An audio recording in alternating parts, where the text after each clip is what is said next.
Alone, the classic polar adventure by Richard E. Byrd. 2 M.A.B. Preface.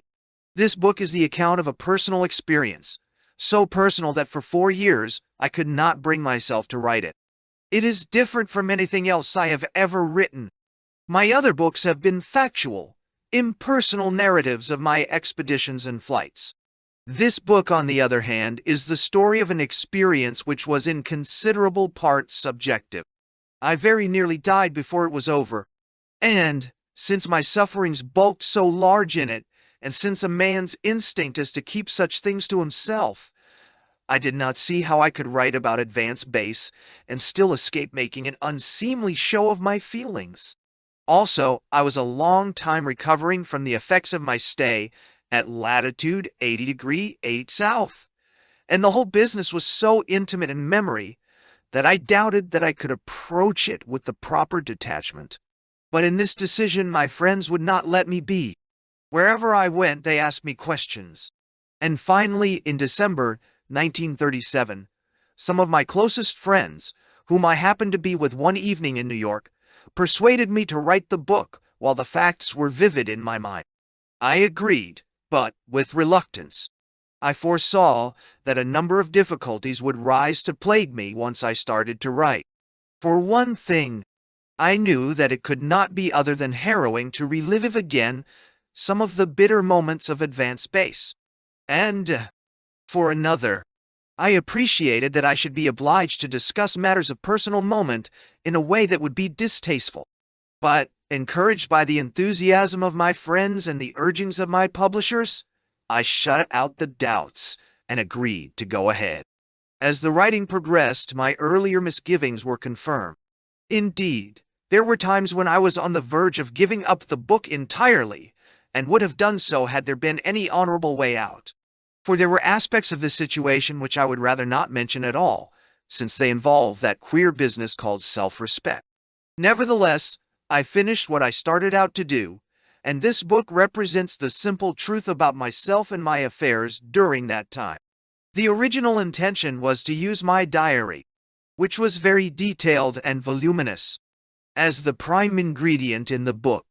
But I soon discovered that it was almost impossible to maintain an intelligible sequence and proportion by relying on the diary alone, since it was inescapably full of repetitious matter, cryptic references to things meaningful only to myself, and random jottings. Besides, there were many very personal things directed to my family, which I did not wish to include. In consequence, though I have used considerable sections and many excerpts, I have used them only where I felt they were illuminated. No particular effort has been made in the text to indicate whether the entry for a particular day is complete or only an excerpt lifted bodily from the diary. I did not want to clutter up the book with bibliographical apparatus. However, the diary, as well as numerous notes which I made on my meteorological forms, the calendar, and loose sheets of paper, have been an excellent means of refreshing my memory. Now, this book is called Alone, but obviously, no one man could have done what I did without the loyal and sympathetic support of many other men. That support was one of the fine things of the whole experience, and it was especially manifested after my return from advanced base, when the 55 men at Little America did everything possible to lighten the burden of leadership. One debt which I am happy to acknowledge in this connection is to my old shipmate George Noville, the executive officer, who cared for me unsparingly until we reached New Zealand. R.E.B. Boston, Massachusetts. October 1938. 1933. The idea. Bowling Advanced Weather Base, which I manned alone during the Antarctic winter night of 1934, was planted in the dark immensity of the Ross Ice Barrier, on a line between Little America and the South Pole. It was the first inland station ever occupied in the world's southernmost continent. My decision to winter there was harder, perhaps, than even some of the men at Little America appreciated. For the original plan had been to staff the base with several men, but, as we shall presently see, this had proved impossible. In consequence, I had to choose whether to give up the base entirely, and the scientific mission with it, or to man it by myself. I could not bring myself to give it up. This much should be understood from the beginning, that above everything else, and beyond the solid worth of weather and auroral observations in the hitherto unoccupied interior of Antarctica and my interest in these studies, I really wanted to go for the experience's sake. So the motive was in part personal. Aside from the meteorological and auroral work, I had no important purposes. There was nothing of that sort. Nothing whatever, except one man's desire to know that kind of experience to the full, to be by himself for a while, and to taste peace and quiet, and solitude long enough to find out how good they really are. It was all that simple, and it is something, I believe, that people beset by the complexities of modern life will understand instinctively. We are caught up in the winds that blow every which way, and in the hullabaloo, the thinking man is driven to ponder where he is being blown, and to long desperately for some quiet place where he can reason undisturbed and take inventory. It may be that I exaggerate the need for occasional sanctuary, but I do not think so, at least speaking for myself, since it has always taken me longer than the average person to think things out. By that I do not mean to imply that, before I went to Advanced Base, my private life had not been extraordinarily happy. Actually, it had been happier than I had had right to expect. Nevertheless, a crowding confusion had pushed in. For 14 years or so, various expeditions, one succeeding the other, had occupied my time and thoughts, to the exclusion of nearly everything else. In 1919, it was the Navy's transatlantic flight. In 1925, Greenland. In 1926, the North Pole. In 1927, the Atlantic Ocean. 1928-30, the South Pole. And 1933-35, the Antarctic again. In between there was no rest. An expedition was hardly finished before I was engaged in putting a new one together, and meanwhile I was lecturing from one end of the country to the other in order to make a living and pay off the debts of the completed expedition, or else scurrying around to solicit money and supplies for a new one. You might think that a man whose life carries him into remote places would have no special need for quietude. Whoever thinks that has little knowledge of expeditions. Most of the time they move in fearful congestion and uproar, and always under the lash of time. Nor will they ever be different, so long as explorers are not rich men, and so long as exploration itself deals with uncertainties. No doubt the world thinks it is a fine thing to reach one pole, or both poles for that matter. Thousands of men have devoted the best part of their lifetimes to reaching one pole or the other, and a good many have died on the way. But among the handful who have actually attained latitude 90°, whether north or south, I doubt that even one found the sight of the pole itself particularly inspiring. For there is little enough to see. At one end of the earth, a mathematical spot in the center of a vast and empty ocean, and at the other end, an equally imaginary spot in the middle of a vast and windy plateau. It's not getting to the pole that counts. It's what you learn of scientific value on the way, plus the fact that you get there and back without being killed. Now, I had been to both poles. In prospect, this had promised to be a satisfying achievement, and in a large sense it had been, principally because the poles had been the means of enabling me to enlist public support for the full-scale scientific program which was my real interest. The books of clippings which my family kept up grew fat, and most of them said good things. These were among the tangibles of success, at least in my profession. These, plus goodwill, were the visible assets, although I should point out that the wisest among us, like conservative accountants, seldom carry the latter item in excess of $1. But for me, there was little sense of true achievement. Rather, when I finished the stock-taking, I was conscious of a certain aimlessness. This feeling centered on small, but increasingly lamentable omissions. For example, books. There was no end to the books that I was forever promising myself to read. But, when it came to reading them, I seemed never to have the time or the patience. With music too it was the same way.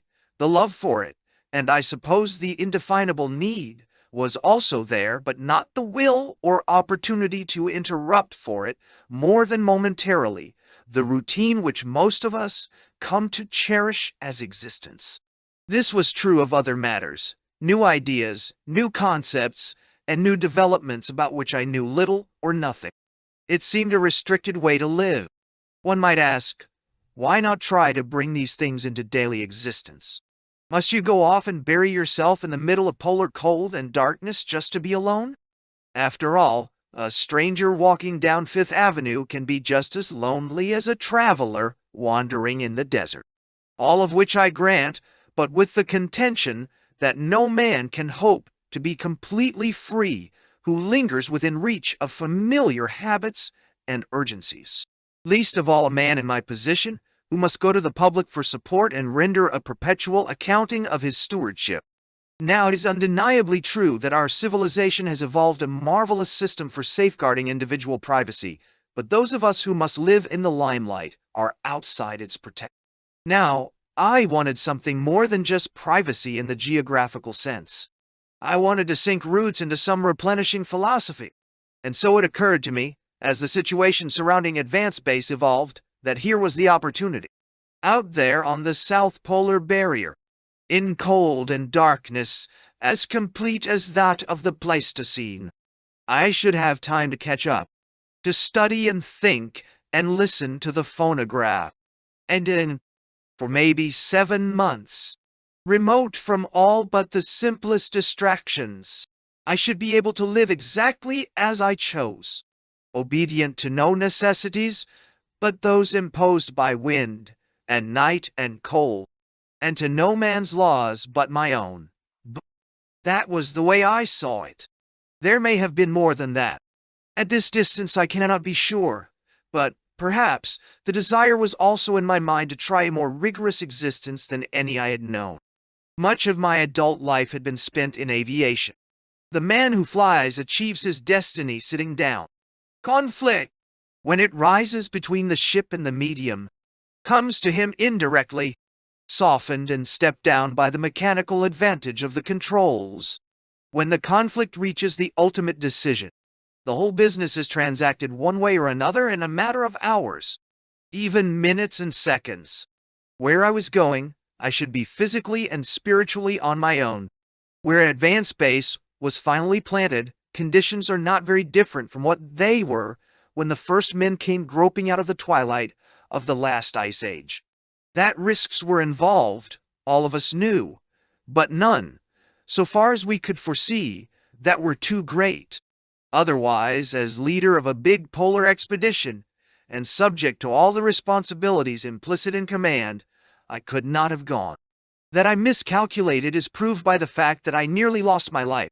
Yet, I do not regret going, for I read my books, if not as many as I had counted on reading, and listened to my phonograph records, even when they seemed only to intensify my suffering, and meditated, though not always as cheerfully as I had hoped. All this was good, and it is mine. What I had not counted on was discovering how closely a man could come to dying, and still not die, or want to die.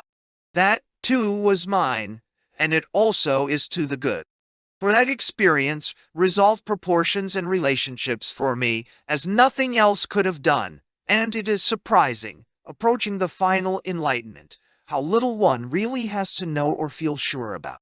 Now, I have started out in this vein because a misunderstanding arose in some quarters concerning my reasons for occupying Advance Base alone. Indeed, some people disputed my right to do what I did. What people think about you is not supposed to matter much, so long as you yourself know where the truth lies. But I have found out, as have others who move in and out of newspaper headlines, that on occasion it can matter a good deal.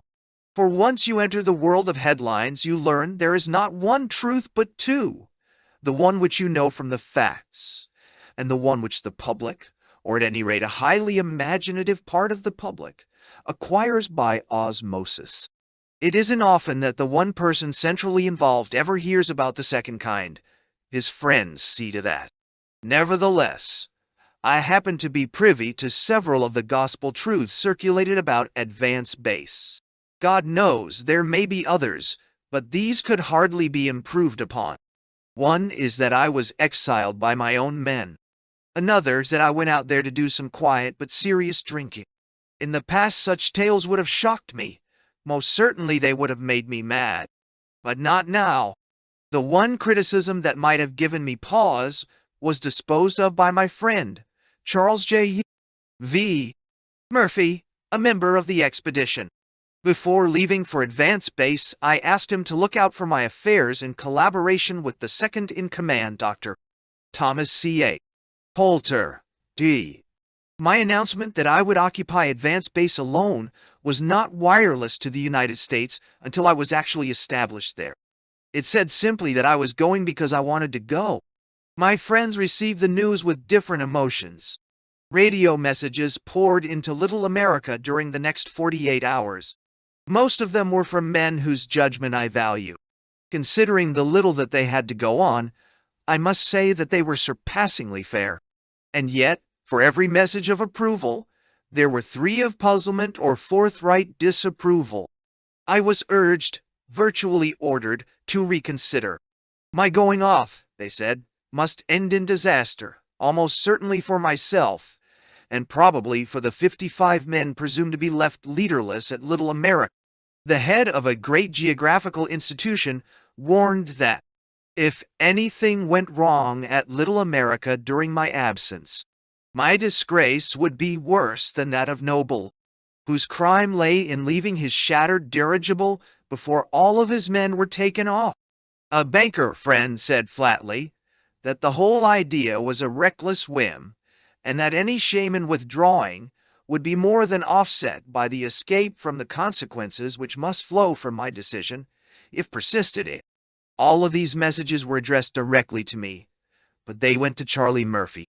He was in a tough spot. The winter night was coming on, the cold was deepening, and I know that he himself was troubled on my account. He knew how close was my friendship with these men in America. To each man he replied that I was where I was for a deliberate and useful purpose, that the tractors were on their way from advance base back to Little America, and a return trip would expose other men to considerable risks, that, in his opinion, I was irrevocably resolved on my course, and that, because my psychological burdens were already heavy enough, he did not propose to add to them by informing me over the radio that my friends were in a panic. Therefore, the messages were being filed at Little America for my return in October. Then it was March, and 6 months of darkness and cold would meanwhile intervene. But of all this, of course, I had not even a hint. I am glad this was so, for I was human enough not to want to be misunderstood, at least by my friends. I wasn't big enough for that. In his radio conversations with me at the time, Murphy was always cheerful. He never mentioned what had happened. And for that matter, I never asked him what my friends thought, for the reason that I didn't want to know. I suspected, of course, that there would be criticism, but I couldn't do anything about that. My bridges were burned behind me. Whether I could have been persuaded to turn back if Murphy had passed those messages on is a matter I shall not undertake to answer. It would be stupid to do so. Hindsight has a way of inventing different compensations and motives. My only purpose in bringing the matter up now is to illustrate some of the misunderstandings that attended the manning of advance base, and the different pulls that rise inevitably to deter the man who tries something out of the ordinary. Advance base was no reckless whim. It was the outcome of 4 years of planning. The original idea came out of my first expedition to the Antarctic, and was an indirect byproduct of my interest in polar meteorology. Of all the different branches of science served by a soundly constituted polar expedition, on the last we served 22 branches, none to the popular mind has a more practical value than meteorology. The farmer whose livelihood comes from crop, The people whose stomachs are kept full by these crops, the speculators who gamble in them, the industrialist whose factories depend upon the farmer's purchasing power, the sailor on the seas. All these and others, even to the casual holiday tourist, have a vital stake in weather. What? But few of them appreciate the extent to which the poles enter into their local schemes. Most of us have a schoolboy's understanding of the theory of simple circulation. A cold current of air flowing inexhaustibly from the poles to the equator, a countercurrent of warm air returning poleward above it, and the two together creating the endlessly renewed interchange which is the breathing of the globe. The extent to which the poles influence the weather is still a subject for speculation. Some authorities go so far as to say that each pole is the true weather maker in its respective hemisphere. This latter belief has been formulated in Jerkness' theory of the polar front, which undertakes to explain atmospheric circulation in terms of the effects produced by the interaction of masses of polar cooled air, the so-called polar fronts, with the masses of warm equatorial air into which they intrude. Although a knowledge of polar meteorology is indispensable for enlightened long-range forecasting, we really know very little about it. And because of the need for more information about the general laws of circulation, the first concern of an expedition leader is to see that his meteorological department is strongly staffed. This obligation has been earnestly met by most expeditions. The results, nevertheless, have been meager. For Antarctica has been under scientific investigation for less than half a century, and, so far as weather data are concerned, the bulk of the knowledge is represented by the work of perhaps a dozen well-found expeditions.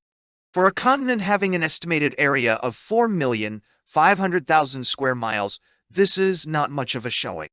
Or so it seemed to me. In the course of my first Antarctic expedition, I was struck by the thought that the most valuable source of meteorological data was still left untouched. What data existed had for the most part been collected at fixed bases on the Antarctic coast or on islands adjacent to the coast, by ships exploring contiguous waters, and by field parties poorly equipped for research making fast summer dashes inland. Meteorologically, the interior of Antarctica was a blank. No fixed stations had ever been advanced inland. No winter observations had ever been made beyond the coast. And the fragmentary data collected by sledging parties covered only the comparatively mild summer months.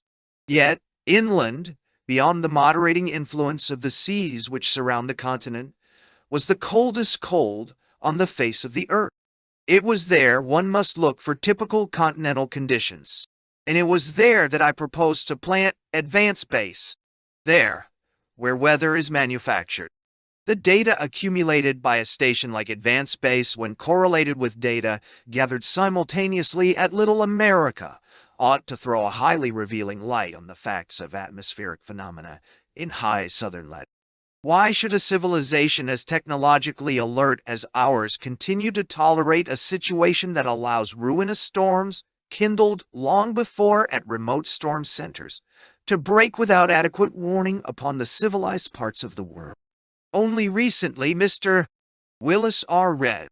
Gregg, chief of the United States Weather Bureau, predicted the establishment in the polar regions of robot observers, which would flash data by wireless to stations in lower latitude. That way, meteorologists could watch conditions as they develop in the main amphitheaters of meteorological action, and plot their charts accordingly. I rather wish I had thought of that myself, because Advance Base was intended to be the pilot station for a polar-wide system of similar outposts, except that it was to be manned by flesh and blood, instead of a mechanical brain untroubled by cold and darkness in memory. Our original plan was decidedly a daring one. In the preliminary discussions with Bill Haynes then, as on the second expedition, my senior meteorologist, I never pretended that the idea was more than speculative. In other words, great stuff if we could do it. Where we finally decided to aim for was the foot of the Queen Maud Mountains.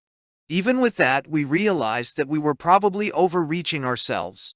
It meant hauling tons of supplies some 400 miles across the crevasse-ridden Ross Ice Barrier, and relying upon tractors whose capacities on barrier surface would have to be determined by guess and by God.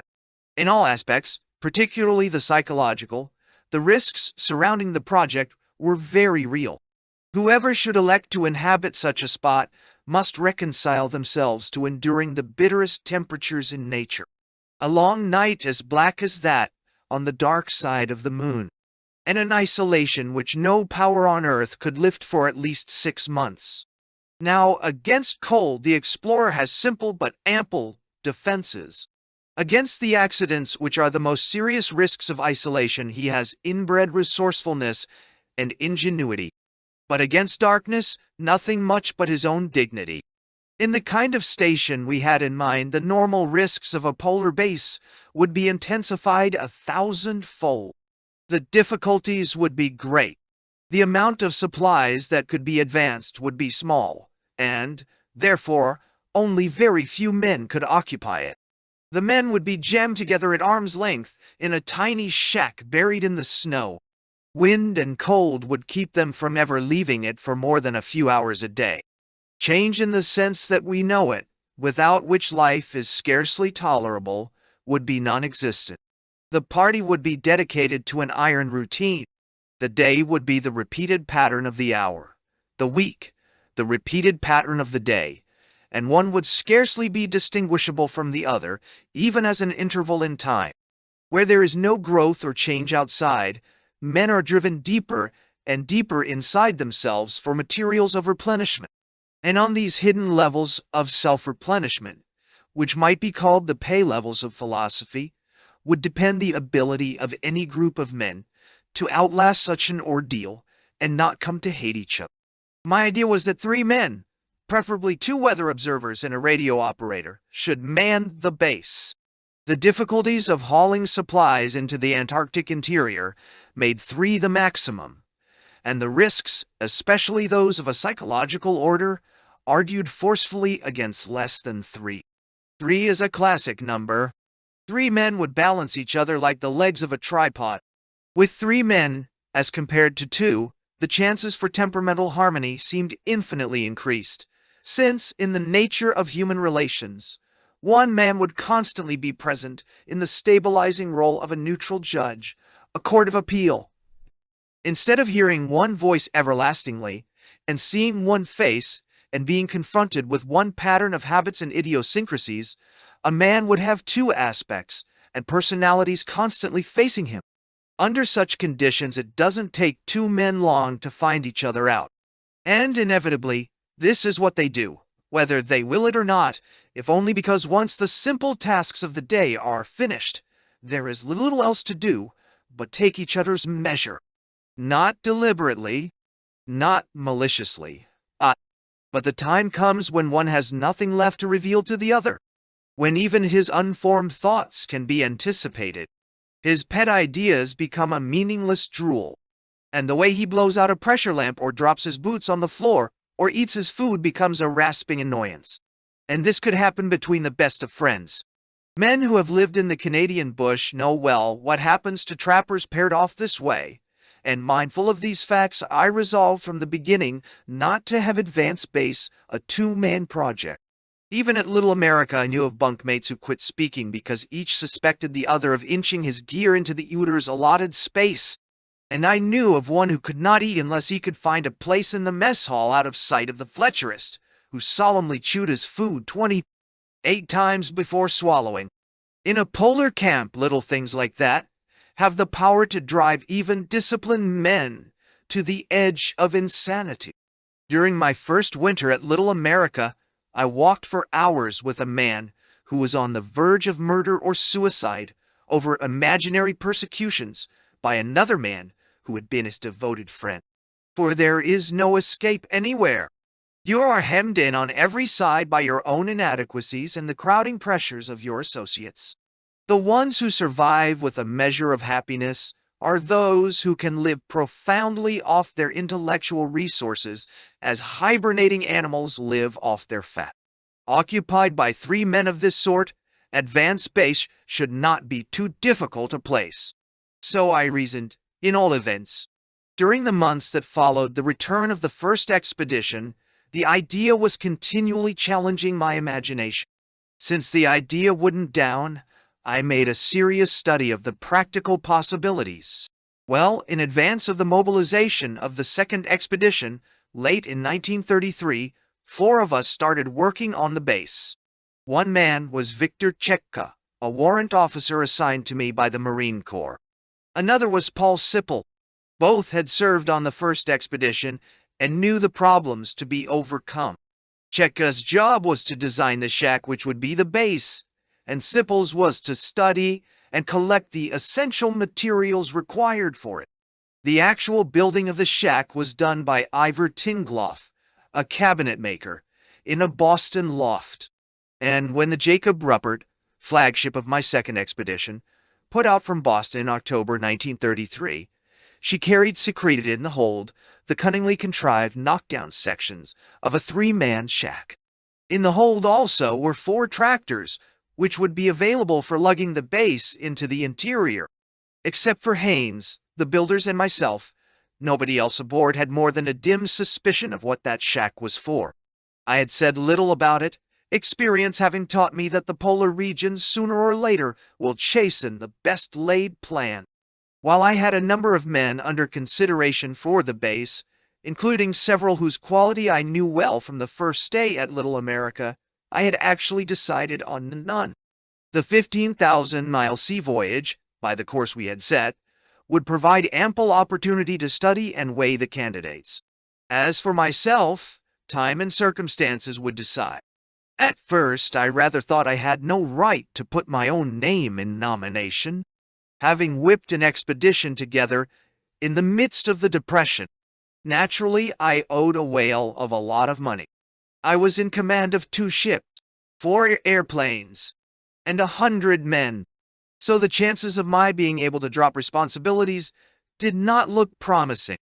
On the other hand, it was hard to see how a leader could ask 3 other men to volunteer for a risk he was not prepared to take himself. Of the long voyage to Little America I shall not attempt to write. It has been adequately described, I think, in Discovery, my general account of the expedition. After a sortie into the ice-strewn and fog-bound seas off the still undiscovered coasts to the eastward of Little America, we finally steamed into the Bay of Whales on January 17, 1934. There we had our first glimpse of the appalling ice conditions that were to have a profound bearing upon all our proposed operations. Although masses of loose broken ice jammed the spacious entrance to the bay, we were able to push the ship to within 3 miles of Little America. 3 miles, that is, as the Schuylkill flies. But in between, following the eastern shore of the bay, was a mile-wide belt of pressure ice, with wave upon wave of upheaved and broken ice. Shut thought, with deep crevasses, pits, and open water leads with bottom 350 fathoms down. Unless you have seen pressure, you cannot imagine what it is like. The belt which blocked us off from Little America made me think of a hurricane-whipped sea petrified at the height of the blow. It was 40 feet from the crests of some of the waves to the troughs. If that were all, the situation might not have been half bad. But the tides and currents were ceaselessly working on the bottom of the ice. You could hear it groaning and heaving in a dozen different places, and a spot that would offer safe transit one day would be a gaping crevasse by the next. After surveying the region, both by airplane and with exploring parties on skis, we came to the gloomy conclusion that not even the dog teams, much less the tractors, could safely pass through to Little America. Indeed, we were on the verge of abandoning Little America entirely and building a new base on the west shore of the Bay of Whales, when a skiing party returned with the news that they had charted a passage through, though it was a good 7 miles long and full of potential hazards. That passage we took, dreading the alternative of building a new main base on the other side of the bay. Misery Trail was the name we gave it, and the name was an understatement. For 2 whole months, 24 hours a day, we flogged between the ships and Little America, shifting the passage to meet the rapidly altering ice conditions, throwing bridges across the worst crevasses, while the sea pounded the ice at our backs. Some days the midnight sun, making its unhurried round of the sky, was with us all the time. Then it was warm enough for the men to strip to the waist, while the dogs, of which we had 150, suffered from the heat and floundered waist, deep in snow, turned soft. But most of the time it was not like that at all. The blizzards came shouting in, filling the air with drift, and blinding the tractor drivers and the sledgers, who felt their way along the range flags marking the transit. Almost always there was fog.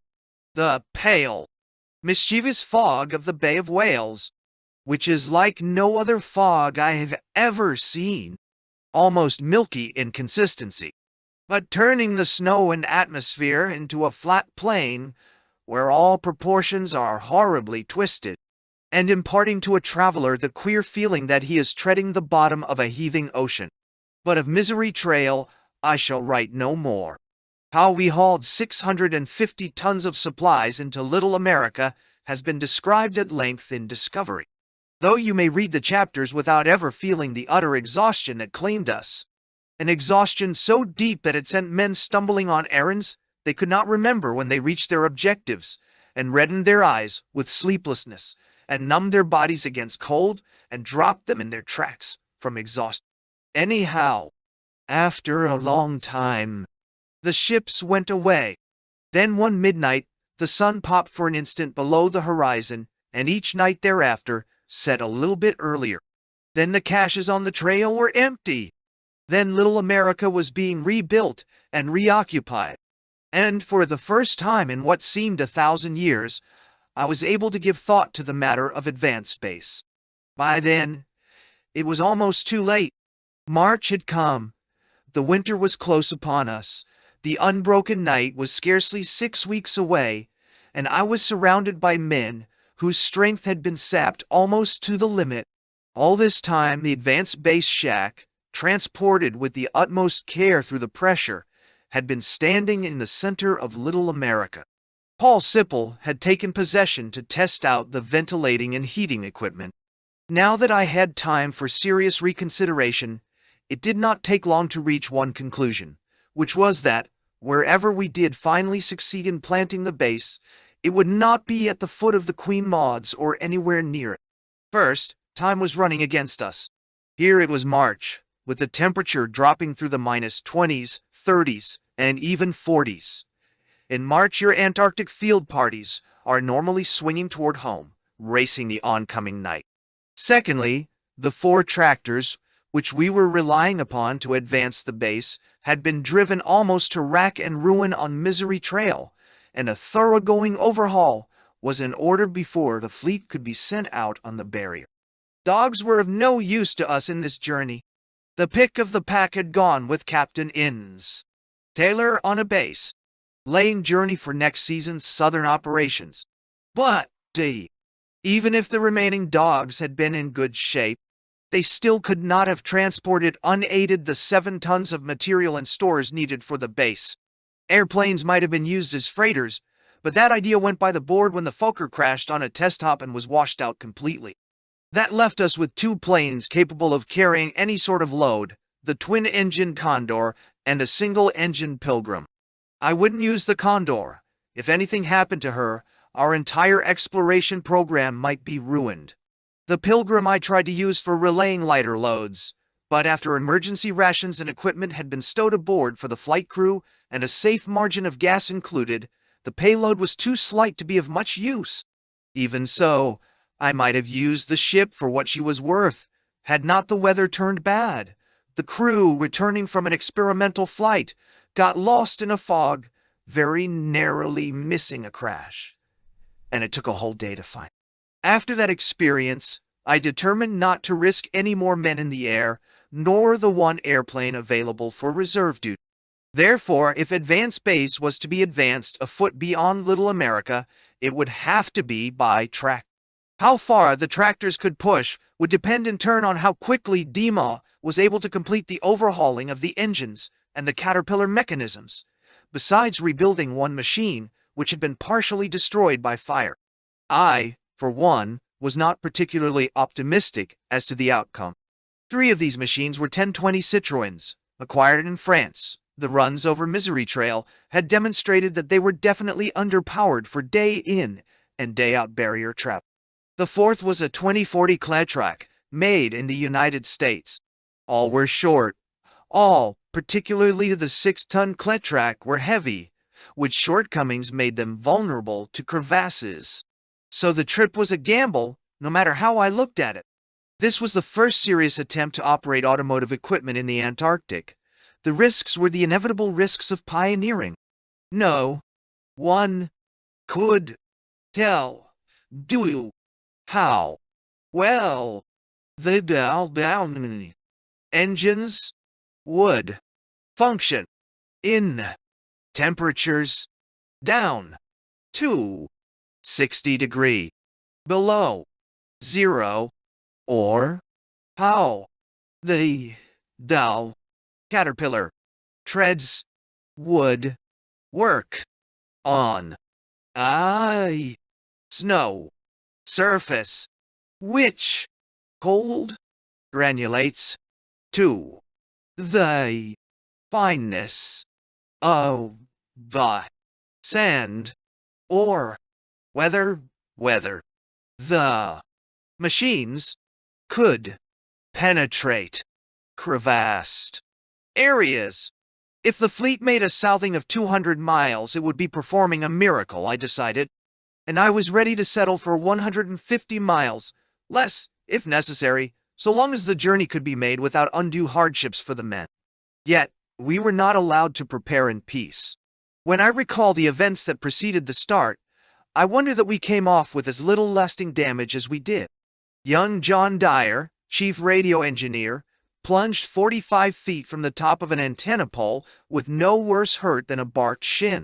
Rawson, the navigator, had to be operated on for a streptococcus throat infection. Then Pelter, the aerial photographer, came down with appendicitis. This meant another hasty operation under conditions made melodramatic by the doctor's unwitting act. Knocking over a lamp, he set fire to the cache in which all the surgical instruments were stored. All hands were wildly mustered to save the instruments and a dozen sleeping men who were in danger of being trapped in the adjoining shack. And this happened just a day or so after the Fokker had crashed in full view of the camp, and 4 men, stunned but otherwise unhurt, had crawled out from the wreckage. Breaking rapidly one on top of the other, these incidents, any one of which might have been fatal, rasped nerves already drawn taut by the exhausting demands of Misery Trail. We were ready to find anything under the bed. In this mood, we jumped one day to the grim conclusion that Little America was on the verge of breaking loose from the Antarctic continent and drifting into the Ross Sea as a calving iceberg. Little America is actually a city on a raft. The 300-foot thickness of ice on which it rests is pocketed in the coastal reach of the Ross Ice Barrier, whose sheer cliffs in places rise to 150 feet above sea level. Partly floating free, partly resting on deep submarine reefs and shoals, and elsewhere riding over the land, this gigantic barrier fronts the ocean for 400 miles and also extends inland clear to the foot of the Queen Maud Mountain. It is not fixed in the sense that land is fixed. It is, in effect, an enormous glacier, wide enough to blanket the Atlantic seaboard states, and, like a glacier, it is forever creeping toward the sea, propelled from behind by the massive rivers of ice pouring down through the mountain passes from the polar plateau. The coastal edges tend to bulge out over the sea, until the sheer weight of the projecting shelf or the violent pressures of tide and storm cause great strips to break off. In this way, the vast fleets of icebergs which patrol the ocean approaches to Antarctica are created. We had seen these products of continental disintegration. In the course of the voyage through the Devil's Graveyard, far to the north and east of Little America, we had counted no less than 8,000 bergs in a single day, some of them 20 miles long. I don't think that any of us will ever forget what it was like in the Devil's Graveyard. The sunless corridors of waste waters, the fog that sometimes thinned but never lifted, the crash of the gales, and occasionally over that uproar, the heavier sound of bergs capsizing in the storm.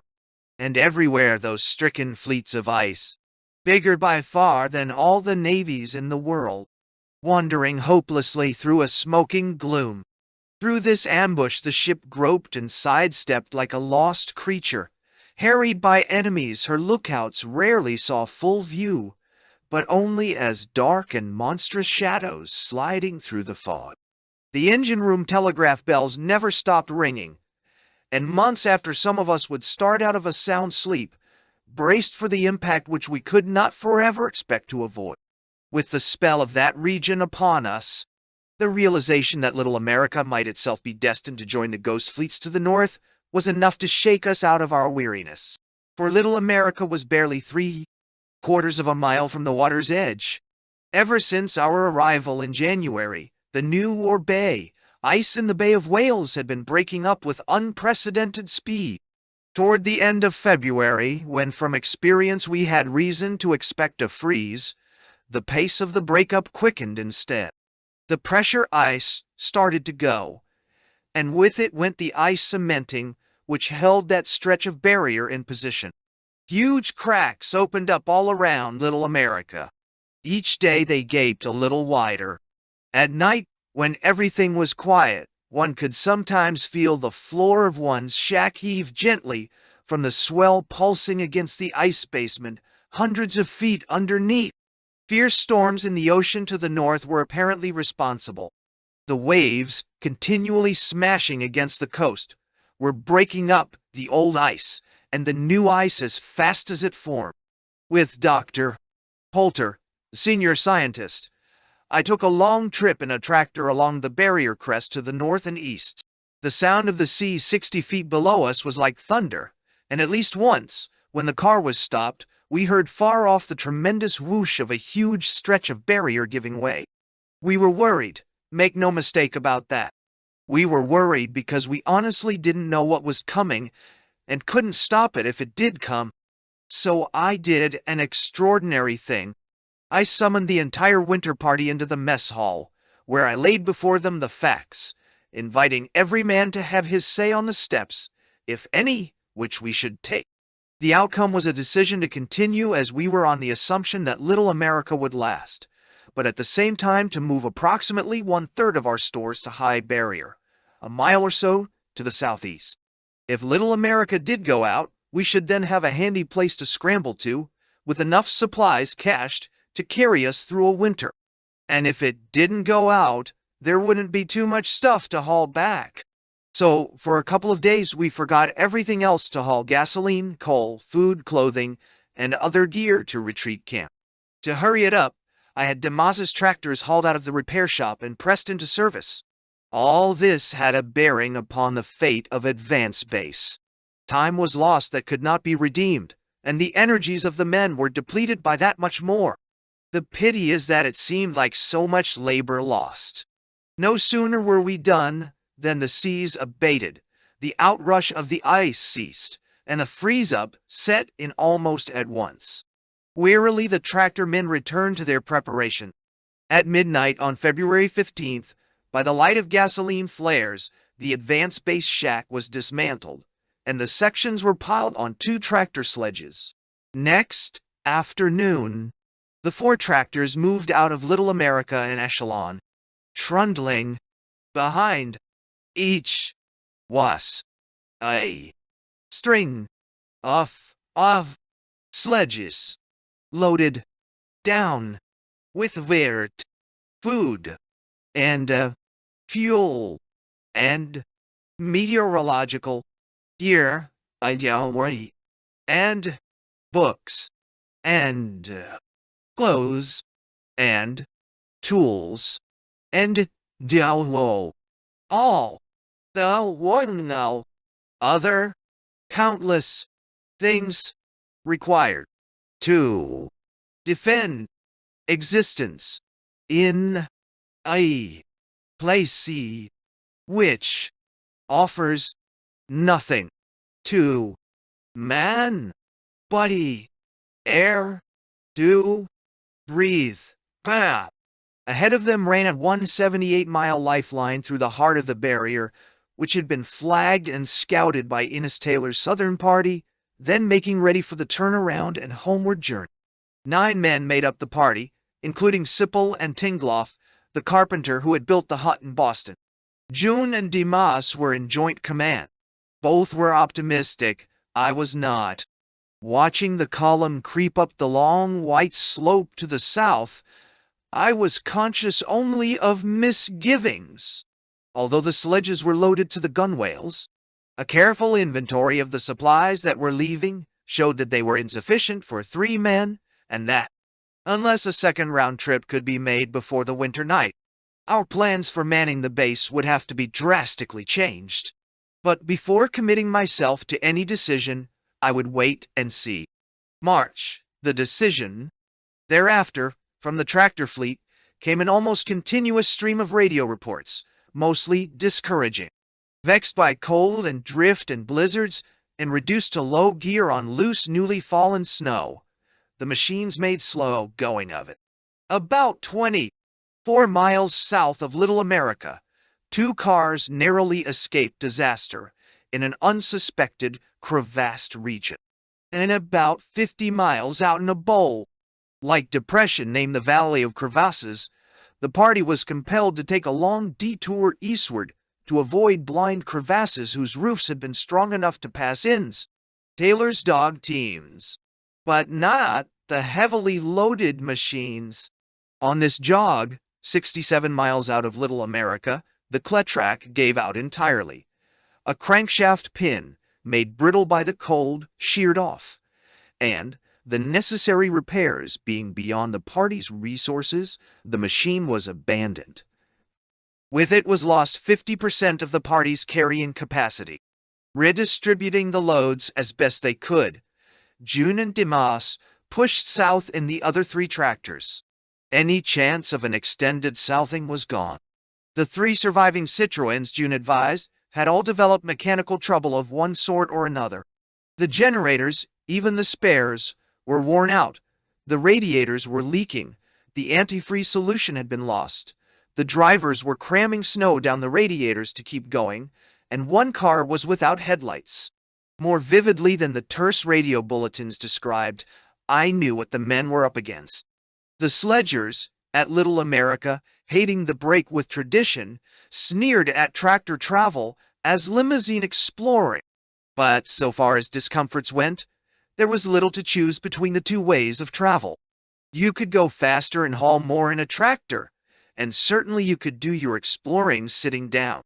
But tractoring had its own punishing hardships, not the least of which was waiting exasperating hours for the blow torches to thaw out the lubricants in the crankcase, rear end, and the transmission, which the cold congealed to a rubbery toughness after the engine stopped, and sucking frozen condensation from the gas lines, and melting snow in the food cookers to make water for radiators that leaked like sieves, and leaving the flesh of your fingers on metal parts, too delicate to be handled with clumsy mittens, and sitting as if trapped in a moving cabin, waiting for the awful lurch, and the room of slithering tons of snow to warn you that a crevassed roof was letting go under the treads.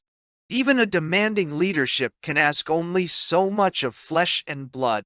The evening of March 21st, the tractor party reported that it was at a depot put down by Innes Taylor's Southern Party 123 miles by trail from Little America. Almost at the same time, Innes Taylor wheeled in from the south, with just 1 day's dog rations on the sledges and a story of bitter cold and blizzards. That, I decided, was far enough. Let advance base be planted alongside this depot at latitude 80° 80' south, longitude 163° 57' west, just a hair's breadth off the Little America meridian. The distance was sufficient, the meteorologists decided, to permit satisfactory correlations. June was instructed to retrace his tracks and pick up the remnants of the Kletrock's load in the morning. The temperature where he was dropped, meanwhile, to 52 degrees below 0 doi. That night, between the hours June arrived at and went from latitude 80 degrees south, I made my decision. Advance base would be occupied and, inevitably, by one man. With the tractors crippled and the sun due to quit us in less than a month, neither the means nor the time remained to stock it for 3 men as planned. The alternative of 2 men I again rejected for the same reasons I had rejected it before. That is, on the logic of temperamental harmony. The truth is that I myself did not dare to go as one of a 2-man team. The other man might turn out badly, as indeed might I, in his eyes. Hating or being hated by a man whom you couldn't avoid would be a degrading experience, leaving the mark of Cain in heart. Feeling as strongly as I did, I certainly couldn't very well ask 2 other men to do what I wouldn't risk myself. It had to be one man, and that one myself, if for no other reason than that here again, I could not bring myself to ask a subordinate to take the job. The idea of letting advance base go by default was never seriously entertained.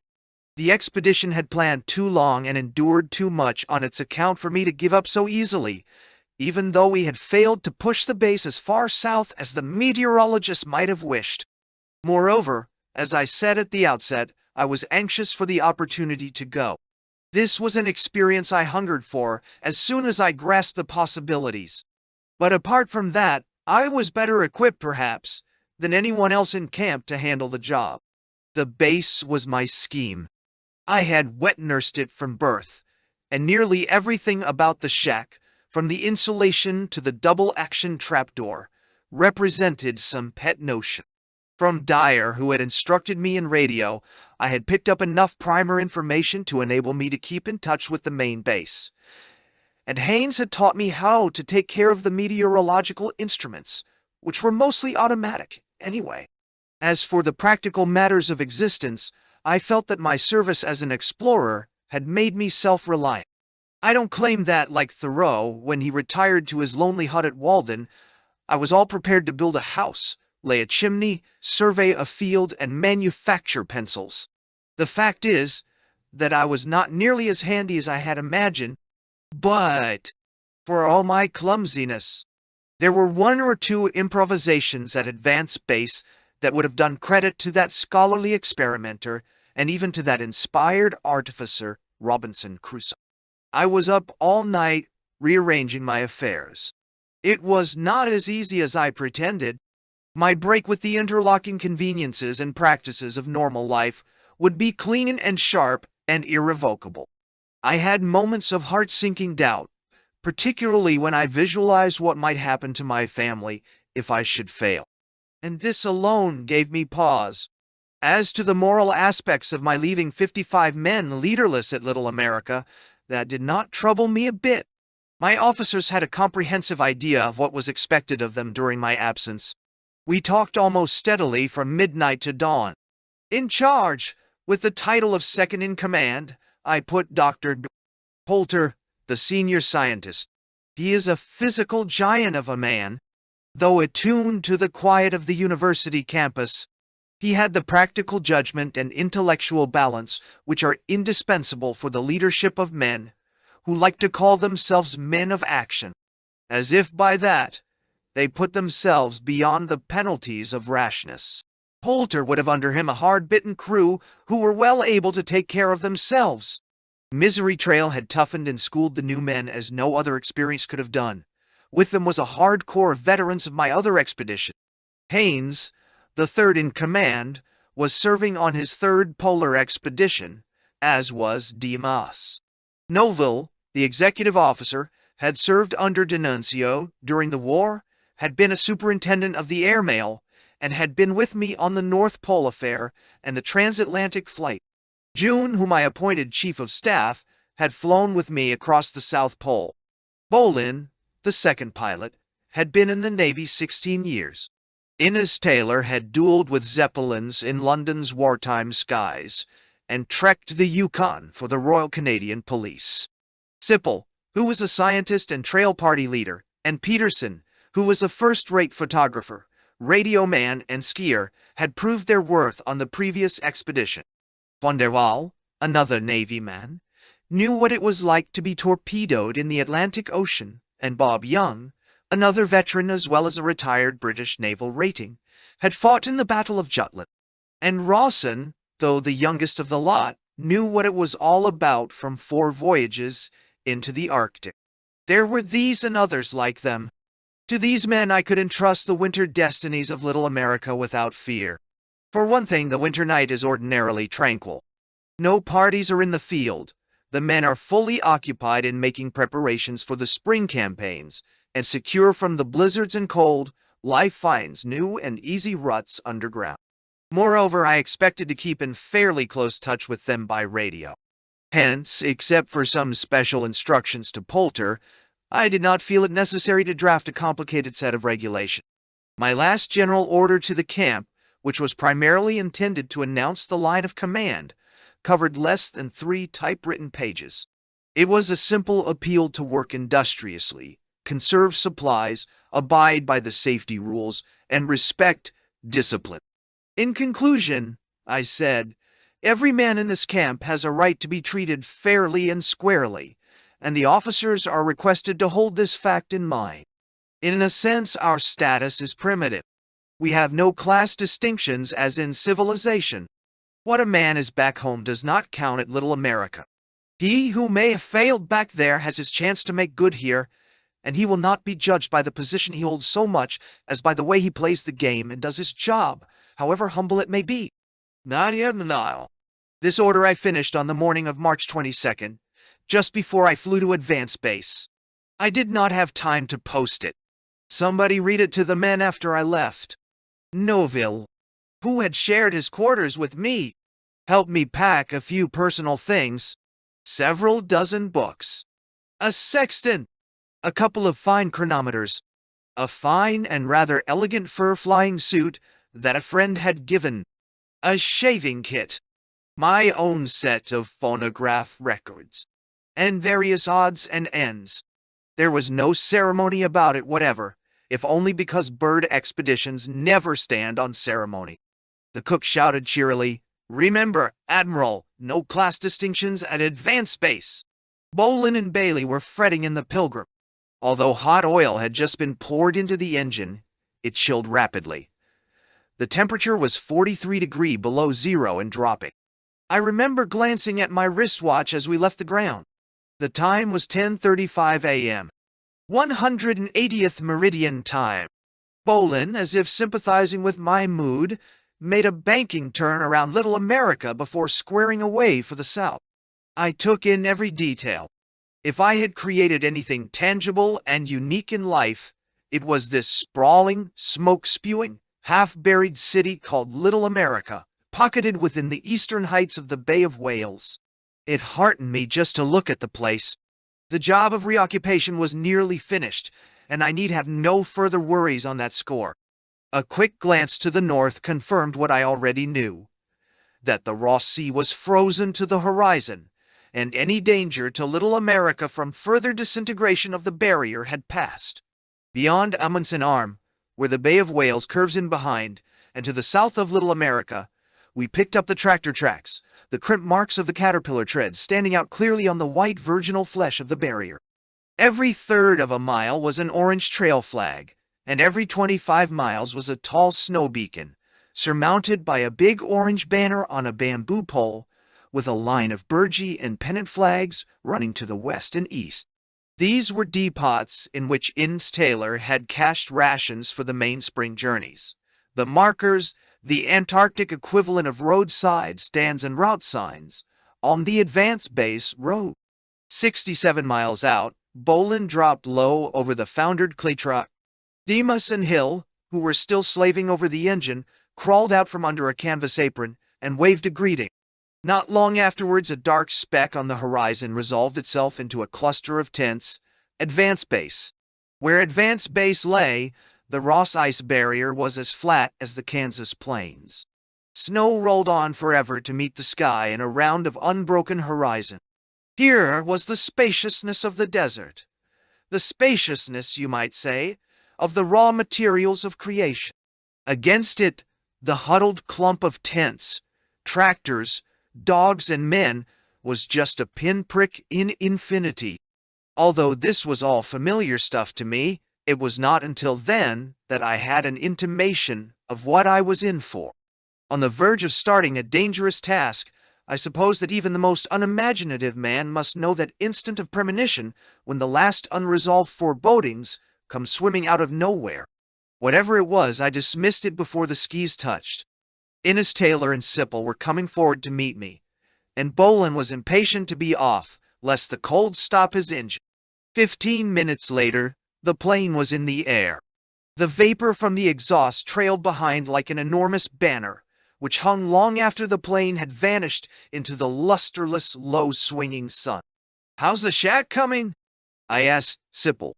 "Slowly," he said, and, looking at him and at the other men who came up to say hello, I saw that their faces were yellowed by frostbites, and the cracked lips within the parka hoods wore mirthless grin. "Everybody all right?" I asked. "Everybody but Black," Innes Taylor said. "He's got a bum knee, but if it's all right with you, and if we can get this shack up fast, I'd like to get my party out of here in a day or two." "We'll see," I said. I knew, without being told, what was in Innes Taylor's mind. He and his 3 men, Payne, Ron, and Black, had been on the trail over 3 weeks, enduring temperatures exceeding 50 degrees below zero. I gathered that they had a rough time of it, largely on account of defective zippers on the sleeping bags. Ice had gathered in the bags. To sleep more than a few minutes at a time was almost impossible, and lying still meant freezing to death. Hence, as the party still faced a 5-day journey back to Little America, I promised Innes Taylor that I would not hold him any longer than was absolutely necessary. Not alone for the men's own sakes, but also out of consideration for the dogs, of which he had 24 tethered around his tents. June, with 6 men and 2 tractors, was somewhere on the trail, making for the Kletrak. So 8 of us were available for the preliminary work on the base. Innes Taylor's party, myself, and Sipple, Tingloff, and Peterson from the tractor group. A pit 15 feet long, 11 wide, and 8 deep, big enough to take the shack bodily, had already been dug before I arrived. Sunk in the snow this wise, the shack would be out of reach of the wind and the drift, which mounts with the speed of a tide around any upraised object. Luckily for us, the shack had been designed for quick assembly. Tingloff and Sipple were laying the floor sections when I took charge. Putting up the walls was a simple matter of heaving the numbered sections into the right places and bolting or spiking them together. Afraid that a blizzard might strike during the night and fill up the pit, we worked like hell. That afternoon the temperature sagged through the -50s, and our breaths made a continuous fog in the pit. We watched each other's faces for the dead white patches of frostbite. "A blossom on your nose, Peterson," somebody would say. Peterson, until then unaware of the danger, would mold the flesh with his fingertips, his fingers stinging the instant they left the warmth of the gloves. Then the blood would come surging back into the affected spot with stabs of pain. "Jesus," he would say. Then back to work. Hard as we pushed, the shack was still unroofed when the night rushed down from the South Pole at 5 o'clock. By then, the temperature was 61 degrees below 0°. We worked on by the light of pressure lanterns and the heat of Primus stoves. Then the lights died when the kerosene froze, and a flashlight, the battery frozen, went out in my hand, leaving us in darkness. Tingloff stumbled and fumbled in the caches until he found 2 gasoline blowtorches which June had left behind. By their feeble glow, and with the heat from the flame near our legs, we carried on.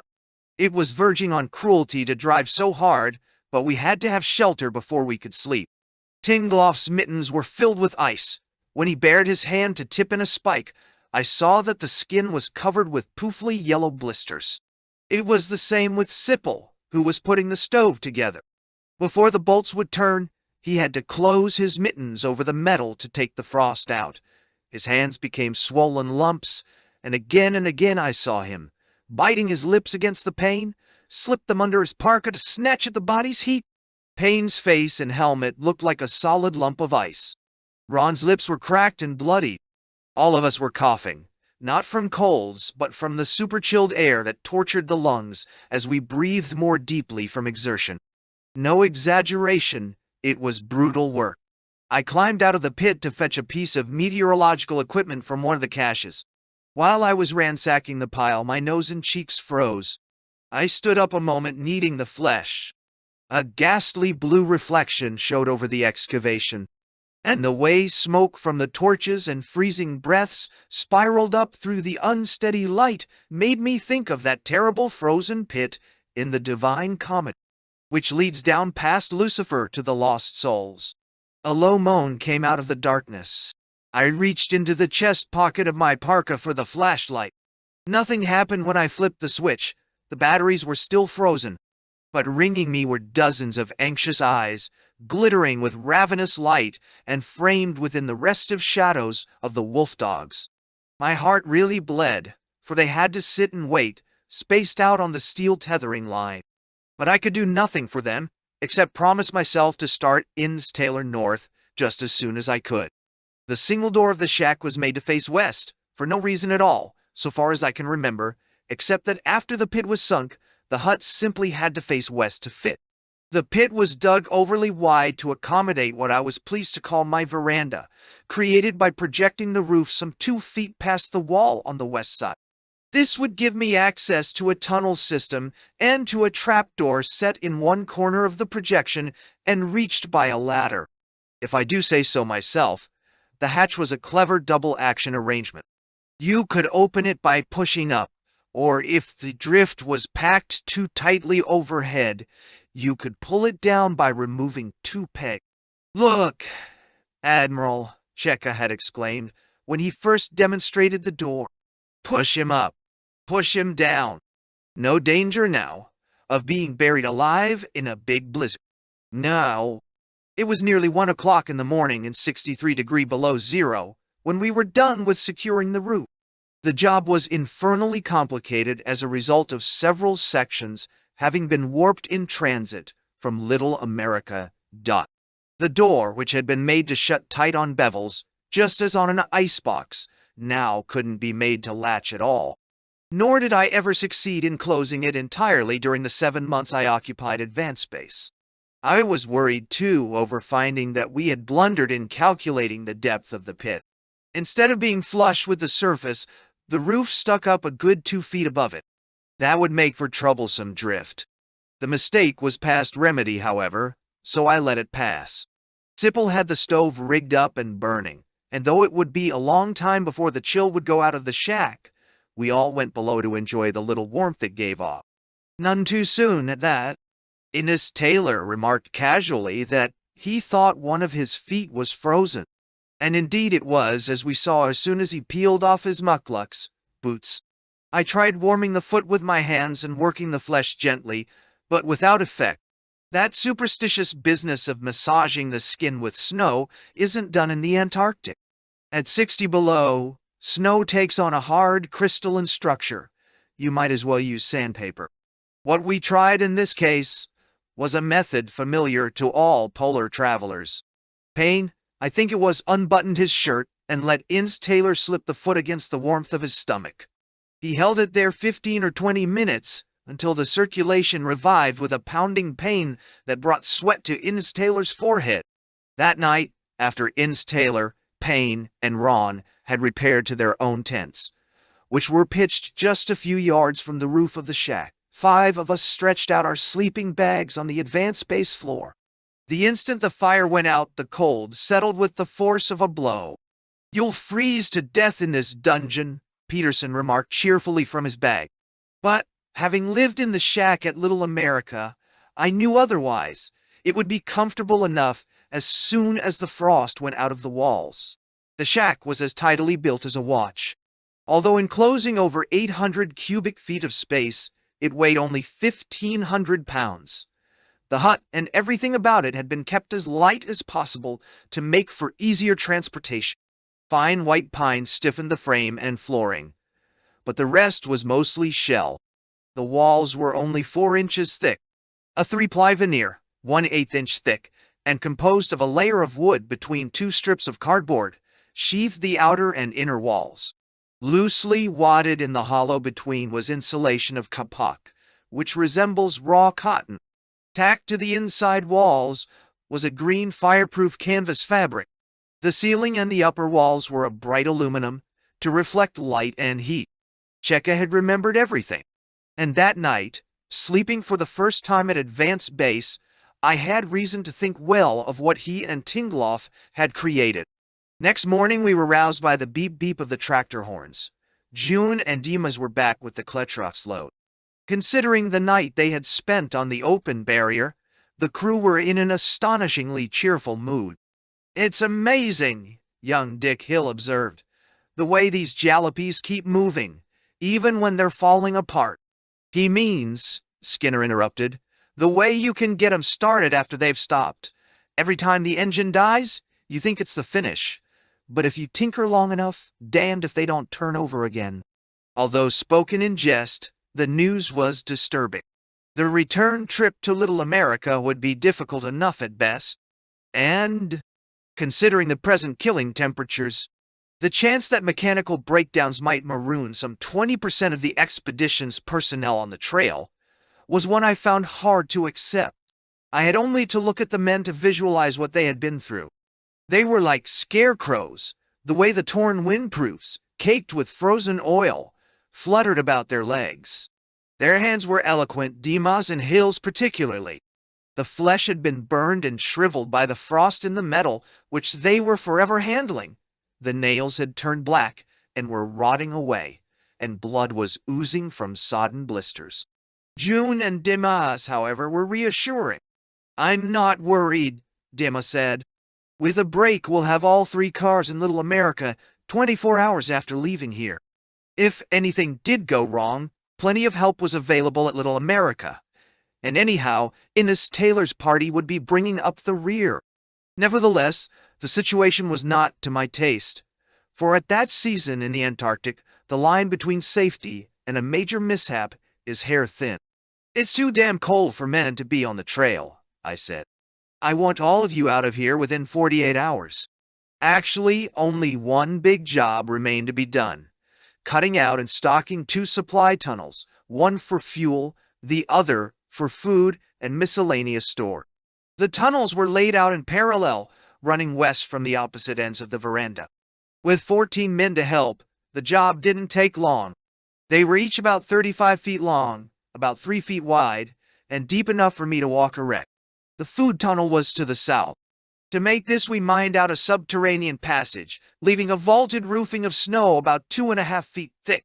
Here, provision boxes were stacked in recesses along both walls, one box on top of the other, with the marked sides facing out, so that I should be able to tell the contents at a glance. At the far end, we dug a hole for a toilet, which was distinguished, in Peterson's phrase, for the open plumbing.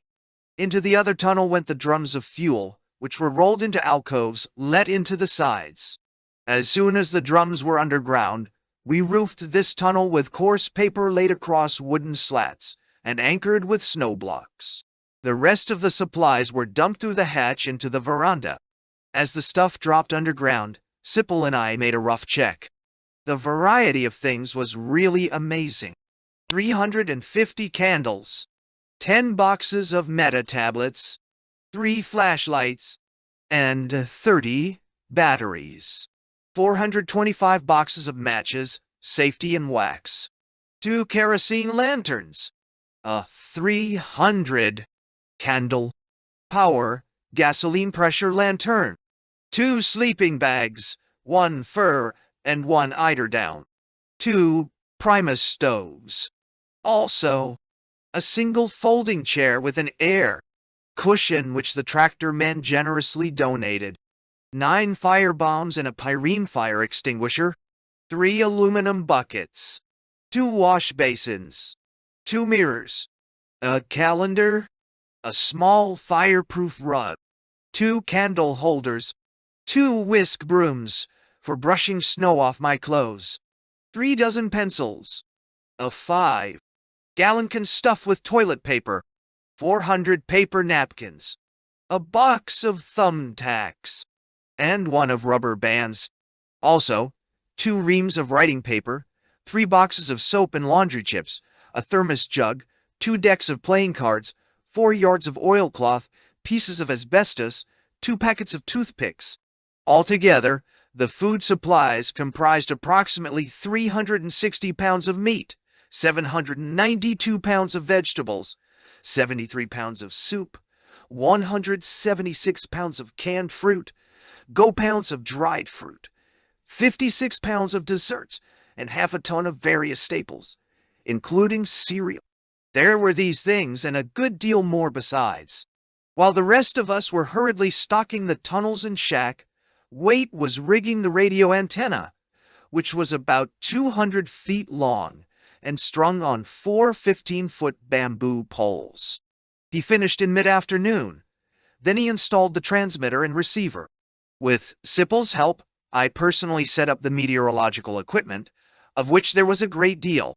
"My God," remarked Dustin, pausing in fascination, "that's going to a lot of trouble to find out what my feet keep telling me. That's a damn cold place." The end of the second day, March 23rd, saw Advanced Base just about ready to take over its job as the world's southernmost weather state. That night, we had a farewell banquet for Innes Taylor's party, which was scheduled to head north in the morning. And, because this was made to seem a gala occasion, my guest managed to talk me out of the choicest delicacies in my larder. Turkey and a couple of chickens, which Corey, the supply officer, had contributed out of the goodness of his heart, thinking I might like to celebrate 1 or 2 holidays. The meat was rigid as armor plate with frost, but the hard-boiled tractor men were prepared to deal with that. They thawed it out with blowtorches. Elected chef by acclamation, Innes Taylor presided over 5 Primus stoves. 9 men sat cross-legged on the floor, and 5, who couldn't find room to sit, ate standing up. Judging by the belching of the dog drivers, the meal must have been a satisfying change from the soupy hoosh which they had lived on for nearly a month. "It's just having something sticking to your ribs that makes the difference," Payne remarked. "And for my 3rd helping I'll take the neck, Captain, if that isn't your dirty thumb that I see." The dinner, as it turned out, was premature. During the night an easterly came rustling through the cold, and when we awakened, it was making into a blizzard. You couldn't see 50 yards, and the wind's edge, at 28 degrees below, was sharp as a knife's. Because travel was out of the question, Innes Taylor decided to stay another day. That night, as the night before, 10 men slept in my shack. Tingloff was stretched out under a table. Black was curled up behind the stove. Waite was sprawled under my bunk. June went to sleep, sitting up in a corner. And the others, laid out like mummies in the sleeping bags, covered the floor from one wall to the other. I shall never forget that night. My guests set up such a racket of snoring that I was finally driven out of the shack. So I went topside to see how the sledgers were faring. The blizzard was slackening, but the wind was still high, and my flashlight made only a blotch of light in the thick drift. But off to one side, I could hear the sides of the tents cracking like wet sails in a gale, and I groped in that direction until I came to the tents. Payne was muttering something in his sleep, and Innes Taylor moaned and twisted away from the beam of light as it fell across his eyes. But Ron was sleeping, the full sleep of a good Norwegian. As I was drawing tight the pucker thong closing the sleeve-like entrance, something brought me erect. It was a sound breaking taut and vibrant over the voice of the wind. Then it swelled again, keyed to the gale, but richer and compounded of many voices. The dogs, of course. I floundered until I found them. 3 teams in parallel files, each spaced out on a tethering cable between G-poles, rammed deep into the crust. The dogs fell quiet when I came through the smother. Perhaps the knowledge that human beings were still about reassured them. As I went down the tethering lines, playing the flashlight, I found each dog curled in a tight ball, with his back to the wind, his muzzle tucked against his belly, and the drift making a wall around him. And the drift making a wall around. It did not seem the part of mercy to keep them on the barrier this late in the season. Yet, wait they must until the weather improved. A lull came in the wind, and for an instant, as the drive of the drift slackened, I saw a clear sky swarming with stars directly overhead. Yes, the weather might be mending. In that case, the southern party would be homeward bound in the morning. Maybe Payne's great leader, Jack, guessed that too, for he heaved suddenly to his feet, shook the snow off his back, and then I heard the indescribable wandering cry of the husky.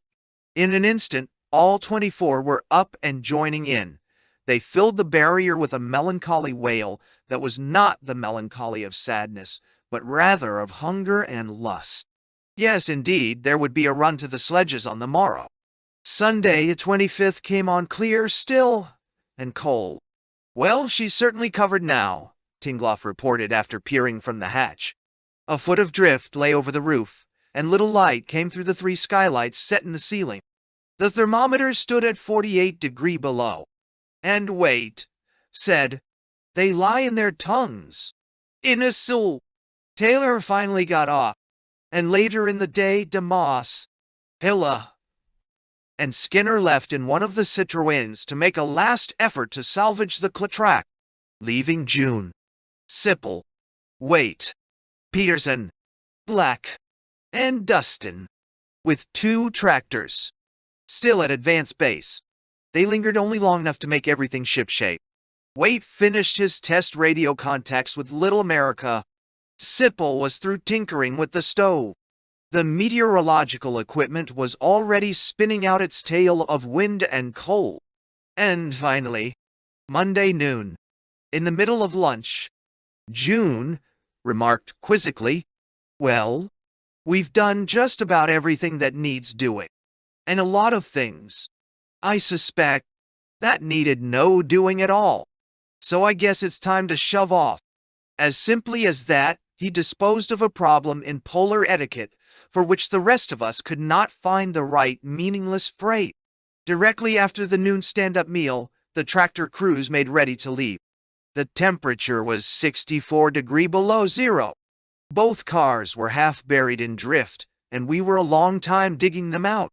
Even with blowtorches playing on the crankcases and canvas aprons draped around the chassis to hold in the heat, it was 2 hours before the engines would turn over. The party made a false start at 5 o'clock, only to come limping back 2 hours later. I was underground when I heard the sound of the treads reverberating through the snow. It gave me a nasty turn because I was desperately anxious to have them on their way to Little America. But when they returned to the shack and told what had happened, I understood that they had made the wisest choice. 3 or 4 miles out, the radiator froze in June's car, and in unscrewing the cap, he scalded one hand in the geyser that spouted up and froze the other trying to nurse it. So he decided to return and give his hand a chance to heal in the warmth of the shack. The party stayed all night, sleeping in their clothes. The engines never stopped running, and Waite and Dustin were up all night to tend to them. "If you let them stop," Dimas snapped, "you may be here all winter." I didn't bother to go to sleep, but wandered around with the 2 men on night watch. Wednesday the 28th, at high noon, the cars put out again. This time they did not come back. In some respects, the departure had been as casual as speeding the departing weekend guests. Whatever of importance required saying had been said long before. The one afterthought that had bothered me after quitting Little America was the possibility that I might not have been emphatic enough in my instruction that no rescue efforts were to be made on my behalf in the event of radio failure. This order I impressed again upon the advanced base party. "I don't know much about radio," I said. "The chances are that I shall lose communication for short periods, maybe for good. Don't let that worry you. No matter what happens, remember that I'm a lot better off in this shack than you are apt to be on the barrier, and I give you a hard and fast order not to come for me until a month after the sun returned. I've got an abiding respect for the barrier, and I don't want any act of mine to put you in jeopardy from it during the winter darkness. And to make sure that there was no mistaking my earnestness, I repeated the gist of this before they started out afresh. Sipple and Waite lingered behind after the others had boarded the tractors. If they meant to say something, they never got it out. An impatient voice snapped, "For Christ's sake, get going." And first Sipple, then Waite, after mumbling an unintelligible amenity, hurried off. I stood at the trapdoor and watched the two Citroens move away. Their red hoods and rounded canvas superstructures made a jaunty picture. June headed due north into the noon sun, so big and swollen, and so low in the sky that it could well have passed for a setting sun. In the cold air, the temperature was 50 degrees below zero. The exhaust vapor puffed up like a smoke screen, which a gentle northerly wind fanned out, until much of the eastern horizon was obscure.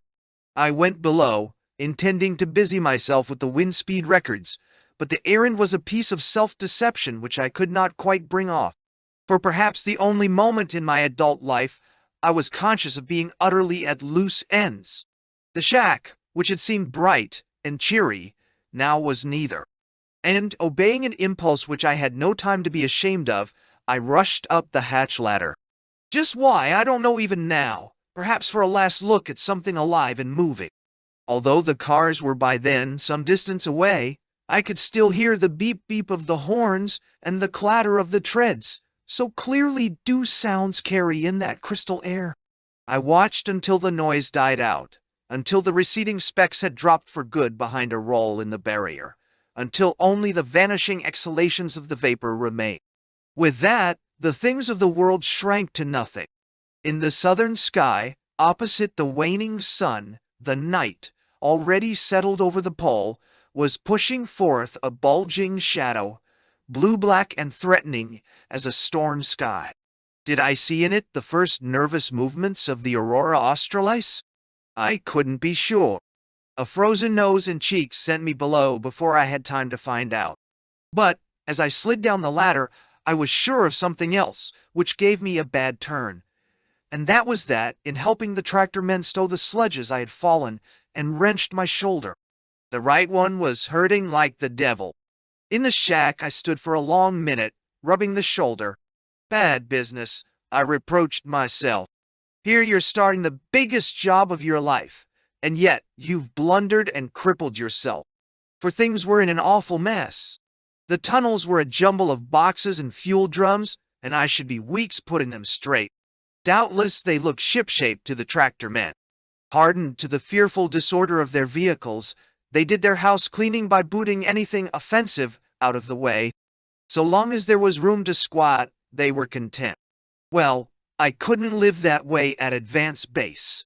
But only one pair of shoulders was available for all the lifting and moving and shoveling, and they were 50% out of commission. I couldn't just sit and mope. Using one arm as best I could, I started to clean up my own Ogden stable. Absorbed in the task, I forgot the ache in the shoulder. The hours melted away. It was past midnight before I thought of stopping. I paused only long enough to brew a pot of tea and to munch a few crackers. Although I had little to show for the day's work, I could at last move around in the tunnels without tripping over duffel bags, food tins, and bundles of bamboo marker poles. Tomorrow I would commence unpacking the books and racking the medical stores in a handy place. Later on, I would put the food and fuel tunnels in order. The main responsibility, after all, was the meteorological instruments, which, so far, were running smoothly. Every hour I took time out to inspect them, a practice I wanted to become a habit. Already I was regarding them with the warm, covert look reserved for good companions. The day's work done, I took the luxury of a meditative inventory, and what I saw was good. The means of a secure and profound existence were all handy. In a world I could span in 4 strides going one way and in 3 strides going the other. It was not a bright world. The storm lantern hanging from a nail over my bunk burned dimly, and the gasoline pressure lamp, suspended from the ceiling, seemed to concentrate its brilliance all in one patch, making the shadows seem all the darker. But the dimness was rather to my liking. It gave depth to the room, and somehow made my possessions seem bigger. My bunk, fastened to the north wall, was about 3 feet off the floor, with the head flush against the eastern wall. At the foot of the bunk, on a small table, was the register, a glass enclosed mechanism of revolving drum and pens, which automatically recorded wind direction and velocity as reported by the wind vane and anemometer cups to which it was electrically connected. The dry cells powering the pens and driving the drum were racked underneath. Across the room, in the southeast corner, was a triangular shelf holding the main combination radio transmitter and receiver with a key fastened near the edge. The transmitter was a neatly constructed 50-watt self-excited oscillator which Dyer had assembled himself, and which was powered by a 350-watt gasoline-driven generator weighing only 35 pounds. The receiver was a super heterodyne of standard make. Above this shelf was a smaller one holding the emergency radio equipment, consisting of two 10-watt transmitters powered by hand-crank generators plus 2 small battery receivers, each good for about 100 hours. These were standby equipment, and above this shelf was a still smaller shelf holding spare parts for the radio. The east wall between the head of the bunk and the radio corner was all shelves, 6 to be exact. The lower ones were stocked with food, tools, books, and other odds and ends. On the top shelves were instruments and chronometers, all placed high and some wrapped in cotton. On the south wall my windproofs, fur mukluks, parka, and pants hung drying from 10-penny nails. Pushed against the middle of the same wall was a food box on which was a portable Victrola in a battered green case. The table was also the family board. On the floor in the southwest corner was a box, which I called the ice box, since anything put into it would stay frozen. Among other things it then contained were 2 Virginia hams which my mother had sent me. The stove was a foot or so out from the west wall, about midway between the door and the triple register. It was an ordinary 2-lid, coal-burning caboose stove, except that this one had been converted into an oil burner by fitting a round burner over the grate and rigging a 3-gallon gravity tank to feed it. It burned Stoddard solvent, ranking midway between kerosene and gasoline among the petroleum distillates. A liquid fuel was chosen instead of coal because coal was too bulky to haul. From the stove the stack went straight up to within 2 feet of the ceiling, where it bent and ran along the wall before passing through a vent above. By carrying the pipe across the room this way, we thought we were providing the equivalent of a radiator, but the scheme was a clumsy makeshift. 2 or 3 pipe sections were lost on the trail, somewhere between Little America and Advance Base, and the only reserve sections being of a different size, we had used empty 5-gallon tins as joints, cut open at the ends to fit. Ingenious as they were, the connections were scarcely airtight. This crude, inoffensive-looking heating plant held for me the power of life and death. Innocent in every rude line, it would nearly kill me a few months hence. And the time would come when I should wonder how I could have been such a fool as not to see what was in plain sight for me to see. The heating and ventilation of the shack had been a problem from the first. At Little America, where we had given the shack a 6 weeks trial run, both Charlie Murphy and Seeple had complained about being made ill by the fumes while they occupied. This was a warning, since the shack, then above ground, was much better ventilated than it would be underground. Glad for having detected that bug in time, I had had the machinist make a new burner. During the month I had lived in the shack at Little America, it had worked fine.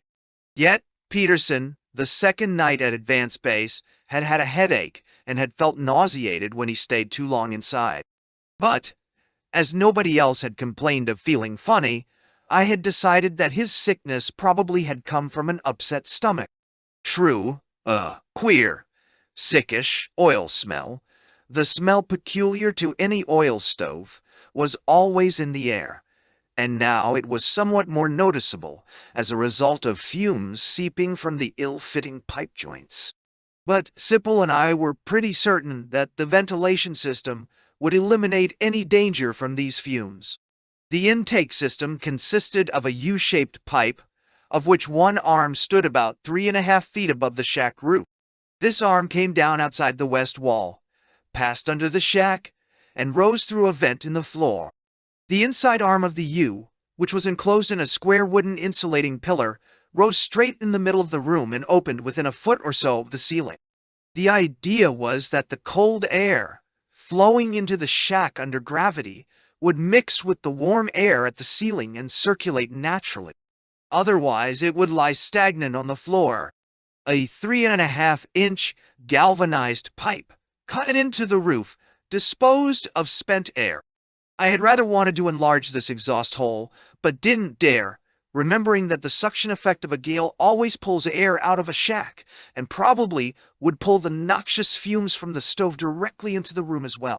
If this setup held the seeds of misfortune, they were not in evidence during my first day alone. On the contrary, I thought the pipe was drawing well. When I put my hand over the end, I could feel a steady flow pouring from it. About 1 o'clock in the morning, just before turning in, I went topside for a look around. The night was spacious and fine. Numberless stars crowded the sky. I had never seen so many. You had only to reach up and fill your hands with the bright pebbles. Earlier, a monstrous red moon had climbed into the northern quadrant, but it was gone by then. The stars were everywhere. A sailor's sky, I thought, commanded by the Southern Cross and the wheeling constellations of Hydrus, Orion, and Triangulum drifting ever so slowly. It was a lovely motion to watch. And all this was mine, the stars, the constellations, even the earth as it turned on its axis. If great inward peace and exhilaration can exist together, then this, I decided my first night alone, was what should possess the senses. No, it wasn't going to be half bad. A man had no need of the world here, certainly not the world of commonplace manners and accustomed security. The barrier, austere as platinum, was world enough, and onto it I had trespassed but little. The only things of mine that showed were the radio antenna, the 12-foot anemometer pole surmounted by the silver weather vane, and the aluminum wind cups, the beehive instrument shelter for the thermometers and recording barograph, and the ventilator pipes and stove pipes sticking above the shack roof. Without taking more than a few steps, I could touch them all, and a traveler on a darkish night might pass at 20 yards and miss them entirely. Yet, wasn't this really enough? It occurred to me then that half the confusion in the world comes from not knowing how little we need. That night, anyway, I had no consciousness of missing conventional sounds and stirrings. I was as methodical as any family man, following his ordinary routine. I turned off the valve in the stove and put out the fire. Then I undressed, draping my clothes over a chair. I remember cussing inwardly when my bare feet touched the floor, and certainly I stepped lively in crossing the shack to open the door for ventilation and in leaping into the sleeping bag before the inflowing cold blast overtook me. The bag at first was cold, as it always was, from accumulated body moisture, and while I waited for it to warm up to a tolerable temperature and massaged the protesting shoulder and felt around to make sure that I hadn't forgotten the flashlight in case I had to get up, my mind was wondering whether my family was all right and about the things I'd do in the morning. But, most of all, it kept dropping back to the tractor crew somewhere between me and Little America, and I couldn't help reproaching myself for having kept them so long. Out of these rambling notions sprang an awful thought. Although I had been through all the gear, I couldn't recall seeing either the cookbook or the alarm clock. "Good God!" I exclaimed, and the explosive echo of the words, the first spoken aloud since the tractors had left, almost brought me out of the bunk. In all the planning, the scrutinizing of every detail, the checking and the double-checking, could we have forgotten these two common but indispensable tools? Telling the time was no problem. I had 3 chronometers plus a wristwatch. What worried me was getting up in the morning for the 8 o'clock weather observations, now that the winter night was coming, and the 24 hours of the day would all be nearly the same. As for the cookbook, I could do without it. Yes, indeed. But maybe not. Although I appended my memory, I couldn't remember ever attempting anything more elaborate than ham and eggs over the kitchen range, or a steak over a campfire, or pemmican hush on the trail. A civilized man, a city dweller used to servants, an explorer accustomed to a camp cook at least, or what passed for one, I might have to choose between starving to death or slowly going mad on a diet of cereal and canned corned beef. Thank heaven, there is no lack of can openers. Corey had included at least a dozen, and they were scattered among the stores to avoid any chance of their being all lost at once. So why, I asked myself, weary the mind with small reproaches? Sufficient unto the day was the evil. The assets, after all, were many. Remembering the toilet some 35 feet down the food tunnel, I drew comfort from the fact that my kidneys were sound. April 1st, God of 2.5. During the 4.5 months I advanced base alone, I kept a fairly complete diary. Nearly every night before turning in, I sat down and wrote a thoroughgoing account of the day's doings. Yet, I have been surprised and puzzled, on reading the entries 4 years later, to find that not more of the emotions and circumstances, which I have always associated with the first few days alone, were actually committed to paper. For afterwards it seemed that I was never busier. Although I was up mornings before 8 o'clock and rarely went to bed before midnight, the days weren't half long enough for me to accomplish the things I set out to do. A fagged mind in the midst of a task has little patience with autobiographical trifles. As witness, March 29. Last night when I finished writing, I noticed a dark patch spreading over the floor from under the stove. A bad leak had opened up in the fuel line. Worried about the fire risk, I shut off the stove and searched all through my gear for a spare line. I couldn't find one, which annoyed me, but I finally succeeded in stopping the leak with adhesive tape borrowed from the medical chest. Result, I was up until 4 o'clock this morning, most of the time damned cold, what with the fire out and the temperature at 58 degrees below zero. The cold metal stripped the flesh from 3 fingers of one hand. Later, this being the 22nd anniversary of the death of Captain Robert Falcon Scott, I have been reading again his immortal diary. He died on this same barrier, at approximately the same latitude as that of Advance Base. I admire him as I admire few other men. Better than most, perhaps, I can appreciate what he went through. March 30. There will be no peace until I know that the tractor party has reached Little America safely. I blame myself for having kept them here so long. Well, the radio scheduled 2 days hence will tell the story.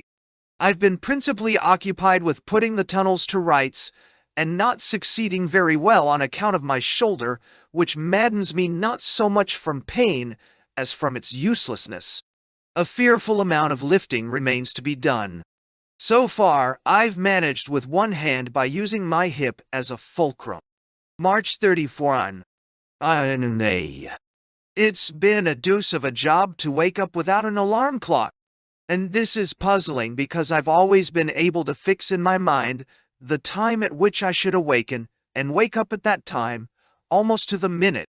I was born with that gift, and it has stood me in good stead when I dash around the country on lecture tours, leaping from hotels to trains on split-second schedules. But now the gift has simply vanished, perhaps because I am putting too much pressure on it.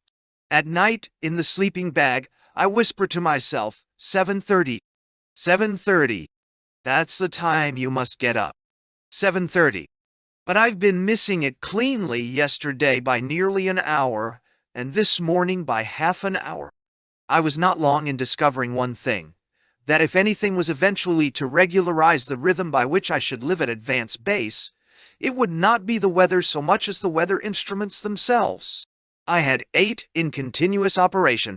One was the register, already described, which kept a continuous record of wind velocities and directions. The electrical circuit, connecting with the weather vane and wind cups on the anemometer pole topside, was powered by 9 dry cell batteries. and the brass drum with the recording sheet was turned by a clockwork mechanism, which I had to wind daily.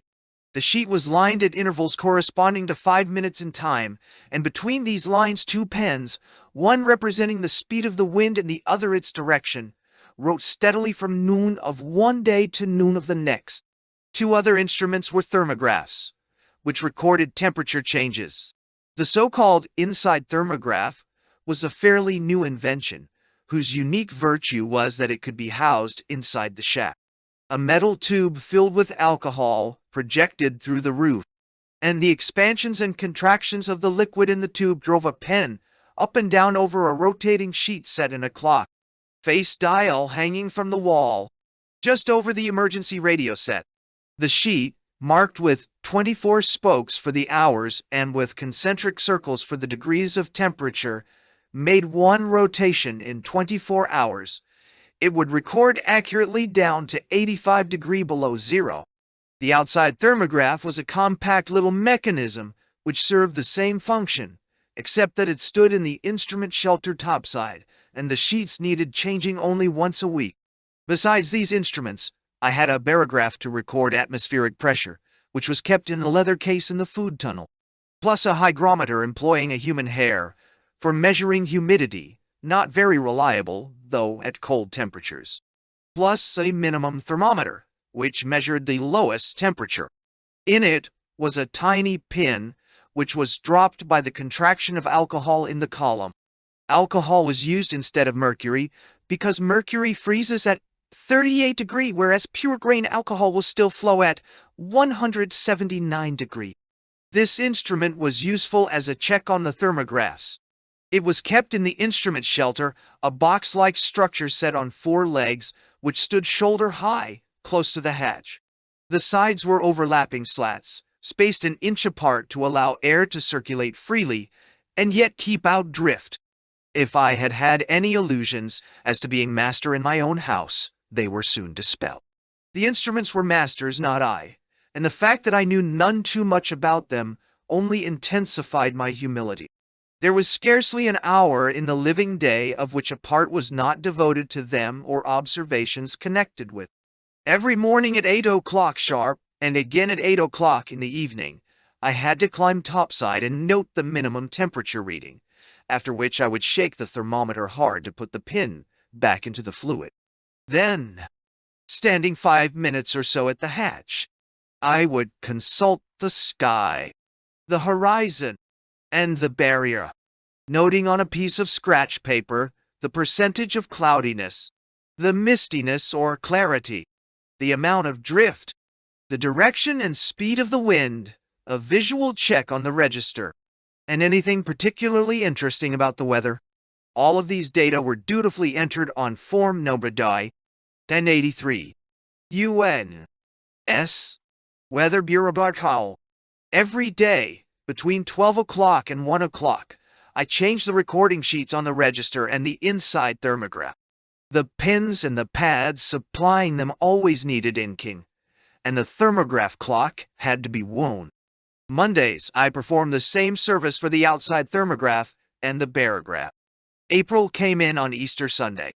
It came in blowing and snowing, bringing a southeaster which laced the air with drift, but shot the temperature up from 48 degrees to 25 degrees before the day was done. Not a pleasant day, but decidedly on the warmish side, after March's cold. In the morning at 10 o'clock, I attempted the first radio contact with Little America.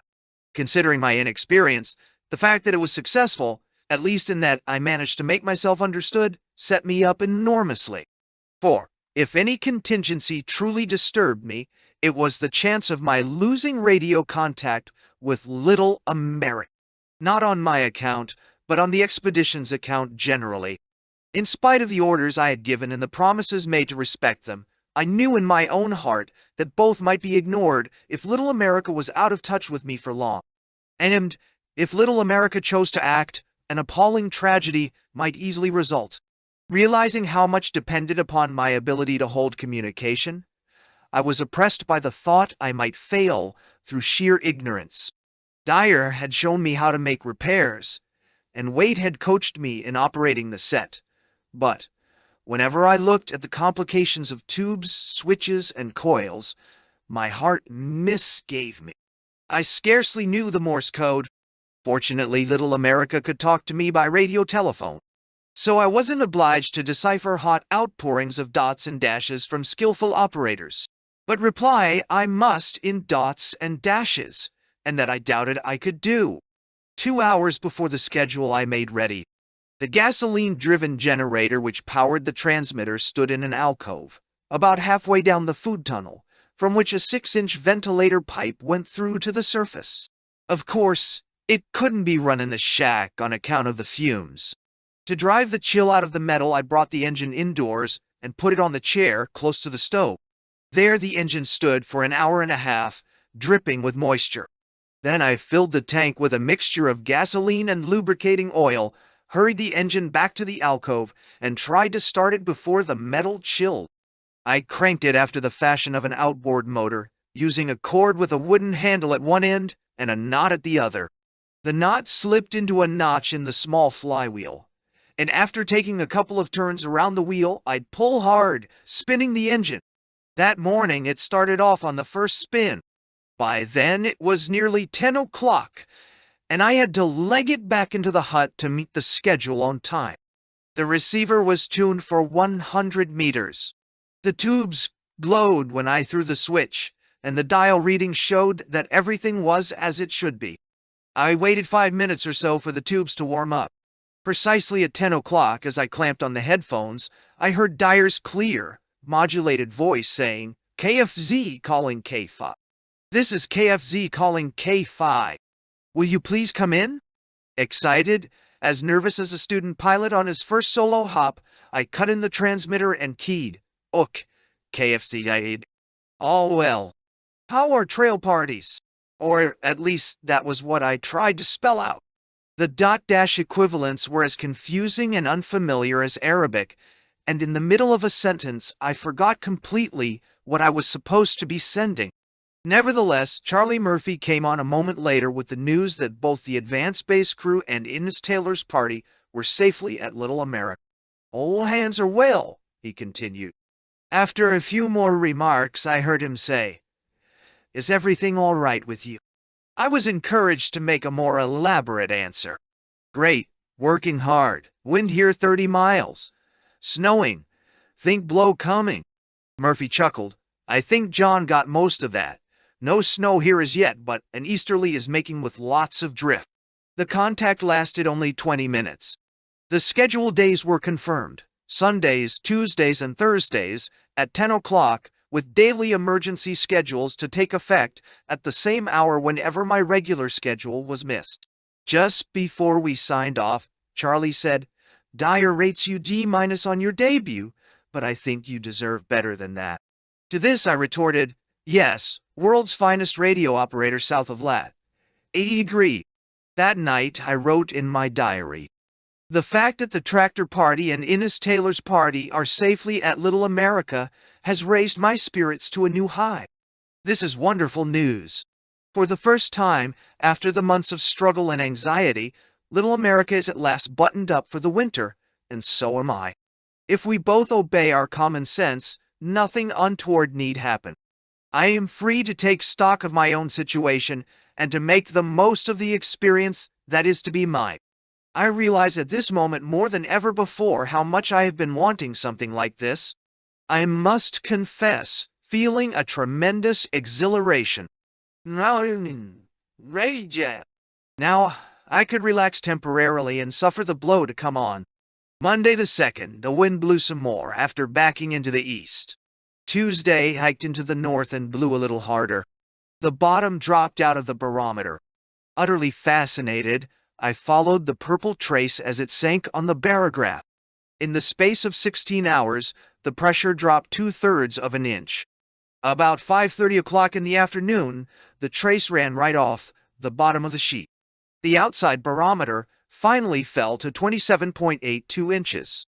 At home, a reading of that order would have presaged a hurricane more violent than the great Florida blow. All the portents of an earth-rending uproar were in the air. The wind rasped on the roof. The clacking of the anemometer cups settled into a hum. Drift sifted down through the intake ventilator, making a cold heap on the floor.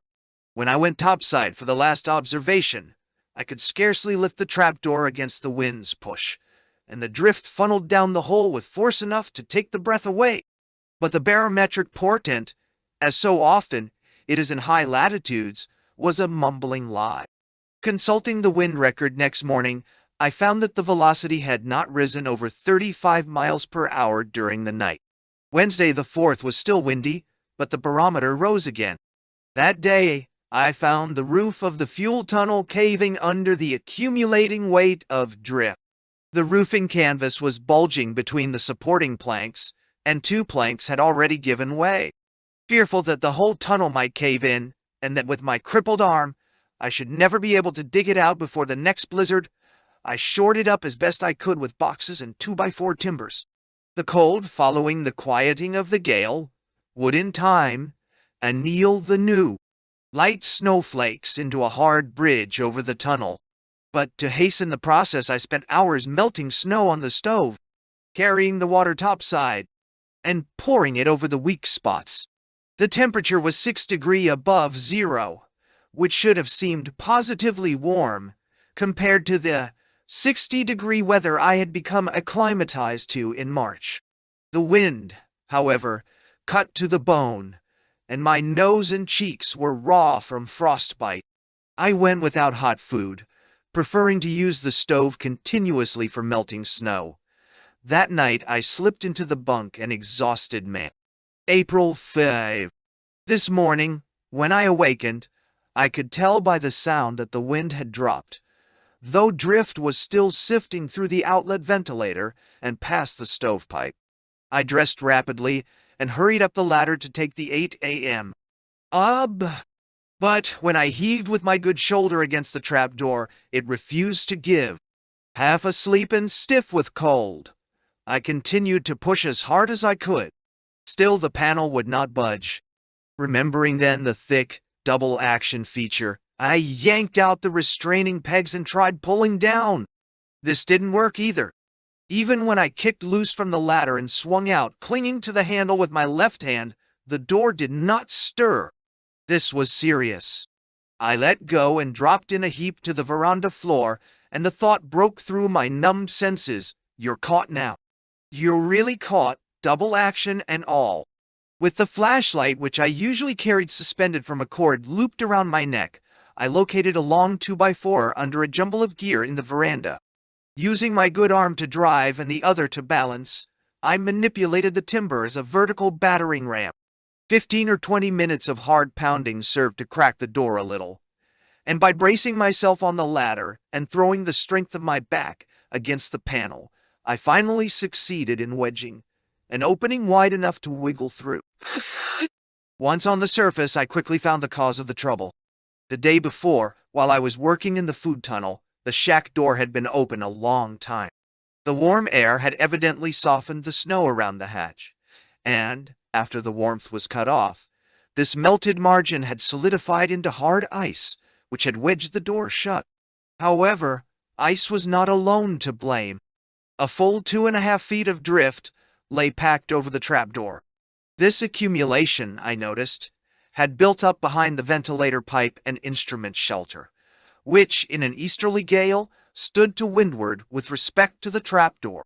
Moreover, I observed further that the shack's not having been sunk quite enough was causing a thick shell of hard snow to come over the roof. Since the trapdoor was on the west side of the shack, it had naturally caught the brunt of the drift, which always fans out to leeward of any upraised object in the pattern of a ship's wake.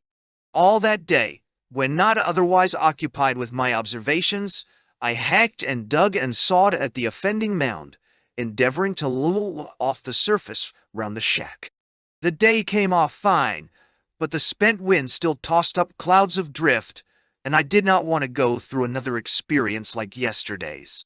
The failure of my pet door had impressed me with the necessity of having an alternative hatch against similar emergencies. Indeed, I'd already planned such a one, had, in fact, worked on it intermittently during the blizzard.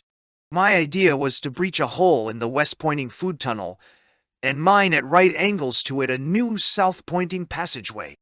The direction was selected after careful study. From experience with Antarctic weather, I knew that the prevailing winds are easterly. The easterlies are the strong, snow-making, drift-making winds. Since I was powerless to prevent the drift from building up in the lee of the stovepipe and ventilator pipes, instrument shelter, and the shack itself, and, therefore, over the food and fuel tunnels, the logical move was to drive a third tunnel out of the drift zone. Even this would not give complete security, as a norther or a souther might come along presently and build up new drift ridges at right angles to those already cast up. The drift ridges seem to feed and fatten on each other. Queerly, there is little actual increment from snowfall. Most of it blows away. Yet, if the Empire State Building were standing in the Antarctic, it would eventually be smothered in drift. I started the tunnel about midway down the food tunnel, directly opposite the recess in which the radio engine sat. It was to be from 30 to 35 feet long, about 6 feet high, and 4 feet wide. I proposed to carry it 2 or 3 feet below the surface, and at the far end, to hold out a little shaft, which would come within a foot of the surface. This thin shell could then be punctured whenever the other exit was blocked off. However, a foot a day, I decided, would be all I could do. Even a foot means hard work, my diary observes, because I can use only my left arm. I saw the blocks out, then carry them to the hatch, where I hoist them to the surface, load them aboard a small man-hauling sledge, and haul them some distance to leeward. No, unless you know something about the character of Antarctic snow, the reference to sawing it out in blocks may be puzzling. Except that it has been fused by cold rather than heat, the barrier snow is like a kind of sandstone. It is hard and brittle. You can't make snowballs with it. When you rub it, tiny ice-like globules shred off. The color is the whitest white you ever saw. It has none of the smoothness and transparency of ice. After cold has coalesced the crystals of newly fallen snow, you can walk over it and not leave an impress. At times skis will slide helplessly, as on slick glacier ice. You can't shovel that kind of snow. A shovel rings when it strikes as it might against rock. I used a 2-foot handsaw. With this I cut out blocks, which could be pried clear with a shovel, leaving nice straight lines and debris easy to handle. As a matter of fact, the escape tunnel was no wasted effort against a distant contingency. It became my water supply. All I had to do was to saw the blocks to a size suitable for the water bucket and stack them in the veranda like cordwood. Yet, melting snow was an unmitigated nuisance. I loathed it. 2 gallons of snow yielded barely 2 quarts of water after several hours on the stove. What? The water bucket was almost never off the stove, and, while it was there, little room was available for anything else.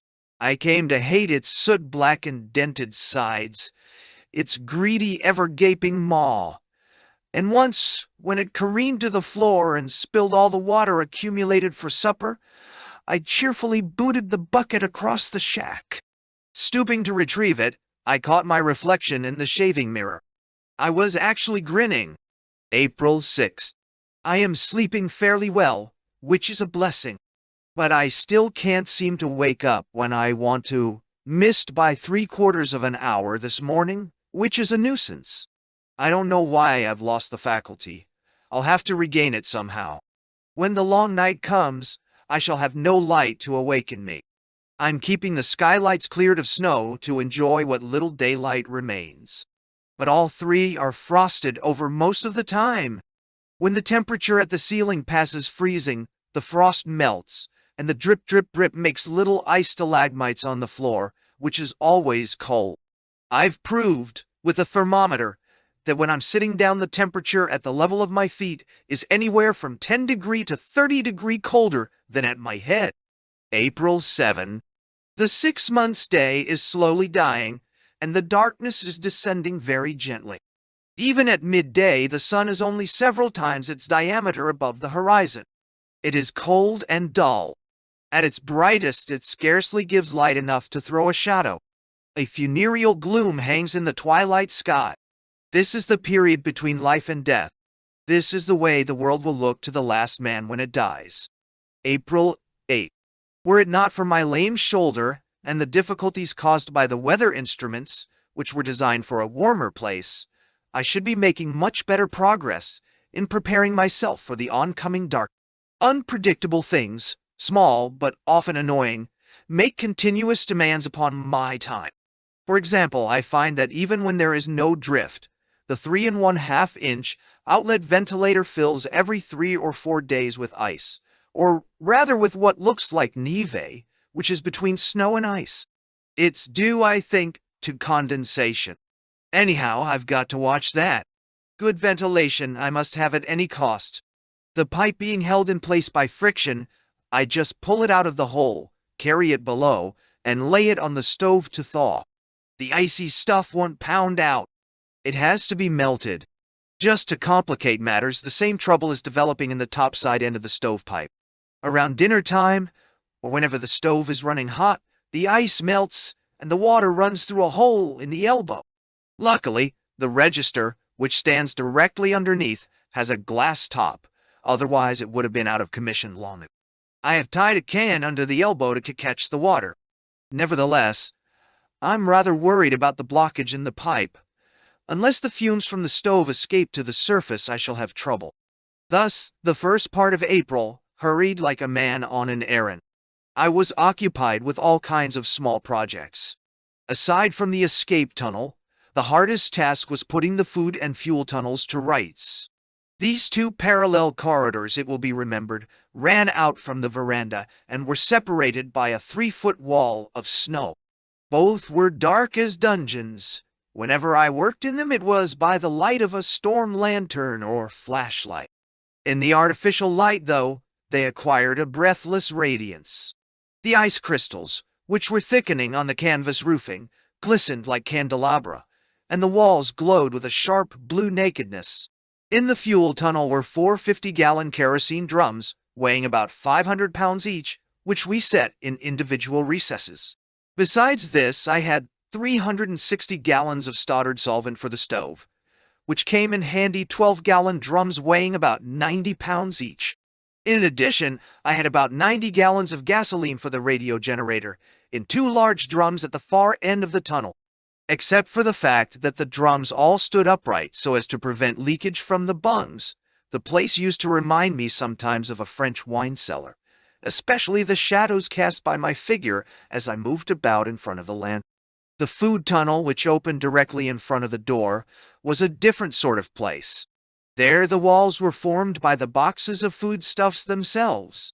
Wanting something, I simply had to pry open the sides with a chisel and take out whatever I needed, leaving the empty box as a permanent wall. What disturbed me was the haphazard manner in which the boxes had been stowed. Here and there the walls were bulging out.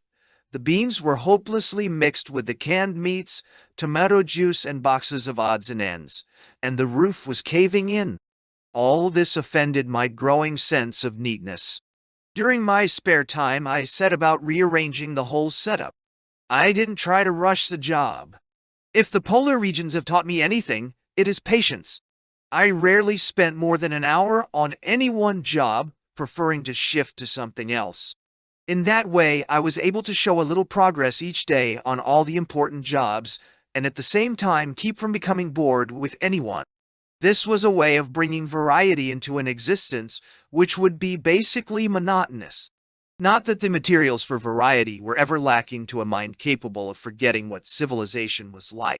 The sheer rigorousness of the barrier took care of that. At times I felt as if I were the last survivor of an ice age, striving to hold on with the flimsy tools bequeathed by an easygoing, temperate world. Cold does queer things. At 50 degrees below zero, a flashlight dies out in your hand. At 55-degree kerosene will freeze, and the flame will dry up on the wick. At 60-degree rubber turns brittle. One day, I remember, the antenna wire snapped in my hands when I tried to bend it to make a new connection. Below a 60-degree cold will find the last microscopic touch of oil in an instrument and stop it dead. If there is the slightest breeze, You can hear your breath freeze as it floats away, making a sound like that of Chinese firecrackers. As does the morning dew, rime coats every exposed object. And if you work too hard and breathe too deeply, your lungs will sometimes feel as if they were on fire. Cold, even April's relatively moderate cold, gave me plenty to think about. The Novocaine in my medical kit froze and shattered the glass tubes. So did the chemicals in the firebombs. 2 cases of tomato juice shattered their bottles. Whenever I brought canned food inside the shack, I had to let it stand all day near the stove to thaw. On very cold days, the kerosene and Stoddard solvent flowed like cylinder oil. I dug a deep hole in the tunnel floor for my can to lengthen the drop in the rubber hose which I used as a siphon. Frost was forever collecting on the electrical contact points of the wind vane and wind cups. Some days I climbed the 12-foot anemometer pole 2 and 3 times to clean them. It was a bitter job, especially on blustery nights. With my legs twined around the slender pole, my arms flung over the cleats, and my free hands trying to scrape the contact point clean with a knife, and at the same time hold a flashlight to see, I qualified for the world's coldest flagpole. Sitter.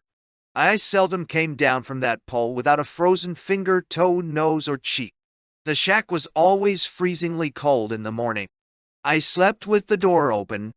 When I arose, the inside temperature, depending upon the surface weather, might be anywhere from 10 degrees to 40 degrees below zero. Frost coated the sleeping bag where my breath had condensed during the night.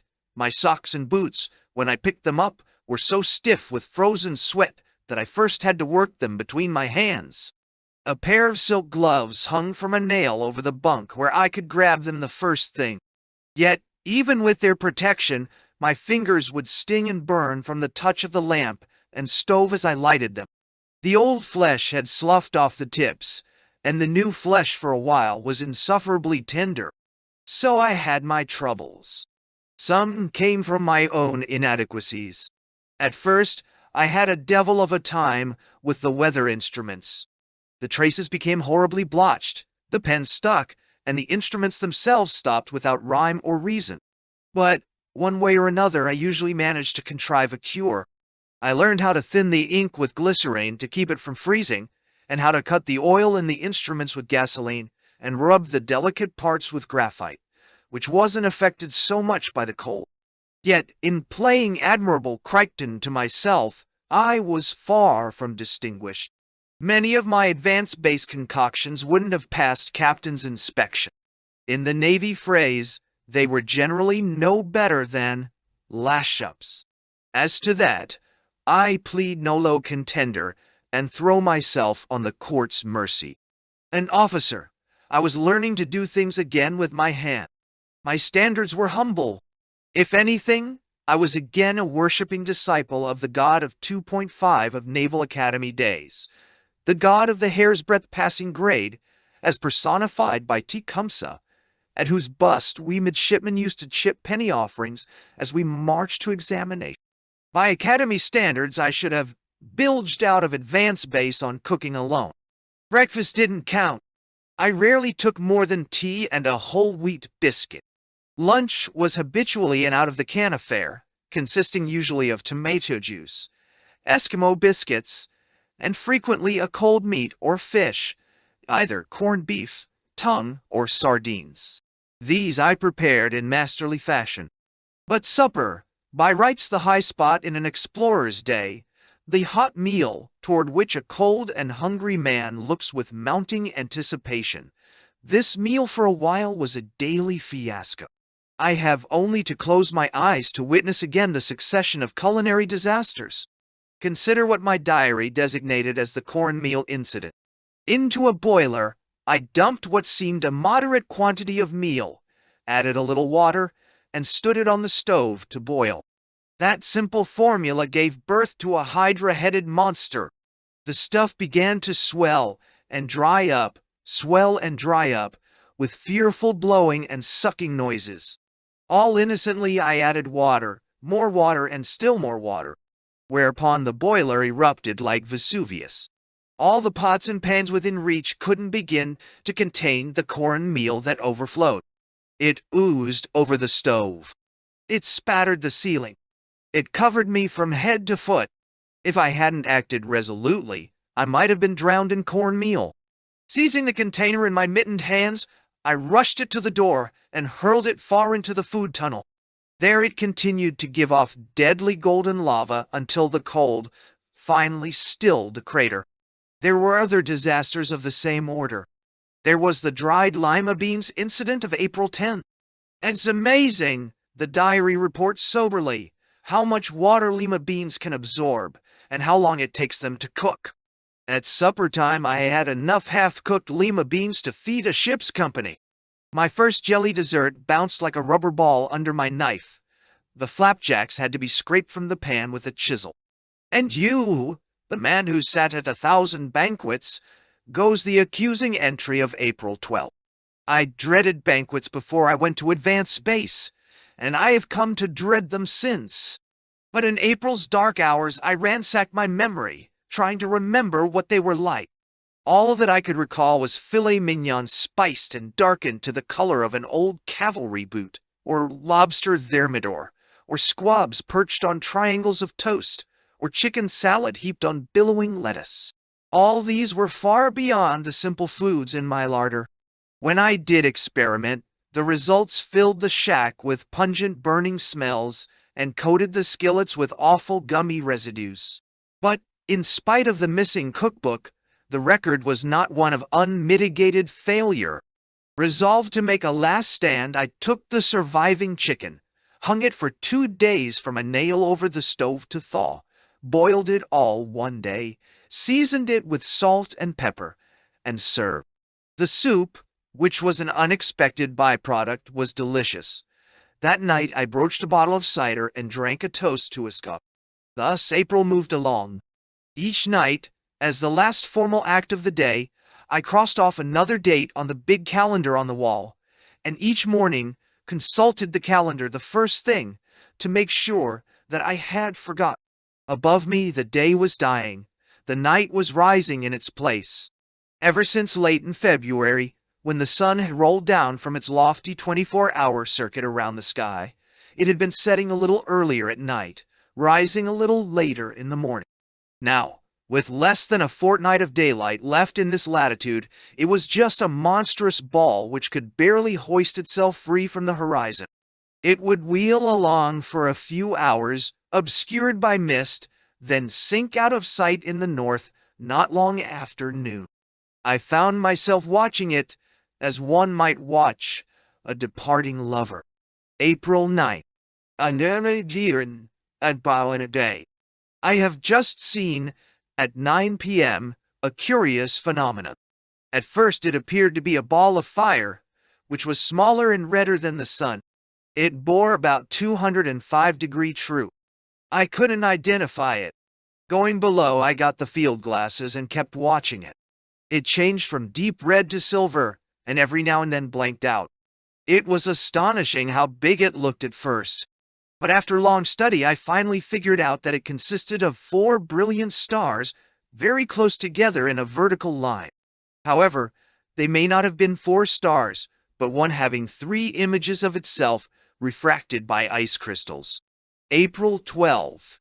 Now, it has been crystal clear, with a temperature of about 50 degrees below zero and a whispering southerly wind that set fire to the skin. Each day, more light drains from the sky.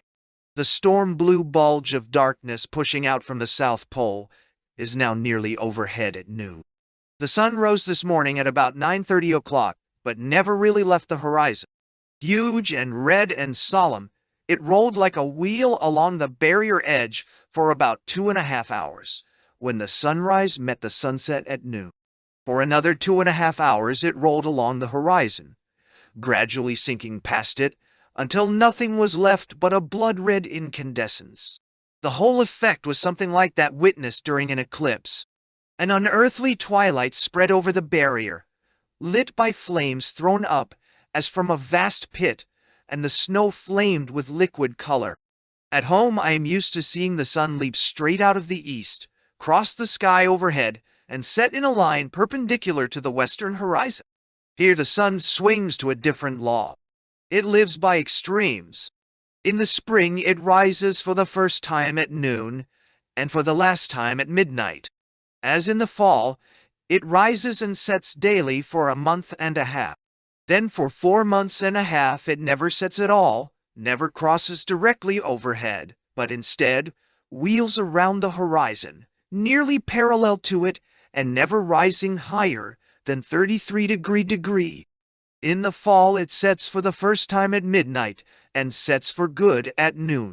Then for 4.5 months it does not rise at all, but instead sinks gradually below the horizon to a depth of 13° before it begins to lift again. This is the period I am approaching now, a period when the day seems to be holding its breath. Thus the coming of the polar night is not the spectacular rush that some imagine it to be. The day is not abruptly walled off, the night does not drop suddenly. Rather, the effect is a gradual accumulation, like that of an infinitely prolonged tide. Each day the darkness, which is the tide, washes in a little farther and stays a little longer.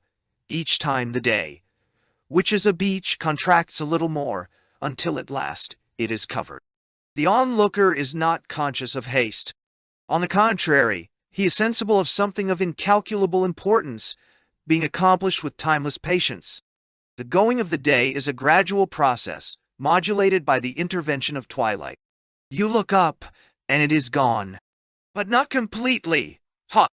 Long after the horizon has interposed itself, the sun continues to cast up a pale and dwindling imitation of the day. You can trace its progress by the glow thrown up as it makes its round just below the horizon. These are the best times, the times when neglected senses expand to an exquisite sensitivity. You stand on the barrier and simply look and listen and feel. The morning may be compounded of an unfathomable, tantalizing fog in which you stumble over sastrugi you can't see, and detour past obstructions that don't exist, and take your bearings from tiny bamboo markers that loom as big as telephone poles and hang suspended in space. On such a day, I could swear that the instrument shelter was as big as an ocean liner. On one such day, I saw the blank northeastern sky become filled with the most magnificent barrier coast I have ever seen, true in every line, and faced with cliffs several thousand feet tall. A mirage, of course. Yet, a man who had never seen such things would have taken oath that it was real. The afternoon may be so clear that you dare not make a sound, lest it fall in pieces. And on such a day I have seen the sky shatter like a broken goblet and dissolve into iridescent tipsy fragments, ice crystals falling across the face of the sun. And once in the golden downpour a slender column of platinum leaped up from the horizon, clean through the sun's core. A second luminous shadow formed horizontally through the sun, making a perfect cross. Presently, 2 miniature suns, green and yellow in color, flipped simultaneously to the ends of each arm. These are parhelia, the most dramatic of all refraction phenomena. Nothing is lovelier. April 14th. Pity. Took my daily walk at 4 p.m. today, in 89° of frost. The sun had dropped below the horizon, and a blue of a richness I've never seen anywhere else flooded in, extinguishing all but the dying embers of the sunset. Due west, halfway to the zenith, Venus was an unblinking diamond, and opposite her in the eastern sky was a brilliant twinkling star set off exquisitely, as was Venus in the sea of blue. In the northeast, a silver-green serpentine aurora pulsed and quivered gently. In places the barrier's whiteness had the appearance of dull platinum. It was all delicate and elusive. The colors were subdued and not numerous. The jewels few, the setting simple. But the way these things went together showed a master's touch. I paused to listen to the silence. My breath, crystallized as it passed my cheeks, drifted on a breeze gentler than a whisper. The wind vane pointed toward the South Pole. Presently, The wind cups ceased their gentle turning as the cold killed the breeze. My frozen breath hung like a cloud overhead. The day was dying, the night being born, but with great peace.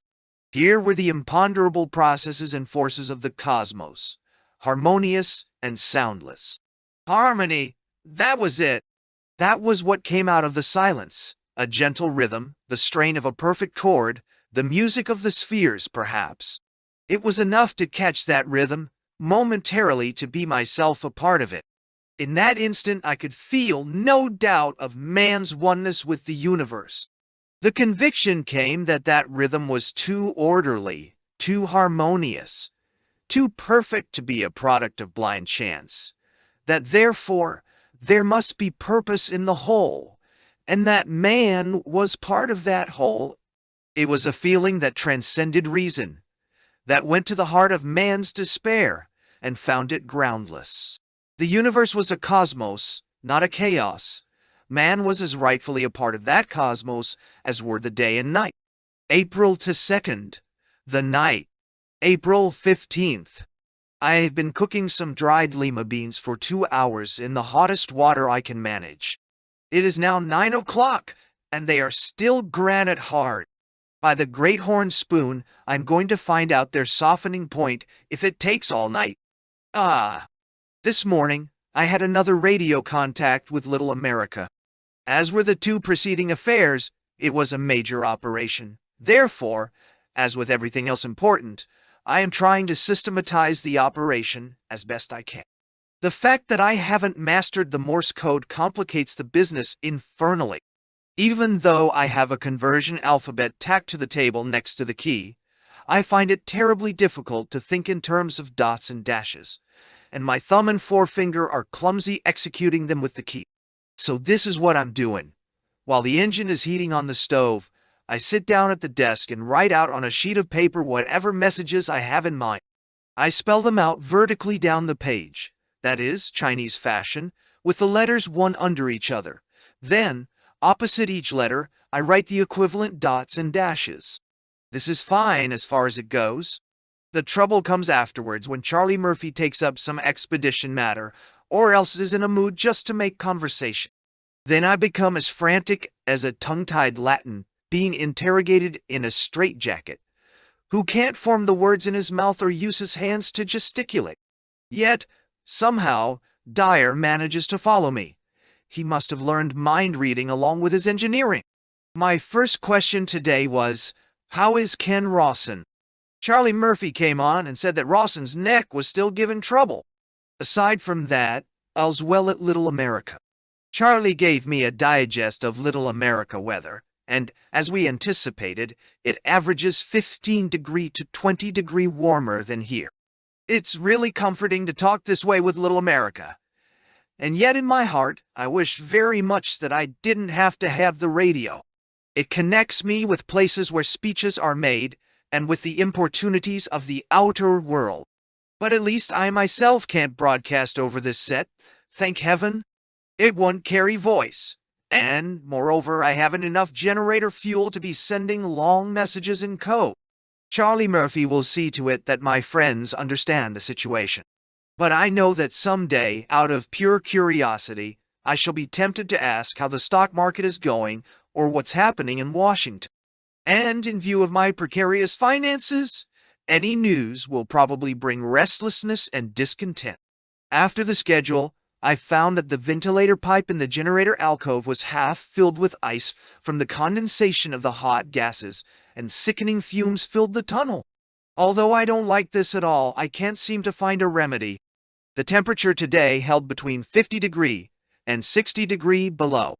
April 17. A momentous day. I found the cookbook. Going through a homemade canvas bag full of navigational gear and various odds and ends, I came upon the precious volume early this morning. The whoop of joy I uttered sounded so loud that I was actually embarrassed. It was the first sound to pass my lips, I realized, in 20 days. No book washed ashore to a castaway could have been more avidly studied. I regret to say, though, that it doesn't solve all the mysteries of cooking. It doesn't tell me how to keep flapjacks from sticking to the pan. So I took advantage of the radio schedule today to ask Charlie Murphy if anyone in camp knew the answer. Greasing the pan, I explained, did no good. Charlie's reply came floating back. "You've got me there," he said. "I've never cooked a thing in my life. Maybe you'd better change your diet." "Nah. Ask Cook," I spelled out laboriously. "Dick, if you were starving to death," my friend replied, "I still wouldn't trust that cleaver-wielding Marine." "Ask somebody," I persisted. "I'll tell you what," said Charlie. "I'll send a message to Oscar of the Waldorf. In a serious matter like this, we don't want to take any chances. 1. Another important event occurred today. The sun departed for good.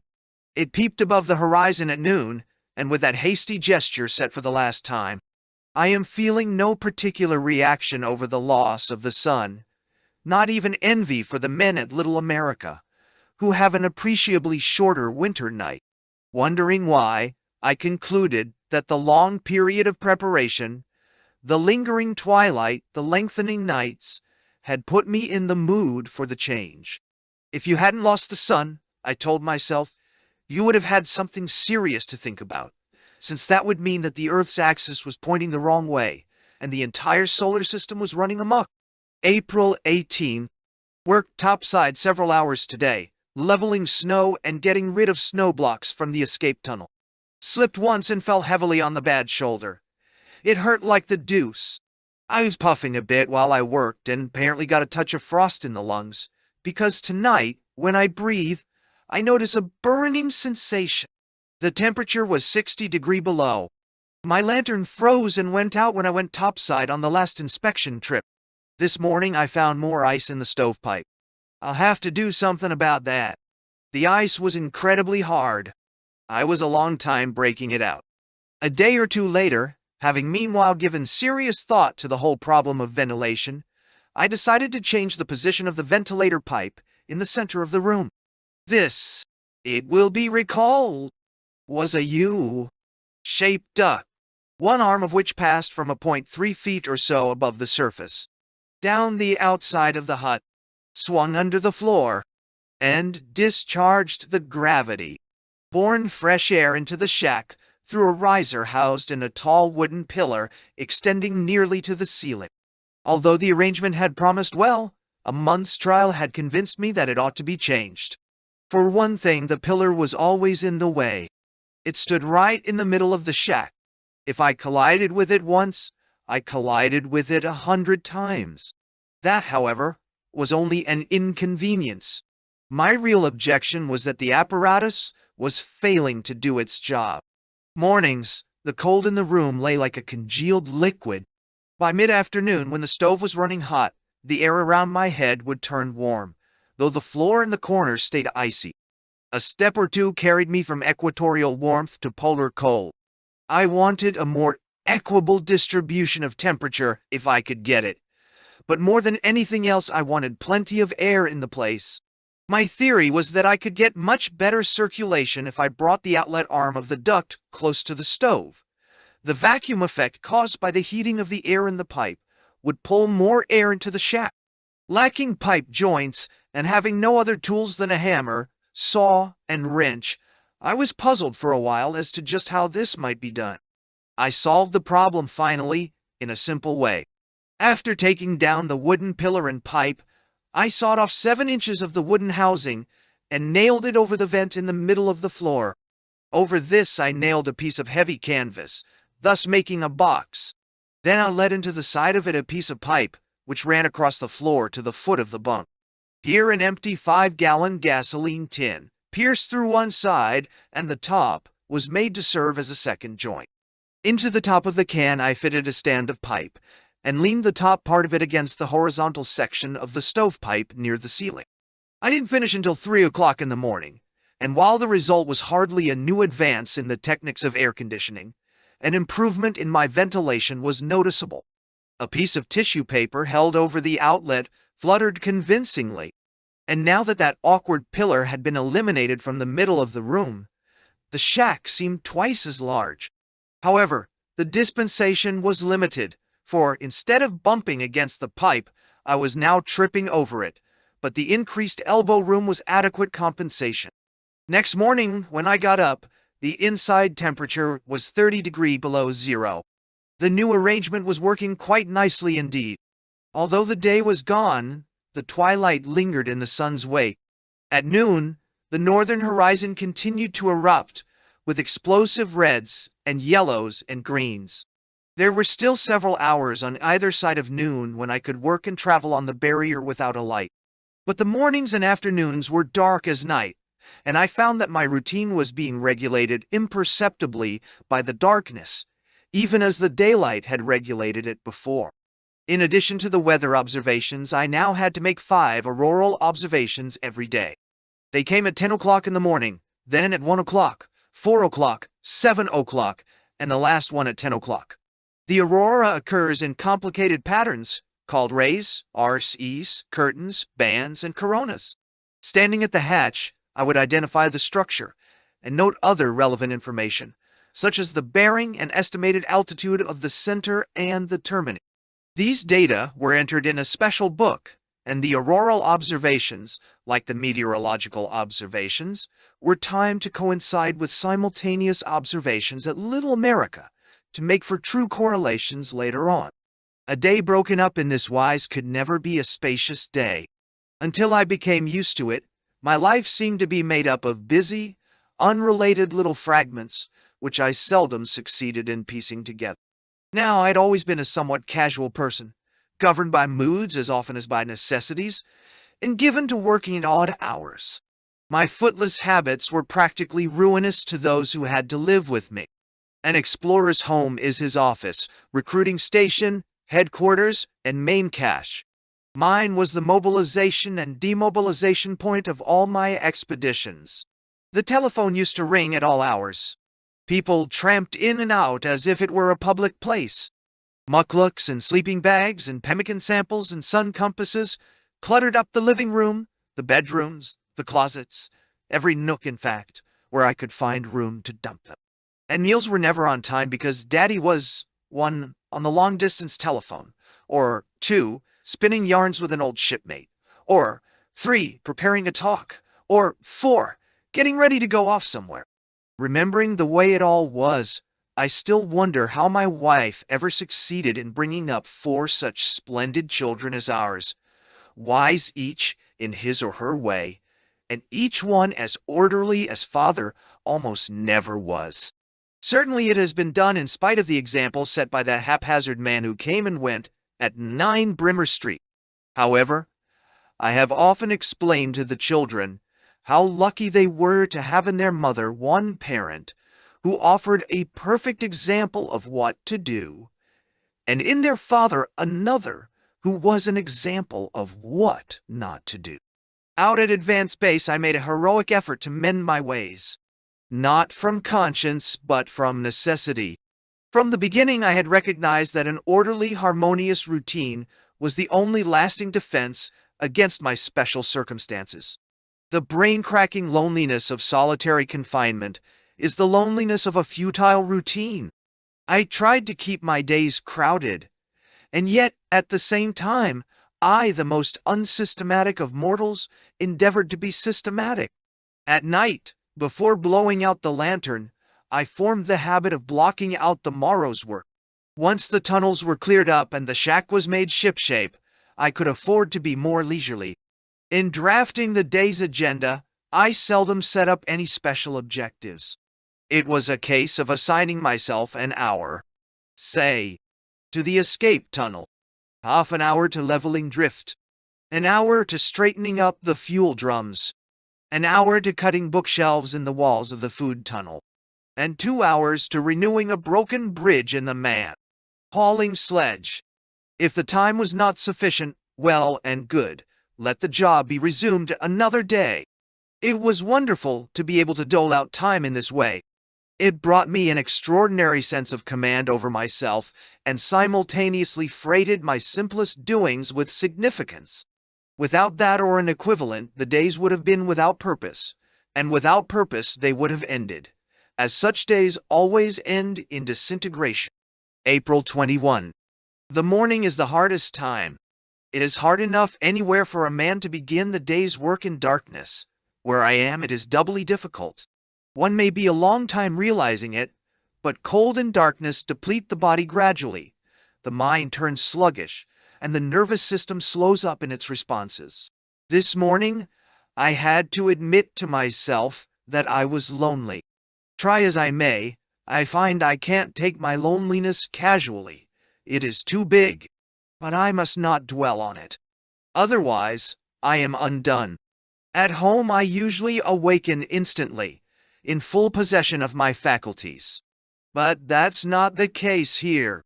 It takes me some minutes to collect my wits. I seem to be groping in cold reaches of interstellar space, lost and bewildered. The room is a non-dimensional darkness, without shadow or substance. Even after all these days, I sometimes ask myself, where am I? What am I doing here? I discover myself straining, as if trying to hear something in a place where no sound could possibly exist. Ah, yes. Tick, tick, tick, tick, tick, tick, tick. The busy, friendly voices of the register and thermograph on the shelves, each distinct and dramatic. Sounds I can understand and follow. Even as a mariner emerging from the darkness of the boundless ocean can recognize and follow a coast by the bellboys offshore. As I dread getting up, I just lie and listen to these sharp, clean beats, letting them form little conversations, little rhymes, even short stories in my mind. They have a pleasant, narcotizing effect. The slightest move disturbing the nice temperature balance in the sleeping bag sends a blast of frosty air down my back or stomach. My skin crawls at the thought of touching foot to the deck. But up I must for the 8 a.m. observation, and so I lie there, mustering resolve for a wrenching heave into the dark. Clear of the bag, I feel around on the shelf at the head of the bunk, until I locate the silk gloves which I wear to protect my fingers while handling cold metal. After putting these on, I light the lantern which hangs from a nail over the bunk. The wick, hard with frost, seldom takes fire easily. The flame catches and goes out, catches and goes out. Then, as it steadies on the wick, the light gradually pushes a liquid arc into the room, bringing my possessions one by one into its wavering yellow orbit. I suppose it is really a gloomy light. Things on the opposite wall are scarcely touched by it. But to me that feeble burning is a daily miracle. With light the day begins. The mind escapes from darkness, and numbness leaves the body. I sleep in my underclothes, with my pants and shirt and socks heaped upon the table. Needless to say, I dress faster than a fireman. Thus, the advance base day began. The next day, exactly a month after I flew from Little America, I sat down and wrote, at odd moments during the day, exactly what I did from waking to sleeping. The whole entry ran close to 3,500 words. The day happened to be a Sunday, but the flow of the hours at Advance Base was no different from that of any other day. Since the entry describes a typical day, at least for this period, I have decided to include it, except for slight editing against repetition. April 22nd. After dressing, the first thing I do, of course, and that right lively, is to start the stove. The fuel is usually somewhat congealed, and it takes 10 minutes or so for enough to run from the tank to fill the burner. I crave hot tea in the morning, for, rather than wait for the stove to warm up, I heat a quart of water, ice of course, with meta tablets, which are inch-long wafers of solidified alcohol. I dump half a dozen of these in a can, and set the pan of ice in a metal rack over the hot blue flame. The silence during these first minutes of the day is always depressing. It seems real, as if a gloomy critic were brooding in the shadows, on the verge of saying something unpleasant. Sharing his mood, I merely grunt a good morning. My exercises help to snap me out of this. Stretched out flat on the bunk, I go through 15 minutes of various kinds of muscle stretchings. By the time I've finished, the water is hot. I brew about a pint of tea in a big porcelain cup, and dump in lots of sugar and powdered milk. After a sip or two, I put the cup over the flame and hold it there until it gets piping hot. So hot, in fact, that it burns the mouth and throat. Thus fortified, I am ready for the observation. A few minutes before 8 o'clock, I noted the barometric pressure, 28.79 inches. A quick glance at the inside thermograph, just before I buttoned on my canvas windbreaker, showed a topside temperature in the -40s. I heated the flashlight a minute or two over the stove. That would keep the batteries from freezing. Without bothering to turn the switch, I went into the pitch-black veranda and up the ladder. That little route I knew by heart. A step past the door, 2 to the left, 6 rungs up. The trapdoor stuck a little. The violence of my second heave sent a shower of crystals down my neck, making me shiver. It was still very dark, but an impalpable fog lay close to the surface, giving the day a gray look, and a relentless flutter of snow was in my face. I still use the words day and night, having no equivalents for the divisions whose differences are only in time. Day seems a meaningless description of the soggy pall which this morning lay over the barrier. As I looked about, I was conscious only of solitude and my own forlornness. The thermograph in the shelter showed a minimum temperature of 48.5 degrees below zero and a maximum of 46 degrees since the last observation. I reset the pin in the minimum thermometer and brushed out the rime and snow with a whisk broom which I carried in my pocket.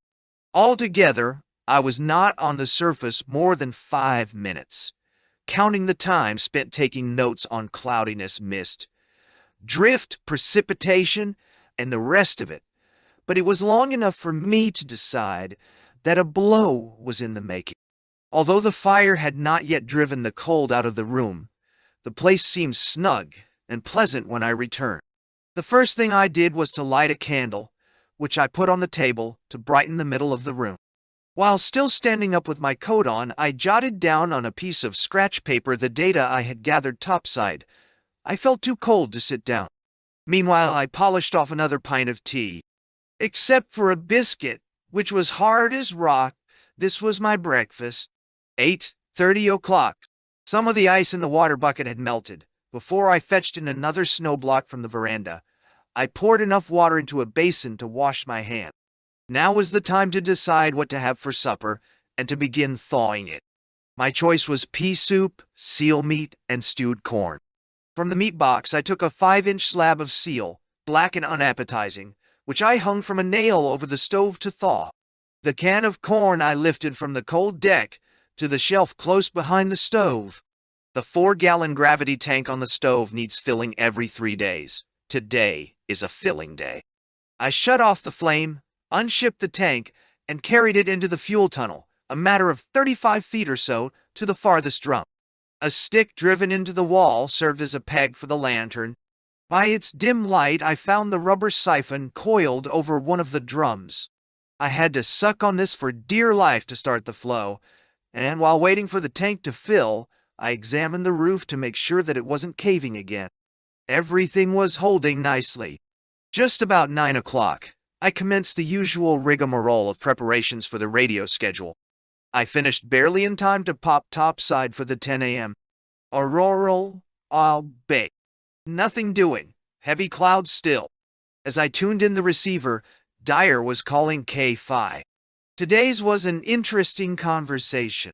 The general objectives of the big exploration campaign in the spring had been set up before I left Little America, but certain revisions in the plan seemed desirable after closer scrutiny, and these Charlie Murphy took up.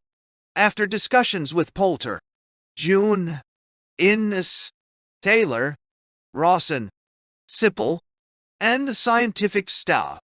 With the suggested revisions, I was in accord. Just before we shut down, Dyer gave me a time tick, which he had picked up from either the U.S. Naval Observatory or Greenwich. I've forgotten which. When I say now, Dyer warned, it will be 10:53 o'clock. You have 35 seconds to go. 20 seconds. 10 seconds. Now. One chronometer I found was running 2 minutes, 10 seconds fast, the other 31 seconds fast. The third was 1 minute 20 seconds slow. I noted the facts in my records. I must know the exact time in order to synchronize my observations with those at Little America. After that, I carefully wound all 3 chronometers. After the schedule, I had an hour to devote to the escape tunnel. It's just about a third done, 13 feet to be exact. I'm far behind my schedule of a foot a day, but my lame shoulder has been something of a handicap. This morning, I finished cutting shelves in the sides for superfluous books. Later on, I expect to build alcoves in the tunnel for other gear. There isn't an inch of blank space anywhere in the shack. That's because I've been bringing in so much stuff from the boxes in the tunnel. Looking around, I was almost horrified at the amount of clothing, food, tools, gear, and other things it takes to support even one man and a scientific station here. Much of the stuff could just as well remain outside, but I suppose I get bored trotting in and out every time I want something. The hour between 12 and 1 o'clock was, as always, the busiest. Exactly at noon, I inked the register pens, changed the sheet, and wound the clock. The tracing had turned irregular, which meant that the contact points were foul. So, topside, armed with a flashlight looped around my neck, a whisk broom, and an open knife in the chest pocket of my parka. Reaching the top of the pole, I whipped off the reindeer skin mittens, which were also on a cord around my neck, and fell to work on the wind vane. I lifted it off its seat, brushed the snow out of the cups, and scraped the contact points clean, all the while cursing the cold torturing my fingers and face. My wristwatch showed 1 o'clock. No necessity for an auroral observation, still overcast. But time to wind the inside thermograph and change the recording sheet. After that, lunch. I am half through Somerset Maugham's Of Human Bondage, and I read a chapter as I ate. A meal eaten alone, and in silence is no pleasure. So I fell into the habit of reading while I ate. In that way, I can lose myself completely for a time. The days I don't read, I feel like a barbarian brooding over a chunk of meat. A moment ago, there came a tremendous boom, as if tons of dynamite had exploded in the barrier. The sound was muffled by distance, yet it was inherently ominous, breaking through the silence. But I confess that any sound which interrupts the evenness of this place is welcome. I had the feeling that the barrier was moving slightly. The handle of the lantern rattled against the tin base. The flashlight, hanging from a nail on a shelf in front of me, seemed to sway a little. This is what is known as a barrier quake, a subsidence of great areas of snow contracting from cold. Half an hour of shoveling drift was on the afternoon program. Before I went topside, I picked up the slop pail, already half frozen from standing on the floor. I was careful to dump it to leeward so that a mound wouldn't be formed to catch drip. Put in my half hour leveling off the snow around the shack. Not so difficult today. The snow lies a couple of feet deep on the roof, but for the time being does not seem to be deepening. After finishing that, I pulled the ventilator up through the roof and carried it below to thaw on the stove. For once it was fairly free of ice. After a few minutes on the stove, the ice loosened, and I was able to jar it out with a hammer. The chunk of seal over the stove was steadily dripping blackish drops of blood and water. Then I had an hour to myself. I spent part of it entering my rough meteorological notes on U.S. Weather Bureau Form Number 1, then 83. Then I tinkered with the handle of the Victrola, which had come unscrewed the night before. Just before 4 o'clock, I put on my windproofs and went topside for the auroral ub-ub. The overcast had thinned a little, and the snow had stopped, but beyond a pale, trembling glow in the dark edging of cloud, there was no sign of the aurora. A quiet day for the auroral department, I said to myself, and went walking. Because of the fog and the threat of blizzard in the air, I decided not to go very far. It is my practice to walk between an hour and 2 hours a day when I have time. The walk gives me change, and it also provides another means of exercise. Starting out, I usually stop every few steps and do a knee bend or stoop, or any one of a dozen exercises I enjoy. Today, however, I favored myself. My lungs hurt a little when I breathe, and I may have frosted them on the 18th, a little more than I realized. The last half of the walk is the best part of the day, the time when I am most nearly at peace with myself and circumstances. Thoughts of life and the nature of things flow so smoothly, and so naturally as to create an illusion that one is swimming harmoniously in the broad current of the cosmos. During this hour, I undergo a sort of intellectual levitation, although my thinking is usually on earthy, practical matters. Last night, before turning in, I read, in Santayana's Soliloquies in England, an essay on friendship. I thought of that, and the structure of social relationships, and the mechanics of friendship, as they have operated in my life. The negative aspects, the betrayals, the disappointments, and the bitternesses, I shut out entirely. Only by ruthlessly exercising the disillusioning and unpleasant thoughts can I maintain any feeling of real detachment, any sense of being wholly apart from selfish concerns. I made many turns back and forth before I decided to go below. It was very dark then, too dark to see the upper works of the hut or even the anemometer pole until I was hard by. So I finished the walk by flashlight. On the way down the ladder, I noticed that one of the rungs had sprung, and made a mental note to fix that tomorrow. After getting rid of my heavy clothes, I set about the afternoon ritual of lighting the gasoline pressure lamp. Anyhow, I have made it a ritual. Its light is twice as strong as that of the storm lantern. It reaches every corner of the room.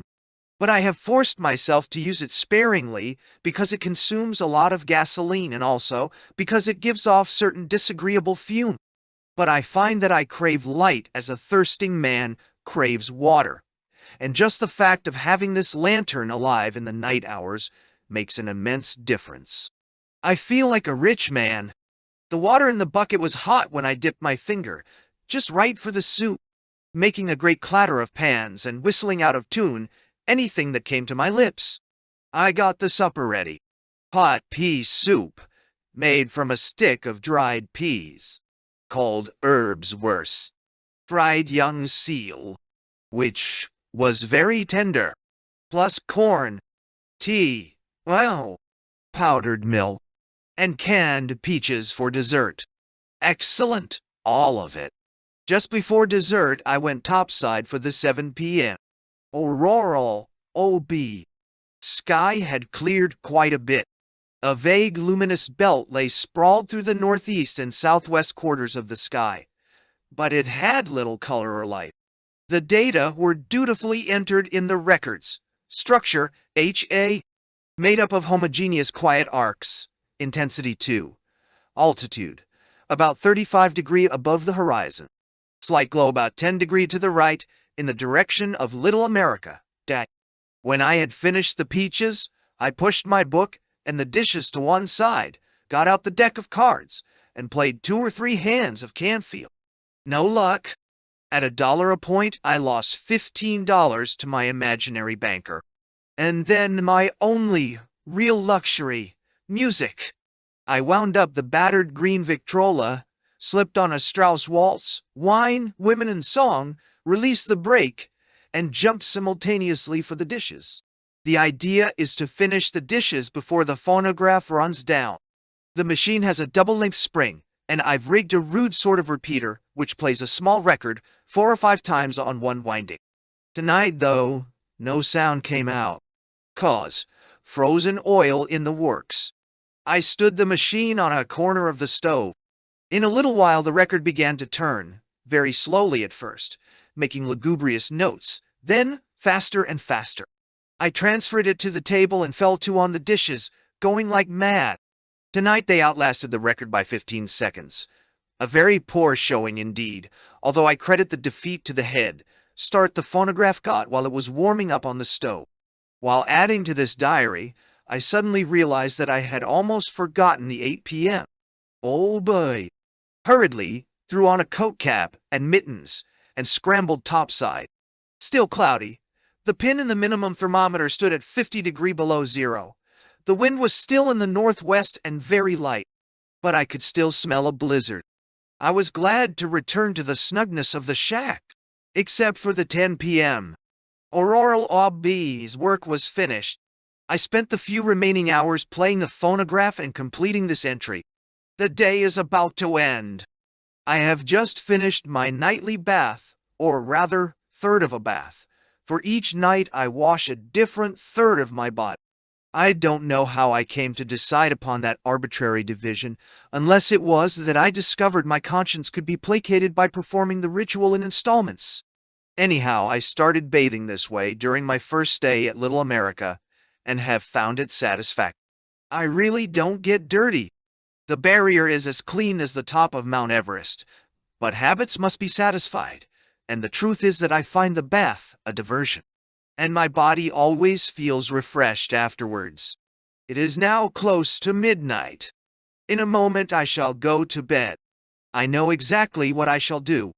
With a pencil stroke, I shall cross this day off the calendar, then fetch snow and alcohol tablets for the morning tea, and finally, make sure that the instruments are functioning properly. This inspection over, I shall take a quick glance from the hatch to see whether anything unusual is happening in the auroral department. After battening down the trapdoor, I shall undress, turn down the pressure lantern, put out the fire, open the door, and jump for the sleeping bag, leaving the storm lantern burning over my head. That part of the routine is automatic. As long as heat remains in the shack, I shall read. Tonight it will be the second volume of The Life of Alexander, which I've nearly finished. That part is by choice.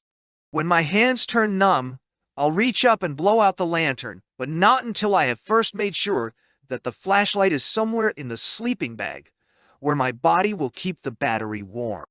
I don't try to force myself to sleep, as I sometimes do at home. My whole life here, in a sense, is an experiment in harmony, and I let the bodily processes achieve a natural equilibrium. As a rule, it doesn't take me long to go to sleep, but a man can live a lifetime in a few half-dreaming moments of introspection between going to bed and falling asleep. A lifetime reordered and edited to satisfy the ever-changing demands of the mind. As predicted, Monday the 23rd brought a blizzard. I was aroused in the morning by the rattling of the anemometer cups. When I pushed back the trapdoor, the wind swooped down, and the drift came in a white smother. The wind sucked the heat out of the shack so that I couldn't keep warm. The stove flickered from the draft. The open outlet ventilator alone wasn't enough to make the difference. The perviousness of the snow, I decided, had a lot to do with it. Although the hatch was battened down and 2 feet of closely packed snow insulated me from the surface, a strong draft moved steadily in the tunnels.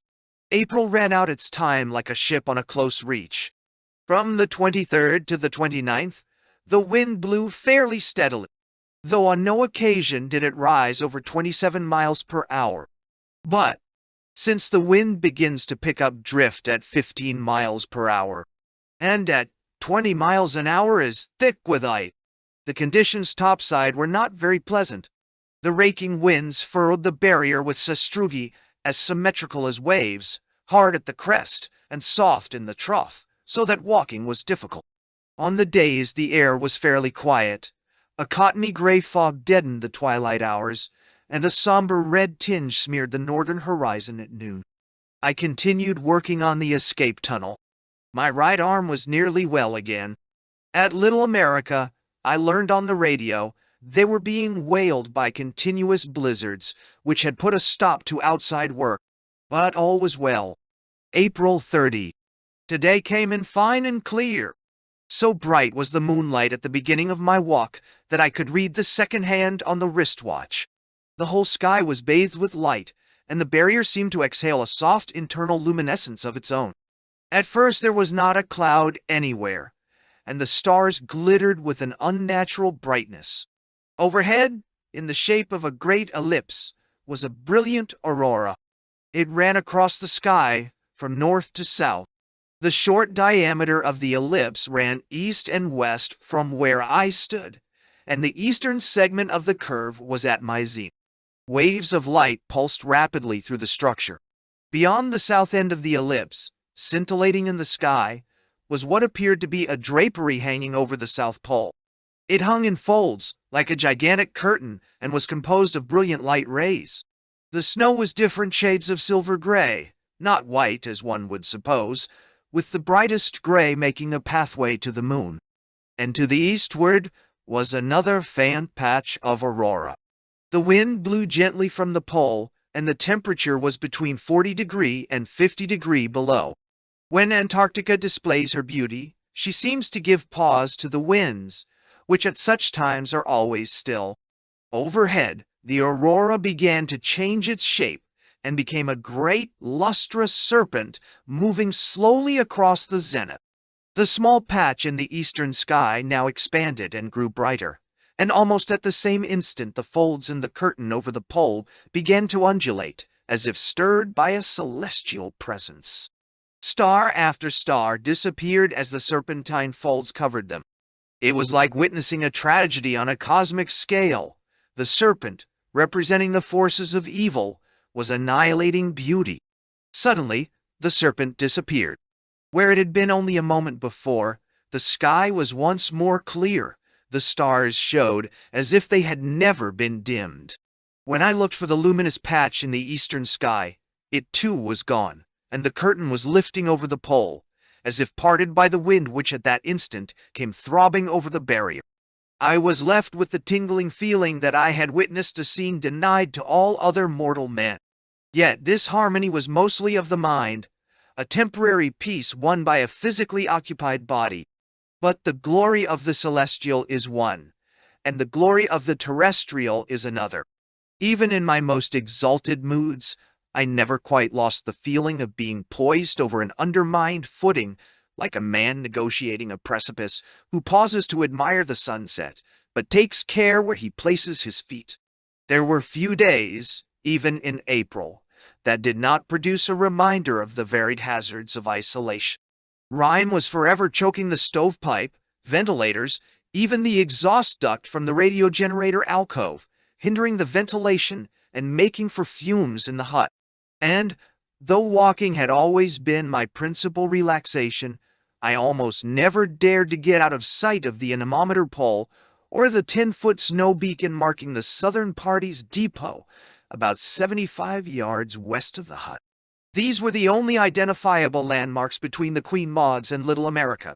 If a wind came up suddenly or fog shut down, I could, and on occasion did, lose them in an instant. The tolerable quality of a dangerous existence is the fact that the human mind cannot remain continuously sensitive to anything. Repetition's dulling impact sees to that. The threat of sudden death can scare a man for only so long. Then he dismisses it as he might a mealy-mouthed beggar. When Bennett and I were on our way to the North Pole, and not quite halfway there, something let go in one of the engines, and ropey streaks of oil, whipped by the wind, coated the cowl. Bennett went white, and into my throat came a choking like that of suffocation. Then the feeling vanished. "Hold your course." I scratched on the pad which we used for communication. Bennett jerked his thumb down at the broken pack, 2,000 feet below, and made a wry grimace.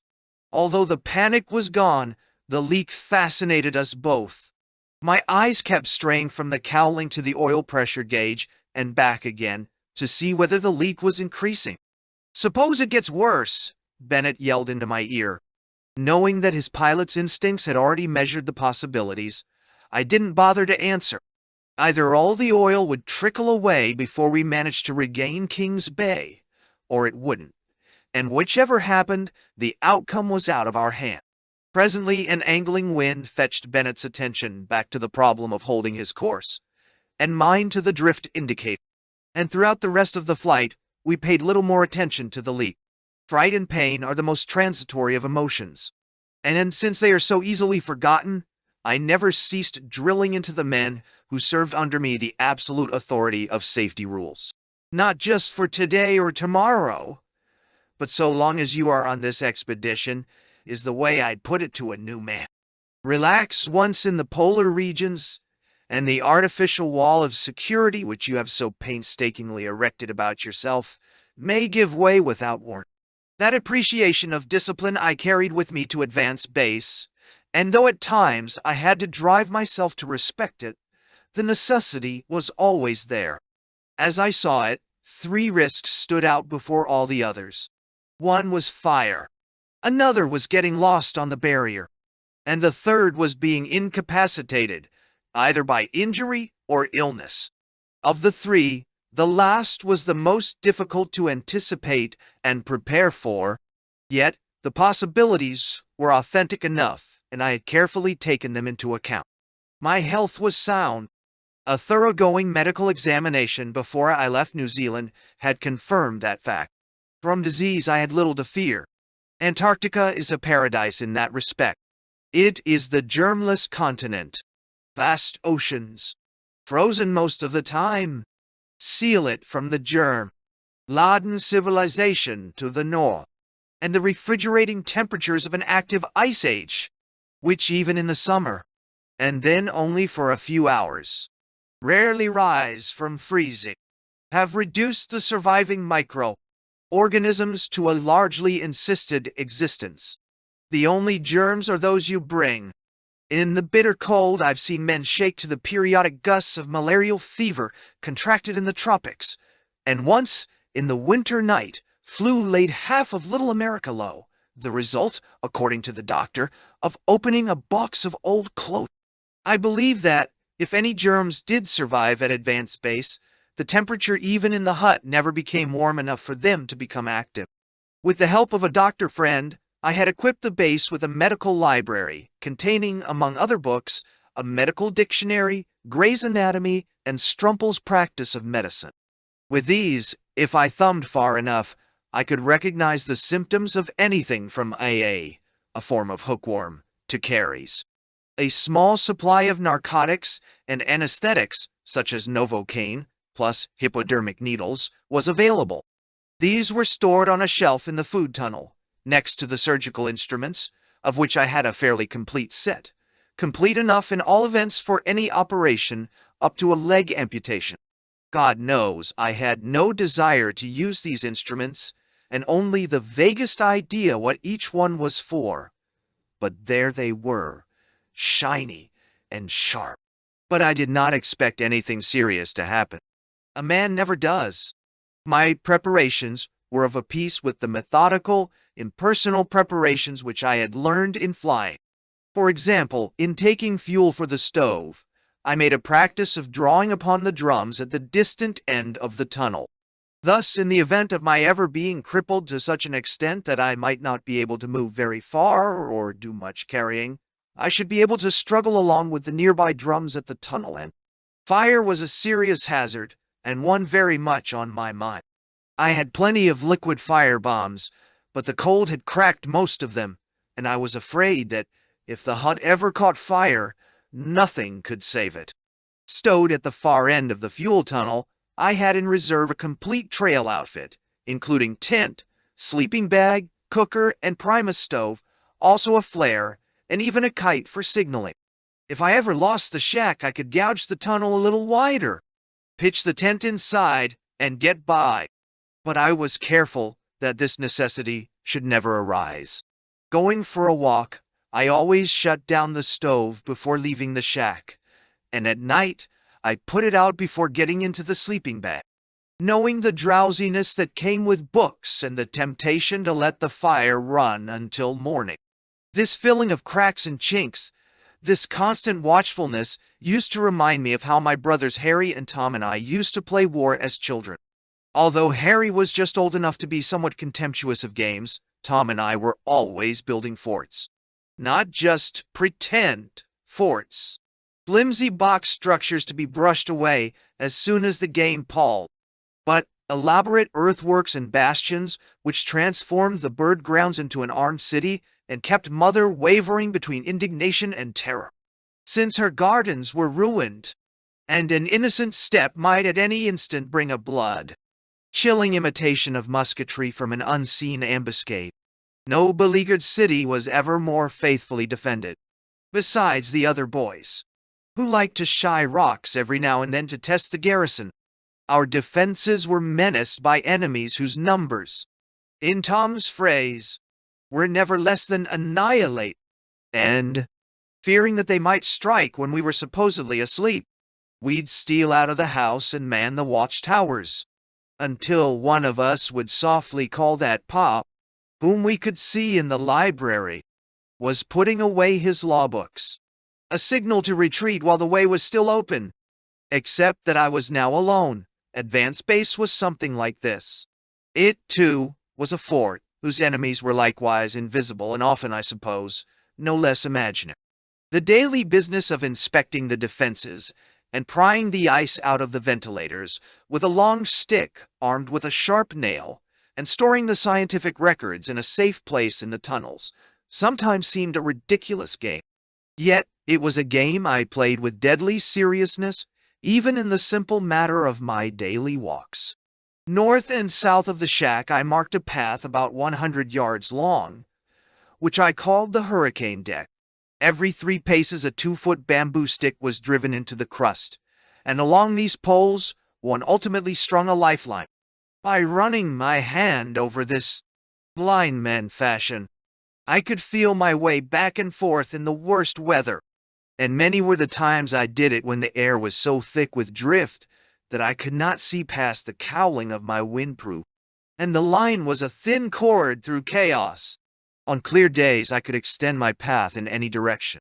Then I'd tuck a bundle of split bamboo sticks under my arms, and every 30 yards or so, as I went along, I'd prick one of these sticks into the surface. When the bundle was used up, I'd retrace my steps, picking up the sticks on the way, the last stick fetching me hard by my path. The sticks weighed very little, and I could easily carry enough to mark a path 1/4 of a mile long. Although I varied the route often, the change really made no difference. No matter which quarter I faced, an identical sameness met the view. I could have walked 175 miles northeast to the Rockefeller Mountains, or 300 miles south to the Queen Mauds, or 400 miles west to the mountains of South Victoria Land, and not seen anything different. Yet I could, with a little imagination, make every walk seem different. One day I would imagine that my path was the Esplanade, on the waterside of Beacon Hill in Boston, where in my mind's eye I often walked with my wife. I would meet people I knew along the bank and drink in the perfection of a Boston spring. There was no need for the paths ever becoming a rut. Like a rubber band, it could be stretched to suit my mood, and I could move it forward and backward, in time and space, as when, in the midst of reading Yule's Travels of Marco Polo, I divided the path into stages of that miraculous journey, and in 6 days and 18 miles wandered from Venice to China, seeing everything that Marco Polo saw, and on occasion the path led back down the eons, while I watched the slow pulsations of the Ice Age, which today grips the once semi-tropical Antarctic continent, even as it once gripped North America. By speeding up the centuries, I could visualize a tidal wave of ice flooding down from the Arctic and crushing everything before it. I could see it surging forward until the advancing edge made a zigzag line from what is now New York to what is now California, blotting out everything but the peaks of the mountains and forming towering barriers on the margins of the sea. I could see bottomless chasms and enormous ridges thrown up by pressure, and blocks of ice strewn about in endless confusion.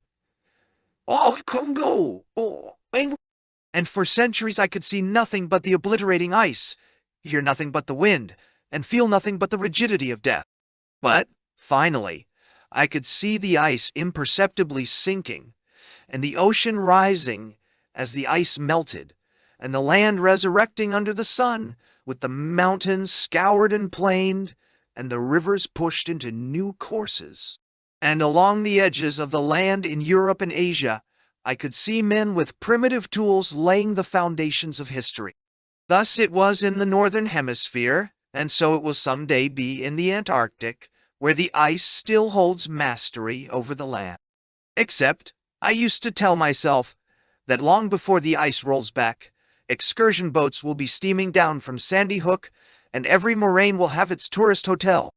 All this was fun, But if I wasn't careful, it could also be dangerous, as an experience which I went through just about this time will testify. Being in a particularly fine mood, I had decided to take a longer walk than usual.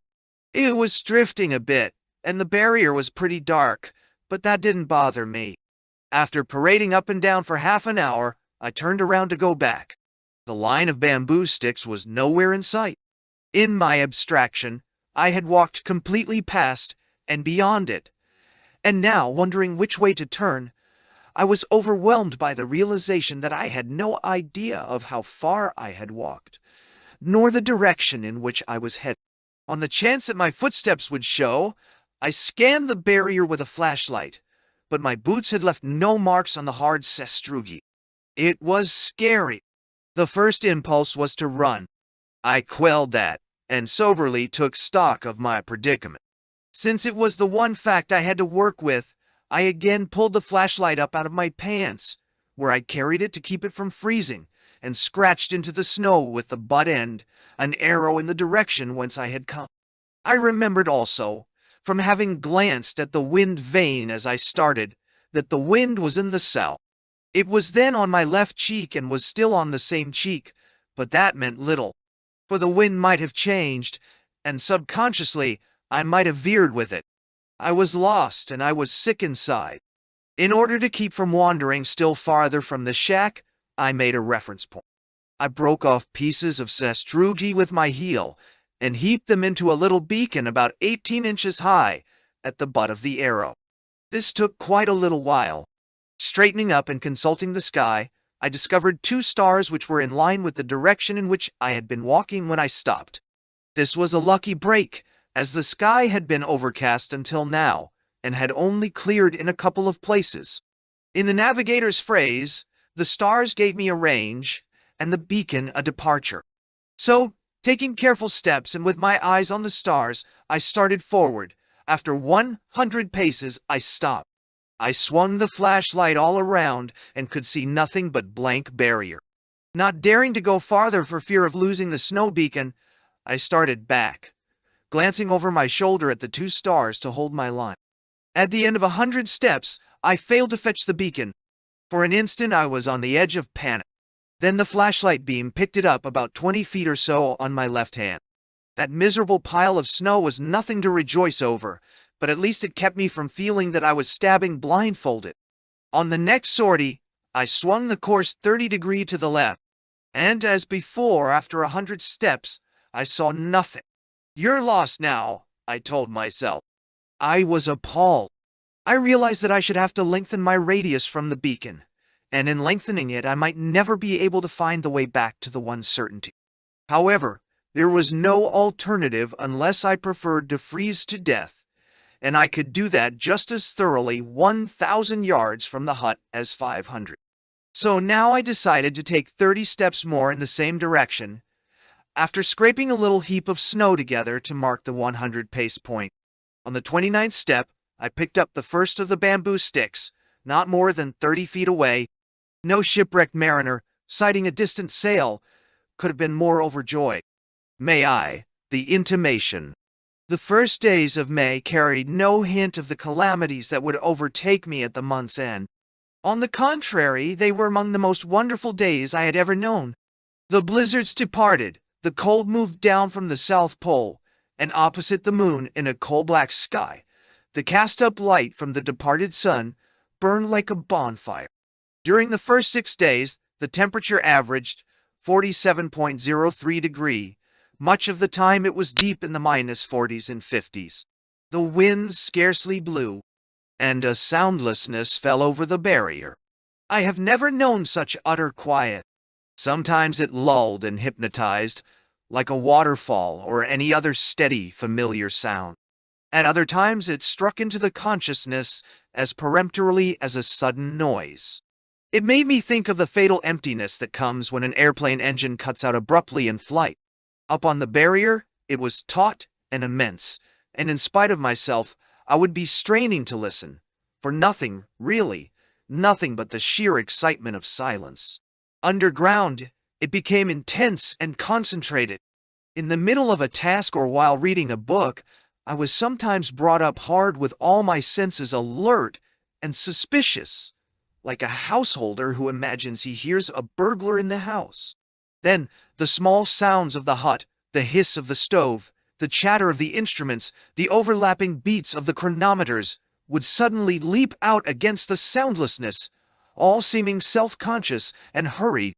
And after a big wind I have been startled out of a sound sleep, without understanding why, until I realized that my subconscious self, which had become attuned to the rattling of the stovepipe and the surf pipe, like pounding of the blizzard overhead, had been unsettled by the abrupt calm. It was a queer business. I felt as though I had been plumped upon another planet or into another geologic horizon of which man had no knowledge or memory. And yet, I thought at the time it was very good for me. I was learning what the philosophers have long been harping on, that a man can live profoundly without masses of things. For all my realism and skepticism, there came over me, too powerfully to be denied, that exalted sense of identification, of oneness with the outer world, which is partly mystical but also certain. I came to understand what Thoreau meant when he said, "My body is all sentient."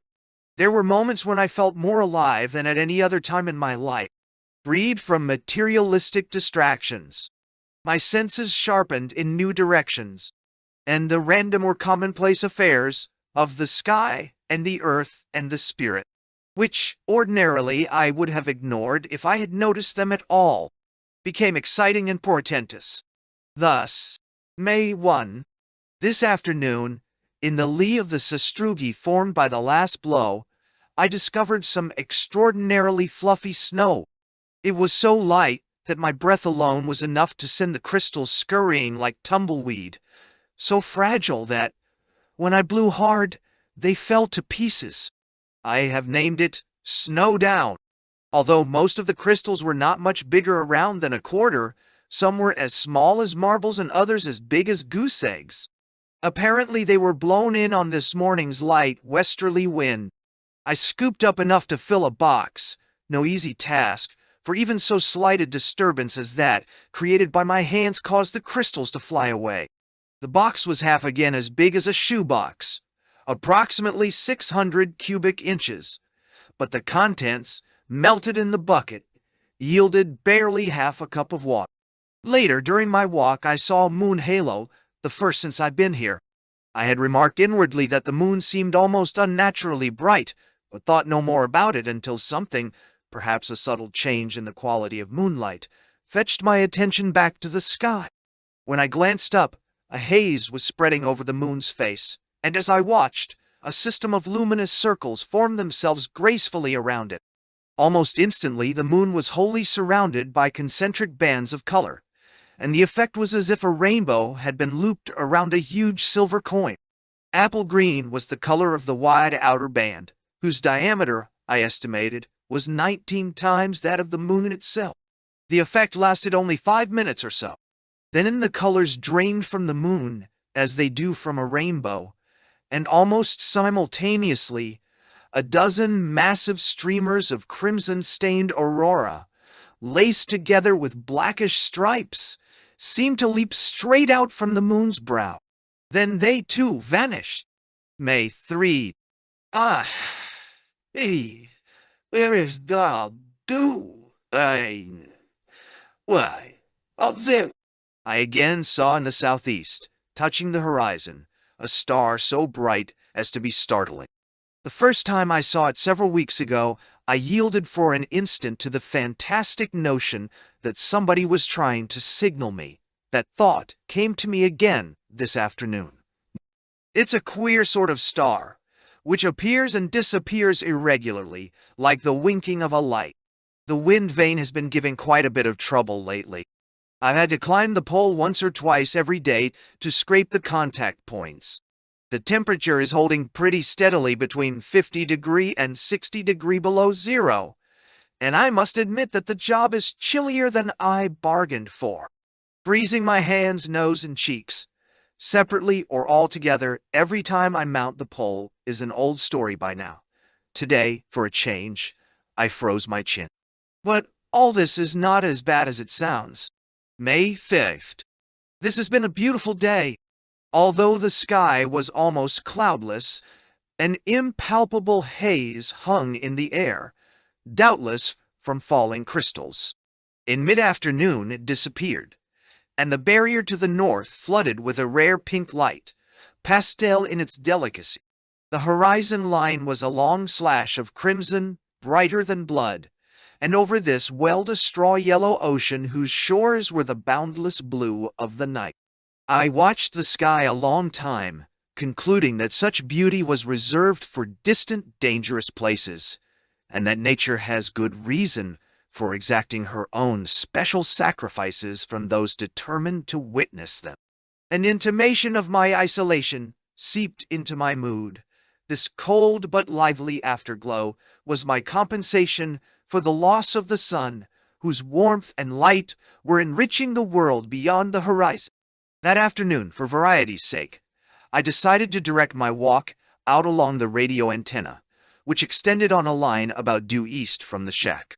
The cold was not excessive, somewhere between 50° and 60° below zero, but I was astonished to find how much rime had collected on the wire. It was swollen to many times its natural size, so much so, in fact, that I could just encircle it with my fingers, and the weight of the ice had caused it to sag in great loops between the poles. A day or so before the sun had departed, I had planted a bamboo stick about 20 yards beyond the last antenna pole. This was to serve as a beacon in case I ever happened to miss the pole in fog or storm. On this day, I found the marker without difficulty. I was standing there, thinking about something, when I suddenly remembered that I had left the stove going. So I turned back, making for the last antenna pole, whose shadowy pencil form I could just see. Head screwed down inside the windproof hood out of the wind, I paid no attention to where I was stepping. Then I had a horrible feeling of falling, and at the same time of being hurled sideways. Afterwards I could not remember hearing any sound. When my wits returned, I was sprawled out full length on the snow, with one leg dangling over the side of an open crevasse. I lay still, not daring to make a move lest I shake down the ledge supporting me. Then, an inch at a time, I crawled away. When I had gone about 2 yards, I came slowly to my feet, shivering from the closeness of the escape. I had broken through the snow bridging of a blind crevasse, a roofed-over one which you cannot tell from solid surface. I edged back with my flashlight and took a look. The hole I had made was barely 2 feet across, and I could see that the roof was 12 inches or so thick. Stretched out on my belly, I pounded the roof in with the marker stick for a distance of several feet. Then I turned the flashlight into the crevasse. I could see no bottom. My guess was that the crevasse was at least several hundred feet deep. At the surface it was not more than 3 feet across, but a little way down it bellied out, making a vast cave. The walls changed from blue to an emerald green, the color of sea ice. The usual crystals, created by the condensed exhalations from the warmer depths, did not festoon the walls. Their absence indicated that the crevasse was of fairly recent origin. I was glad to leave that place. Good luck had carried me across the crevasse at right angles to its length. Had I been walking in any other direction, I might well have gone to the bottom. Odd, I thought, that it hadn't let me through when I passed over it on the way out. Possibly I had hit the one weak spot. So as not to make a similar mistake, I fetched back 2 bamboo poles and planted them in front of the hole. May 6th. Today I broke the thermometer I keep in the hut. It is not important, really, as inside temperatures are not a part of my meteorological records. But I've been interested in finding out how cold it gets in the hut during the night when the fire is out. Curiosity tempted me to ask Little America how the stock market was going. It was a ghastly mistake. I can in no earthly way alter the situation. Worry, therefore, is needless. Before leaving my home, I had invested my own funds, carefully I thought, in the hope of making a little money and thus reducing the expedition's debt. This additional loss, on top of ever-mounting operating expenses, may be disastrous. Well, I don't need money here. The wisest course is to close off my mind to the bothersome details of the world. It was one thing to instruct the mind. It was another to make the mind obey. The nature of the distinction was to be a fundamental part of my self-instruction at advanced base, as is evidenced by a diary entry about this time. Something, I don't know what, is getting me down, the entry goes. I've been strangely irritable all day, and since supper have been depressed. This would not seem important if I could only put my finger on the trouble, but I can't find any single thing to account for the mood. Yet, it has been there, and tonight, for the first time, I must admit that the problem of keeping my mind on an even keel is a serious one. 9. The entire entry, a longish one, is before me now. I have a clear recollection of how it came to be written. Supper was over, the dishes had been washed, the 8 p.m. Ob was out of the way, and I had settled down to read. I picked up Veblen's theory of the leisure class, which I was halfway through, but its concerns seemed fantastically remote to the monocracy of advanced base. I went from that to Heloise and Abelard, a story I have always loved. After a little while, the words began to run together. Queerly, my eyes hurt. My head ached a little, though not enough to bother. So I turned up the lamp a little, thinking that more light might help, and tried a few hands of solitaire. But this did no good, nor did bathing my eyes in boric acid. I couldn't concentrate. My whole being was restive and unaccountably troubled. I got up and paced the room. My movements were almost automatic. 2 strides, duck the light, sidestep the stove, another step, full turn at the bunk, back again, 3 strides from the door to the radio set, 3 back, and so on, tracing an endlessly repeated Eldritch Porsk. Months after I had left advanced base, when the pain was ebbing into forgetfulness, I used to pace my room that way, my steps unconsciously regulated to the dimensions of the shack, and my head jerking away from an imaginary lamp. That night the peace did not come that should have come. I was like a clock wound up to strike in an empty house. Everything I was doing seemed unfinished and crude, without relationship to the unfathomable desires in my mind. The futility and emptiness of my existence were symbolized by the simple act of jumping up from the chair. Nothing in the everyday habits of a man is ordinarily freighted with more purposefulness than the business of quitting a chair. The swift leverage may impel him on any one of 1,000 different errands and opportunities. But with me it led only to blank walls. I tried to be rational about it. The diary testifies to that. I took my mood apart and studied it as I might have studied the register. Had anything gone wrong during the day? No, it had been a very pleasant day. Though the temperature was in the -50s, I had worked hard on the escape tunnel. I had supped well on chicken soup, beans, dehydrated potatoes, spinach, and canned peaches. Had I reason to be worried about matters in the world to the north? On the contrary, the news over the last radio schedule had been reassuring. My family was well, and nothing was wrong at Little America. The debt was a problem, but I was used to debts. I could pay off this one as I had paid off the others. My physical condition? Except for the dull ache in my eyes and head, I felt fine. The ache came only at night anyway, and was gone before I fell asleep. Maybe the fumes from the stove accounted for it.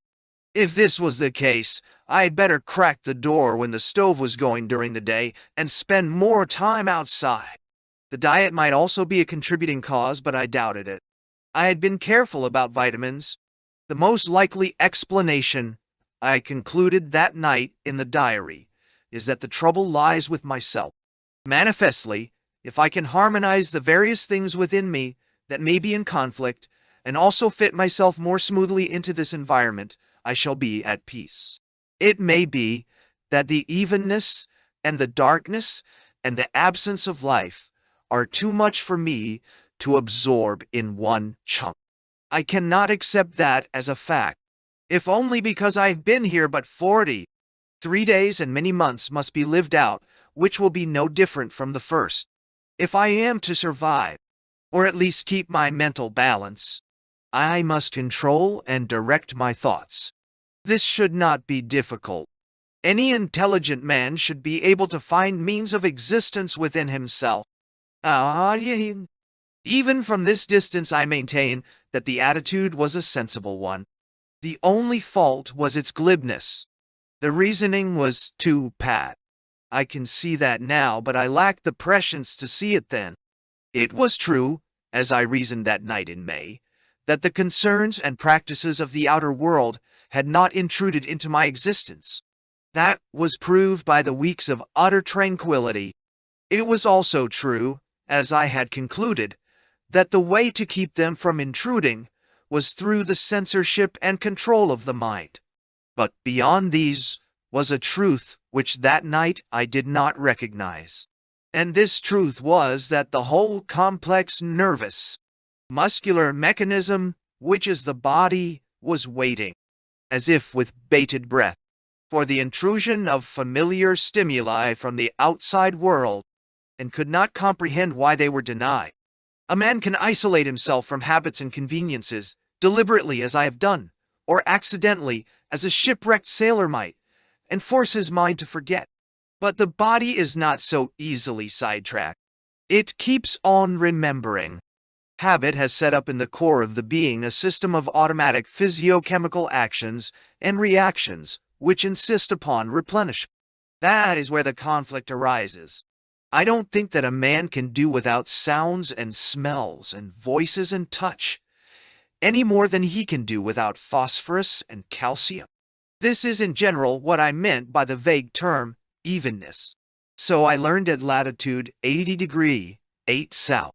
It was exhilarating to stand on the barrier and contemplate the sky and luxuriate in a beauty I did not aspire to possess. In the presence of such beauty, we are lifted above natural crassness. And it was a fine thing, too, to surrender to the illusion of intellectual disembodiment, to feel the mind go voyaging through space as smoothly and felicitously as it passes through the objects of its reflection. The body stood still, but the mind was free. It could travel the universe with the audacious mobility of a Wellesian time-space machine. The senses were isolated in soundless dark, so for that matter was the mind, but one was stayed, while the other possessed the flight of a falcon, and the free choice and opportunity of the one everlastingly emphasized the poverty of the other. From the depth of my being would sometimes surge a fierce desire to be projected spectacularly into the living warmths and movements the mind revived. Usually the desire had no special focus. It sought no single thing.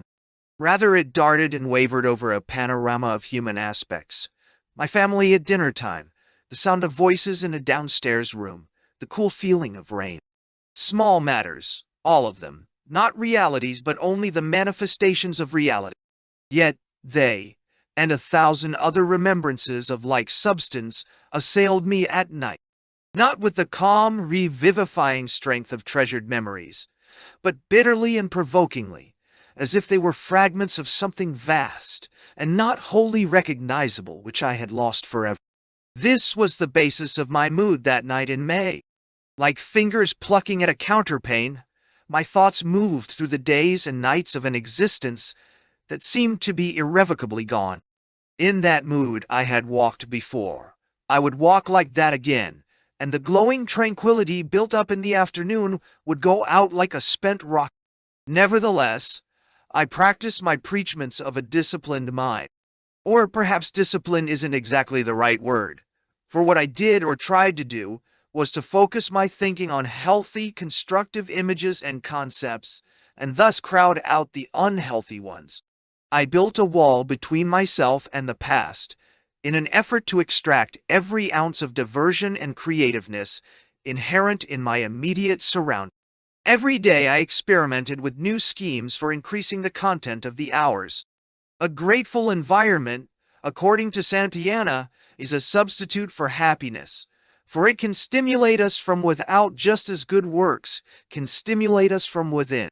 My environment was intrinsically treacherous and difficult, but I saw ways to make it agreeable. I tried to cook more rapidly, take weather and auroral observations more expertly, and do routine things systematically. Full mastery of the impinging moment was my goal. I lengthened my walks and did more reading, and kept my thoughts upon an impersonal plane. In other words, I tried resolutely to attend to my business. All the while, I experimented steadily with cold weather clothing. Inside the shack, my usual outfit consisted of a thick woolen shirt, breeches, and underwear, medium weight, plus 2 pairs of woolen socks, one pair heavy, the other medium, plus a pair of homemade canvas boots, which were soled with thin strips of hairless sealskin, lined with a half-inch thickness of felt, and secured to the ankles by means of leather thongs fastened to the soles. The feet are most vulnerable to cold. They feel chilly sooner and stay that way longer than any other part of the body. This is partly because the circulation in the feet is not so good as in the rest of the body, and because the cold from the snow gets to them from conduction and causes condensation. The permeability of canvas was a partial solution to the second difficulty.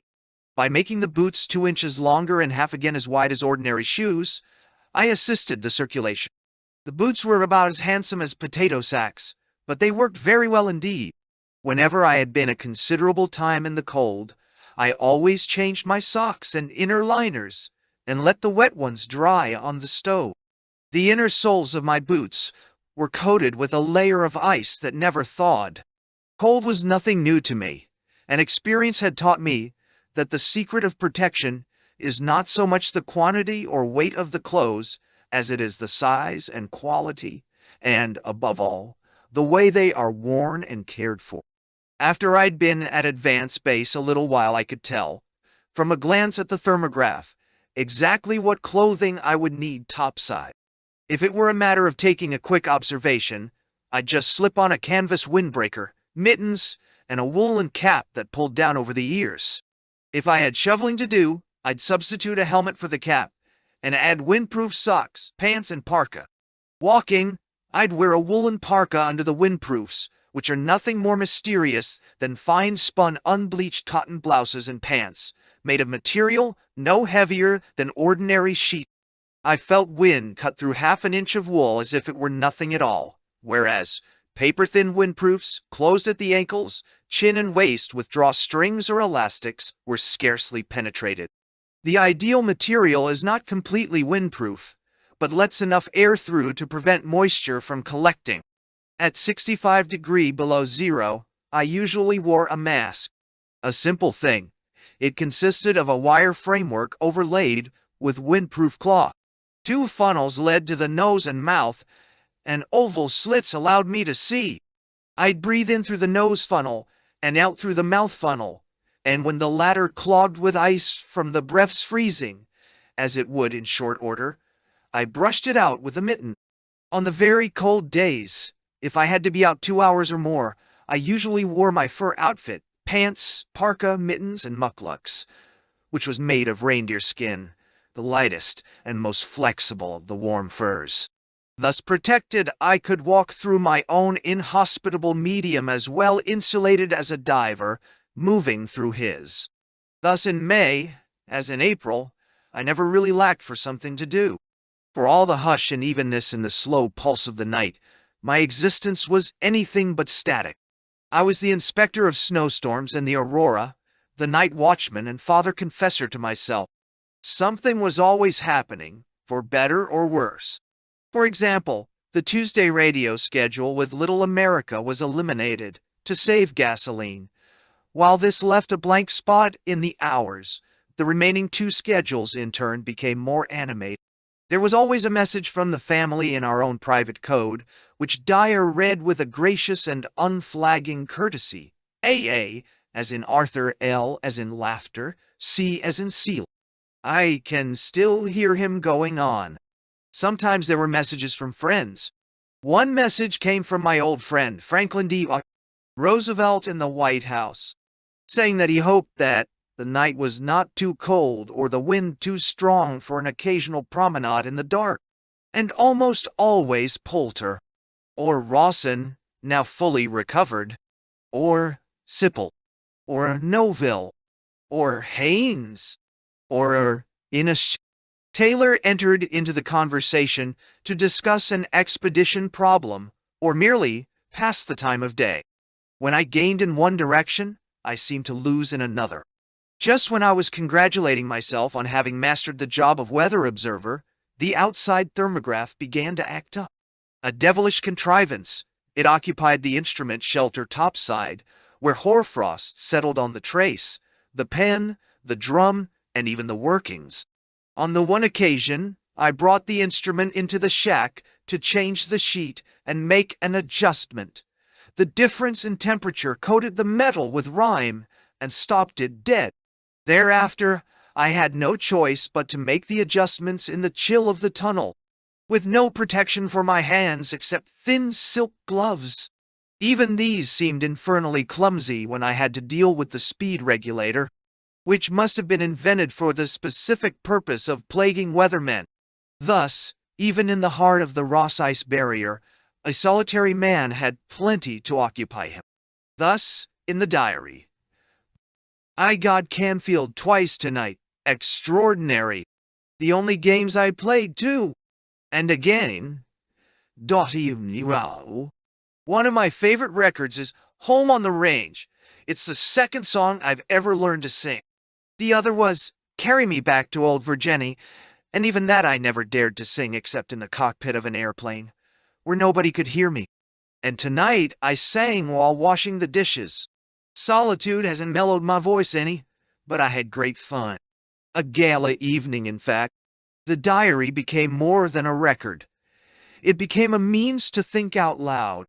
This was a pleasant way of filling the last hour. Also, it helped to stabilize my philosophy. For example, May 9. I have been persistent in my effort to eliminate the after-supper periods of depression. Until tonight, my mood has been progressively better. Now, I am despondent again. Reason tells me that I have no right to be depressed. My progress in eliminating the indefinable irritants has been better than I expected. I seem to be learning how to keep my thoughts and feelings on an even keel, for I have not been sensible of undue anxiety. Therefore, I suspect that my dark moods come from something affecting my physical being, possibly fumes from the stove, the lantern, or the gasoline generator. If that be the case, then my state of mind may possibly have helped to offset the depressing consequences of the poisoning, if that is what is affecting me. It is really essential that I take careful stock of my situation because my enemy is subtle. This doesn't mean that I have become too introspective or that I am taking myself too seriously. My thoughts have been objective enough. But if something is poisoning or otherwise afflicting my body, what effect will this have on my peace of mind? Certain types of physical ailments have a definitely depressing effect. The question is, how much can this effect be overcome by disregarding or even denying its existence? Suppose the disorder is organic and lies in a deep-seated complaint. Suppose it comes from bad food, from germs, or from the gases given off by the stove. How much resistance, then, can my mind impart to the body if the mind is properly directed? Possibly something is harming me physically, and I am making things worse by some negative subconscious emotion. Then my mind and body are both sick, and I have a vicious circle to break. Do the mind and the body exist separately, along parallel lines? Is the physical part mostly mental, or the mind mostly physical? How much does the mental control the physical? Indeed, how much division is there between mind and body? The body can take charge of the mind, but isn't it natural and best for the mind to take charge of the body? The brain is part of the body, but I am not conscious of my brain. The mind seems to be the real I. Which is it, then? My mind or my body or both? It is of vital importance that I find the truth. Aside from the slight trouble with my eyes and the fact that my lungs are still sensitive to cold, I am not conscious of any physical deterioration. Diet, I am sure, has nothing to do with my moodiness. The fumes are the one question mark. The pain in my eyes and the headachy feeling come in the early evening, after the stove has been on a long time. And sometimes the air in the tunnel is thick after the gasoline engine has been running during a radio schedule. But it is hard to believe that the exhaust gases from either the stove or the engine are really damaging. The ventilation seems to be adequate, so long as I keep the vents clear of ice. I remember that after finishing the foregoing entry, I got up and inspected the stove. I walked all around, covertly scrutinizing the simple structure as I might a friend whose motives I had come to suspect. But my expression must have been anything but grave. The stove was more ludicrous than sinister. At that moment it was performing the humble duty of warming the water bucket in which my underwear was soaking. Even the gentle hiss of the burner seemed ineffectual, and the contrast between the tiny stove, which came just above my knees, and the grotesquely attenuated length of pipe was as ridiculous as anything of the sort could be. The only faults I could find with it were two. One was the burner's tendency to splutter and smoke from the water dripping down from the bucket when I melted snow. The other was the tendency of the pipe to fill with ice, and then, as it thawed, to let the water pour down into the stove. I had already made a hole in a right-angle joint to catch the water before it reached the burner. If that didn't work, I could bend the joint into a V, making an easily drained trap. Beyond this, I could not think of anything important to do. For that matter, nothing more seemed necessary. The ventilating pipes were drawing well, considering the conditions under which they were operating. Certainly I had plenty of air. Every now and then during the day I'd crack the door an inch or two. When the room turned so cold that my nose hurt, I'd shut it again. To make the relatively distant reaches more attractive, I named one corner Palm Beach and the other Malibu. But with the door open, I seldom felt very comfortable in either place without fur pants on. This is the honest truth. Indeed, on more than one occasion, the glass of water which I put down beside the key at the start of a radio schedule was skimmed over with ice before I had time to drink it. As the diary testifies, my mind was satisfied that the diet was providing the proper amount of vitamins. True, I had already pulled in my belt 2 notches, and would take in a 3rd notch before the month was out. But that was to be expected, although I had made an exhaustive study of dietetics, especially vitamins, in connection with provisioning my expeditions. Just to be on the safe side, I decided to consult an excellent authority called New Dietetics, a present from my friend John H. Poix, Kellogg. At first, though I hunted high and low, I couldn't find the book. Finally, I asked Dyer, on a radio schedule, please to send somebody after Sipple and find out from him where it had been stowed. 10 minutes later, Sipple sent word back that he had last seen the book in a box on the veranda. And there I found it. A quick reading of the book confirmed what I knew already, namely that so far as choice of foods went, my diet was thoroughly balanced.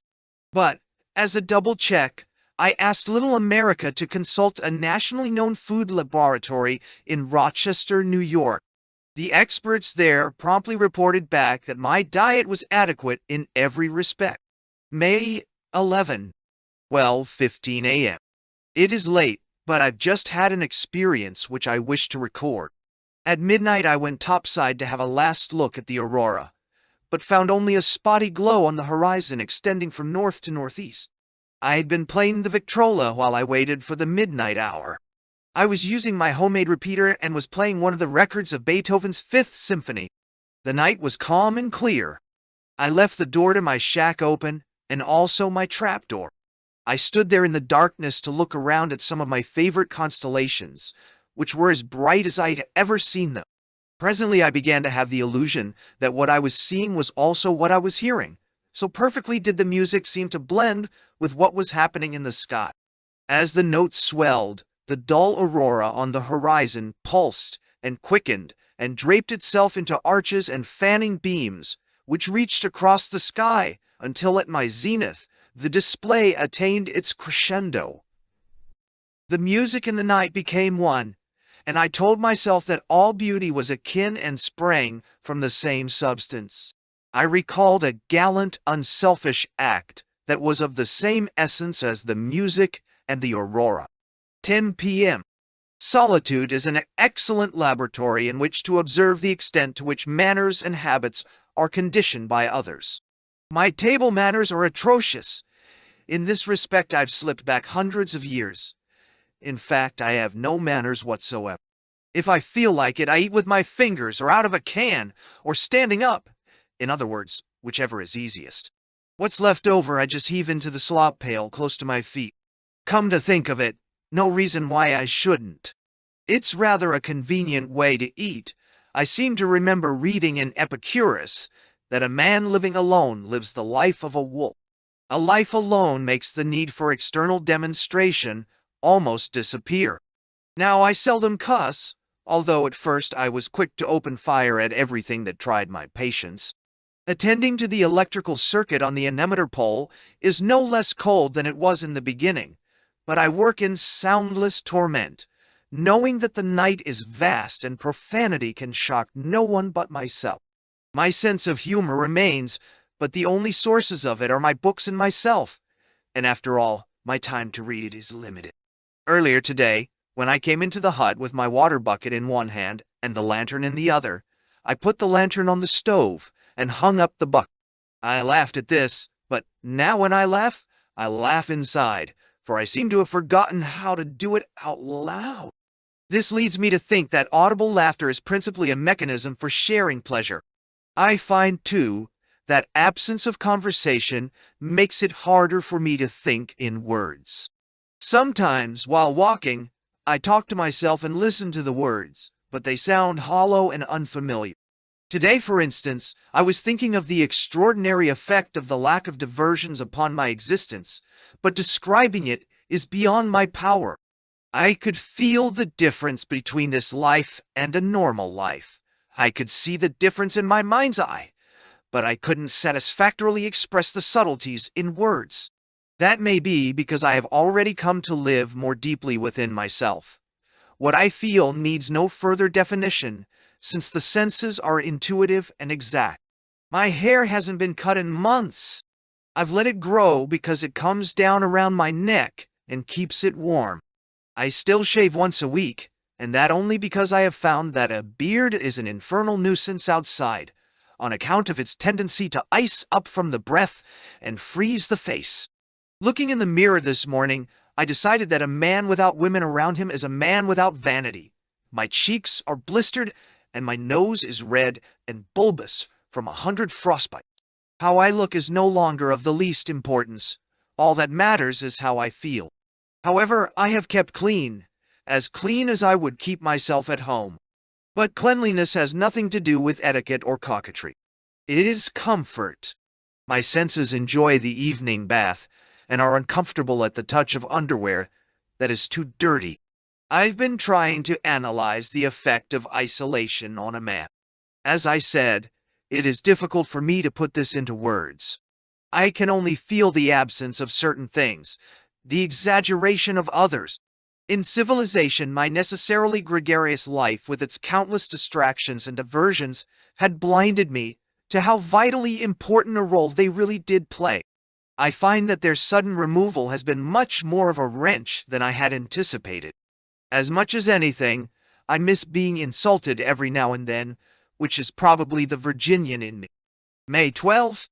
The silence of this place is as real and solid as sound. More real, in fact, than the occasional creaks of the barrier and the heavier concussions of snowquakes. It seems to merge in and become part of the indescribable evenness, as do the cold and the dark and the relentless ticking of the clocks. This evenness fills the air with its mood of unchangeableness. It sits across from me at the table and gets into the bunk with me at night. And no thought will wander so far as not eventually to be brought up hard by it. This is timelessness in its ultimate meaning. Very often my mood soars above it, but when this mood goes, I find myself craving change. A look at trees, a rock, a handful of earth, the sound of foghorns. anything belonging to the world of movement and living things. But I refuse to be disconcerted. This is a great experience. The despondency which used to come after supper, probably because that is the hour when we expect companionship, seems to have disappeared. Incidentally, I have mastered the business of waking myself in the morning. It has returned as mysteriously as it disappeared. Every morning for the last fortnight I've awakened within 5 minutes of the time I set in my mind. I'm getting absent-minded. Last night I put sugar in the soup, and tonight I plunked a spoonful of cornmeal mush on the table where the plate should have been. I've been reading stories from several old English magazines. I got started on a murder serial, but I'll be damned if I can find 2 crucial installments. So I've had no choice but to try the love stories, and it is queer to reflect that beyond the horizon the joyful aspects of life go on. Well, this is the one continent where no woman has ever set foot. I can't say that it is any better on that account. In fact, the stampede to the altar that took place after the return of my previous expedition would seem to offer strong corroboration of that. Of the 41 men with me at Little America, 30 were bachelors. Several married the first girls they met in New Zealand. Most of the rest got married immediately upon their return to the United States. 2 of the bachelors were around 50 years old, and both were married shortly after reaching home. There are only a few left, and I suspect their lonesome state is not entirely their fault. May 16. It's just a week since the last after-supper depression.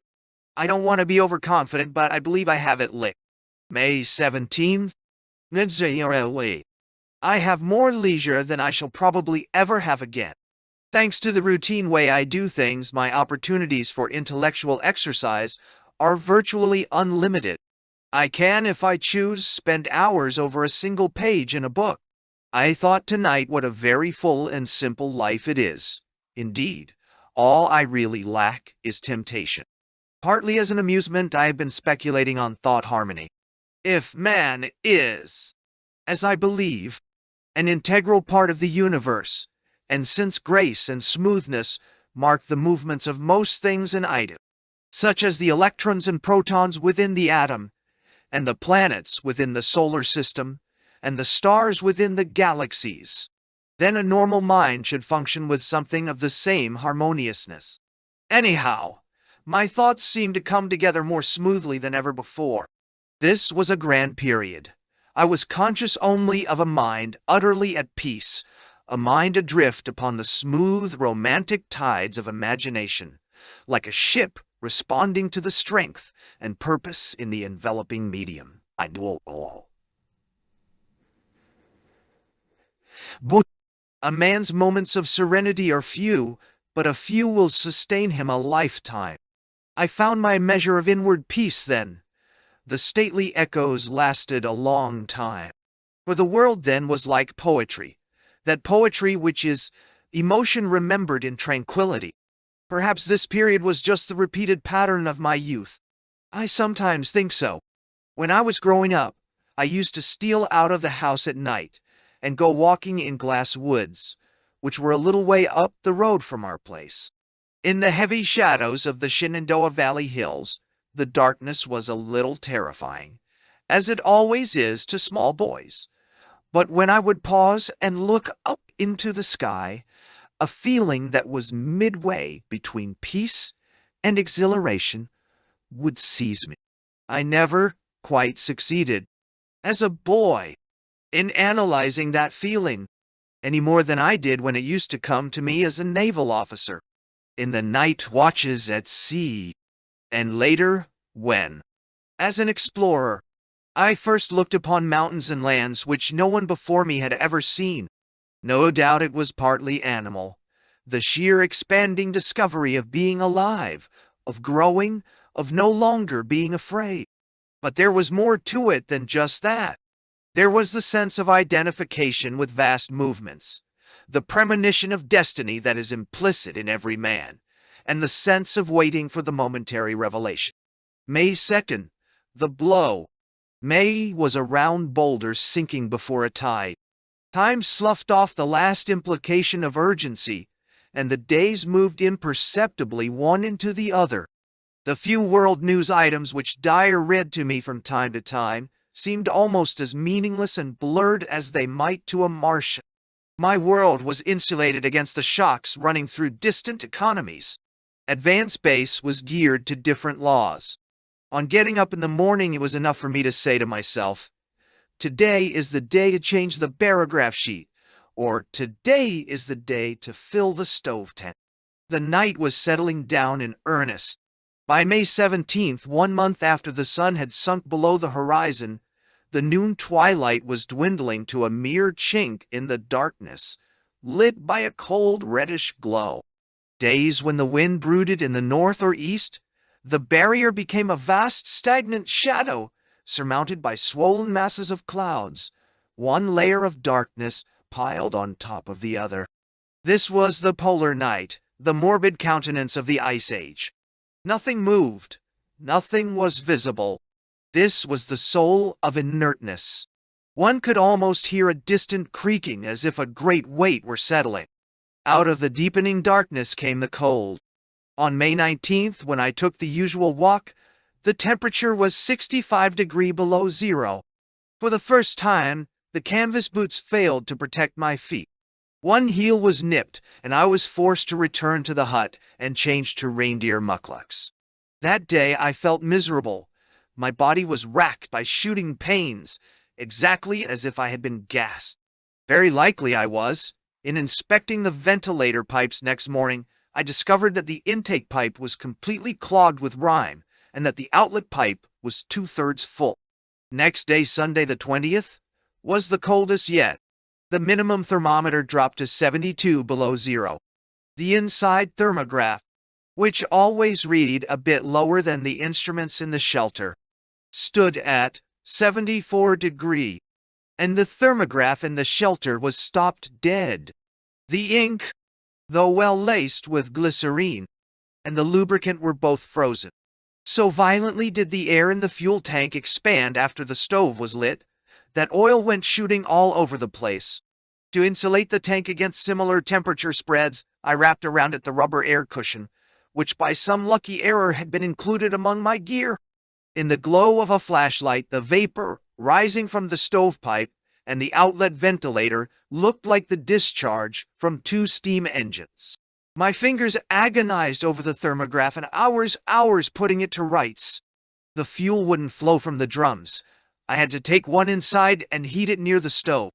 All day long I kept 2 Primus stoves burning in the tunnel. Sunday the 20th also brought a radio schedule. I had the devil's own time trying to meet it. The engine balked for an hour. My fingers were so brittle and frostbitten from tinkering with the carburetor that when I actually made contact with Little America, I could scarcely work the key. "Ask Haynes, come on," was my first request.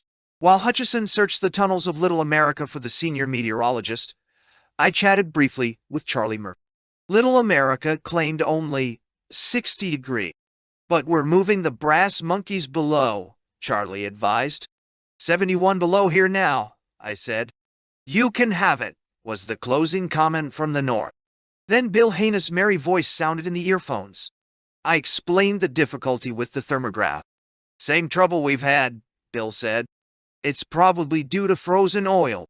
I'd suggest you bring the instrument inside and try soaking it in gasoline to cut whatever oil traces remain. Then rinse it in ether. As for the inks freezing, you might try adding more glycerin." Bill was in a jovial mood. "Look at me, Admiral," he boomed. "I never have any trouble with the instruments. The trick is in having an ambitious and docile assistant." I really chuckled over that because I knew, from the first expedition, what Grimminger, the junior meteorologist, was going through. Bill, with his back to the fire and blandishment on his tongue, persuading the recruit that duty and the opportunity for self-improvement required him to go up into the blizzard to fix a bulky tracing. Bill humming to himself in the warmth of a shack, while the assistant in an open pit kept a theodolite trained on the sounding balloon soaring into the night, and stuttered into a telephone. the different vernier readings from which Bill was calculating the velocities and directions of the upper air currents. That day I rather wished that I too had an assistant. He would have taken his turn on the anemometer pole, no mistake. The frost in the iron cleats went through the fur soles of the mucklucks and froze the balls of my feet. My breath made little explosive sounds on the wind. My lungs, already sore, seemed to shrivel when I breathed. Seldom had the aurora flamed more brilliantly. For hours the night danced to its frenetic excitement, and at times the sound of barrier quakes was like that of heavy guns.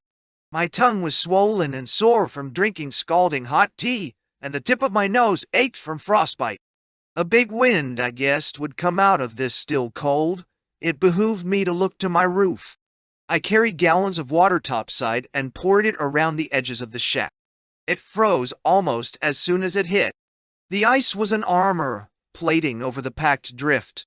At midnight, when I clambered topside for an auroral OOB, a wild sense of suffocation came over me the instant I pushed my shoulders through the trapdoor. My lungs gasped, but no air reached them.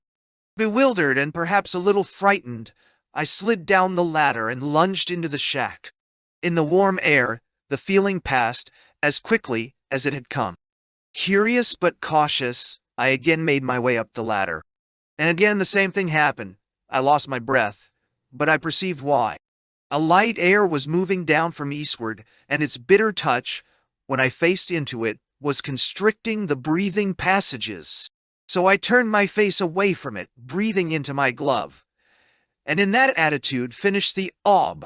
Before going below, I made an interesting experiment. I put a thermometer on the snow, let it lie there a while, and discovered that the temperature at the surface was actually 5 degrees colder than at the level of the instrument shelter, 4 feet higher.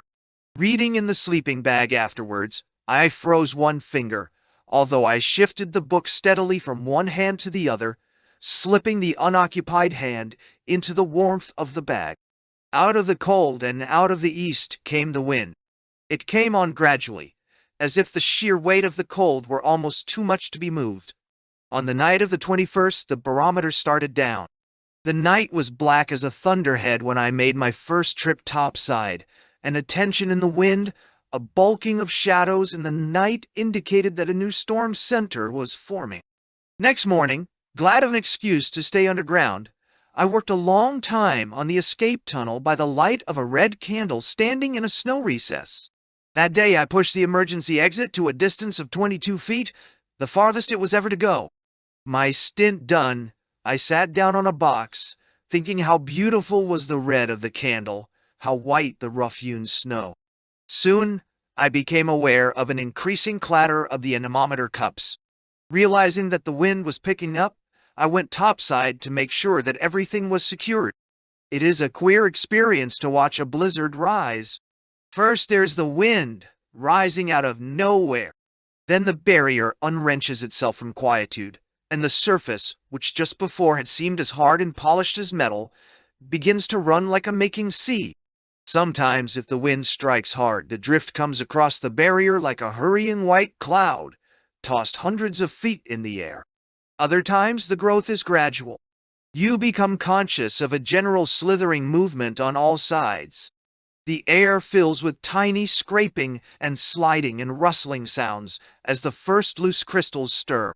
In a little while, they are moving as solidly as an incoming tide, which creams over the ankles, then surges to the waist, and finally is at the throat. I have walked in drifts so thick as not to be able to see a foot ahead of me. Yet, when I glanced up, I could see the stars shining through the thin layer just overhead. Smoking tendrils were creeping up the anemometer pole when I finished my inspection. I hurriedly made the trapdoor fast as a sailor might batten down a hatch, and knowing that my ship was well secured, I retired to the cabin to ride out the storm. It could not reach me, hidden deep in the barrier crust. Nevertheless, the sounds came down. The gale sobbed in the ventilators, shook the stovepipe until I thought it would be jerked out by the roots, pounded the roof with sledgehammer blows. I could actually feel the suction effect through the pervious snow. A breeze flickered in the room and the tunnels. The candles wavered and went out. My only light was the feeble storm lantern. Even so, I didn't have any idea how really bad it was until I went aloft for an observation. As I pushed back the trapdoor, the drift met me like a moving wall. It was only a few steps from the ladder to the instrument shelter, but it seemed more like a mile. The air came at me in snowy rushes. I breasted it as I might a heavy surf. No night had ever seemed so dark. The beam from the flashlight was choked in its throat. I could not see my hand before my face. My windproofs were caked with drift by the time I got below. I had a vague feeling that something had changed while I was gone, but what, I couldn't tell. Presently I noticed that the shack was appreciably colder. Raising the stove lid, I was surprised to find that the fire was out, though the tank was half full. I decided that I must have turned off the valve unconsciously before going aloft, but when I put a match to the burner, the draught down the pipe blew out the flame. The wind then must have killed the fire. I got it going again and watched it carefully. The blizzard vaulted to gale force. Above the roar, the deep, taut thrumming note of the radio antenna and the anemometer guy wires reminded me of wind in a ship's rigging. The wind direction trace turned scratchy on the sheet. No doubt drift had short-circuited the electric contacts, I decided. Realizing that it was hopeless to attempt to try to keep them clear, I let the instrument be. There were other ways of getting the wind direction. I tied a handkerchief to a bamboo pole and ran it through the outlet ventilator. With a flashlight, I could tell which way the cloth was whipped. I did this at hourly intervals, noting any change of direction on the sheet. But by 2 o'clock in the morning, I had had enough of this periscope sighting. If I expected to sleep and at the same time maintain the continuity of the records, I had no choice but to clean the contact points. The wind was blowing hard then. The barrier shook from the concussions overhead, and the noise was as if the entire physical world were tearing itself to pieces. I could scarcely heave the trapdoor open. The instant it came clear, I was plunged into a blinding smother. I came out crawling, clinging to the handle of the door until I made sure of my bearings. Then I let the door fall shut, not wanting the tunnel filled with drift. To see was impossible. Millions of tiny pellets exploded in my eyes, stinging like BB shot. It was even hard to breathe, because snow instantly clogged the mouth and nostrils. I made my way toward the anemometer pole on hands and knees, scared that I might be bowled off my feet if I stood erect. One false step, and I should be lost forever. I found the pole all right, but not until my head collided with a cleat. I managed to climb it too, though 10 million ghosts were tearing at me, ramming their thumbs into my eyes. But the errand was useless. Drift as thick as this would mess up the contact points as quickly as they were cleared. Besides, the wind cups were spinning so fast that I stood a good chance of losing a couple of fingers in the process. Coming down the pole, I had a sense of being whirled violently through the air, with no control over my movements. The trapdoor was completely buried when I found it again, after scraping around for some time with my mittens. I pulled at the handle, first with one hand, then with both. It did not give. "It's a tight fit, anyway," I mumbled to myself. "The drift has probably wedged the corners." Standing astride the hatch, I braced myself and heaved with all my strength. I might just as well have tried hoisting the barrier. Panic took me then, I must confess. Reason fled. I clawed at the 3-foot square of timber like a madman. I beat on it with my fists, trying to shake the snow loose, and when that did no good, I lay flat on my belly and pulled until my hands went weak from cold and weariness.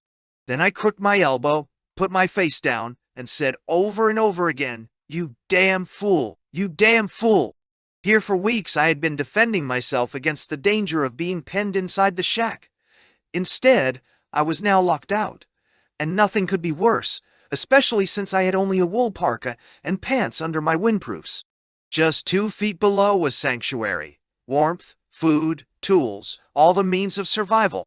All these things were an arm's length away, but I was powerless to reach them. There is something extravagantly insensate about an Antarctic blizzard at night. Its vindictiveness cannot be measured on an anemometer sheet. It is more than just wind. It is a solid wall of snow moving at gale force, pounding like surf 3. The whole malevolent rush is concentrated upon you as upon a personal enemy. In the senseless explosion of sound, you are reduced to a crawling thing on the margin of a disintegrating world. You can't see, you can't hear, you can hardly move. The lungs gasp after the air sucked out of them, and the brain is shaken. Nothing in the world will so quickly isolate a man. Half frozen, I stabbed toward one of the ventilators, a few feet away. My mittens touched something round and cold. Cupping it in my hands, I pulled myself up. This was the outlet ventilator. Just why, I don't know, but instinct made me kneel and press my face against the opening. Nothing in the room was visible, but a dim patch of light illuminated the floor, and warmth rose up to my face. That steadied me. Still kneeling, I turned my back to the blizzard and considered what might be done. I thought of breaking in the windows in the roof, but they lay 2 feet down in hard crust and were reinforced with wire besides. If I only had something to dig with, I could break the crust and stamp the windows in with my feet. The pipe cupped between my hands supplied the first inspiration. Maybe I could use that to dig with. It, too, was wedged tight. I pulled until my arms ached without budging it. I had lost all track of time, and the despairing thought came to me that I was lost in a task without an end. Then I remembered the shovel. A week before, after leveling drift from the last light blow, I had stabbed a shovel handle up in the crust somewhere to leeward. That shovel would save me. But how to find it in the avalanche of the blizzard? I lay down and stretched out full length. Still holding the pipe, I thrashed around with my feet, but pummeled only empty air. Then I worked back to the hatch. The hard edges at the opening provided another grip, and again I stretched out and kicked. Again no luck. I dared not let go until I had something else familiar to cling to. My foot came up against the other ventilator pipe. I edged back to that, and from the new anchorage repeated the maneuver. This time my ankle struck something hard. When I felt it and recognized the handle, I wanted to caress it. Embracing this thrice blessed tool, I inched back to the trapdoor. The handle of the shovel was just small enough to pass under the little wooden bridge which served as a grip. I got both hands on the shovel and tried to wrench the door up. My strength was not enough, however, so I lay down flat on my belly and worked my shoulders under the shovel. Then I heaved, the door sprang open, and I rolled down the shaft. When I tumbled into the light and warmth of the room, I kept thinking, how wonderful, how perfectly wonderful. My wristwatch had stopped. The chronometer showed that I had been gone just under an hour. The stove had blown out again, but I did not bother to light it. Enough warmth remained for me to undress. I was exhausted. It was all I could do to hoist myself into the bunk. But I did not sleep at first. The blizzard scuffled and pounded gigantically overhead, and my mind refused to drop the thought of what I might still be doing if the shovel hadn't been there. Still struggling, probably. Or maybe not. There are harder ways to die than freezing to death. The lush numbness and the peace that lulls the mind when the ears cease listening to the blizzard's ridiculous noise could make death seem easy. The wind was still blowing, but not so violently, when I awakened at 7 o'clock the next morning. Dressing in the yellow light of the storm lantern, I shivered in every bone.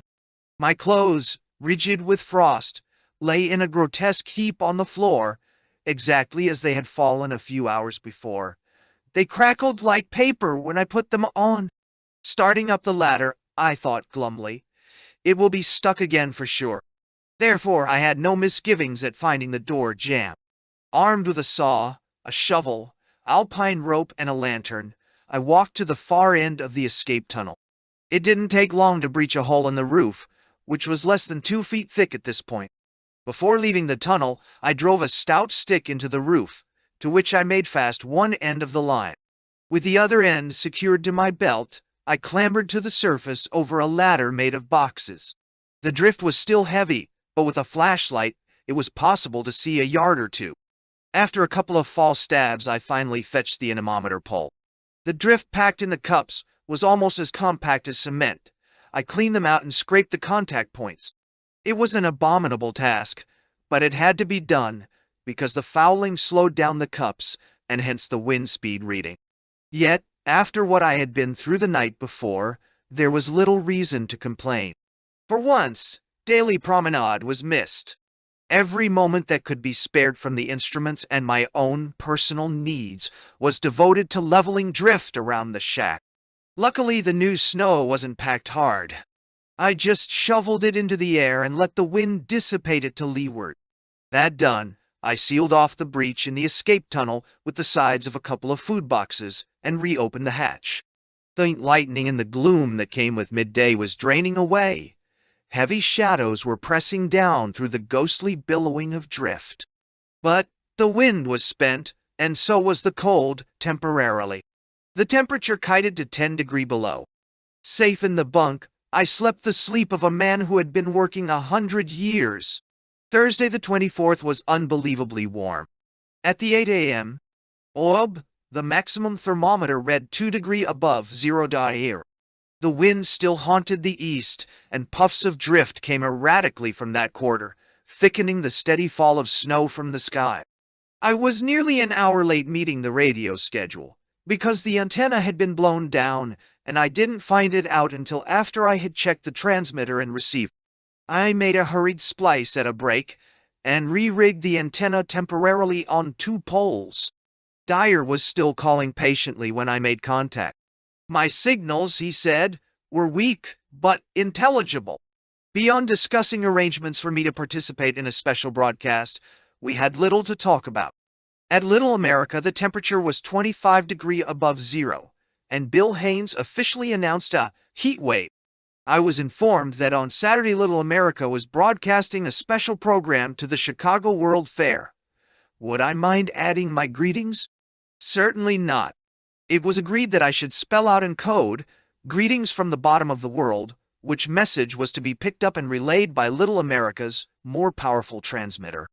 I reduced the message to dots and dashes and practiced religiously. When Saturday came, Charlie Murphy broke the news, just before the broadcast, that New York now wanted me to spell Antarctic greetings instead. "I'm given to understand," he said sententiously, "they intend to translate the damn thing into fireworks." "Let it be on their own heads then," I said. Charlie chuckled. "If the fireworks are supposed to spell out what you send, then Chicago is in for the wildest display since the fire." As excited as an actor making his debut, I sat at advance base listening to the broadcast from Little America. And when somebody said, "We shall now attempt to make contact with Admiral Byrd," I reached for the key and worked it furiously. But it went for naught. Dyer reported a few minutes after that he had heard it clearly, but Chicago hadn't heard anything. "No doubt the fireworks went off anyway," he observed dryly. Bill Haynes' forecast of a heat wave was no jest. That afternoon, the thermometer rose to 18 degrees above 0, the second highest point it ever reached. The wind, dallying in the east, flooded the barrier with warm air from the distant ocean. From then until the end of the month, the coldest temperature recorded was 23 degrees below 0, and most of the time, it was above 0 or close to it. Snow fell in a relentless flutter. The barrier became a concentrated gloom, except when the moon, fetched back on its fortnightly errand, was able to break through the cloud rack and bathe it briefly in an astringent light. May 25. This is my 64th day at Advance Base, and it just so happened that I had some leisure time. I have been taking advantage of this to think back over my stay here and take stock of my situation. There are 3 things for which I am particularly thankful. The first is that my records so far are complete, though blotted and splotched a bit. The second is that my defenses are perfected, and the third is that I have become well adjusted to conditions, especially psychologically. I feel able now to withstand any assaults the beleaguering night may launch. Indeed, I look forward to the rest of my sojourn with pleasure. Though I am not quite as heavy as when I came out here, I feel all right. I was probably a bit overweight anyway. Perhaps the fumes have had something to do with the lost pounds, though because of my precautions, I think I am getting less fumes than at first. I am finding that life here has become largely a life of the mind. Unhurried reflection is a sort of companion. Yes, solitude is greater than I anticipated. My sense of values is changing, and many things which before were in solution in my mind now seem to be crystallizing. I am better able to tell what in the world is wheat for me and what is chaff. In fact, my definition of success itself is changing. Just lately, my views about man and his place in the cosmic scheme have begun to run something like this. If I had never seen a watch, and should see one for the first time, I should be sure its hands were moving according to some plan, and not at random. Nor does it seem any more reasonable for me to conceive that the precision and order of the universe is the product of blind chance. This whole concept is summed up in the word harmony. For those who seek it, there's inexhaustible evidence of an all-pervading intelligence. The human race, my intuition tells me, is not outside the cosmic process, and is not an accident. It is as much a part of the universe as the trees, the mountains, the aurora, and the stars. My reason approves this, and the findings of science as I see them point in the same direction. And, since man is a part of the cosmos and subject to its laws, I see no reason to doubt that these same natural laws operate in the psychological, as well as in the physical sphere, and that their operation is manifest in the workings of the consciousness. Therefore, it seems to me that convictions of right and wrong, being as they are products of the consciousness, must also be formed in accordance with these laws. I look upon the conscience as the mechanism which makes us directly aware of them and their significance, and serves as a link with the universal intelligence which gives them form and harmoniousness. I believe further that the age-tested convictions of right and wrong, in which individual aberrations must have been largely cancelled out, are as much a manifestation of cosmic law and intelligence as are all other phenomena. Therefore, the things that mankind has tested and found right make for harmony and progress, or peace, and the things it has found wrong hinder progress and make for discord. The right things lead to rational behavior, such as the substitution of reason for force, and so to freedom. The wrong things lead to brute force and slavery. But the peace I describe is not passive. It must be won. Real peace comes from struggle that involves such things as effort, discipline, enthusiasm. This is also the way to strength. An inactive peace may lead to sensuality and flabbiness, which are discordant. It is often necessary to fight to lessen discord. This is the paradox. When a man achieves a fair measure of harmony within himself and his family circle, he achieves peace.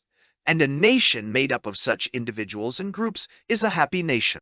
As the harmony of a star in its course is expressed by rhythm and grace, so the harmony of a man's life course is expressed by happiness.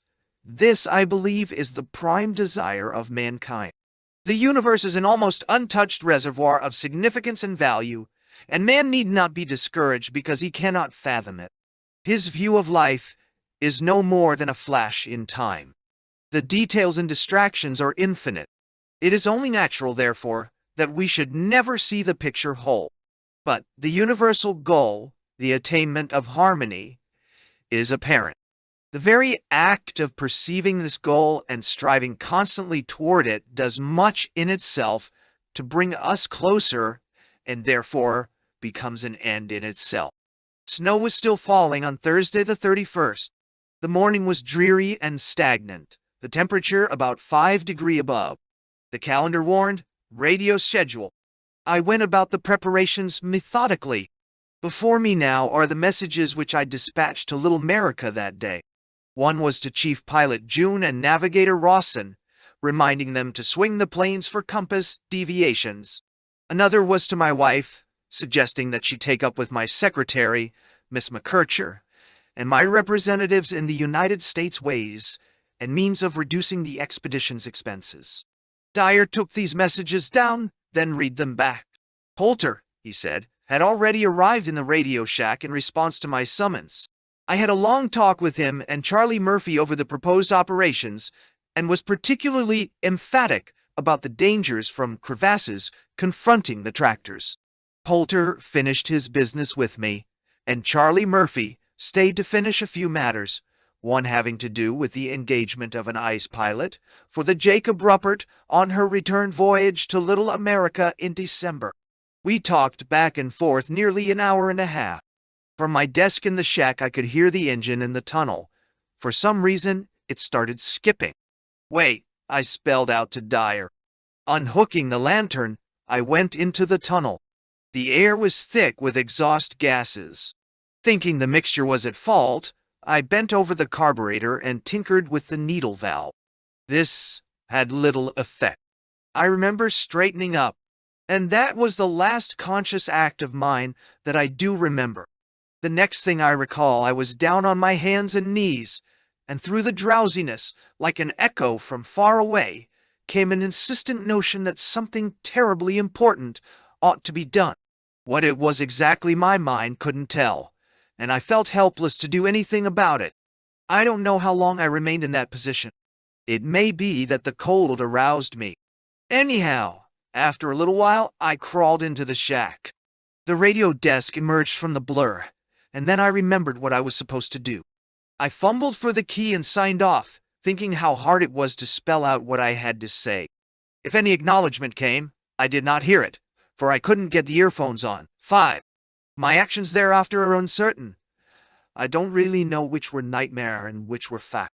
I remember lying on the bunk, fully dressed, and hearing, as if with surprise, the irregular beat of the engine in the tunnel, and realizing that I must shut it off to escape asphyxiation. I rolled off the bunk and staggered to the door. Dizziness seized me, and my heart turned fantastic somersaults. But, as from a great distance, I could see the gray fumes of the exhaust smoke curling under the top sill, and the upper half of the tunnel, when I entered, was so foggy that I could not see as far as the alcove where the engine lay. Very probably I dropped to my hands and knees, as I must have appreciated the necessity for keeping my head under the fumes and in the uncontaminated air near the floor. Anyhow, I was on my knees when I reached into the recess and threw the ignition switch. When I turned around, the light was gone in the doorway. This was puzzling until I recalled that the only light in the shack was the electric bulb over the radio desk, which burned only while the engine supplied current. Luckily, the lantern was still burning on a box, where I had set it down before adjusting the engine. Pushing the lantern ahead of me, I crawled back to the shack and to the bunk. Whatever did in fact occur during the rest of this last day in May, I do know that much of it was probably fantasy, a slow and wearying fantasy. Perhaps I did in truth roll off the bunk and try to replace the sheets on the register drum. Else how to account for the vague recollection of seeing the glass frame on the floor sometime in the afternoon? But the rest of it, the skyrocketing pain in my forehead and eyes, the nausea, the violent beating of my heart, the illusion of being a thin flame drawn between two voids, they could not have been real. Only the cold was real. The numbness in the hands and feet, creeping like a slow paralysis through my body. At least I could cope with cold. I grasped for the throat of the sleeping bag and eased in. Once the ticking of the clocks roused me out of the stupor. I have no sure memory of winding them, but so strong was the compulsion of habit, I do remember thinking bitterly that they ought to be wound and that the register and thermograph sheets ought to be changed. Evidently I performed these tasks, for the instruments were still going next day, and the records, now in the possession of the U.S. Weather Bureau, show that the sheets were shifted at 2 p.m., 2 hours late. My only distinct memory from that period was arousing and thinking that I was blind. My eyes were open, but I could see nothing. Then I realized that I must be facing the wall. The lantern was out. Zack, from lack of fuel, I learned presently, but a dim glow showed in the side of the stove. There is nothing more panicky than the loss of sight. I shall never forget the agony in Floyd Bennett's voice when we pulled him, terribly smashed up, from the debris of our crash landing. "I'm done for," he whispered. "I can't see anything." His face was a smear of oil. When I wiped it away, and he could see again, the expression that transfigured his face was beautiful. It is painful for me to dwell on the details of my collapse, particularly as the affairs of Advance Base are now receding into the gentling haze of the past. The subject is one that does not easily bear discussion, if only because a man's hurt, like his love, is most seemly when concealed. From my youth I have believed that sickness was somehow humiliating, something to be kept hidden. But the consequences of this collapse were never to depart during the rest of my stay at Advance Base, and my struggle against the one universal certainty played too large a part in my experience there to be omitted from this account. I have a pretty clear idea concerning much that happened, almost too clear in fact. I shall not, however, depend upon memory alone. During the days that followed, I set forth in the diary, as far as I was able, what I knew and remembered. How natural is the instinct which drives a man alone to pencil and paper, as if his destiny required the right last word and period. The afternoon ran out its time, though my eyes would not stop aching, and the pain would not quit my temples. Just lying in the sleeping bag quieted the hammering of my heart. Gradually my mind cleared, and I tried to reconstruct the events preceding the episode in the tunnel. The exhaust vent over the engine, I decided, must have filled with rime, causing the poisonous gases to back into the tunnel. I was pretty sure that it was carbon monoxide.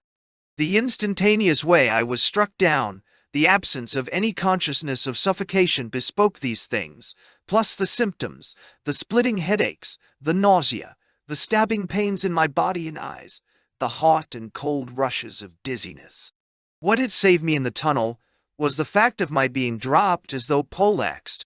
Since monoxide rises, the air at the bottom of the tunnel must have been all right, and the oxygen entering my blood brought me around. All this represented a mind groping for bearings.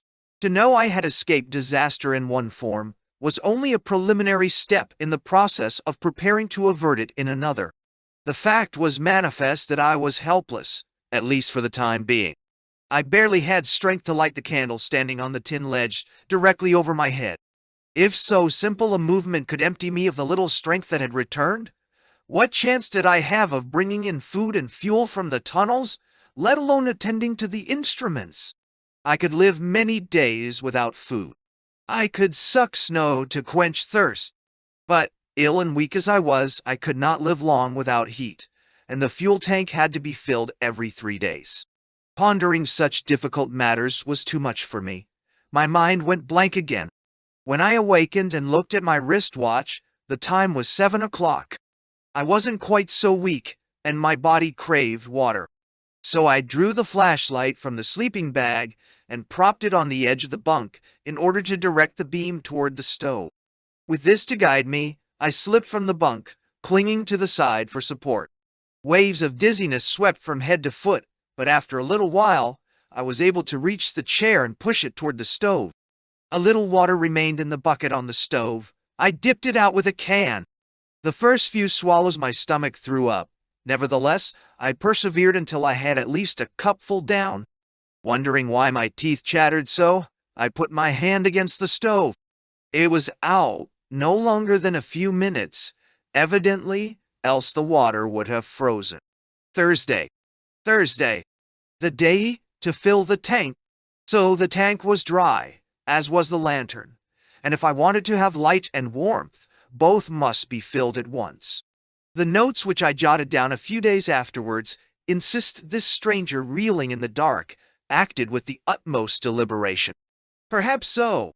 Between the pain and the weakness, it was hard for more than one thought to find a lodgment. I managed to pull on my parka and mittens. Then I lifted the empty tank from the stand. Holding it by the handle with one hand and the flashlight with the other, I started into the tunnel. The nearest fuel drum, by the grace of God equipped with a spigot, was only 14 feet from the door. But, to make the distance, I had to stop and put around my neck the loop attached to the flashlight, so as to free one hand with which to steady myself. I walked slowly and uncertainly, as years ago I had walked for the first time after being desperately ill of typhoid fever while on a midshipman cruise to England. The funnel lay on top of a barrel. I fitted it into the tank, and while the tank was filling, I rested on a box. But, though I had the strength to lift the tank, it weighed about 21 pounds filled to the brim, I could not carry it far. After a few steps, my heart was pounding, and the dizziness returned. I let go and slumped on the toolbox near the head of the tunnel. For how long? I really don't know. Long enough anyhow to be shaken by the cold. If I couldn't carry the tank, perhaps I could pull it, which was what I did, a few feet at a time. At least, I remember doing that. Inside the shack, I poured half a gallon or so of the precious stuff into a pitcher. This would do for the lantern. A lot spilled on the floor. Presently, I succeeded in lifting the tank itself to the stand behind the stove. With that, a feeling of relief possessed me for a moment. I could now hold off the cold for at least 2 days, and maybe 3 if I economized. Nevertheless, I didn't attempt to light the stove, dreading the effort, and knowing that I ought to be in the bunk. But craving light after the long darkness, I did light the lamp. The light was so cheery that I was encouraged to attempt an observation at 10 p.m., actually 8 p.m. My old time. For a day or two previously, I had advanced my clock 2 hours as an experiment in moonlight saving, so to speak. Why? That was a mistake. I was able to climb the ladder all right, resting at every rung. I pushed the door back with my head, waited a moment, and then hobbled to the instrument shelter, feeling dizzy and utterly forlorn. I guessed the wind's velocity as being 17 miles per hour. The register trace shows an actual wind speed of only 7 miles, and noted the absence of aurora. But I was unspeakably weak and sick again when I reached the bottom of the ladder. I must sleep. I must sleep. Something was saying inside me. In the escape tunnel, I groped around until I found the box of phenobarbital pills. With the box in my hand, I stumbled to the hut. I got my parka, pants, and shoes off. But the shirt was beyond me. Using the chair as a step, I hung the lantern from its peg above the bunk, then climbed in, weighed down by a sense of complete futility. The instant the candle died, the darkness dropped like a blow. Sleep was the great hunger, but it would not come, so cruel was the pain in my head and back and legs. As I lay there, the intimation came that I would not recover. Carbon monoxide poisoning is an insidious thing. Once the hemoglobin in the bloodstream and the lungs is broken down, it takes the liver and spleen a long time to restore the oxygen-carrying material. Even with the best of hospital care, this is a matter of weeks and sometimes months. For me, the worst of the cold and the darkest part of the night were yet to come. The sun was nearly 3 months away. I could not persuade myself that I had the strength to meet it. To some men, sickness brings a desire to be left alone. Animal-like, their one instinct is to crawl into a hole and lick the hurt. It used to be so with me. But that night, as never before, I discovered how alone I was, and the realization evoked an indescribable desire to have about me those who knew me best. Remembering the meticulous preparations, the safeguards which I had thrown about myself, my soul was bitter with reproaches. My fort had become an ambush. Nothing within the power of the night or cold had made it so. My stupidity was to blame, and this I should have feared before the others. Even in my stupor, I seemed to have recognized that the gasoline engine was not solely responsible. The engine dealt the blow which knocked me down, but long before then, I had partially perceived a developing weakness. I remembered the notches I had taken up in my belt, the headaches and hurt in my eyes earlier in the month. Maybe the frost in my lungs was at fault. Maybe something was organically wrong with me. But I doubted that these by themselves could have depleted me so much. What reason I could muster indicted the stinking stove as the principal villain.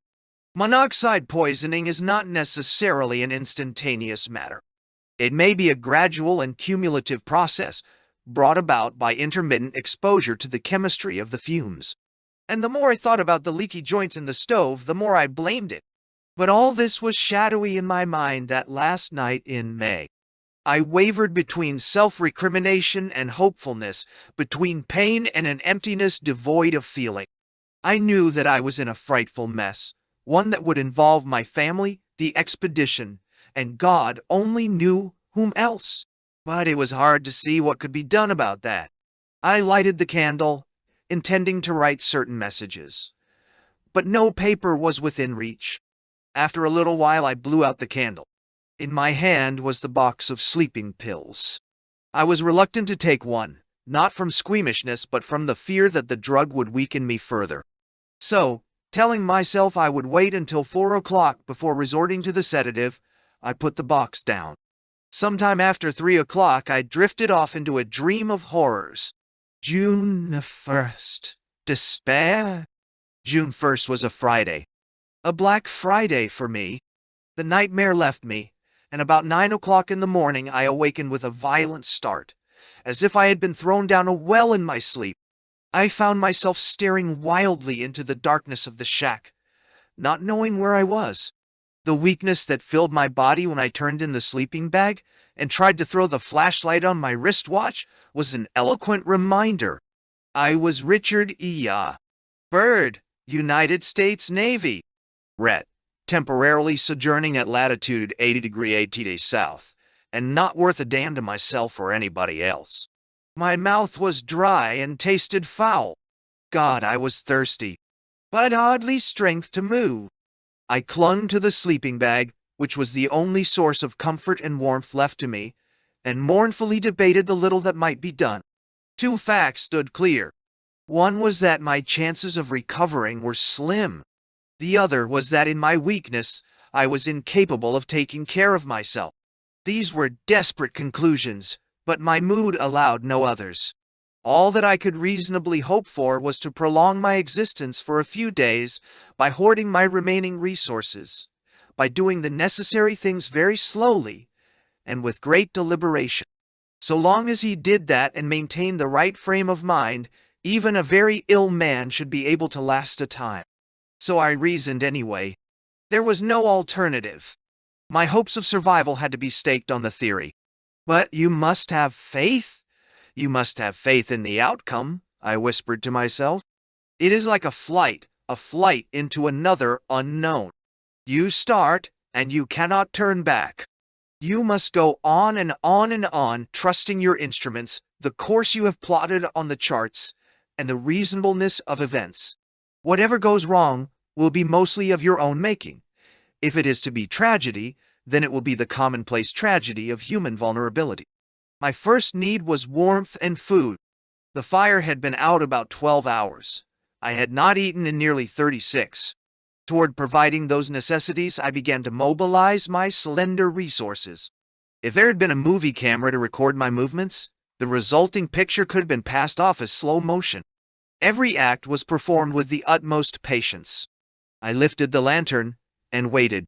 I edged out of the sleeping bag and rested on the chair beside the stove. I pulled on my pants, hiking them up a little bit at a time. Then the shirt, then the socks, and shoes, and finally the parka. All this took a long time. I was shaking so from the cold that when my elbow struck the wall, the sound was like a peremptory knock at the door. Too miserable to stick it out, I retreated to the sleeping bag. Half an hour later, the chill in my body drove me into a fresh attempt to reach the stove. Faintness seized me as I touched foot to the floor. I barely made the chair. There I sat for some minutes, not moving, just staring at the candle. Then I turned the valve, and with the stove lids off, waited for the wick to become saturated with the cold, sluggish oil. Thirst continued to plague me. Several inches of ice were in the water bucket. I dropped it on the floor, bottom up. A sliver of ice fell out, which I sucked until my teeth rattled from the cold. A box of matches was on the table. I touched one to the burner. A red flame licked over the metal ring. It was a beautiful thing to see. I sat there 10 or 15 minutes at least, absorbing the column of warmth. The flame burned red and smoky when it should have been blue and clear, and studying it, I knew that this was from faulty combustion and was one source of my misfortunes. This fire was my enemy, but I could not live without it. Thus, this never-ending day began. To describe it all would be tedious. Nothing really happened, and yet no day in my life was more momentous. I lived 1,000 years, and all of them were agonizing.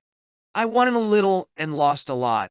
At the day's end, if it can be said to have had an end, all that I could say was that I was still alive. Granting the conditions, I had no right to expect more. Life seldom ends gracefully or sensibly. The protesting body succumbs like a sinking ship going down with the certificate of seaworthiness nailed fast to the wheelhouse bulkhead.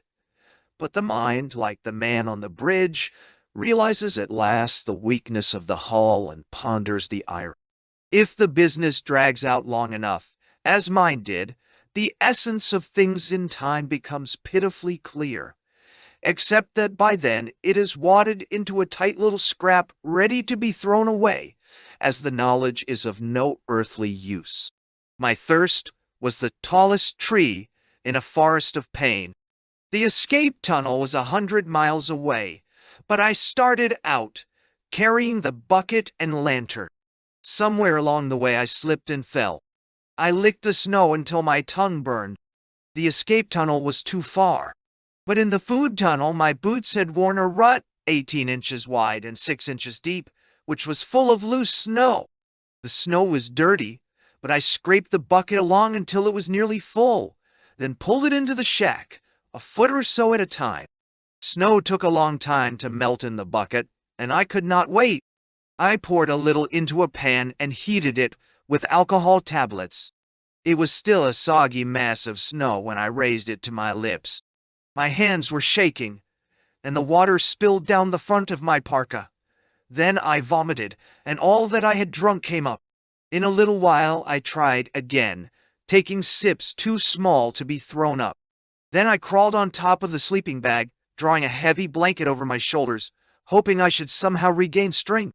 Nevertheless, I was able to do a number of small things, in a series of stealthy, deliberate sorties from the bunk gate. I attended to the inside thermograph and register, changing the sheets, winding the clocks, and inking the pen.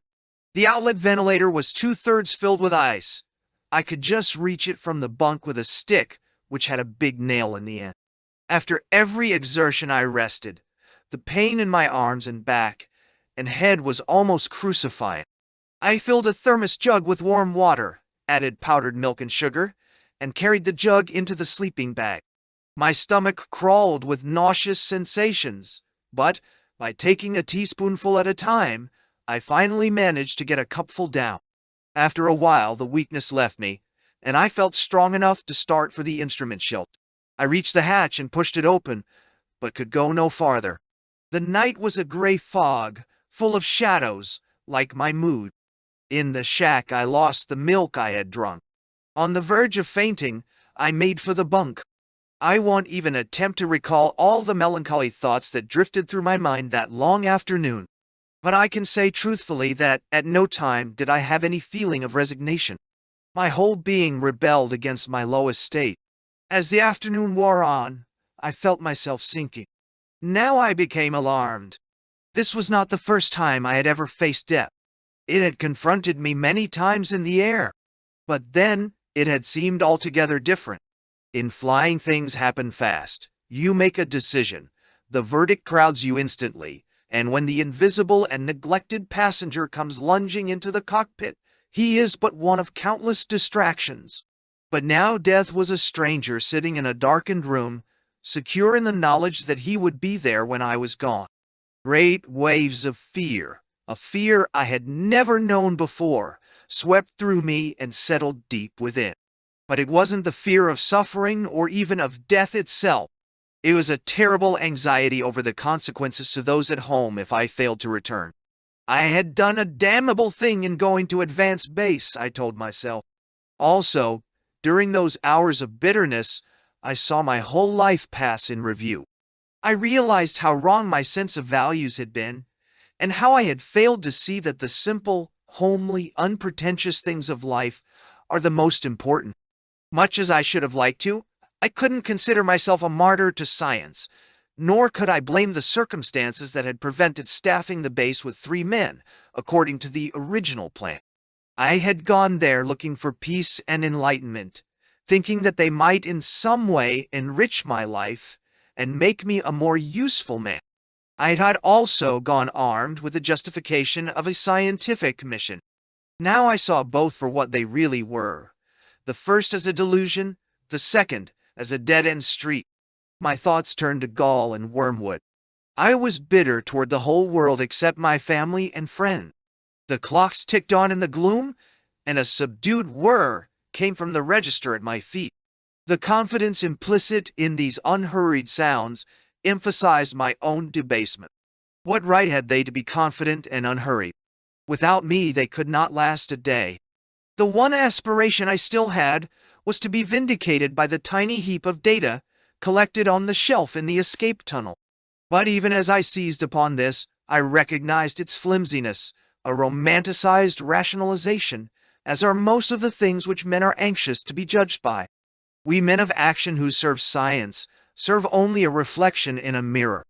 The tasks are difficult, the objectives remote, but scholars sitting in bookish surroundings tell us where to go, what to look for, and even what we are apt to find. Likewise, they pass dispassionate judgment on whatever we bring back. We are nothing more than glamorous middlemen between theory and fact, materialists jobbing in the substance of universal truths. Beyond the fact that I had suffered to secure them, what did I know about the theoretical significance of the records in the escape tunnel, of the implications which might differentiate them from a similar heap of records gathered at Keokuk? I really didn't know. I was a fool, lost on a fool's errand, and that was how I should be judged. At the end, only 2 things really matter to a man, regardless of who he is, and they are the affection and understanding of his family. Anything and everything else he creates are insubstantial. They are ships given over to the mercy of the winds and tides of prejudice. But the family is an everlasting anchorage, a quiet harbor where a man's ships can be left to swing to the moorings of pride and loyalty. The chill went out of the shack, and the heat from the stove, accumulating in a layer under the ceiling, wrapped the bunk as in a blanket. A little after 6 o'clock, as nearly as I could remember afterwards, I sipped the last of the milk in the thermos jug. My body needed stronger nourishment, but I possessed nothing like the strength to cook a meal. I nibbled an Eskimo biscuit and a piece of chocolate, but my stomach was turning somersaults. So I got up and refilled the thermos jug with hot water and powdered milk. A really desperate task, as I had to cling to the table to keep from falling. The next several hours are a blank. Later, when I was able to make notes of what had happened to me, I could not remember anything at all. Perhaps I slept. When I looked at my watch again, the time was about 9:30. I was dazed and exhausted. The idea came to me that I ought to put out the stove to give myself a needed rest from the fumes. Besides, there was no telling when I should have strength to fill the tank again.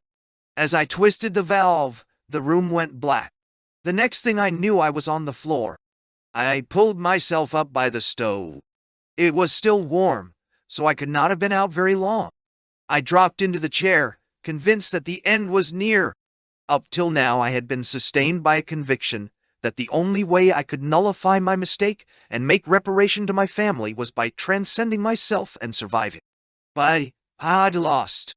I flung my arms across the table and put my head down, spilling a cup of water I had in my hand. My bitterness evaporated, and the only resentment I felt was concentrated on myself. I lay there a long time, sobbing. What a pity! What an infinite piddle! So my pride was gone as well. A Virginian, I was brought up to believe that a gentleman never gives way to his feelings. I felt no shame then, although I do now. Fear was gone, also. When hope goes, uncertainty goes too, and men don't fear certainties. The only conscious resolve left was to write a message to my wife, a last groping touch of the hand. Beyond the very personal things, I wanted her to understand why I had not tried to inform little America of my plight, forgetting that it needed no explanation, and my reasons for going to advance base. There had to be that. Pencil and paper were on a shelf nearby. When I went to reach out, my arm would not come free. My sleeve had frozen in the spilled water. I wrenched it loose. The frenzy to write supplied its own strength. After the first few paragraphs, my mind calmed. But I was too weak to write sitting up. My head kept jerking forward, and now that the fire was out, the shack was unbearably cold. The bunk was a continent's breadth away, and I had to cross an interminable plateau to reach it. Safe at last in the sleeping bag, I lay still many minutes, shivering and gasping for breath. Then I finished the letter, and as I did so, I thought of the last entry in Scott's diary. "For God's sake, look after our people." I had often pondered that simple phrase, but only intellectually. That night I understood what Scott meant. It seemed a pity that men must undergo a cataclysmic experience to perceive this simplest of truths. The lantern flicked and grew dim. I managed to light 2 candles which stood on a ledge over the bunk. Just as the second one flamed, the lantern went out. Then, after a while, I wrote a letter to my mother, and another to my children, a few messages, very brief, of instruction to Dr. Poulter and Charlie Murphy concerning the welfare of the expedition, and a final letter to the men at Little America. On the shelf was the green metal box, which held my personal papers. I have had it for years. In this I stowed the letters to my family. The ensuing periods are not very clear. I may have lapsed into a coma. A sensation of freezing came. My next recollection is of hoisting myself into a sitting position and composing a message to Murphy regarding the disposal of my papers. This, with the other messages, I secured with a string to the nail from which the lantern usually hung. Something approaching gratitude flowed into me. Over my head the 2 candles still burned. Both were red. One stood in a cracked china holder. The other was planted in its own tallow. I looked up at them, thinking vaguely that, when they went out, I should never again see anything so friendly. After a little while I doused the wicks against the wall. Presently another reaction set in. My mind wandered off into a vision of the past, in which I seemed to be wrestling again for the welterweight championship of the Naval Academy. An agonizing pain was in my body. I had given up all hope of winning. There remained only an insane determination not to bring shame to my mother in the gallery. It was vivid, and the reason it was vivid was that I was again in almost the same situation, except that the stakes were infinitely greater and the chances of winning even less. Then the same determination that had kept me fighting on to the finish that day again came surging back. I saw that, although I seemed absolutely washed up, there was a chance I was mistaken. Anyway, I would have another try. About 3 o'clock on the morning of June 2nd, I had another lucid phase. I tried without success to force my body into sleep. The sleeping pills were on the shelf. The flashlight fingered the bottle. I took it down and dumped the pellets into my cupped palm. There were more than 24, white and round. They bespoke a lovely promise. I reached for the bottle. But then I stopped.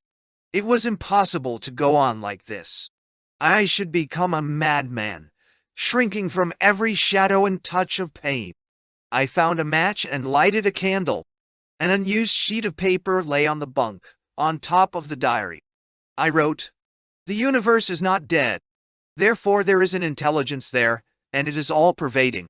At least one purpose, possibly the major purpose, of that intelligence is the achievement of universal harmony. Striving in the right direction for peace, harmony, therefore, as well as the achievement of it, is the result of accord with that intelligence. It is desirable to effect that accord. The human race, then, is not alone in the universe. Though I am cut off from human beings, I am not alone. For untold ages, man has felt an awareness of that intelligence. Belief in it is the one point where all religions agree. It has been called by many names. Many call it God, Dole. This was the gist of the philosophy which had come to me out of April's hush. Dousing the candle, I slipped into the bag and repeated the sentiments over and over again. Sleep came after a while. It was intruded upon by another nightmare in which I seemed to be struggling desperately to awaken and take charge of my faculties. The struggle went on interminably in a half-lighted borderland divided by a great white wall. Several times I was nearly across the wall into a field flooded with a golden light, but each time I slipped back into a spinning darkness. Instinct plucked at my sleeve. "You must wake up. You must wake up." I pinched the flesh over my ribs. I pulled my long hair. Then the tension eased. I fell across the wall, and instead of warm sunlight, I found myself in darkness, shivering from cold and thirsting for water. June 2nd was a Saturday and a prolongation of the melancholy events of the day before. I was as weak as ever, and just as certain that I was at the end of my tether. The anemometer cups rattled most of the day. Drift sifted down the ventilator in a fine haze, and dripped in hot, pinging pellets from the stovepipe to the deck. From the register I learned that the wind was in the northeast and blowing about 20 miles an hour. I prayed for it to stay in that quarter, since it would mean a continuation of the warm weather. Although the temperature did drop to 19 degrees in the evening, it was above zero part of the day. If the cold held off, I could do without the stove for long periods and give my system a chance to throw off the effects of the fumes. Altogether, I could not have been out of the bunk more than 2 or 3 hours during the day. As before, I did what had to be done piecemeal, doling out my strength in miserly driblets, creeping rather than walking, and resting long intervals after each small effort. Toward the middle of the day, I made several sorties into the tunnels, once after snow and 3 times after fuel. I relayed the fuel in a tin pitcher, which held about a gallon, since the stove tank was too heavy for me. Later, when the snow had melted, I mixed more milk in the thermos jug.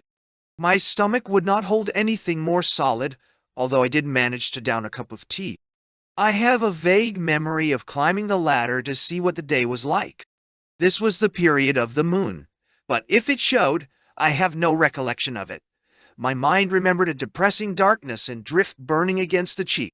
In the late afternoon, when the shack had warmed up, I shut down the stove. The thermograph trace shows a minimum temperature of 22 degrees for the day, a really moderate reading. But the water which I had spewed up was frozen on the floor. A film of ice was creeping up the shack walls, and the slop pail was a solid, messy chunk of ice. That night, as well as I could estimate, I slept 7 or 8 hours. Sunday morning brought another anguished struggle to awaken. Sunday meant a radio schedule with Little America, and a lie about my condition, which every pain-ridden fiber entreated me not to make. God knows where the strength came from to slide the 35-pound engine into the shack, get it up on the stove, and push it back into the tunnel again, a distance of some 40 feet, all told. It was my good fortune to find the tank nearly half full of gasoline. The last thing I did was to pick the rime out of the surface ventilator pipe with a spiked stick. The pipe was almost solidly clogged. No wonder the tunnel had filled with fumes during the last schedule. By the Little America radio log, I was about 20 minutes late reporting. Dyer's voice was saying, "KF's calling K-Phi," in the same crisp, matter-of-fact way, but the sound was a surpassing miracle. It took only the pressure of a finger to work the key. I knew that code would not betray me. Some days before, Charlie Murphy had asked me to give him certain weather information. The data had been lying on my desk for nearly a week. I sent that. Then some of the camp officers took up certain aspects of the proposed spring operations.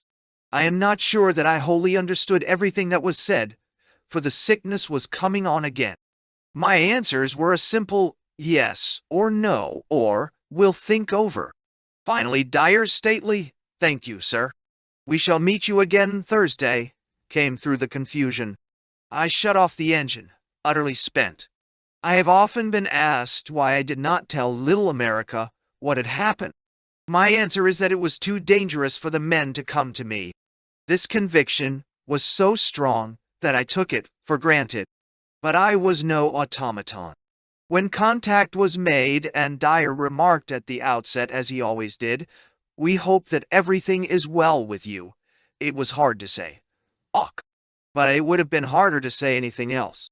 The intervening darkness, the cold, the rolling vacancies of the barrier, and the crevasses were all immutable facts. Advance base was my responsibility. It was unthinkable that willing men at Little America should be made to suffer. That afternoon I may have been close to going out of my mind. The strain of preparing for the schedule had raised Cain with me. I know that I was in torment, and the notion that I was dying would not leave me. Sometime during the evening I came out of the delirium, thirsty and hungry. Along with some milk, I managed to down half a dozen salt crackers, the first solid food since Thursday morning. That night I slept a little longer, though my slumber was lighted by unspeakable nightmares. Monday, I scarcely left the sleeping bag, but the rest did me good, as did perhaps my keeping the fire out most of the afternoon. At night I got up and supped on malted milk, salted crackers, almonds, and dried apples soaked in warm water.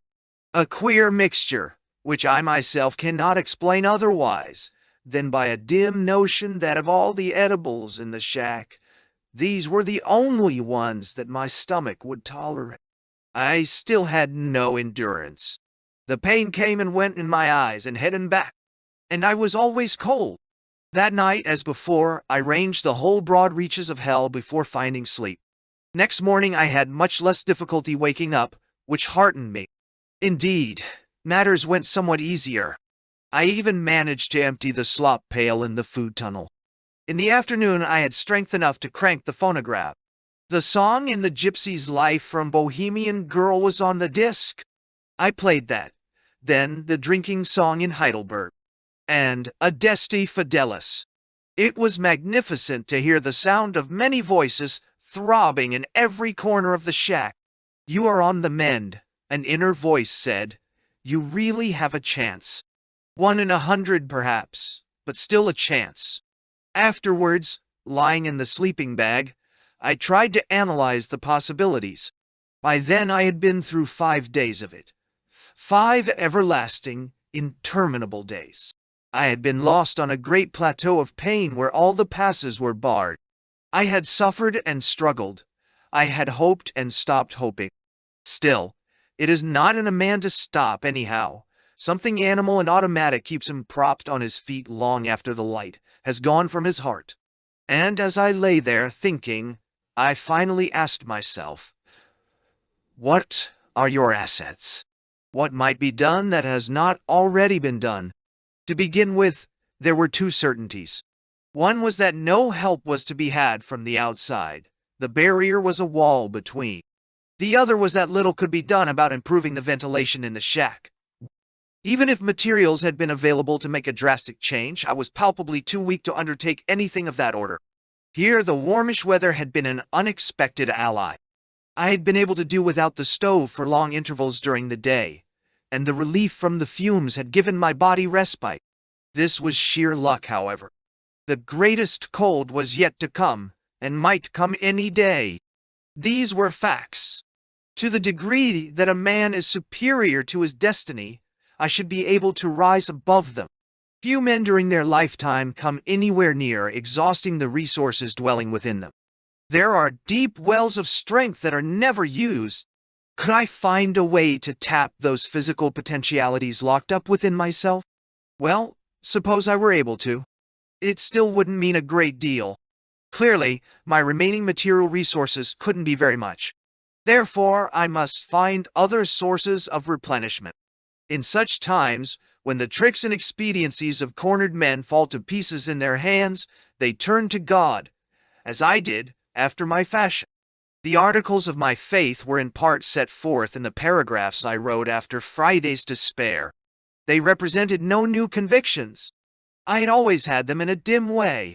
The difference was that the peacefulness of April and May had crystallized my old beliefs as it was adding new ones, and the time had come to test. And yet, being a practical man, I recognized a big difference between the mere affirmation of faith and its effective implementation. To desire harmony, or peace, or whatever word you cared to give, to the sense of identification with the orderly processes of life, would be a step in the right direction, but this by itself was not enough. I had to work for it. Above everything else, what I sought must be logical. It must be brought about by following the laws of nature. It didn't occur to me to formulate a prayer. I would express whatever urge to pray I had in action. Besides, the sheer hunger to live was prayer enough. As I saw the situation, the necessities were these. To survive, I must continue to husband my strength, doing whatever had to be done in the simplest manner possible and without strain. I must sleep and eat and build up strength. To avoid further poisoning from the fumes, I must use the stove sparingly and the gasoline pressure lantern not at all. Giving up the lantern meant surrendering its bright light, which was one of my few luxuries, but I could do without luxuries for a while. As to the stove, the choice there lay between freezing and inevitable poisoning. Cold I could feel, but carbon monoxide was invisible and tasteless. So I chose the cold, knowing that the sleeping bag provided a retreat. From now on, I decided I would make a strict rule of doing without the fire for 2 or 3 hours every afternoon. So much for the practical procedure. If I depended on this alone, I should go mad from the hourly reminders of my own futility. Something more, the will and desire to endure these hardships, was necessary. They must come from deep inside me. But how? By taking control of my thought. By extirpating all lugubrious ideas the instant they appeared, and dwelling only on those conceptions which would make for peace. A discordant mind, black with confusion and despair, would finish me off as thoroughly as the coal. Discipline of this sort is not easy. Even in April's and May's serenity, I had failed to master it entirely. That evening, I made a desperate effort to make these conclusions work for me. Although my stomach was rebellious, I forced down a big bowl of thin soup, plus some vegetables and milk. Then I put the fire out. Afterwards, propped up in the sleeping bag, I tried to play Canfield. But the games, I remember, went against me, and this made me profoundly irritable. I tried to read Ben Ames Williams' All the Brothers Were Valiant, but, after a page or two, the letters became indistinct, and my eyes ached. In fact, they had never stopped aching. I cursed inwardly, telling myself that the way the cards fell and the state of my eyes were typical of my wretched luck. The truth is that the dim light from the lantern was beginning to get on my nerves. In spite of my earlier resolve to dispense with it, I would have lighted the pressure lantern, except that I wasn't able to pump up the pressure. Only when you've been through something like that do you begin to appreciate how utterly precious light is. Something persuaded me to take down the shaving mirror from its nail near the shelf.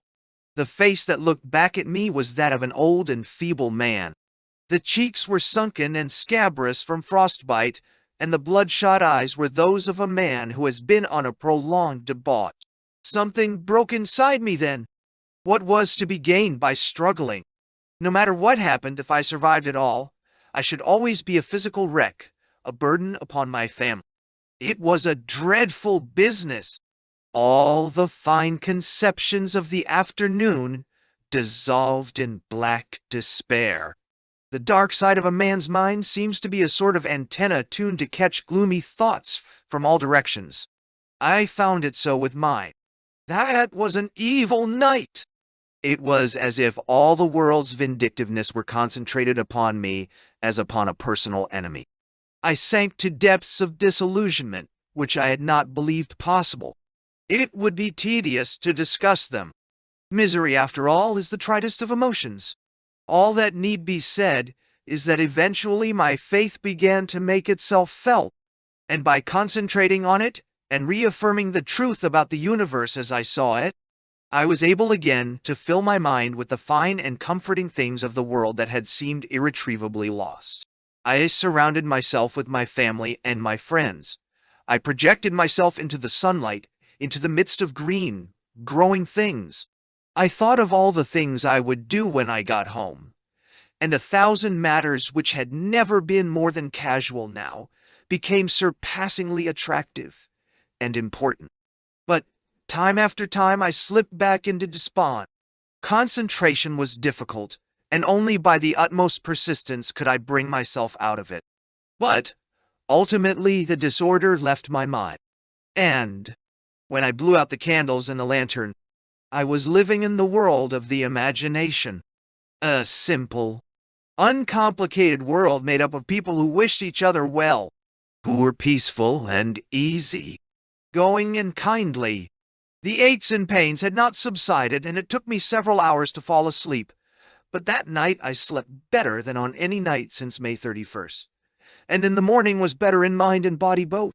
The melancholy began to lift, and I was able to do a little more for myself. Wednesday the 6th I succeeded in getting topside for the 8 a.m. weather, although the morning was clear, drift still blurred the horizon and peppered my face. I sank to my knees in soft snow at every step. It was good to possess the spaciousness of the barrier after the narrowness of the shack. I threw the beam of my flashlight at the wind vane and saw that the wind was in the southeast. "That means cold," I muttered. Ryan covered everything. The breathing slats in the sides of the instrument shelter were thick with drift, but I did not feel up to brushing it off. I was satisfied to read the thermometer, reset the pin, and retreat below. Later, I crept to the far end of the fuel tunnel and secured a small piece of asbestos, which I cut to fit over the top of the stove. My idea was that it would help to shut off the initial fumes that poured through the chinks while the burner was still cold and smoky. I cut the piece to fit snugly around the stovepipe and fold over the edges of the stove. In the afternoon, I eavesdropped on Little America's weekly broadcast to the United States. One reason was that Prudence suggested testing my handiness with the battery-powered emergency set. But the moving reason was a hunger for familiar voices. I missed much of what was said, but I did catch the solemn two. "Do over the 3 cows at Little America," how one stood up all the time and refused to lie down, and how another, which was accustomed to lying down every night, lay down with the coming of the winter night and refused to stand up, and how the third, poor thing, couldn't make up her mind just what to do, except roll her eyes at Cox, the carpenter, who haunted the cow barn. I really chuckled over that and over Ike Schlossbach's baritone solo called "Love You Funny Thing." Other people in Antarctica, I realized, had their problems too. June the 2nd, the struggle.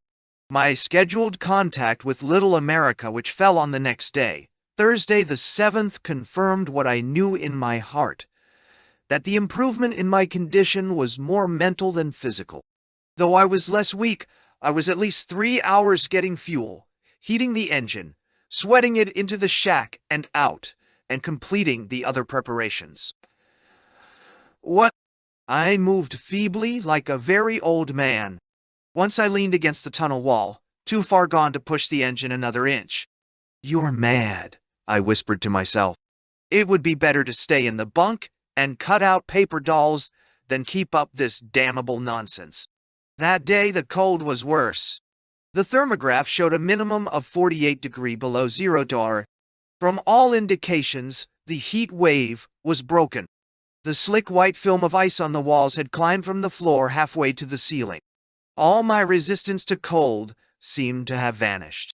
My flesh crawled, and my fingers beat an uncontrollable tattoo against everything they touched. It was disheartening to be so much at the mercy of something from which there was no lasting escape. Resting between whiles, I huddied over the stove. The warmth was only superficial. My blood ran cold as ice. In spite of all my efforts, I was late making contact. Dyer was playing a record, as he sometimes did when he grew tired of repeating the call. I finally recognized what it was, the Pilgrim's Song from Tannhäuser. I waited much stirred until the record was played out. When I broke in, Charlie Murphy chided me. "Oversleep, Dick?" "No, busy." Charlie had little to say. Sipple, however, was waiting to read a paper. As well as I can remember, it dealt with the theoretical configuration of the undiscovered coastal reaches of the Pacific Quadrant, where I was supposed to make a flight of exploration in the spring. Interesting, yes. There was no denying the thought that Sipple had put into it. And, desperate as I was to close the conversation, I could not help but reflect that this was the most exquisite of ironies. That I should sit there, gripping the table for support, and listen to a theory about a coast I had never seen and now might never see. If I remember rightly, I said, "Very interesting. Submit to scientific staff." Dyer broke in to ask if I had any further messages before signing off. I asked him if it would be possible to shift the schedules from the morning to the afternoon. He replied, "Wait a minute, please." Although the words were unintelligible, I could hear voices talking in the background.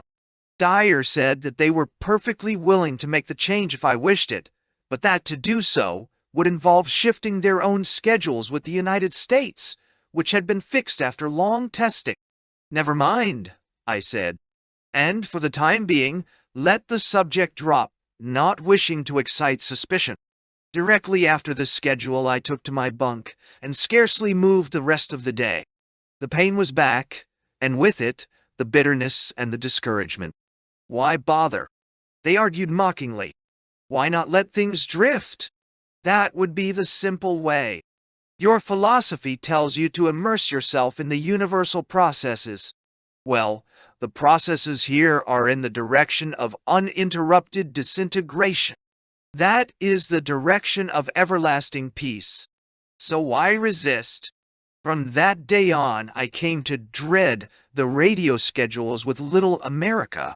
The task of getting the engine ready, together with the ever-present fumes, emptied me of whatever strength and resistance I had accumulated meanwhile. It seemed almost better to let the radio go by the board. I tried to think up excuses for stopping the contacts altogether, which I could present to Little America over the next schedule, but none made sense. I couldn't very well say that the conversations were beginning to bore me, or that the transmitter was on the verge of breakdown, and not to be worried if Advanced Base went off the air. For one thing, many expedition problems remained to be discussed with Poulter and Murphy. And, in spite of the explicit orders I had left with the officers at Little America and reiterated to the tractor crew just before they departed for Advanced Base, I couldn't help but feel that any lasting silence on my part might tempt the camp into some rash move. Thus, I was caught up in a vicious circle. If I kept up the schedules, the drain upon my strength, plus the fumes would almost certainly finish me off. If I failed to keep them up, I had better be finished off anyway. This was the way I looked at the situation. The way I believed that any member of the expedition in my position would have viewed. Just as any normal man would be, I was doggedly determined to keep them from attempting a possibly disastrous relief excursion. So I came to dread the schedules for a second reason. The fear that I would betray the condition which I was trying to hide by maintaining them. I knew that Murphy was always studying me in his cynical, penetrating fashion. As time went on, I sent amusing messages to throw him off. I must say, though, that most of these looked pretty silly afterwards. But when a course of action is obvious, you take it for granted that you could not deliberately do otherwise, and when your conscience is too weak to hold you to that course, you continue along it for momentum. By an ironical twist of circumstances, the radio, which should have been the greatest safety factor, had instead become my greatest enemy. That Thursday night, I really grasped how far I had fallen. In the diary, I wrote, "These early morning schedules are killing. They leave me without strength to go through the day. Tremendously difficult to get even a little sleep. There are strange nagging pains in my arms, legs, shoulders, and lungs. I'm doing everything possible to hold out. Could I but read, the hours would not seem half so long, the darkness half so oppressive, and my minor misfortunes half so formidable. Whoa, what now? Across the room, in the shadows beyond the reach of the storm lantern, were rows of books, many of them great books, preserving the distillates of profound lives. But I could not read them. The pain in my eyes would not let me. The phonograph was there, but the energy to crank it had to be saved for the business of living. Every small aspect of the shack bespoke my weakness. The wavering, smoking flame in the lantern, and the limp outlines of the clothing on the walls. The frozen cans of food on the table. The slick patches of ice on the deck. The darker stains of spilt kerosene. And the yellowed places where I had vomited. The overturned chair beside the stove, which I hadn't bothered to pick up. And the book, John Marquand's Lord Timothy Dexter of Newburyport, which lay face down on the table. June 8. I am endeavoring to set forth, day by day, the way I live.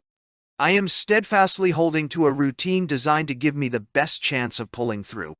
Though the mere thought of food is revolting, I force myself to eat a mouthful at a time.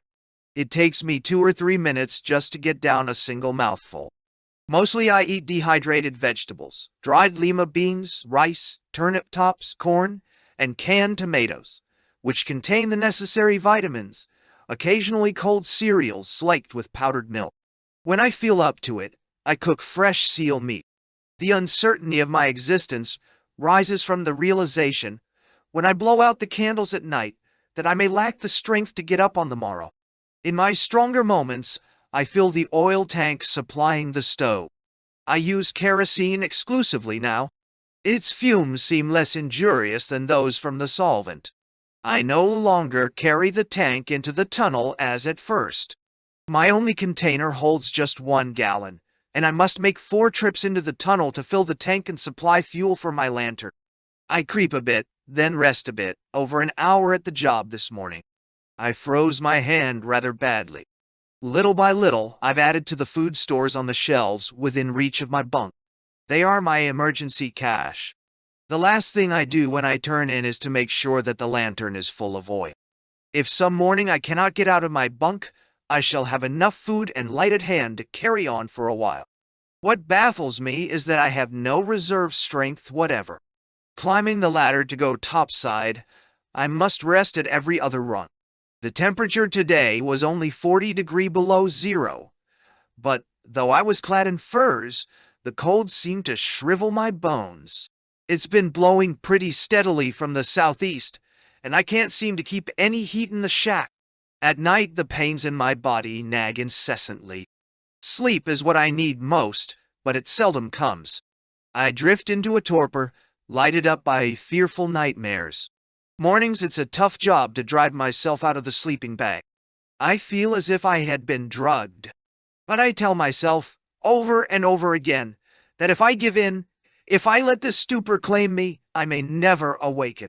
Little by little I came to my feet and regained a measure of control over my affairs.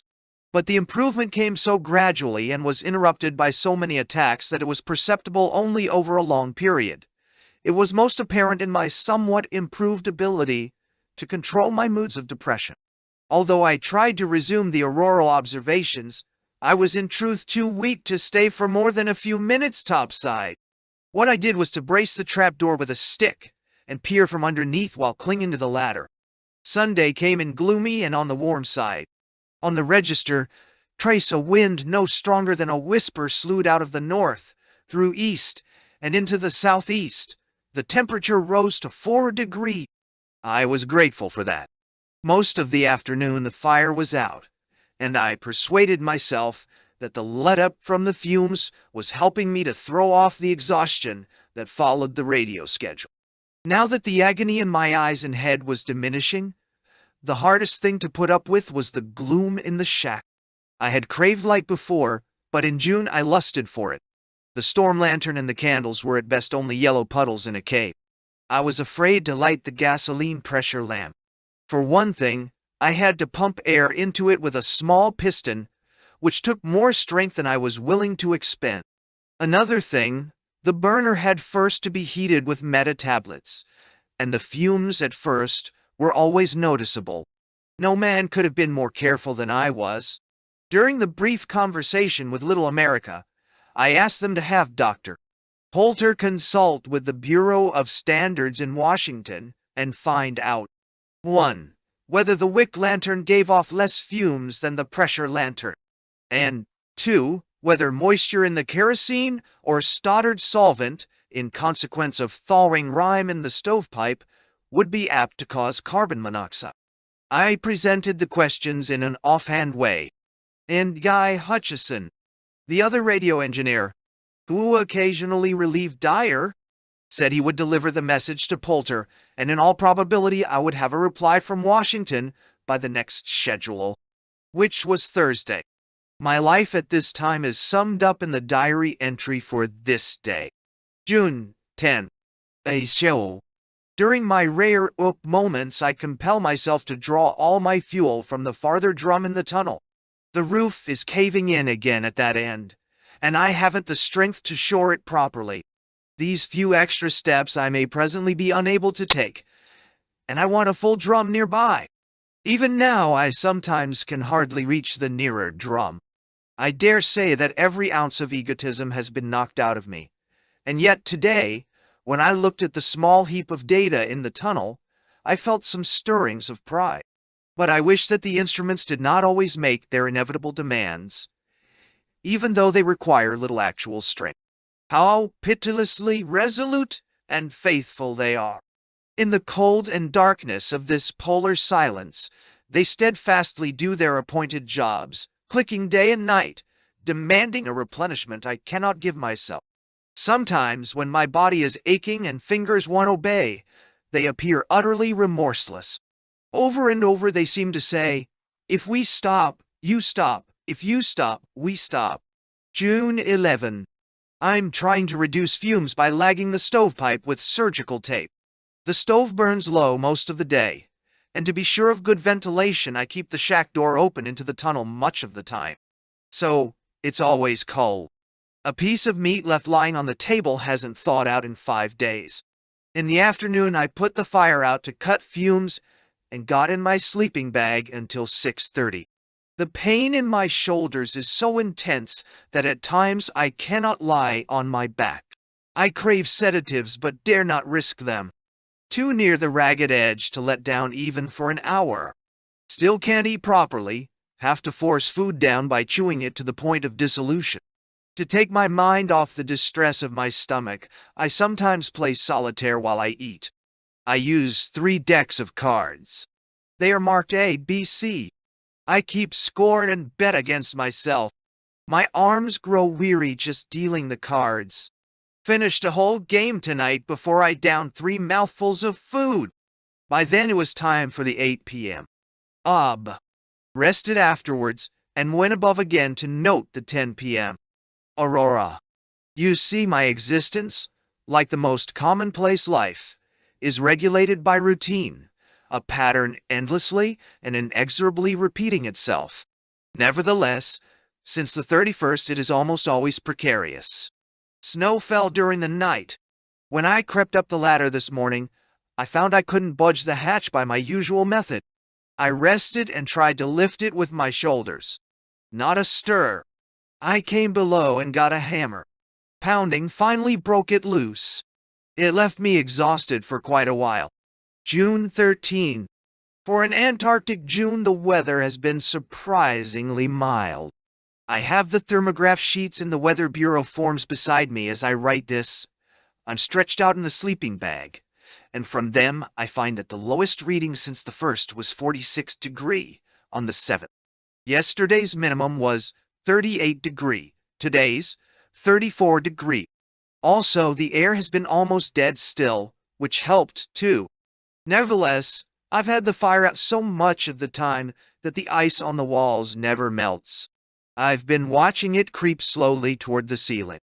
It seems to rise at the rate of an inch or so every day. But in spite of everything, I seem to be improving. Incidentally, I have given up the morning tea.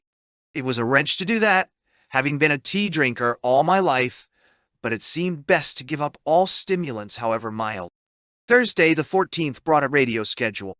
Murphy was in high good humor. He said everything was fine at Little America, and passed on a couple of jokes which he had picked up while chatting with somebody in New York during a broadcast test. I can't vouch for their authenticity, he said dryly, because they come second-hand. Then Dr. Poulter came on, with the answers to the questions I had asked about the fumes from the stove and the lanterns. From the elegance of the language, I judged he was reading from a prepared statement. I even fancied that I could hear the rustle of the paper in the microphone. If he had been lecturing a class in physics at Iowa Wesleyan, he could not have been more earnest, more impersonal. As between two kinds of lamps, Dr. Poulter thought that the storm lantern was the safer. He warned me that, if moisture was consistently present in the fuel, it could cause the stove or lamp to burn with a dirty yellowish flame, which would give off some company. He also advised me to mend all leaks around the burners in the stove where drip or the hot metal would vaporize the kerosene and give rise to nauseating fumes. That settled the matter temporarily, so far as Dr. Poulter was concerned, as it also did for me, since I had done everything that was humanly possible along the lines suggested. Moreover, I was reluctant to press the matter further, lest I arouse suspicion. Whereupon my senior scientist launched into a subject very close to his scientist's heart, meteor observations. Ever since darkness had fallen, he and his crew, in cooperation with observatories scattered throughout the world, had been keeping a continuous watch on the sky for meteors. As I was interested in this and frequently found meteoric fragments in the snow I melted for water, I was informed from time to time about the progress of these observations, either by Dr. Poulter directly or by Charlie Murphy. Into the roof of his own shack at Little America, Dr. Poulter had built a transparent turret, almost flush with the surface, which faced the four quadrants of the sky, and was manned continuously by observers when the sky was clear. The results had been phenomenal. On account of the extraordinary clarity of the Antarctic atmosphere, vast numbers of meteors were observed, which would not ordinarily be visible through the layer of dust and water particles, which obscures the sky over more temperate regions. This was an important astronomical discovery, which changed upwards the prevailing estimates of how much material was constantly being received by the Earth from this source. "We're delighted with this piece of research, Doctor," Poulter said. "I had no idea that it would turn out so well. Now, we're planning to go a step farther. Demas, as you know, is overhauling the tractors. The canvas tops are being replaced with stout wooden bodies, equipped with bunks, stoves, radio, complete trail units, in other words. What we'd like to do is to take one of the cars out and set up a second meteor station on the barrier about 30 miles out on the southern trail." "So, how long expect occupy base?" I keyed back. "A couple of days, during a clear spell," was the answer in the earphones. "That way, we can get a baseline from which to calculate the radiance, the altitude at which the meteors enter the atmosphere, and so forth." "When will tractors be ready?" was my next question. Poulter wasn't sure. "That would depend upon Demas and the mechanics. But number one should be ready within a few days." "Test run," I guessed. "To Amundsen arm and back," Seven the scientist said. "That's far enough to give us a line on the extent to which the flags are snowed under, and whether we'll be able to follow the trail." "When?" "Oh, in about a month. We'll see how things turn out. Then we'll discuss the whole project with you." "Okay." I keyed a closing message to Dyer. "Sunday?" Dyer broke in. "Yes, we shall look for you at the usual time Sunday." "Good night, sir. This is KFZ signing off." That was Dyer, as brilliant a young man as ever served under me, never ruffled, never at a loss, and as courteous as the winter night was long. Curiously, the implications of the proposition at first passed over my head, so casually was it presented. Perhaps in my weariness I could not see them. Only once before had anyone seriously undertaken a major journey, during the Antarctic winter night. The cold was too great for dogs, and for airplanes the risks, particularly those surrounding a forced landing, were almost overwhelming. A month is a long time in the Antarctic. The best laid plans have a way of vanishing into thin air. We shall see, I muttered to myself as I stumbled into the tunnel to shut off the engine. It did not occur to me for an instant that this development could have any connection with my dwindling fortunes. Nor was it so intended at Little America. As had the others, the schedule left me worn out. The difference was the speed with which I recuperated. Toward late afternoon, after several hours in the bunk, I felt strong enough to attempt a stroll. The first in a fortnight. Or perhaps stroll isn't quite the word, because I leaned on a bamboo staff and rested every other step to catch my breath and calm the rapid beating of my heart. Altogether, I did not walk more than 20 yards, but I was grateful for that little. "You are getting well," I told myself, and the words sounded convincing. I do not recall ever seeing the aurora more active. Even through the ventilator I could see flashes of it. In addition to the regular obs, I made several other excursions topside to watch the show. The sky had been obscured all day, but in the evening the clouds seemed to roll back, especially for the aurora. At first it was a sheaf of tremulous rays, then it became a great river of silver shot through with flaming gold. About 10:30 o'clock, when I pushed open the trapdoor for a last look, it was a swollen mass of gauzy vapor which lay sprawled uneasily through the zenith, between the northern and southern horizons. It began to pulsate, gently at first, then faster and faster. The whole structure dissolved into a system of virescent arches, all sharply defiant. Above these revolved battery upon battery of searchlights, which fanned the heavens with a heightening lustrousness. Pale greens and reds and yellows touched the stately structures.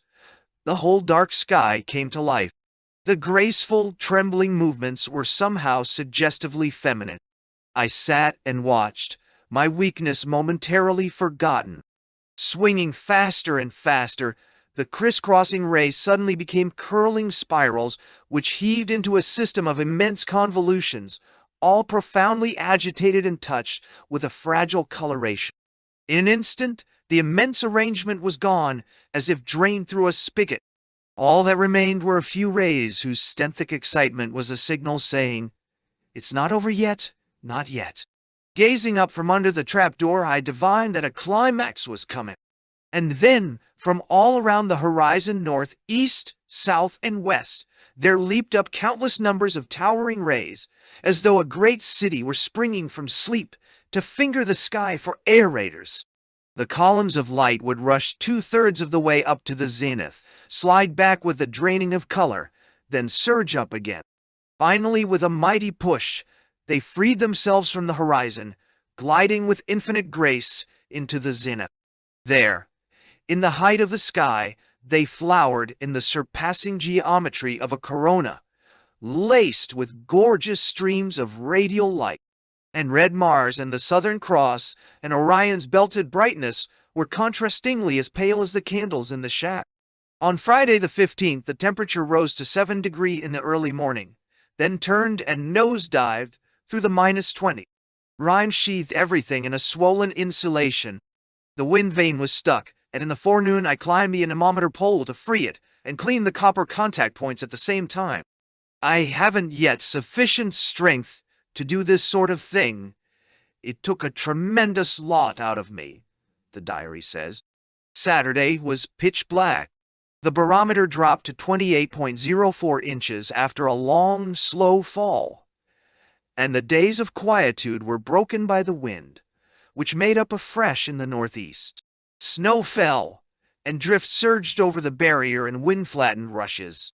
All day long there was a steady spiraling of drift through the ventilator and part of the stovepipe. After the windless silence, the sound of the storm was singularly exciting. Its distant thumping reminded me of my returning strength and security. I found that I could read again without hurting my eyes, and spent a wonderful hour or so finishing Marquand's tale about that eccentric 18th century gentleman, Lord Timothy Dexter. Later, I played the phonograph for the first time in nearly a week. It seems incredible that a person should lack strength to wind such a small spring. But this was the case. I remember the records well, having noted them in the diary. One was The Parade of the Wooden Soldiers, the other, Holy Night, sung by Lucy Marsh. The last was one of my favorites, especially the melody in the beginning, which goes, "Oh, holy night, the stars are brightly shining. 'Tis the night of our dear Saviour's birth." After this came an unintelligible sentence, followed by a phrase about a thrill of hope. In the past I had played the record over and over again, trying to make out the words so that I could sing them. I have never succeeded, and that day I vowed that, if I came out of this affair alive, I would lead a national reform movement, insisting upon clear diction by sopranos for the peace of mind of explorers who might be tempted to take up singing late in life. June the 3rd. The proposal. June was a period of marches and countermarches, of victories and retreats. Now I was overtaken by the first serious reverse since May's disastrous ending. The 17th was a Sunday, a radio-scheduled day. My diary has no entry covering the date for the reason that I could not summon up the will to write. All the ground that had been so painfully recovered meanwhile was whipped from under my feet in a single morning. June 18. I near dawns. Yesterday my invisible enemy struck again. The engine had been running badly toward the end of my previous schedule. So for this one, I started the engine about half an hour before schedule time in order to make whatever adjustments were necessary. As usual since May 31st, I took the precaution of clearing the ice out of the ventilator over the engine. Tinkered with the mixture valve for about 20 minutes or so. The engine was just running nicely when I felt very dizzy and dropped to my knees. Dropping to my knees was instinctive. I crawled back to my shack, shut the door, and lay on the bunk waiting for schedule time. I believe that I was late coming on, and had a very tough time holding out during the conversation. Hope my answers to Charlie's questions satisfied him. I kept my head low when I turned off the engine, but it was running smoother and there were less fumes. I'm back, I'm afraid, where I was the first 4 days of this month. I'd like to say more, but for some reason writing is taking too much out of me tonight. The worst of it is that Murphy, Poulter, and Ennis Taylor were standing by to discuss a plan for advancing the date set for the start of the spring operations. Indeed, they are already talking at Little America about the possibilities of laying bases with the tractors as early as August in order to lengthen the field season and with it the scope of the scientific program.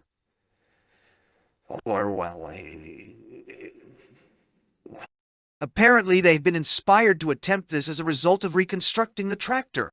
But it was all pretty vague. This entry is significant, at least to me, for what it fails to say. Grim as it is, it does not begin to describe what I went through. All this time I was deliberately understating the facts, since the diary was written primarily for my family, and in case I did not survive, they would be spared the unpleasant details of my last days. For example, that evening I was too far gone to go topside for the 8 p.m. observation or even to transfer data from the automatic instruments to the Weather Bureau form. That night I scarcely slept at all, but tossed instead in my sleeping bag, racked by pain and literally shaken by the thumping in my heart. At times I thought that if this kept up I must go out of my head. I vomited up the little milk I was able to swallow, and my arms were too weak to mop up the mess. Curled up in the bunk, I mumbled like a monk fingering his beads. When my voice stopped, the silence crowded in. In the calm between the rushes of pain, I had the sense of waiting and listening for something to happen, waiting with a pent-up expectancy that was neither fear nor hope, but rather midway between. Starting the day had always been hard. Now it became a task for Hercules. I had to push the night back and the day ahead. The weight of the solar system cut into my shoulders. It was all I could do to force myself out of the sleeping bag in the morning. By then the stove would have been out at least 12 hours. My lips bled from where my teeth bit into them. "You asked for it," the small voice within me said, "and here it is." For all my resolve, I doubt whether I'd have been able to survive this second relapse if it had not been for half a dozen heat pads which I found in a box in the food ton. These little flat pads, shaped like envelopes and weighing about a pound, contained a sand-like chemical which gives off heat when water is added. At night I took 2 of these pads to bed with me, together with a full thermos jug. On awakening, I'd pour a little water into the pads and knead them gently until the warmth came. Then, with a string around my waist, I'd wear them, one fore and one aft, between the pants and underwear. Without refilling, the pads stayed warm for about an hour, by which time the stove would have heated up the shack. I used the pads sparingly, not knowing how long the supply would last, but I blessed the supply officer for the illogical impulse which had prompted him to throw those things into the advance base gear. The days that followed were hardening knots in the strands of the hours. I managed to keep up the observations. I wound the clocks and changed the sheets, and when I couldn't get topside, I faithfully copied the data on Form 1083. But none of these things seemed to have any connection with reality. While one part of me groped about these tasks, another part seemed to be watching from the bunk. At night, it was just as bad. Propped up in the sleeping bag with the top of a box resting on my knees, I tried to play can. The baffling weakness in my arms as I dealt out the cards continued to vex me unreasonably. When the game went against me, I threw the cards on the deck. I picked up Ludwig's Napoleon, but after a page or two the letters became blurred, and my eyes ached. "You can't go on," the querulous small voice insisted. "This is habit carrying on, not you. You are through." Wednesday noon, June 20th, with 2 heat pads belted around my waist and wearing furs, I climbed topside to escape the unmitigated gloom of the shack. A heap of drift lay in the lee of the stovepipe. On this I sat, too exhausted to walk. It was snowing gently. In the east and south, the horizon was as dark as the barrier itself. But in the north, a watery smear of crimson rouged the horizon line, the farthest light that the vanished sun could throw past the earth's round. The winter night was approaching its climax. In 2 days would come the winter solstice, when the sun, at its maximum declination of 23 degrees below the horizon, would stand still on its northward journey, and then head back into the southern hemisphere. Beyond the barrier, beyond Little America, and beyond the frozen wastes of the Ross Sea, the sun was still performing its daily, inevitable miracle. It was queer to think that at a calculable instant, warmth and light were washing into one part of the world as they ebbed from another. That in some longitudes millions of people were going to bed, and in other longitudes other millions, speaking different languages, were responding to different compulsions, were awakening to the full light of day. All that seemed unbearably remote. Whereas it would take the sun as long to return as it had taken it to go. Here, it was June. It would be August 27th, by the nautical almanac and a little arithmetic, before the sun returned to latitude 80°8 south. And by that time I should be past caring. "But you have been through the worst of it," the inner voice said. "Now is the time for stock-taking." Every day after the solstice, the sun would climb a little higher, and the light in the north would wax a little stronger at noon. And every day, as the dawn light washed in over the barrier, the flag-marked trail between Advance Base and Little America would be lifted a little out of darkness and toward the light. "But you won't see it accomplished," the inner voice said.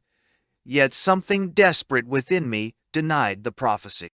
For if I had one incorruptible hope now, it was to see the sun and the daylight marching over the barrier. That much at least I must have. The will to live would concede nothing short of it. As I sat there, this thought suddenly brought to mind the idle conversation that little America had had with me over starting base-laying operations with the return of the sun in August. For the first time I perceived a possible relevance to my own desperate affairs. They must come this way. They must come here. Now, at last, I had an overwhelming incentive for wanting to see the sun. Until then, I had paid little attention to the base-laying talk, leaving it for the officers at Little America to decide for themselves the details of these preliminary operations. There were two directions these operations would take. One was to the east, toward Byrd land. The other was to the south toward the Queen Maud's.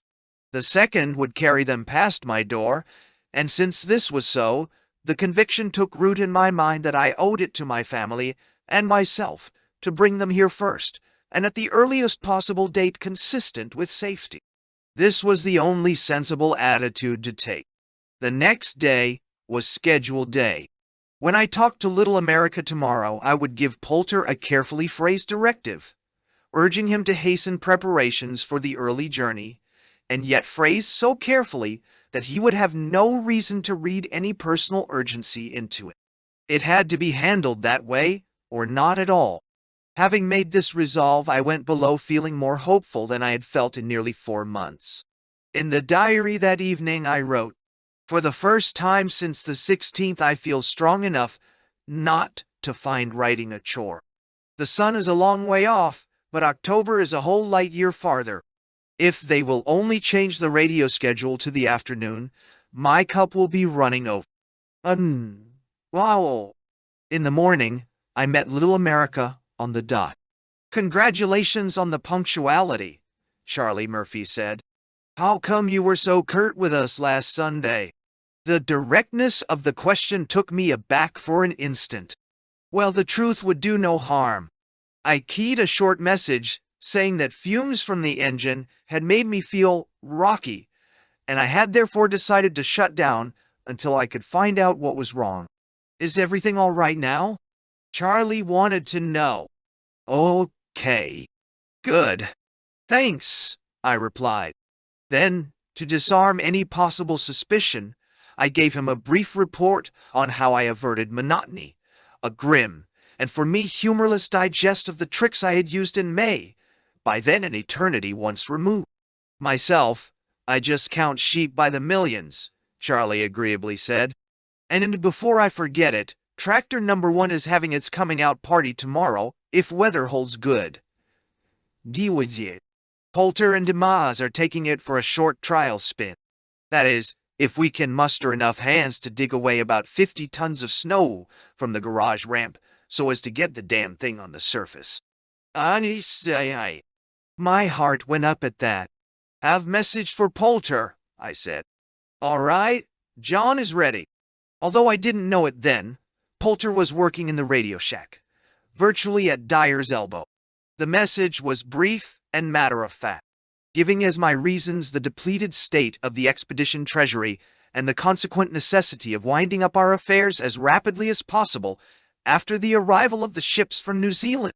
I said that I favored a very early start of field operations, and that, if it were practicable, I should probably take advantage of the base, laying trips south to return to Little America somewhat earlier than I had expected to. I ended up with the usual admonition to prepare carefully and wait for ample daylight on the barrier. Dyer read back the message without comment. "Ok," I said. The last thing Dyer did before signing off was to advance the schedules to 2 o'clock in the afternoon, in response to my previous request. "I hope this will be satisfactory," he said. "Fine." Then we shut down. Friday 22nd was wine in a glass. This was the day the sun stood still on the turntable of the solstice. A mackerel sky and a gliding half-moon. The temperature was 50 degrees below, the coldest registration thus far in June. Next day was just as cold, just as clear, but the moon was rounding out and looked like an ancient silver coin, a little squashed out on one side. I was learning new things about myself. Whereas 72 hours before I was reconciled to the hopeless business of waiting for help until October, now my hopes were clasping the end of August. I couldn't think of anything else. And yet, there was no peace in it. My good sense would not let me be. With the best of fortunes, it would still be a struggle for men to make good the distance between Little America and Advance Base. The cull on Mount Everest is no more punishing than the barrier at the end of the winter night. There must be no mistakes, no rash plans. The whole idea might fall dead at my feet. June 23rd. For the last few days, I've had a rough time. In an effort to rid my body of the poison and so get my strength back, I have lain in the sleeping bag hour after hour, with the fire out and even the lantern dark. I have no appetite, but I force myself to eat. June 24th. Still feeling miserable. Today on the schedule, Bailey asked me to move my schedule back to the morning, explaining that the new time interrupted Little America's midday schedules with the U.S. When I asked Dyer how important he thought this was, he said it was up to me, and that he was agreeable to continuing our afternoon schedule. Then let it stand, I said. And yet, Bailey's request, which at first struck me as being selfish and harsh, was on second thought a good sign. Proof to me that the men at Little America, always independent and touchy about their rights, construed my own request as nothing worse than an arbitrary whim on the part of the sea. Oh, to coddle himself. June 25th. Nothing. June 26th.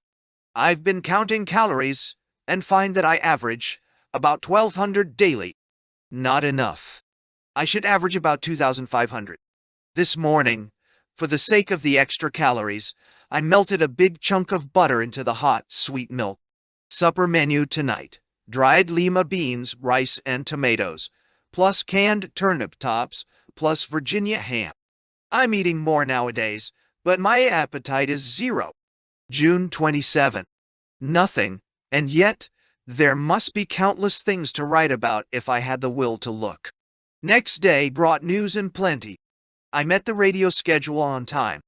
Dyer said briskly, and with characteristic Yankee understatement, "Doc and Charlie are both waiting. I think you will be interested in what they have to say."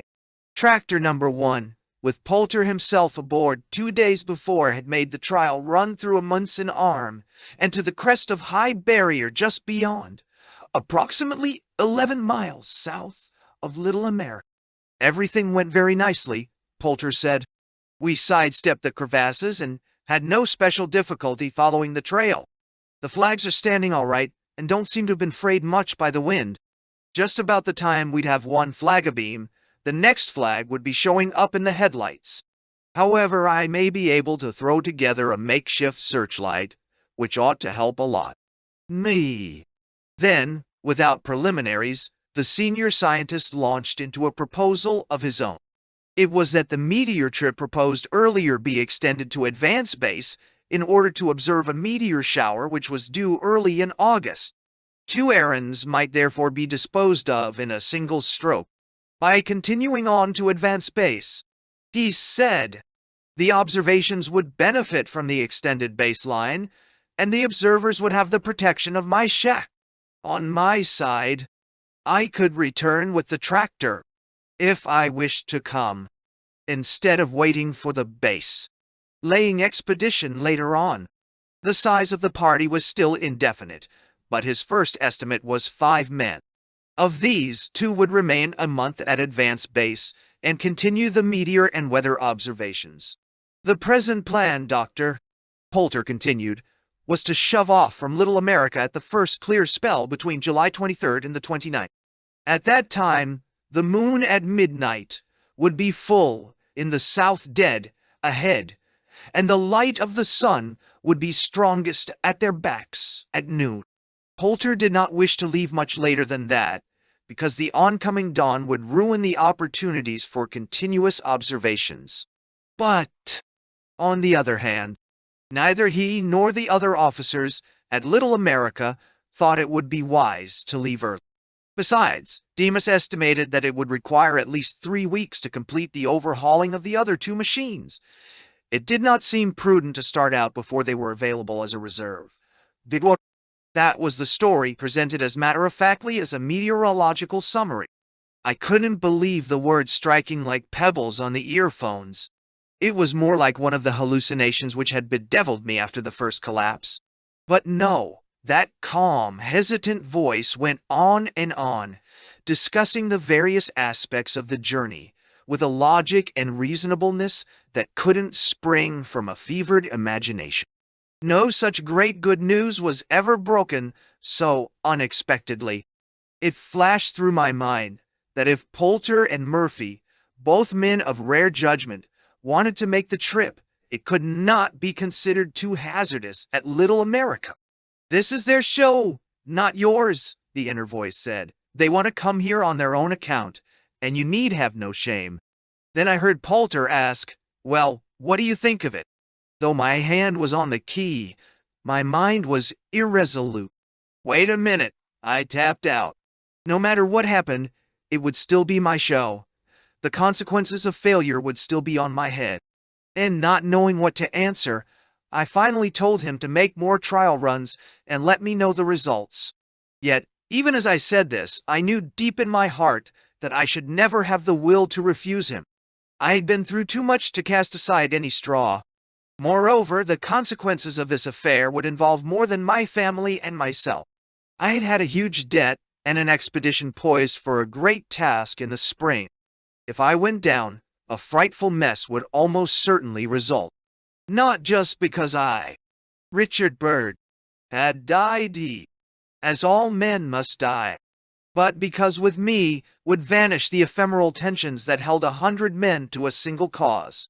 The leadership, the plan, and the name which had been able to command credit to pay for the outfitting of ships, tractors, airplanes, and men. Because that name was able to draw profitable numbers of people into lecture halls, movie theaters, and before radio loud speakers. The name was the asset, not the pain-ridden bankrupt body which bore it. But what has this to do with me? All that afternoon and well into the night, I sat cross-legged in the sleeping bag, weighing the pros and cons. In my lap were the nautical almanac, logarithm tables, pencil and a pad, and a chart of the Southern Trail. As Poulter had said, the moon would be back during the second fortnight in July, and full commencing the third week, and the sun, mounting to the horizon at accelerating speed, would be near enough to make for some light at noon. I covered sheets of paper with figures. I tried to estimate the fuel consumption and capacity of the tractors, and to envisage the safety precautions which should be outlined for the tractor crews. In the end, everything must turn upon the men. If they were resolute, prudent, and trail-wise, the risks ought not to be too great nor the hardships too severe. The big question was whether the trail could be followed with the amount of light there would be in July. On account of the danger of crevasses, particularly those lying in the valley just beyond 50 Mile Depot, this journey would be no straight compass run from Little America. The tractor must hold to the trail flagged by the Southern Party, if it expected to negotiate safely the detour beyond 50 Mile Depot. On the way back to Little America from Advance Base in March, the tractor party had doubled the flags, spacing them at intervals of 1/6 of a mile. The danger was that the blizzards might have blown down or obliterated scores of them, leaving big gaps in the 123-mile line. There was no sure way to judge this, short of attempting the journey. True, the results of Poulter's trial run had been encouraging, and in the vicinity of Advance Base, the flags, when I had last seen them by moonlight, had appeared to be standing all right. Drift hadn't mounted more than 5 or 6 inches around the staffs, although in 1 or 2 cases the edges of the flags had been caught and pinned down, making them hard to see. hereabouts. However, the barrier was flat, and the drift didn't pile up so much. In the hollows and troughs, the flags might be entirely buried. Well, if the flags were buried, and the trail couldn't be followed, that would end the matter, at least until after the sun returned. I really tried hard to be impersonal in my calculations, and so the difficulties confronting the journey began to loom larger. The great hope unloosed in the afternoon slowly died, and a reaction set in. I blew out the candle, depressed and infinitely weary. June went out on a shrinking moon with rising cold. On Thursday the 28th, the pin in the minimum thermometer went to 59 degrees below zero. On Friday, 55 degrees below. And Saturday, 56 degrees below. The film of ice on the walls crept to within 3 feet of the ceiling, following a zigzag line that reminded me of the charts in school books, showing how the ice ages encroached upon the earth. The last relapse had awakened the original fear that weakness might one day make it impossible for me to bring in fuel.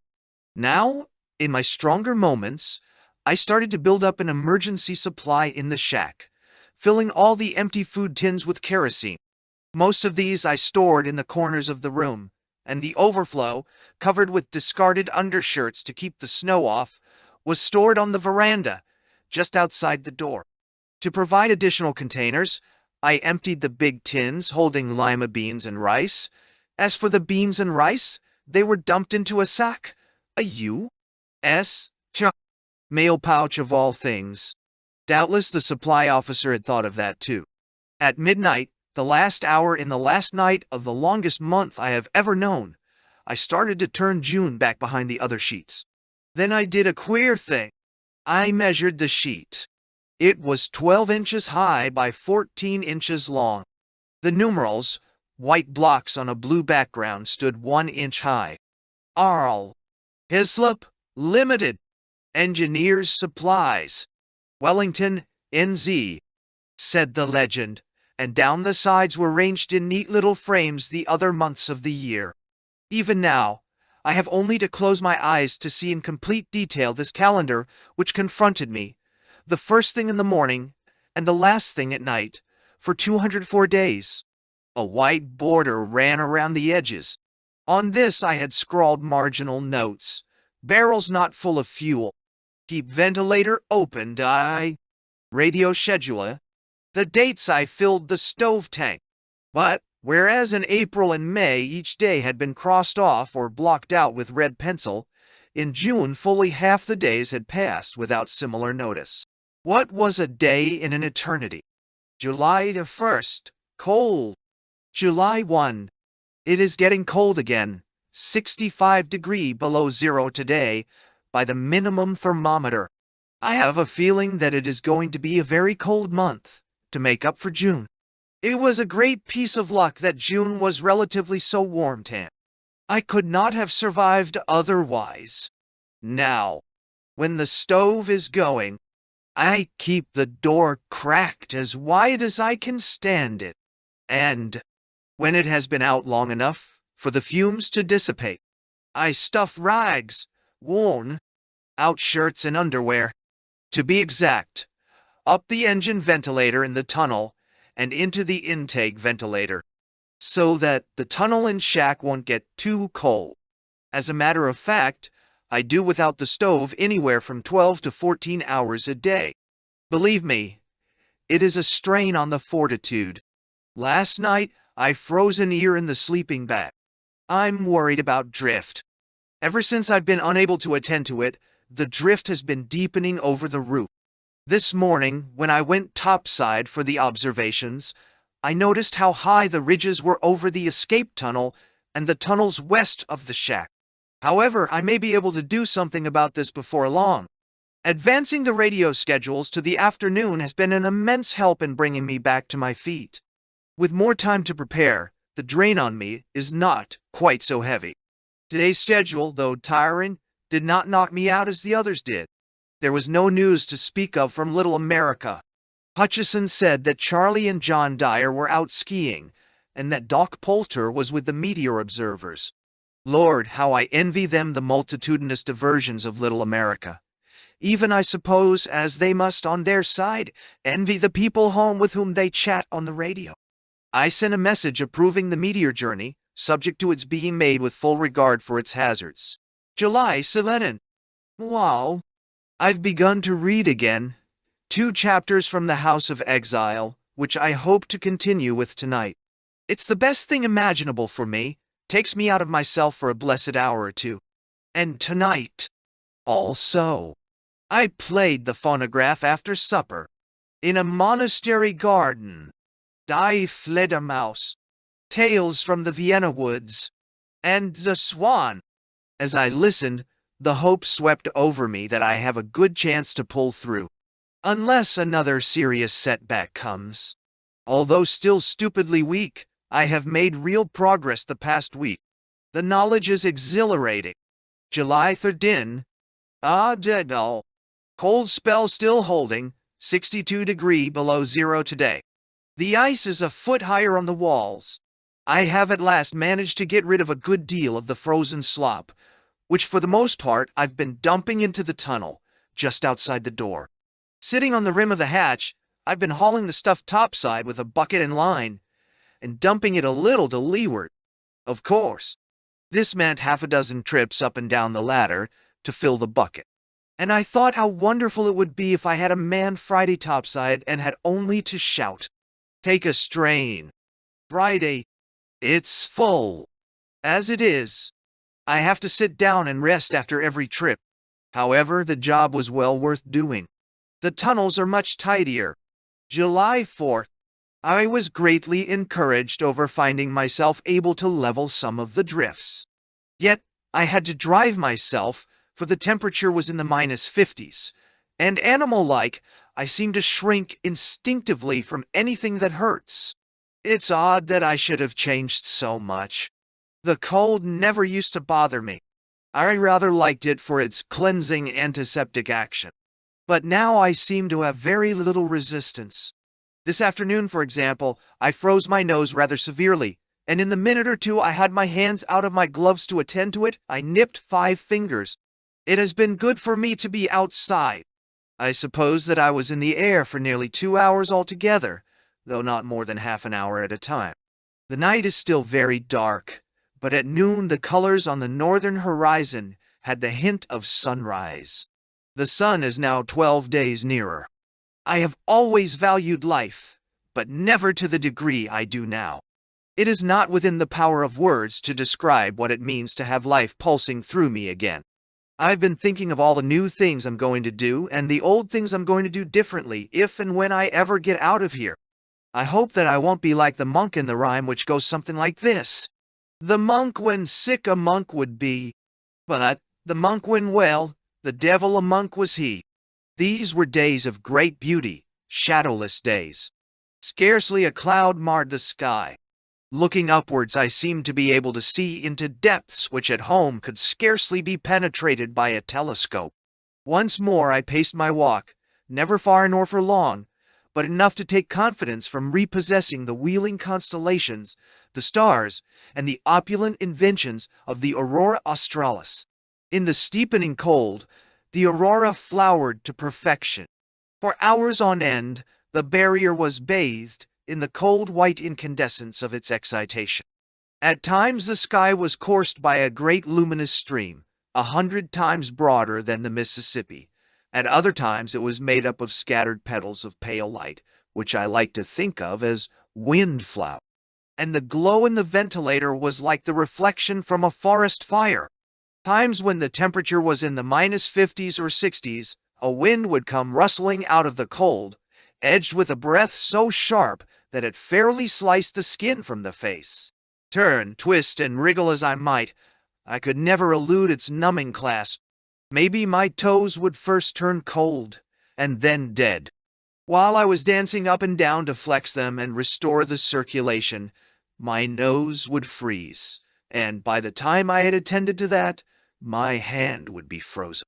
The wrists, the throat where the helmet chafed, the back of the neck, and the ankles pulsed and crawled with alternating fire and ice. Freezing to death must be a queer business. Sometimes you feel simply great. The numbness gives way to an utter absence of feeling. You are as lost to pain as a man under opium. But at other times, in the enfolding cold, your anguish is the anguish of a man drowning slowly in fiery chemicals. The barrier shrank from the cold. One could almost feel the crustal agony. The snowquakes came with greater violence. Sometimes the sound was like thunder, with one clap breaking upon the other. The shack quivered to the worst concussions, and a few were severe enough to awaken me from sound sleep. I rather had the idea that I was in the equivalent of an earthquake epicenter zone, for the succession of shocks, increasing as the months wore on, meant nothing less than that crevasses were opening up all around Advance Base. Perhaps they were portents. Like the barrier crust, my reviving security was based upon a doubtful equilibrium. One strong blow could break it in two. The blow did in fact fall on Thursday the 5th. That day the gasoline-driven radio generator went out of commission. I had everything in readiness for the schedules, even the engine running. Casually I flipped the switch to test the voltage. 0, read the dial. A loose connection probably. But no. When, in tracking down the fault, I arrived at the generator, I found that it was not turning on the shaft. This is bad, very bad, I said to myself. I'd sooner lose an arm than have anything go wrong with this. Giving up all intention of meeting the schedule, I fell to on the machine. By supper time, I had it apart. The fault was fatal. The lug on the generator drive shaft had sheared off. No improvisation of mine would do, although I tried everything that my imagination suggested. Except for a pause to eat or rest, I worked steadily into the night. When midnight came, the table was cluttered with parts and the bunk with tools, but I was no nearer to a solution than at noon. The only possible repair was a new shaft, and where in God's name was I to get that? Bent over with weariness and despair, I concluded finally that my world was falling to pieces. There remained the emergency hand-powered set, but I doubted that I was strong enough to work it. Ordinarily, 2 men were required to operate these sets, one cranking to supply power to the transmitter, and the other keying. I, who did not possess the strength of half a well man, would have to go it alone. The pity was that the failure had to come at such a critical hour when the tractor trip was hanging fire. Nor was this all. My imagination was racing. I thought of Dyer calling K5 for hours and becoming worried, perhaps alarmed. No, the failure could not have come at a worse time. All that I had suffered in June to maintain communication was undone by the failure of an inconspicuous bit of steel. Friday, I awakened feeling miserable and uncertain. I unpacked the emergency equipment. Having tested the receiver several weeks before, I knew that it was all right. The transmitter was the doubtful part. It was housed in a steel box about 7 inches square which was fixed to a steel tripod, of which one leg had a seat for the operator. 2 short crank handles were fitted into the sides of the box, turning these generated juice. With the help of the instruction book, I finally succeeded in making the right connections. A copper hand switch, clamped to the antenna lead, enabled me to throw either the transmitter or receiver into the antenna. Rigged up and standing hard by my radio table, the set looked workmanlike and simple, but I had a premonition of what it would do to me. I glanced at my wristwatch. It was nearly 1 o'clock. I had been working with hardly a stop for 4 hours. I had, of course, missed the 9:30 emergency schedule, but Dyer had said he would also listen in at 2 o'clock in the event of my losing a regular broadcast period. Lunch was a hurried affair of hot milk, soup, and crackers. At 2 o'clock, I made the first attempt with the new setup. I threw the antenna switch on the transmitter side and planted Strumpel's practice of medicine on the key to hold it down, so that Little America would hear a continuous signal if they were listening. Then, straddling the seat, I started to crank with both hands. The strain was even greater than I had supposed. Just what the magnetic resistance load to overcome was, I do not know. But to me, it was a long uphill push. As soon as the thing was turning fast, I knocked the book off the key, and with left hand still winding, I tried to spell out K-5-K-A-Z. Have you ever tried that parlor trick of rubbing your stomach around and around with one hand, while with the other hand you pat the top of your head straight up and down? Well, this was like that, except that the organization of my movements was infinitely complicated by my weakness and my unsure handling of the Morse code. I called for 5 minutes, then switched to the receiver. My fingers were trembling as I tuned in on the wavelength Dyer had assigned for this set. I heard only the scraping of static. I tried the 2 other frequencies which Dyer had marked as alternatives. Nothing there either. Then I went up and down the dial. Complete silence. Either my transmitter wasn't on the air, or I hadn't tuned the receiver properly, or Little America wasn't listening in. I could have wept from disappointment. After resting 10 minutes or so in the bunk, I called again, although it was evident that my strength would soon be exhausted at this rate. When I switched to the receiver, I was almost too tired to care. Then Dyer's voice welled for a second out of the silence. I lost it right away. Desperately, I experimented with the tuning dial, trying to find the hairline pastry. Go ahead, K-Fi. We heard you. Go ahead, please. We heard you. It was Dyer. How wonderful, how perfectly wonderful, I thought. I switched to the transmitter and told Dyer in a few words that my engine was shot and that I was having a hard time with the emergency set. We're sorry to hear that, Dyer said, and we'll try to keep our messages down. Murphy came on and read the dispatch he proposed to send to the U.S. in connection with the meteor trip. What he said about me was no longer important. When he finished, I simply said, in effect, "Ugh. Radio uncertain from now on. Don't be alarmed by missed schedules." No. Then, speaking slowly and softly, Charlie had this to say: "As you know, the journey to advanced space may be hard, and it certainly is chancy. We consider it so here. Therefore, the possibilities are being examined, and the preparations are being made with the utmost care. If I were you, I wouldn't count overmuch on the possibility of the tractors before the end of July. There's a good chance it may be considerably later." "But it's so." For an instant, I was taken aback. The thought struck me that they knew the trip was dangerous but were still going ahead with it. Had I somehow given myself away? My heart sank at the thought of having done such a stupid thing. I interrupted with a sharp protest that if they thought the trip dangerous, they should give it up. There were other things I wanted to say, but I simply couldn't turn the handle anymore. I keyed JK, the signal to go ahead, and waited. In spite of the atrocious sending, they evidently understood, because Murphy, still in the same even tone, said he was sorry I had interpreted his statement that way. He went on. All I meant to imply was this: that, appreciating how long the last 3.5 months must have been CL, or was suited, I can also appreciate how disappointing it might be if, after all this talk, the arrival of the tractor were a long time delayed. He talked a long time, but I didn't hear much of it, because my heart was thumping and my head had turned dizzy, and also because the signal, for an unaccountable reason, was fading in and out. Poulter then gave a quick resume of the preparations. Much of this, too, I missed, but I did hear him ask if I had any suggestions as to the men who should go. "No," was my answer. Beside the key was a long message I had written the morning before, relating to various safety precautions.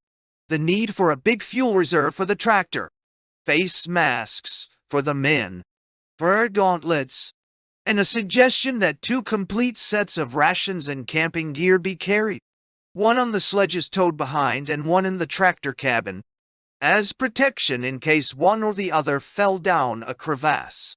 When Poulter finished, I sent what I could of this message before my arms gave out. "Have very thorough drill on trail, also more flags," I concluded, and keyed the signal to repeat it back. If they replied, I did not hear them. Then I spelled the sentence again and signed off, cursing my weakness as I sagged over the generator head. But, even so, I drew comfort from the fact that little America, so far as I could tell, had not suspected anything. "We sperdiciu, I don't show orientate. Went so blue." The temperature was 60 degrees below zero, but sweat was pouring down my chest. I turned off the stove and stumbled to the sleeping bag. It was the third serious relapse, and coming on top of 5 weeks of depleting illness, it very nearly did me in. If it had not been for the week's supply of fuel, plus the 3-week supply of food, which I had stored squirrel-wise near at hand, I doubt whether I could have lived the period out. Once again, I was reduced to doing what had to be done in slow-motion steps, which were ghastly caricatures of my ambitions. The pain came back, as did the vomiting and sleeplessness. July 7. Everything, myself included, is saturated with cold. For 2 solid weeks, the red thermograph trace has been wandering through the -40s, 50s, and 60s.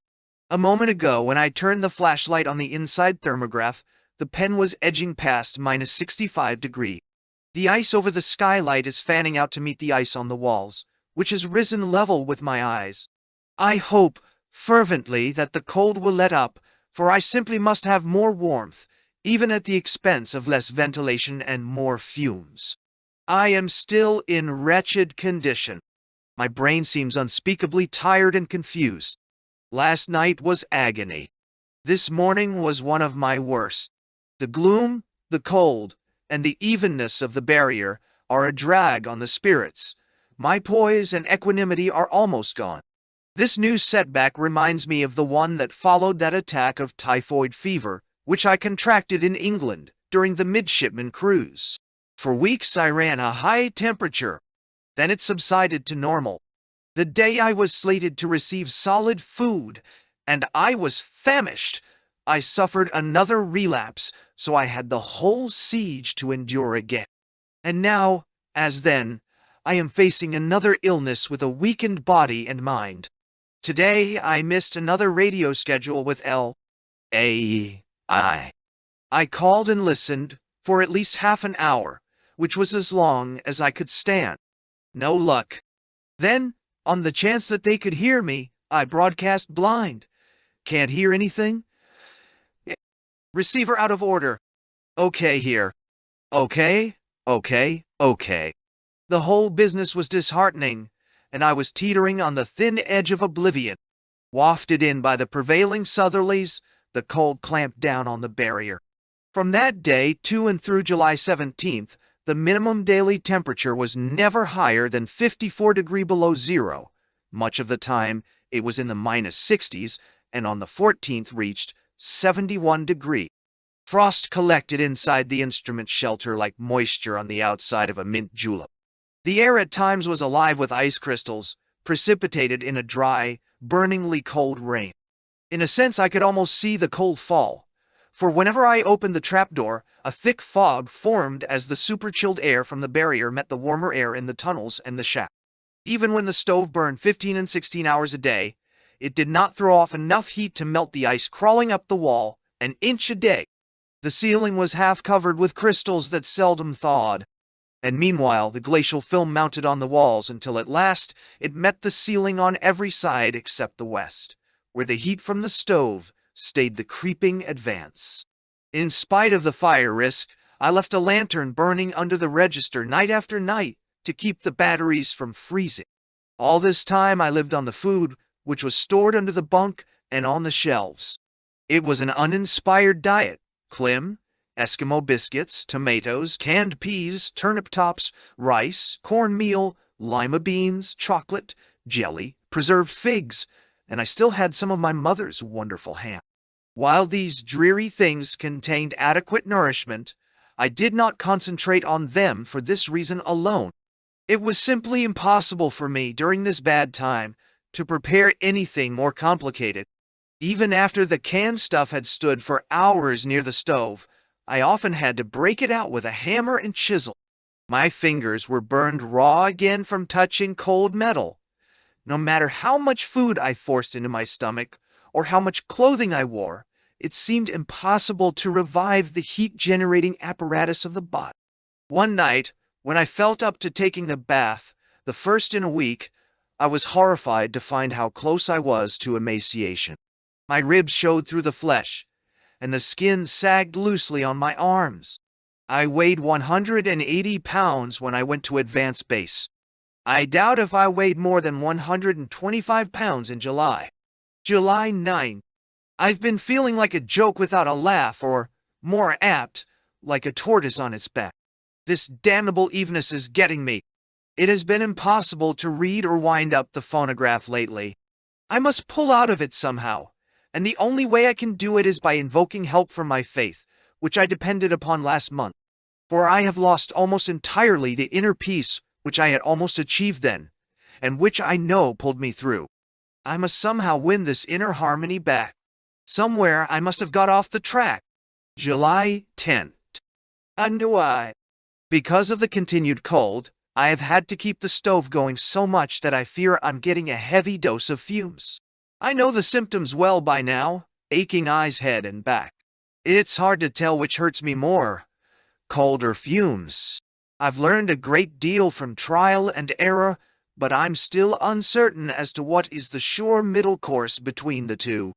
Last night I couldn't get to sleep, and for the first, and I hope the last, time I took one of those sleeping pills, knowing that if I didn't get to sleep somehow, I shouldn't be able to leave the bag in the morning.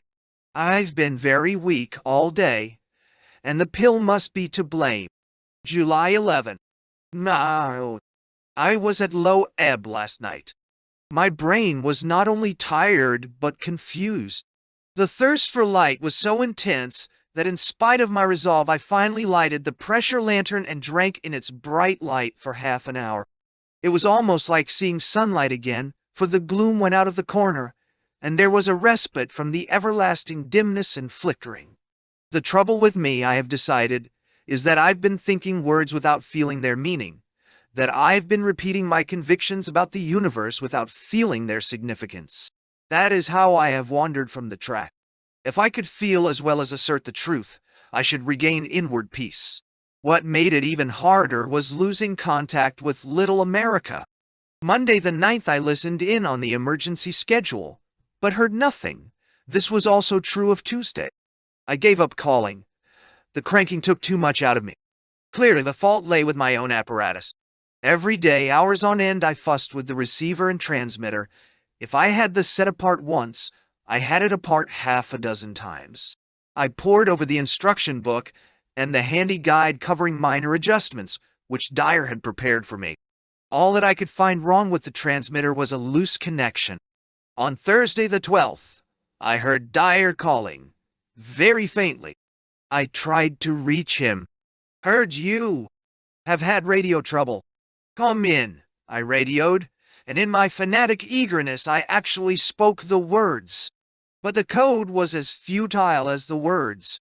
I could still hear Dyer calling K-Fi and asking me to come in, please. Twice at 5-minute intervals I cranked and spelled out, "Can hear you. All okay here, okay. That was all I could manage. It never got through. I finished in time to catch Charlie Murphy's voice. What he said was unintelligible. Then silence. It was as if I were sinking in quicksand and calling to a deaf person who did not hear me. July 14th. Thank heavens! I seem to have found what's wrong with the radio. I found a loose connection on the antenna lead-in, which was a surprise, since I had examined it the day after the last contact. Ever since then, I've been working steadily, checking all connections in the receiver and transmitter and tightening them. I don't like this unbroken cold. The temperature sank to 72 degrees by the thermograph, and I had to inject more glycerin into the ink of all the instruments to prevent freezing. July 15th. This has been a day of mixed news. I finally made contact with Little America, which was to the good, but the cranking has left me exhausted, which is to the bad. The most comforting fact is the discovery that the silence has evidently not stirred up Little America. They are still keeping their heads. Although I was terribly anxious to know how they had interpreted my silence, I didn't think it prudent to ask. Also, because I was afraid that Murphy would start cross-examining me, I plunged at once into the instructions I had written out for Poulter. These said, "Return to Little America if you lose trail. Have plenty of flags, gas, food, furs, and tents. But, above all, you must be absolutely certain not to lose trail or run out of fuel." Yeah. I could barely hear Dyer say that he got part of it and asking me to repeat, but I simply couldn't. Instead, I finished with a last admonition: "Take no chances with the lives of men." Charlie came on then and said how glad they were that contact had been restored. He explained that he wasn't going to ask what had happened because of the many important things he had to take up. He went on to say that, in the event that contact was lost again, they would attempt the trip the first good day after July 20th. Then, when he said that, I realized that the radio silence had been taken in the right way. Charlie added that, if they lost contact with me in the future, they would assume that my receiver was working, and they would therefore broadcast information to me at 9:30 a.m. and 2:00 p.m.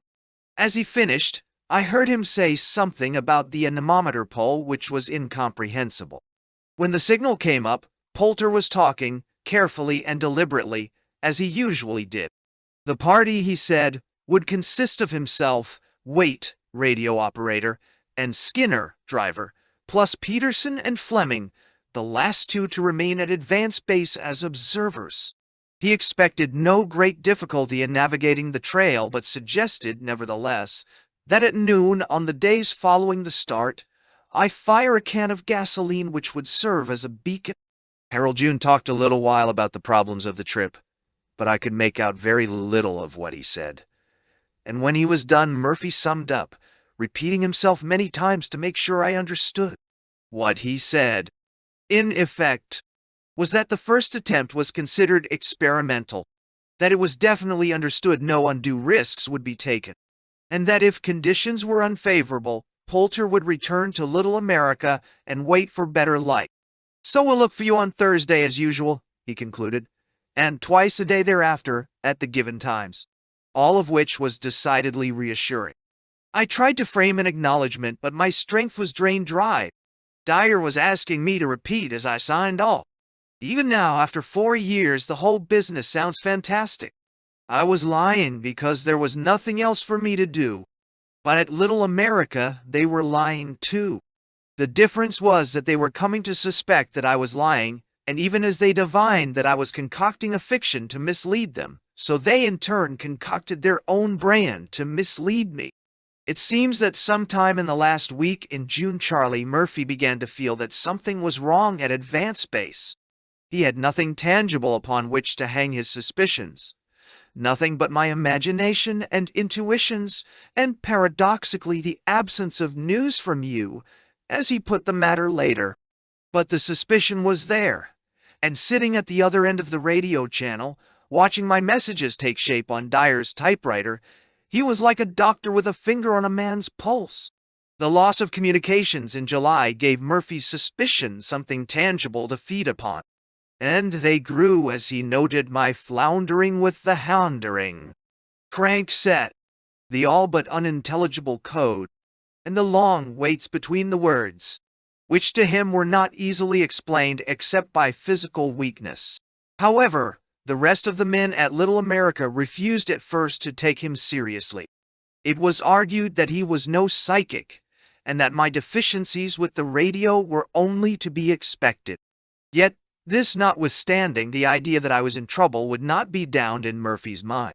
Although Poulter has always insisted that he was not influenced by Murphy's intuitions when he took up the proposal for the meteor trip to advance base, I have my doubts. Knowing his gallantry, I have come to suspect increasingly as time has gone on that he told me this to spare my feelings. But I do know that, when he and Murphy started making plans for the meteor trip to advance base, they ran into a stonewall opposition. Under what might be considered the constitutional government which I had set up in Little America, They were obliged to take up all important propositions with the group of 16 officers who constituted the staff and who had veto power by a two-thirds vote over any act of the executive officers. The struggle was close, and from what I've been told, rather heated. The argument went on for days. The caves at Little America seethed with dissension. The crux of the opposition was the lack of any specific permission from me to come to Advance Base before daylight. It was argued that my original strict instructions had forbidden just such a night journey under any conditions, and it was pointed out that in authorizing the early base lane trip, I had specifically cautioned Poulter not to start until there was ample light. But Murphy stood on his intuitions and insisted upon decisive action, even though he admitted before the staff that he had nothing concrete to go on. I grant you, he told them, that an intuition is pretty poor stuff to allow men to take risks on. But if I am right, and you are wrong, we'll never forgive ourselves. On his side, Poulter argued earnestly on behalf of the sheer worth of the meteor observations. But to certain of the men, many of them Navy or ex-Navy ratings habituated to arbitrary orders, the proposed trip was a deliberate evasion of an explicit command, a reckless dash supported merely by a hunch, and a potential disaster which might bring disgrace upon the leader and themselves.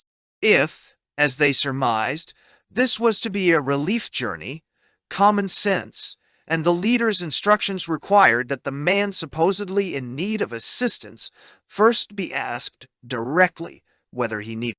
This Murphy would not do, on the ground that the man at Advance Base, if these facts were laid before him, would have no alternative but to veto the journey.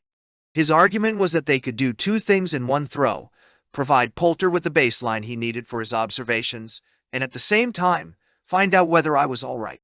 It was on this basis that he and Poulter finally persuaded the staff to approve. Thus the field was left clear for them to continue selling the trip to me as purely a meteor project, knowing full well that I should not be apt to stand in the way of one of Poulter's big scientific projects. The instant I gave my consent, hedged in as it was, they felt they had a free hand. If Poulter found me, well, so much the better. He would simply set up his meteor equipment, and no one need be the wiser except that Charlie Murphy might never hear the end of his fiasco as a polar medium. On the other hand, if I were actually in trouble, the double purpose would have been served. During all this uproar, and even while I was out of communication, they were assuring me that all was well. Preparations for the meteor trip were moving smoothly. No weighty difficulties were anticipated, and they were looking forward to seeing me soon. All this I know now. I could not know it in July 1934, and Charlie Murphy took excellent care that I should have no reason to suspect anything. In the 4 years that have intervened, the story has come to me in fragments. Even now I doubt that I know it all. The men who were closest to the crux of affairs have elected to keep their side of the story pretty much to themselves. The others have only a fact or two, plus their own ideas of what happened. But, since these events are as much a part of the story of Advance Base as my own misfortunes, I have felt bound to tell what I now know. July the 7th. The tractors, ever so slowly, the day was expanding in the northern sky. The varied colors lasted half an hour or so, and the gray dawn light lingered for an hour on either side of noon. One day, on the hump of drift in the stovepipe's lee, I sat and watched the light wax and wane, telling myself that soon, beyond the barrier's roll, the yellow blur of a tractor's headlights would show. But I could not bear to think of this for long. I had been through too much to risk fresh disappointment. If they do come, it will be a great thing, I told myself. But if they turn back, you will certainly be no worse off than you are. When the dawn light faded, the aurora sprang like an open fan across the sky. For a few minutes the barrier glistened whitely. I could see for miles, and, though I may have been misled by shadows, I counted 3 flags, equal to half a mile, on the Little America Road. July 16. Today, for no reason that I can define, My hopes have risen that the tractor party will actually get through. Poulter is a hard man to stop, and I know the men will be safe in his hands. I really think I feel a little better, perhaps because my hopes now have the facts of the preparations at Little America to feed on. Yet, it has been terribly cold. The temperature today has been in the -50s. Yesterday it touched 68 degree, the day before 71 degree, and the day before that 71 degree, also. July 17th. The thermograph trace touched 61 degree today, but is now pushing up into the -40s. I am praying that this will be the end of this cold spell. Today the kerosene congealed in the drums, and a Primus stove left burning in the tunnel had little effect. I therefore had to keep the shack door open all afternoon, and the warmth spreading into the tunnel finally loosened the liquid so that I was able to siphon it off. But all this made the shack almost unbearably cold. On Wednesday the 18th, the cold started to break up. The wind, which had been funneling down through the Queen Mauds with the persistency of a trade wind, worked its way through west into north. In that quarter it freshened. The temperature climbed to 28 degrees. Next day the wind blew a little harder, shooting the temperature to a maximum of 23 degrees.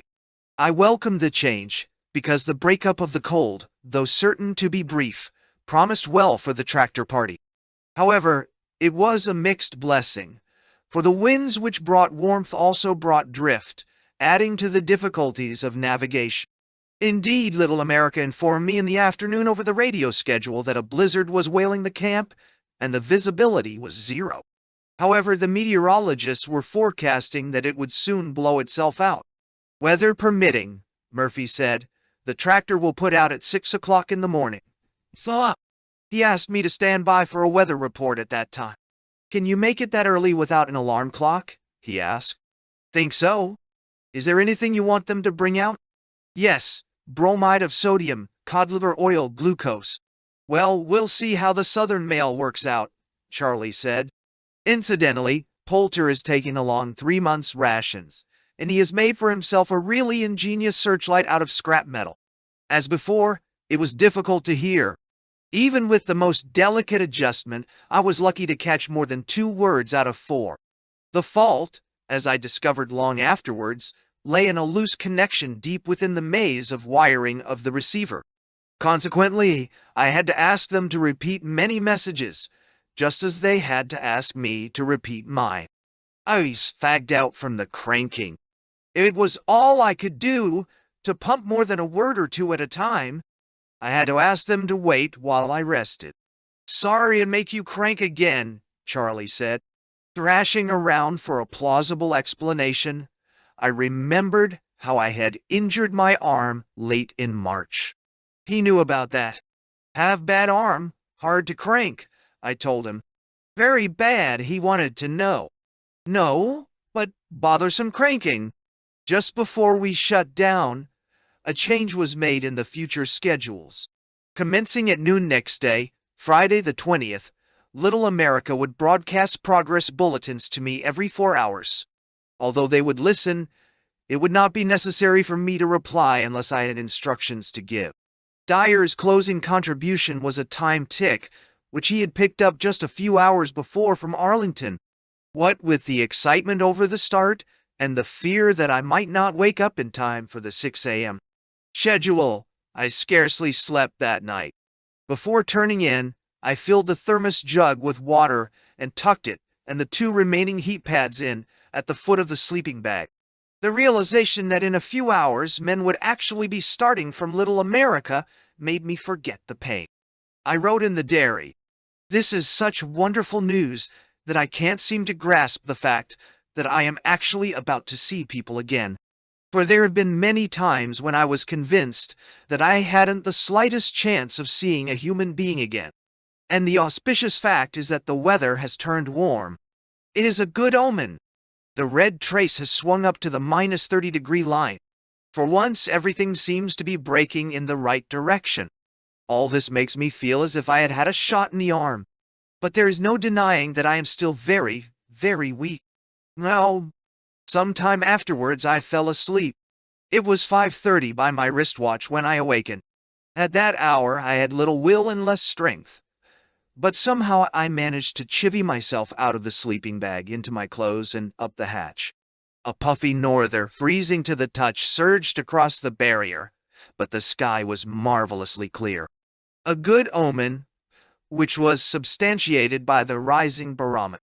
Nevertheless, my heart sank when I turned the flashlight on the thermograph sheet. The temperature had taken a nosedive, dropping from 24 degree to 46.5 degree, and the line was still falling steeply. Although the stove was going full blast, it gave off little heat. So, for that matter, did the heat pads, whose chemicals were almost exhausted. Dyer was on the air almost at the same instant I sat down, astride the transmitter's bicycle seat. "Good morning," he said, after I acknowledged the call. "Have you the weather report ready? Haynes is waiting for it." The weather report having been disposed of, Poulter informed me that on Haynes' recommendation the start had been postponed until noon, pending another weather report from Advance Base. Although yesterday's blizzard at Little America had, from all appearances, blown itself out, Haynes was reluctant to give an all-clear ruling until his own upper air balloon soundings, plus another good report from Advance Base, indicated that conditions were stabilizing. "Still, Bill says to tell you it looks pretty good and cold," Poulter concluded. That extra effort coming before I had had time to eat or get warm did me in for a while. In fact, I petered out several times while cranking and had to ask Dyer to wait while I rested.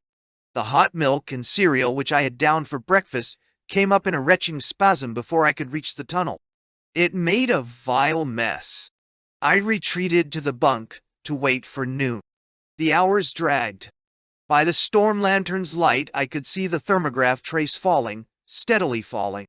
At noon, when I went topside for a look at the weather, the thermometer read 61 degrees below, but the wind was dying. The barometer was still going up, and the sky was clear, and in the north, suffused by a rosy, promising glow. "Haynes is satisfied," Murphy said after I had passed this on. "It's getting cold here too, only 14 degrees below yesterday, but 40 degrees today. However, clear weather is what Poulter wants, and evidently he's getting it. He says he will shove off in an hour. Tell him be careful." "Yes, indeed. Sorry to be so curt. See you at 4. I hesitate to describe the events that followed. No doomed man pacing a cell in the hope of an 11th hour reprieve can possibly have endured more than I endured. For, besides my own skin to think about, I had the lives of 5 other men on my conscience. All the pre-start excitement drained out of me. In its place came remorse over having countenanced the trip in the first place, and fear as to the consequences. I could neither lie quiet nor sit still. Once, for no reason at all, I climbed the hatch and stared aloft, as if the sky must in some manner testify to the inception of an heroic act. But there was only the moon, veiled by ice crystals, so cold that it chilled you to look at it. The temperature worked to 62 degrees below. I now prepared for my beacon lights. In the box of navigation gear were 8 or 9 magnesium flares, fixed to wooden handles, which burn with a vivid light. I counted out 6, which I cached in a small box at the foot of the ladder. Rummaging around, I found 2 spare ventilator pipe sections, about 3 feet long. These I hauled to the surface on a line. Then I stood them upright on the snow and laid a plank across. This gave me a workbench and a higher platform for my gasoline pots. My idea was to stand the gasoline in open cans on the bench and fire them one after the other. I was interrupted in the midst of these preparations by the 4 p.m. schedule. Dyer was too busy for more than a word. Poulter, he said, had put out from Little America at 2:30 o'clock and had just reported that he was 4 miles out, approaching the edge of Amundsen Arm. Before supper, I managed to fill with gasoline 4 empty tins, none more than a gallon, 3 of which I hoisted to the surface. At 8 o'clock, the thermograph read 65 degrees. Little America advised, They've crossed Amundsen Arm and are now on High Barrier, about 11 miles south, preparing to square away on the southern trail. Evidently they are having trouble picking up the flags. See you at midnight. Yay. Cold. The red trace worked lower. Christmas, is it to be their bad luck to choose the year's bitterest temperatures to come here? I exclaimed to myself. Dyer had told me the wavelengths on which he would exchange hourly reports with the tractor. I tried to overhear, but, while I caught the bustle of traffic, the sending was much too fast for me to handle. Approaching midnight, the wind trace on the register testified that the wind, after dallying briefly in the west, was again haunting the northwest at whisper strength. The barometer was still rising, which was a good sign. But in the last hour the temperature had twitched 5 degrees downward to 75 degrees below zero, the coldest reading of the year, and colder by over 2 degrees than the coldest temperature ever registered at Little America. Although I knew they would have warmer temperatures than these, nonetheless, the thought of 5 men on the barrier, trying to keep themselves and a motor alive in such temperatures, drove me frantic. At midnight Murphy sounded discouraged. "We've just heard from Poulter," he said. "The tractor is now 17 miles south of us. They've slowed up, but are still underway." I spelled out, "All okay?" The voice in the earphone seemed to come from very far off, as Murphy repeated slowly, "Evidently not. It's snowing hard where they are, though clear here. Poulter says the visibility is 0. Apparently the flags are all snowed under. Only 2 inches of bunting show above the surface. So they're running on compass courses from flag to flag. When they miss one, they keep circling until they find it. And because some of the flags have been blown down, leaving gaps in the line, they are necessarily making slow progress." "Nah?" On account of the faults in my receiver, I had to make Murphy repeat 2 or 3 times, but this was the gist of his report. In the face of it, I had no right to keep hoping, for I had traveled enough in the polar regions to appreciate what was happening in the oceanic darkness to the north. I could visualize Poulter sitting astride the engine hood, holding the searchlight in his hand, trying to pick up shreds of cloth no bigger than a man's hand, each spaced 293 yards from the next. He knew the courses steered by Innes Taylor, who had marked the trail nearly 5 months earlier, but this information was of small help to him in running from flag to flag. Dog teams never travel in a straight line. Rather, they make good their direction in short zigzags, first to one side and then to the other. The flags might therefore be 20 yards or more to the right or left of the true course. Hence, this business of circling after the tractor crew had run out their distance by the speedometer without fetching a marker. "Dick, there's no sense in your staying up all night," Little America advised. "We'll be in touch with Poulter. Suppose we meet you again at 8 o'clock in the morning." I framed a message to be relayed to Poulter telling him that, if they could fight through, they would find the flags better at this end. There was other advice I wished to give, but I never got it on the air because my arms gave out. That had happened before, and it would happen again, and nothing in life has ever given me such a feeling of utter futility. When I shut down that night and pitched into the bunk, it was with the knowledge that affairs had indeed passed out of my control. The aches and pains and the nightmares returned to plague me.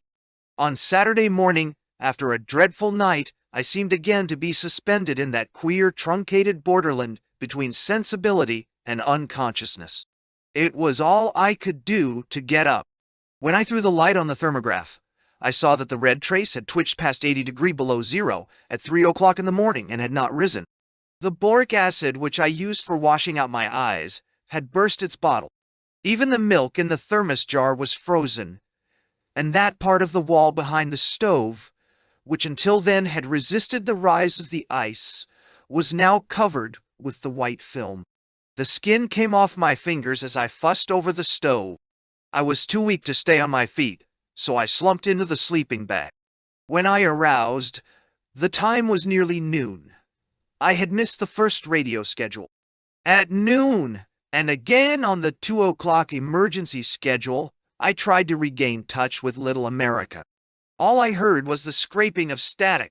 The thermograph trace held at 80 degrees below zero, as if rigid in its track. I was beside myself with anxiety.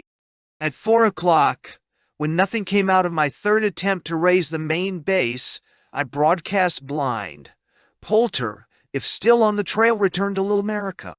Await warmer weather.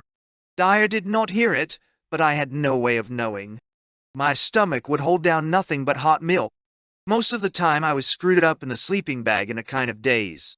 There was a fire in the stove all day, yet the shack was almost unbearably cold.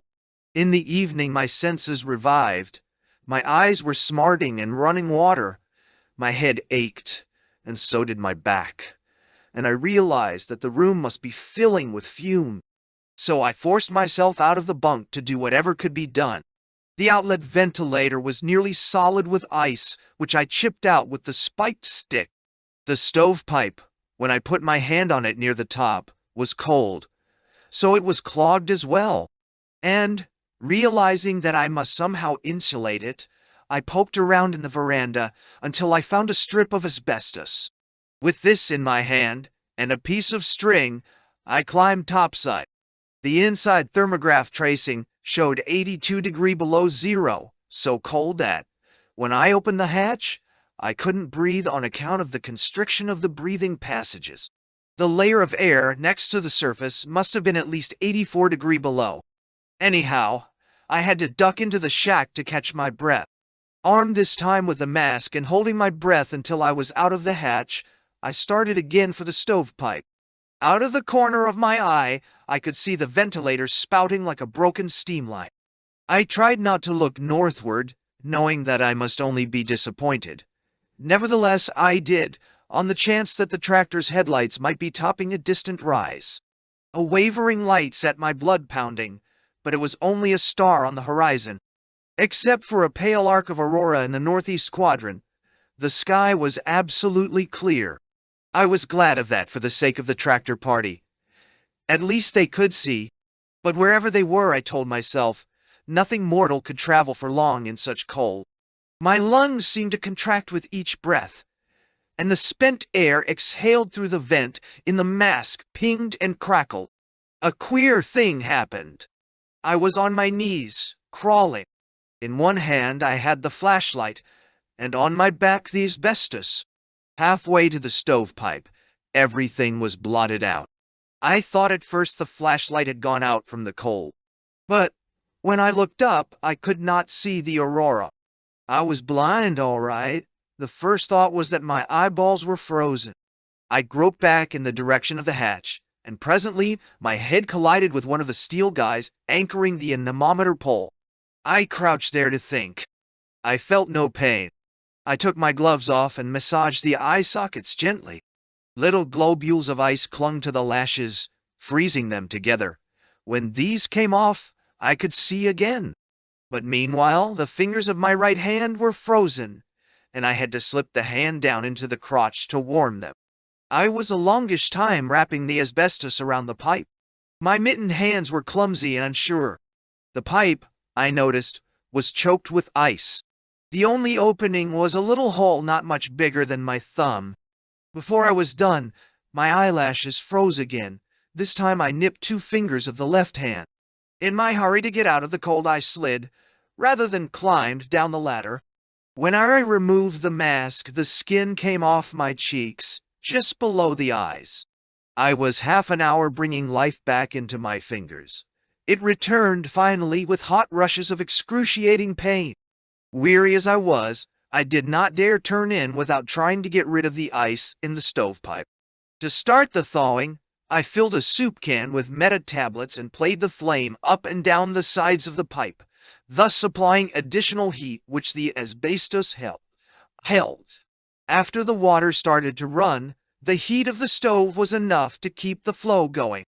Before it stopped, I collected a pail of water through the hole in the elbow crook. The thermograph trace was crossing 83 degrees below zero, and the water was freezing on the floor as it struck. I hesitated to shut off the stove lest the instruments, not to mention myself, stop from the cold. I lay in the bag, thinking of warm, tropical places. Doing this seemed to make me feel warmer.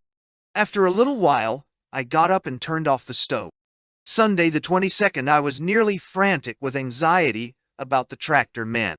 When I awakened, the head of the sleeping bag was a mess of ice. I had to heat up the feed line from the tank with burning alcohol before the kerosene would flow into the stove. 3 times, in the morning, in the afternoon, and in the evening, I tried to raise Little America. Although my hands were in wretched shape, I took the receiver completely apart. But this accomplished nothing. The air was dead. If I raised the trapdoor once to look north, I raised it at least a dozen times. And nearly always I was deceived by tremulous, winking lights, which always turned out to be stars. The temperature went up into the -60s, but a 16-mile wind out of the southeast rose with it. Again the kerosene congealed, and I had to heat up the tunnel at the expense of the shack. My hopes died that afternoon, and with them the emotional lift which had been generated by the knowledge that my friends were on their way. I was all hollow inside. Everything that was reasonable had been tried, and it all added up to nothing. The fear grew that Poulter's party had met with tragedy. It was terrible to concede that, but I had no reason to think otherwise. Nevertheless, at 3 o'clock in the afternoon, I heaved myself to the surface and fired 2 cans of gasoline as a signal. Fully a dozen matches went out in the wind in my hand before I managed to bring a flame near the fluid. The gasoline caught fire with a violent uprush of light, and after the dimness to which my eyes had become accustomed, I was momentarily blinded. The smoke towered high in the sky, leaning on the wind. No beacon light answered from the north.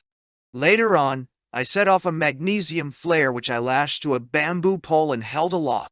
It was brighter by far than the other, making a tremendous blue hole in the night. It burned for about 10 minutes. Then the darkness rushed in, and I was sensible of the ultimate meaning of loneliness. July 23rd. No word. I've been to the surface again and again. There is nothing to see. Nothing except those deceiving dancing stars. I knew it was useless, but nonetheless, I fired 2 more charges of gasoline late in the afternoon. This is the way to midwinter night madness. I mustn't give in too easily to senseless hopes. But in spite of my despair, I found my spirits lifted by the broadening twilight at noon, and the suspicion of color from the sun climbing toward the horizon. All this presages the coming day, now only a month off. The temperature this morning was 73.5 degrees below zero by the inside thermograph. For a while, I could not lift myself out of the bunk. I may have been close to freezing. My left cheek was frostbitten, and the flaps of the sleeping bag and even my hair were stiff with frost from my breath. July 24th. No word.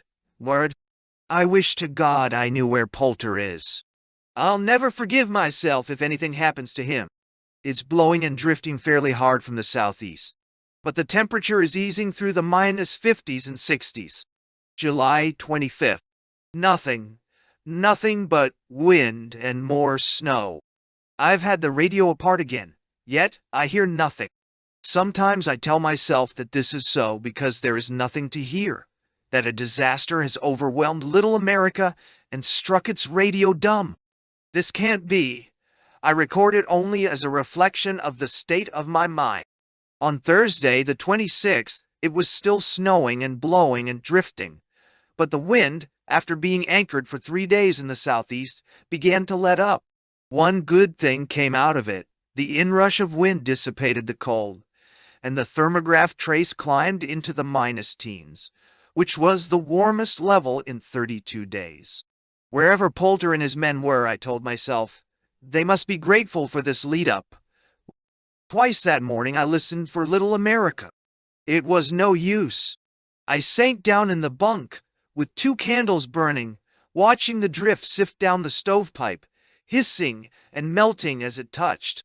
At 2 o'clock in the afternoon I roused myself for another trot. Just as I was about to give up, the name Poulter cleaved through the deadness.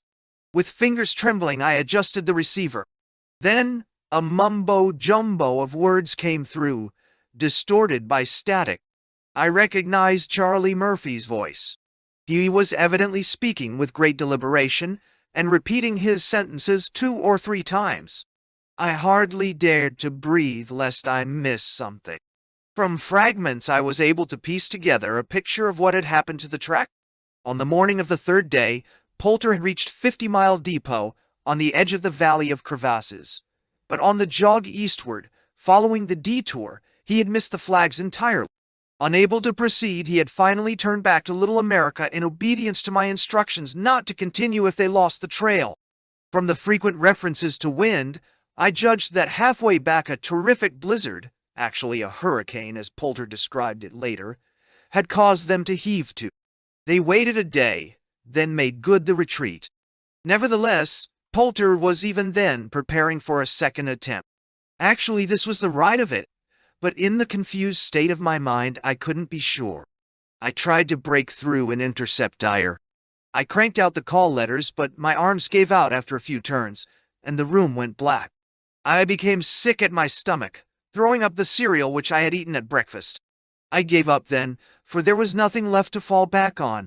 But later on, brooding in the bunk, I thought of another way to make use of my dwindling strength. I took the generator head off its tripod and lashed it to a heavy box which was nailed to the floor. In that way, by cranking with my feet while sitting in the chair, I could apply more leverage than was possible with my arms. I tried it out and found it satisfactory. Although the generator wobbled when I cranked, the strain on me seemed somewhat less. And there was an additional advantage, too, in that I would be able to shift from my legs to my arms when I tired. I ended the diary entry for that day with the one solacing thought I had been able to draw from it. He Poulter did a good job in returning safely to Little America. My relief is boundless. The news is most opportune, for I've been very low. Ani, noi, inyoan. Friday brought an overcast sky. The temperature rose nearly to 0. Now that the weather was softening, I gained in hopefulness, for Poulter now had a real chance. Yet, as I weighed the possibilities, it was clear that with so many flags either blown down or buried, he hadn't even the ghost of a show of reaching advance base unless the original order not to leave the trail was abrogated. And this in my desperation I proposed to do. I was to be ashamed of it afterwards, I admit, but at the time I saw no alternative. It was questionable just how much longer I could last, especially in view of the demands made upon me by the radio. The bouts of unmitigated cranking were leaving me as if beaten within an inch of my life. I puttered around, killing time until the 2 p.m. schedule. Ransacking the base for more flares, I happened to find out in the tunnel the sections of a 7-foot T-shaped signal kite, which I had almost forgotten about. It didn't take me long to put the kite together. I also adapted it for serving as an aerial beacon by making a longish tail of antenna wire, to which I bent pieces of paper and cloth. When the time came, I would soak them in gasoline, touch a match, and fly the kite as a signal. I was rather proud of that idea. At 2 o'clock, I heard Dyer dimly calling KFZZI. With my chair braced against the wall and my feet pedaling the generator handles bicycle-wise, I started the message. It was to the effect that, if they proposed to make another attempt, better come now during the warm weather, when the moon, the twilight, and the temperature were all in favorable conjunction, and navigate a new trail around the crevasses. I would keep a light burning on the anemometer pole, and at 3 o'clock in the afternoon and at 8 o'clock in the evening, I would fly a kite with a light hanging from it. It was a galling chore. I had to stop several times to rest. When it was done, I said I would try to pick up their reply. Either Dyer or Murphy replied, I'm not sure which. I couldn't make out what was said, except a request to repeat the message. I made 5 attempts, but finally had to give up in order to preserve my small store of strength. My knees were knocking together, and my feet kept slipping off the handles. Switching to the receiver, I heard somebody talking, but it was all a blur. I let the earphones fall from my hands. Yet, in spite of my inadequacies, I was more successful than I realized. Although I had no way of telling, Little America's resolve was already steeled. After consultation with the camp officers, Dr. Poulter decided to make a dash of it to advance base. He reduced his party to 3 men, himself, Dimas, chief of the tractor department, and Waite, who was radio operator. With his own tracks to follow to 50-mile depot, Poulter expected to make good time over the first half of the journey, and for maneuvering around the valley of crevasses, he had meanwhile worked out his own patient method. So close to the magnetic pole, he couldn't rely upon ordinary compasses for exact steering. In high latitudes, compasses turned sluggish and unreliable. Besides, no one at Little America had been able to figure out an effective way to mount a compass on a tractor. On account of the proximity of metal, 13, Poulter's idea was to build 10-foot snow beacons every 500 yards or so, mount little lights powered by flashlight batteries on the top, and sight back on them as he moved along. Laborious and slow as it promised to be, the method nevertheless was a fairly sure way of laying a straight course past the crevasses in and around the valley of crevasses. Time was no longer like a river running, but a deep, still pool. It was enough to immerse myself in it, quietly and unresentfully, and not struggle anymore. The past was done, and the future would adduce its own appropriate liquidation. My one thought was not to endanger further the fragile equilibrium within which my physical being was temporarily balanced, and to try to keep my mind calm and stable by the methods I had been using right along. Everything that remained of me was centered upon the radio. I kept up the weather data, made the observations, and wound the clocks, but all this was automatic. Whatever else that was truly alive and reasoning was devoted toward keeping the channel of communication open, not merely on my account, but on account of the men bound for advance base. From the beginning, I had loathed the radio. Now I hated it with a hate that transcended reason. Each day it left me helpless for hours.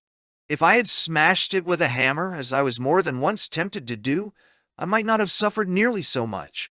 But there was a moral aspect which restrained me, for I had set in motion certain forces which I was powerless to control, and, as long as men were proposing to grope in the darkness between me and Little America, there could be no let-up. On Saturday, the 28th, the wind flickered into the south and died, and after falling for 3 days, the snow stopped. On Sunday, the cold again moved in. The temperature pushed down to 57 degrees. I heard Little America calling, but Dyer could not hear me. At first, I thought that Poulter was again on his way. Then I decided not, since Dyer made no mention of it, but went on repeating his patient formula. Nonetheless, I set off 2 signal pots in the afternoon. Weariness took me then. In the tunnels, at the foot of the ladder, was a gallon tin of grain alcohol used in the instruments. I poured myself a stiff hooker, which I mixed with water, and gulped it down. Instead of giving me a temporary lift, it seemed instead to knock me to pieces. I was nearly helpless most of the day, with terrible pains in my stomach, and the top of my head seemed ready to blow off. I decided this one experiment was enough. July 29th. I'm still groggy, but in spite of the haze in my mind, I've been worrying over my canceling the instructions to Poulter to remain on the trail. It's rotten leadership and, worse than that, a goddamn mess. On Monday, the minimum thermometer in the shelter crept to 64 degrees below zero. The mean for the day was only 6 degrees warmer. The next day was hardly better. I froze an ear while bringing in some cornmeal from the tunnel. That day also I heard nothing. My heart misgave me. At the scheduled time, I broadcast a message blind, urging Poulter not to attempt to force his way through any dangerous crevasses, but to return to Little America if the going turned hard. It went unheard. As best I could, I salved my conscience by setting off 2 more charges of gasoline, plus a flare, which I tied to a line and threw across the radio antenna, where it burned 15 feet off the ground. The furious light elicited no response. Thus ended July. It ended in cold, as it had been born in cold. I have the meteorological records before me now. 20 days were 60 degrees below or colder. On 6 days the temperature crossed 70 degrees. When I folded the sheet back on the calendar, I said to myself, this is the 61st day since the first collapse in the tunnel. Nothing has really changed meanwhile. I am still alone.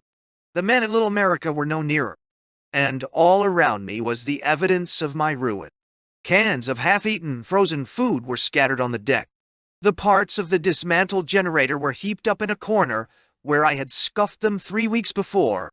Books had tumbled out of the shelves, and I had let them lie where they fell. And now the film of ice covered the floor, 4 walls, and the ceiling. There was nothing left for it to conquer. And yet, the situation was not simply one of unrelieved disintegration. My life wasn't just moving backwards. Although I was losing on some fronts, I was gaining on others. For the day was coming on. It was heaving ponderously into the north, pushing back the darkness a little bit more every day, firing its own gorgeous signal pots along the horizon to a man who had little else to look for. So there was that on my side, the miraculous expansion and growth of the light, the soundless prelude to the sun, which was only 27 days north of August, the searchlight. August began on a Wednesday. It was black with threat. I had never seen the barometer drop so low. The pressure fell to 27.72 inches, and the recording pen ran off the sheet. Watching it fall, I had the feeling that the air was being sucked off the barrier. But the anemometer cups dawdled on a simpering breeze, which was satisfied to box the compass and presently expire. Nothing else happened. Yet all day I imagined that the barrier was holding its breath, waiting for the swoop of a hurricane. My mood was infected by the uncertainty in nature. For the first time I was really on the verge of losing my self-control. I could not sit still for nervousness. I refilled the spare kerosene cans just outside the door, which had been used up during the last setback. And I brought in more food from the tunnel until I had at least 2 weeks reserve in the shack. The extra effort taxed me, but I would not, and indeed could not, stop until it was done. Habit and necessity made me do a number of things automatically. They were done in spite of myself. The fact that I had heard nothing from Little America in 5 days sharpened my fears. For all I knew, Poulter might be on his way, might indeed be close by. I used up the last of my strength, setting off another can of gasoline. The surrounding night was empty of signs. So I went to bed and dreamed fitfully of tractors and crevasses and strange, unfriendly faces crowding the shack, shutting out something vague which, nevertheless, I ardently desired. August 2nd. I have heard nothing today, but, to be on the safe side, I set off 1 can of gasoline in the afternoon and another in the evening. The weather is moderating. From a minimum of 52 degrees below zero yesterday, the temperature has soared to 2 degrees at 11 p.m. There's a light fog, but no wind to speak of. August 3rd. Providence has been good to us. Poulter is safe at Little America, and all my futile tinkering with the radio seems to have borne fruit. The messages really made sense today. Poulter hasn't left, but is ready to do so as soon as Haynes gives him a good weather report. Little America is fog-bound, but it is wonderfully clear here.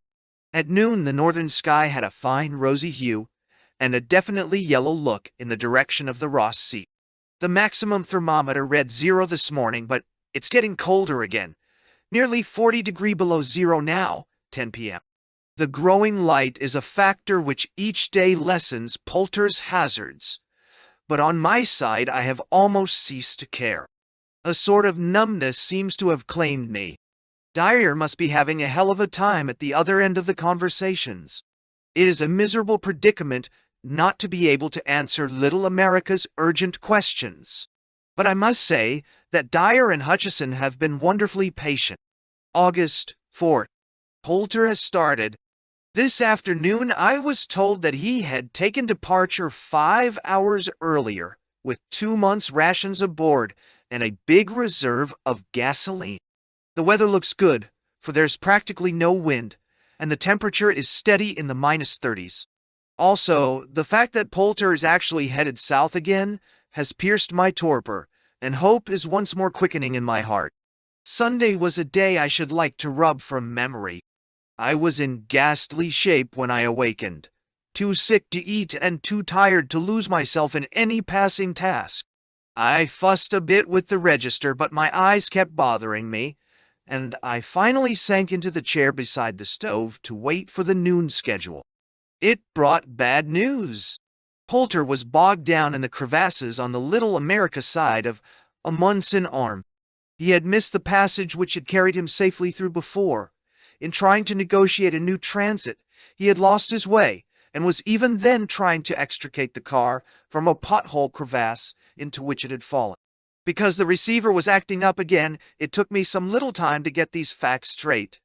And when I had them in full view after hearing the combined reports of Murphy and Haynes, they seemed enormous.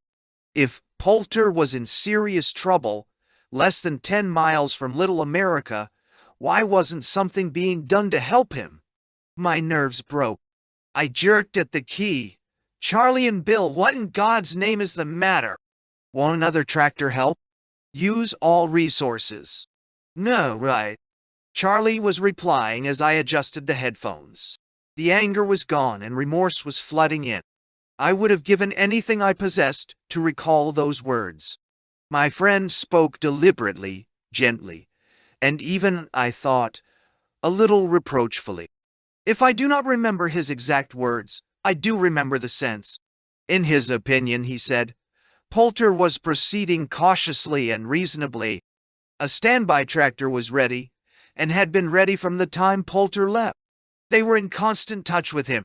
Although Poulter had been offered the full facilities of the camp, he had firmly declined them. So there was no cause for alarm. In all probability, the tractor would be underway again within a few hours. Finishing, Charlie said, in the same unemotional tone, Dick, the truth is that we are more worried about you. Are you ill? Are you hurt? Oh, how? I tried to dodge the questions by saying that I understood the whole tractor situation. But at this point first my legs and then my arms gave out on the cranks. The message was left dangling in midair. Charlie began to talk. He said that what they had heard was only partly intelligible. And again he asked what was wrong. There was no escape then. The old fiction of the lame arm just wouldn't do anymore. Murphy was too insistent. He even mentioned something about sending out a doctor. Nothing to worry about, I answered finally. Only please don't ask me to crank any more. All this was duly committed to the Little America log, and with it John Dyer's incidental observation that Byrd's strength seems to peter out after every few words. My evasions therefore fooled nobody but myself. Murphy's misgivings deepened, yet he professed to be satisfied. We appreciate how hard the cranking must be, he said. Don't worry about us or about Poulter. See you tomorrow. Zoe. August 6. At noon today, Poulter was only 21 miles south. Yesterday he extricated himself from the crevasse, but since then has been crippled by continuous mechanical trouble. The clutch is slipping badly, the fan belts have all been used up, and Charlie was doubtful that Poulter could do much about it. I sent a reassuring message, only to have Charlie say that Dyer couldn't pick up a word. My signal was too weak. He tactfully suggested that I need not exert myself cranking unless I had an important message. Otherwise, an OK would mean I was all right. I sent 2 or 3 OKs and closed down for the day. I've suffered for what I said yesterday.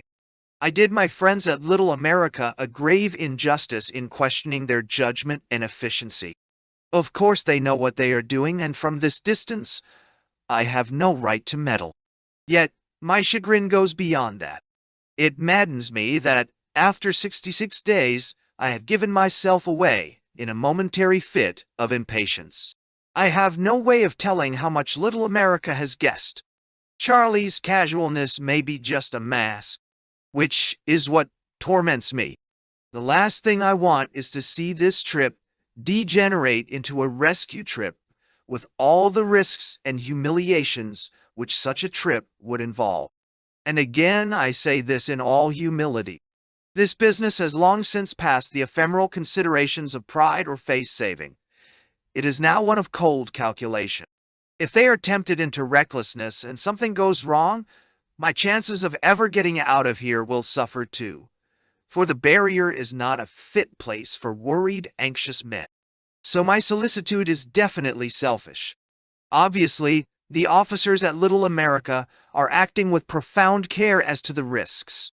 They could not act otherwise without betraying me and the men under them. All this notwithstanding, I wish to heaven the matter were settled, one way or another. I can't go on this way, raised 1 minute by hope, and dropped the next by failure. Every day my recuperative resources grow a little less, and for this I mostly blame the radio. The steady cranking has raised hell with me. When I finish a schedule, I am reduced to staggering about, in a condition approaching helplessness. One can put up with such misery only so long, then something has to give. I am sinking once more to the level of beggary. I shall go to bed now, supported by the hothouse fiction that tomorrow night will find them here. In my heart I know this can't possibly happen, not after Charlie's discouraging report. Worst of all, the cold is steepening. It's close to 60 degrees below zero now. Tuesday was heartbreaking. In a matter-of-fact way, Murphy informed me that Poulter was once more back in Little America. 26 miles south, or barely half the distance made good on the first attempt, the clutch had given out entirely. Poulter had turned back and was lucky to reach Little America at all. It's a pity, but these are the facts, Charlie said. The men are sleeping now. The car is being overhauled and will be ready by midnight.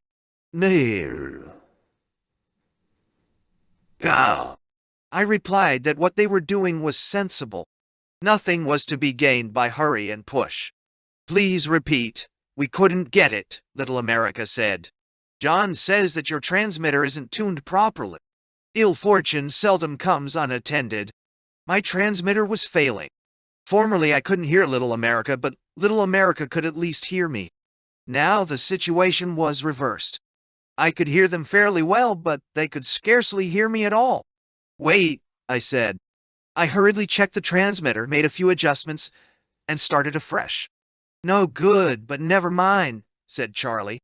Try to have it fixed by tomorrow. We'll see you at the same time. Don't bother about lights for another 2 days or so. That morning I really surrendered. In the diary I wrote, "It appears that aid for me and reasonable safety for the men can't lie in the same bed." It was a mistake to allow my hopes to rise so high. I finally gathered today that 3 men were in the party, and that one of them was that fine, loyal shipmate of many years, Pete Demas. Another was Budwaite, in whom I have complete confidence. When Poulter and these 2 men turned back, there must have been good reason for it. Yet, even with hope gone, the animal tenacity in me, as in every man, would not let me give up. Ever since the first start, I had been preparing flares and fire pots. Now making 1 trip an hour, I hauled half a dozen more cans of gasoline to the surface. I then had 12 signal pots ready, consisting of tomato cans and a couple of gasoline tins with the tops cut away. Weighted down with snow blocks and covered with paper to keep the drift out. They were racked on the improvised bench on the roof. I stood up the kite in the veranda, at the foot of the ladder, with the line neatly coiled. There, too, I put the last of the magnesium flares, of which I had about half a dozen left. In a sense, I was preparing for a last stand. Yet these simple preparations, by taking me out of myself for a while, did me good. And the day itself was almost heartening. It was clear and not too cold, only 41 degrees below zero at noon. And there was no denying that the daylight was rising with the implacable and irresistible force of the solar system behind it. Between me and Little America, The darkness for a little while was broken clearly in two. The pearl dawn light expanded and turned rosy and yellowish, and it made me think of a rug being laid for the sun. The sun was only 3 weeks distant now. I tried to imagine what it would be like, but the conception was too vast for me to grasp. August 8. They started again early this morning for the third try. Poulter, Demas, and Wake. The day was clear, the light good, and the cold only so-so. The air was in the -50s early this morning, but it warmed up in the -30s around midday and is now holding fairly steady just under the -40-degree line. Charlie was cheerful. "Keep the lights going, Dick. This time I really think they're going right through," he said. "Well, that remains to be seen. I cannot allow myself to hope again. The drop into failure is too abrupt. The great pity is that I am only half in touch with Little America. I can hear them well enough, but they can't get me. I've already had the transmitter apart once, and I shall have another go at it tonight." Next day was Thursday. I awakened with the unshakable conviction that this trip, like the others, must inevitably end in failure. Better now than then, I understand why I chose to adopt this attitude. It was a defense mechanism for warding off the terrible wrench of another disappointment. Strangely, I had no true sense of despair. Rather, I thought I was being downright realistic. My own personal stake in the outcome of the journey was of dwindling importance. No matter how the trip turned out, whether they reached advanced space or not, I was convinced that I personally had little to gain. My salvage value was next to zero. Only one thing continued to be important: the expedition's prestige and the safety of the 3 men between me and Little America. The weather was not exactly auspicious. Although the barometer was flickering upward, the sky was overcast, and the weather vane tentatively fingered the east, which is the storm-breeding quarter. The fear grew in me that either a blizzard or a fresh onslaught of cold would trap the party midway between Little America and Advanced Base.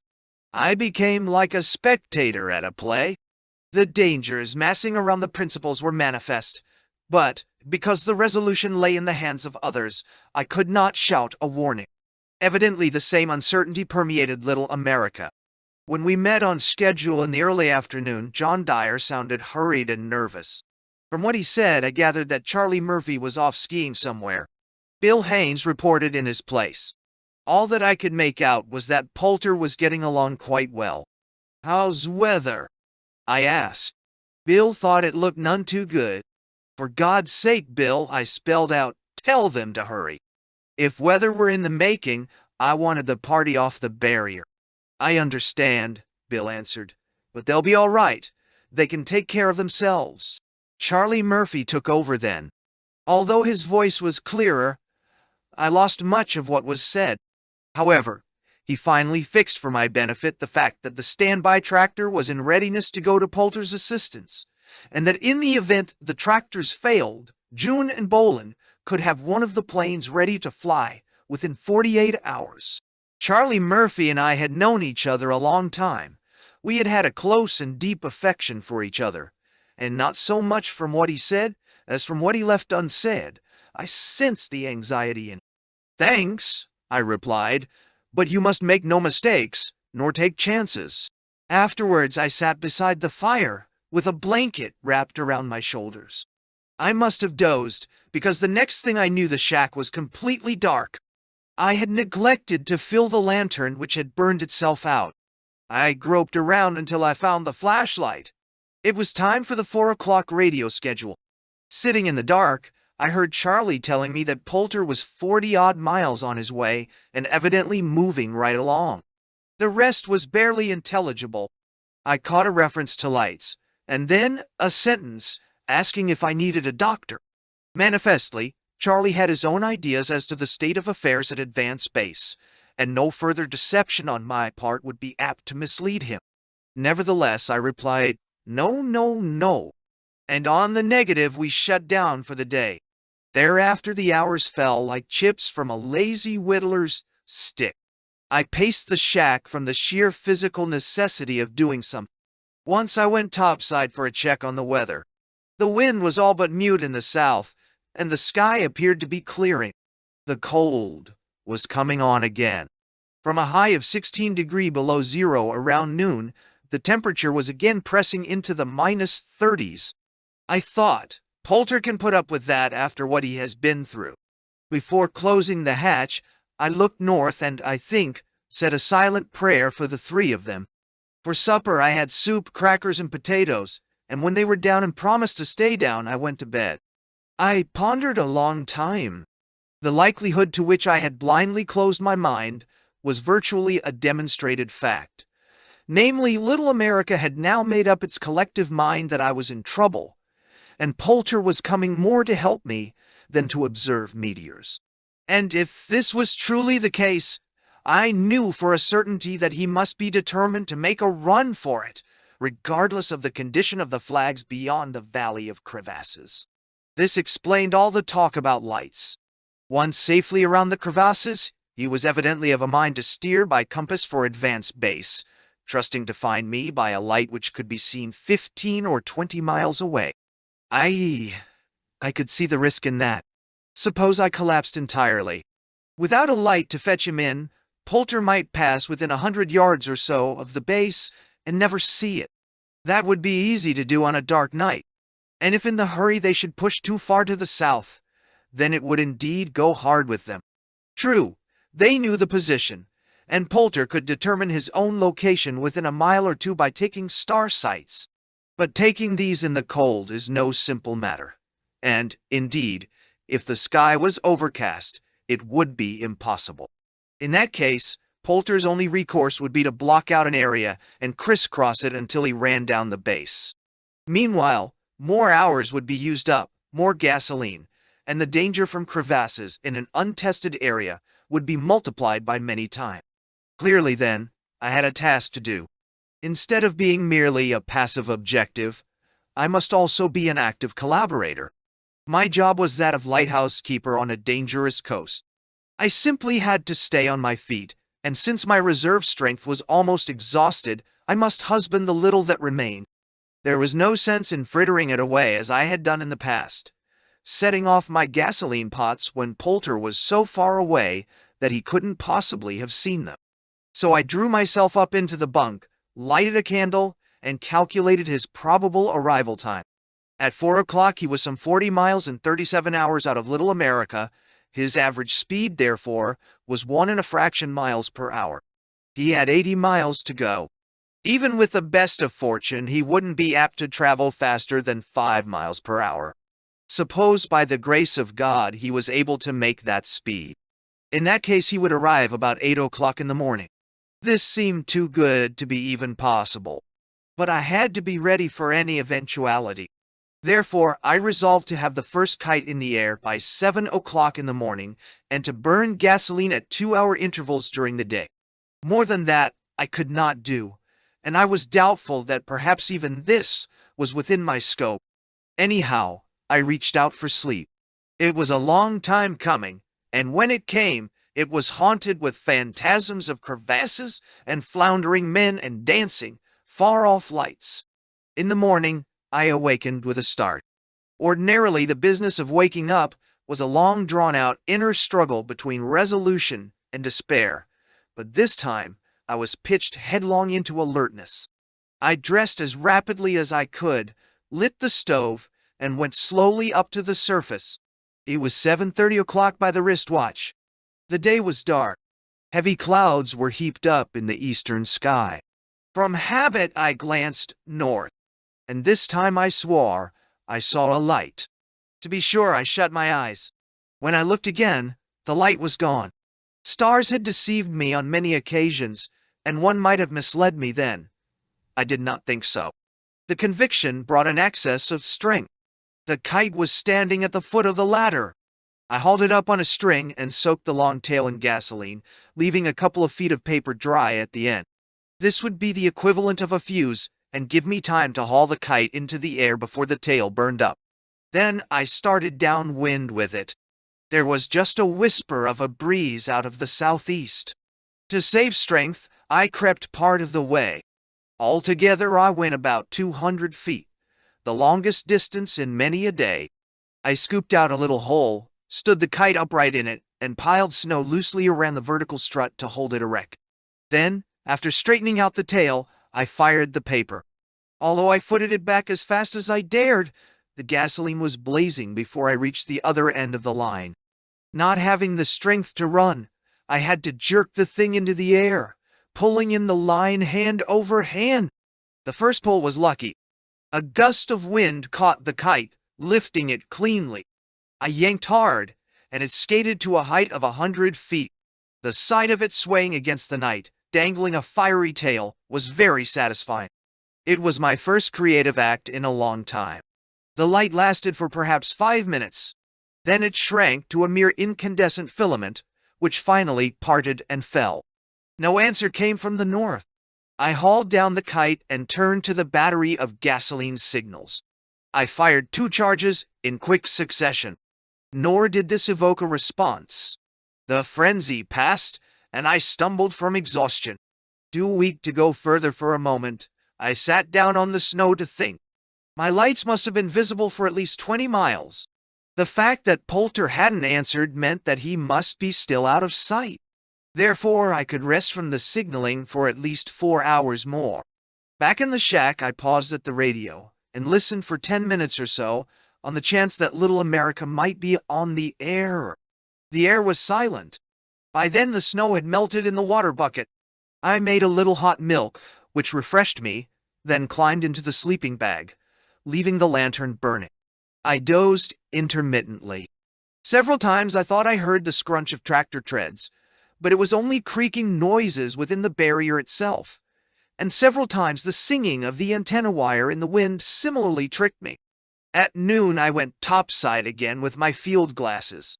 The dawn light was quite strong. I could count at least a dozen flags down the trail, which meant visibility was good for 2 miles, and a rosy glow suffused the northern quadrant, halfway to the zenith. But nothing moved. At the regular time I met Little America. Murphy was almost jubilant. 6 hours before, Poulter had advised that he was more than halfway around the Valley of Crevasses. Best of all, he had picked up the trail. Indeed, the flags were apparently standing clear. Poulter said that he expected no more trouble. He was over the hump. "This is the best news in a long time," Charlie said. "We have another schedule with them at 3:45 o'clock. We'll broadcast a report to you then." Not a may. An hour later I pulled myself up the hatch and fired a can of gasoline. No answer came, but then I did not expect one so soon. At 4 o'clock Little America was calling in great excitement. Poulter was 93 miles south, dead on the trail. "According to the last report," Charlie said, "the generator brushes are giving out, but Poulter is pretty certain that he won't be held up. Good luck to you, Dick. Don't forget to keep the lights burning." I didn't reply, dreading what would happen if I cranked the generator. When Dyer signed off saying he would look for me again in 4 hours, I tried to collect my thoughts. Charlie guessed that with luck Poulter might be at advance base in another 8 hours, by early morning at the latest. The prospect was too big to visualize. It was like knowing in advance that you would be reborn again, without the intermediate obliteration of death. Moreover, I thought that Charlie was being overly optimistic. Poulter still had about 30 miles to go. In the 61 hours he had been underway, he had averaged 1 mile per hour, and in the past 24 hours, less than 2 miles per hour. Even at the latter speed, he was still 15 hours distant from advance base. So he wasn't apt to arrive much before 7 o'clock in the morning. Even so, prudence persuaded me to make ready for an earlier arrival. About 5 o'clock I went up the ladder. The sky had cleared considerably, but the gray dawn light had gone, and the barrier had seldom looked so black in him. I set off another can of gasoline. As before, no answer came, nor did I expect one. I dropped below and rested an hour. I forced myself to read Hergesheimer's Java Head incidentally, but my mind would not follow the words. At 6 o'clock I was again at the trapdoor, and this time I really saw something. Dead in the north, a beam of light lifted itself from the barrier, swept to the vertical and fell. Then it rose again, touched a star, and went out. This was unmistakably Poulter's searchlight, and my first guess was that it wasn't more than 10 miles away. I was inexpressibly happy. With a flare in my hand, I made for the kite, half falling in my eagerness. I made the flare fast to the tail, lit it, and by repeating what I had done before, I jerked the kite 75 feet into the air. The flare burned brilliantly for about 5 minutes. All the time I watched the north, but in vain. The flare died, and I let the kite fall. For half an hour I sat on the snow, just watching. The darkness deepened perceptibly. I knew that I had seen a light, but after all the disappointments, I was ready to mistrust anything. What I had to have was a clear-cut decision, one way or the other. This waiting, this coming and going, this uncertainty were intolerable. This was the 71st day since the first collapse. I had endured as much as human frailty could bear. When I moved to rise, my strength was gone. I crawled to the hatch, slipped down the ladder, and made for the bunk. My weariness was infinite. Yet, I could not lie still. Half an hour later I headed topside, halting at every rung of the ladder.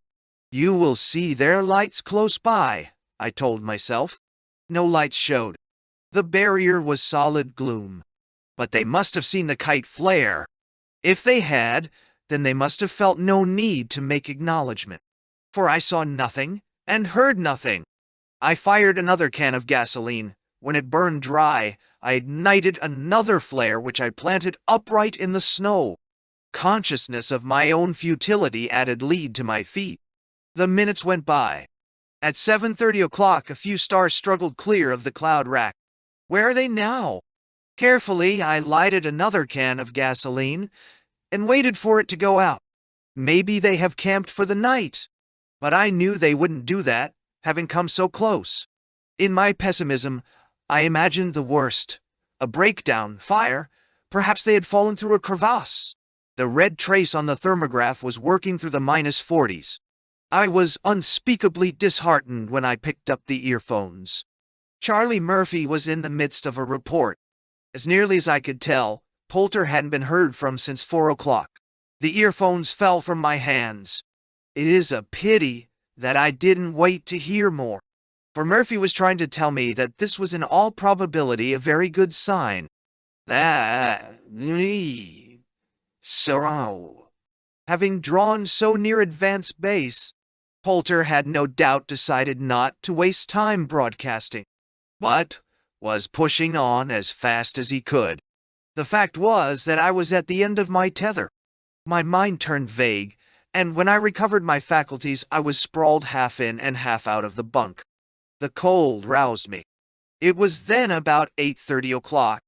I hitched myself to the top of the bunk, pulled the blankets up, and fell asleep. I slept for about an hour and a half. Then, realizing that I simply must tend to the signals, I drove myself to the ladder.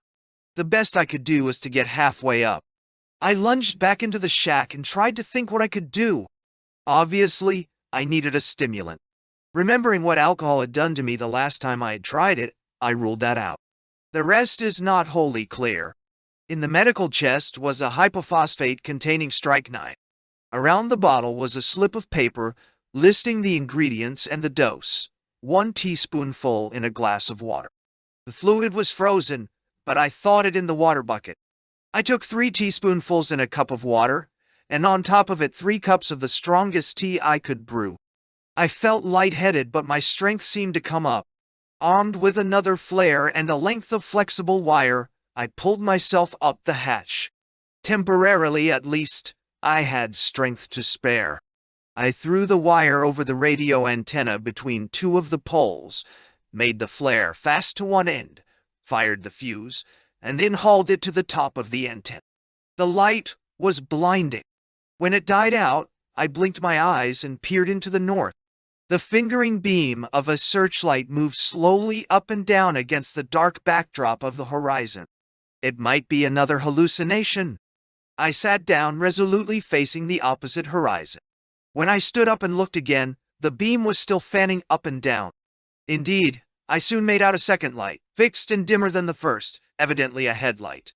This was indeed a world advancing to meet me. In a little while, I should see friends and hear voices talking. The escape, which for 2.5 months had existed only in imagination, was now an oncoming reality. It would be hard to describe exactly what that light did to me. In my whole life, I can recall but one comparable experience. That was at the fag end of the transatlantic flight. We had crossed the Atlantic in fog and storm, and on the coast of France ran into a succession of line squalls, which gave way to rain and more fog. Although we did reach Paris, we were obliged to turn back to the coast, as that was the only place we could land without killing somebody other than ourselves.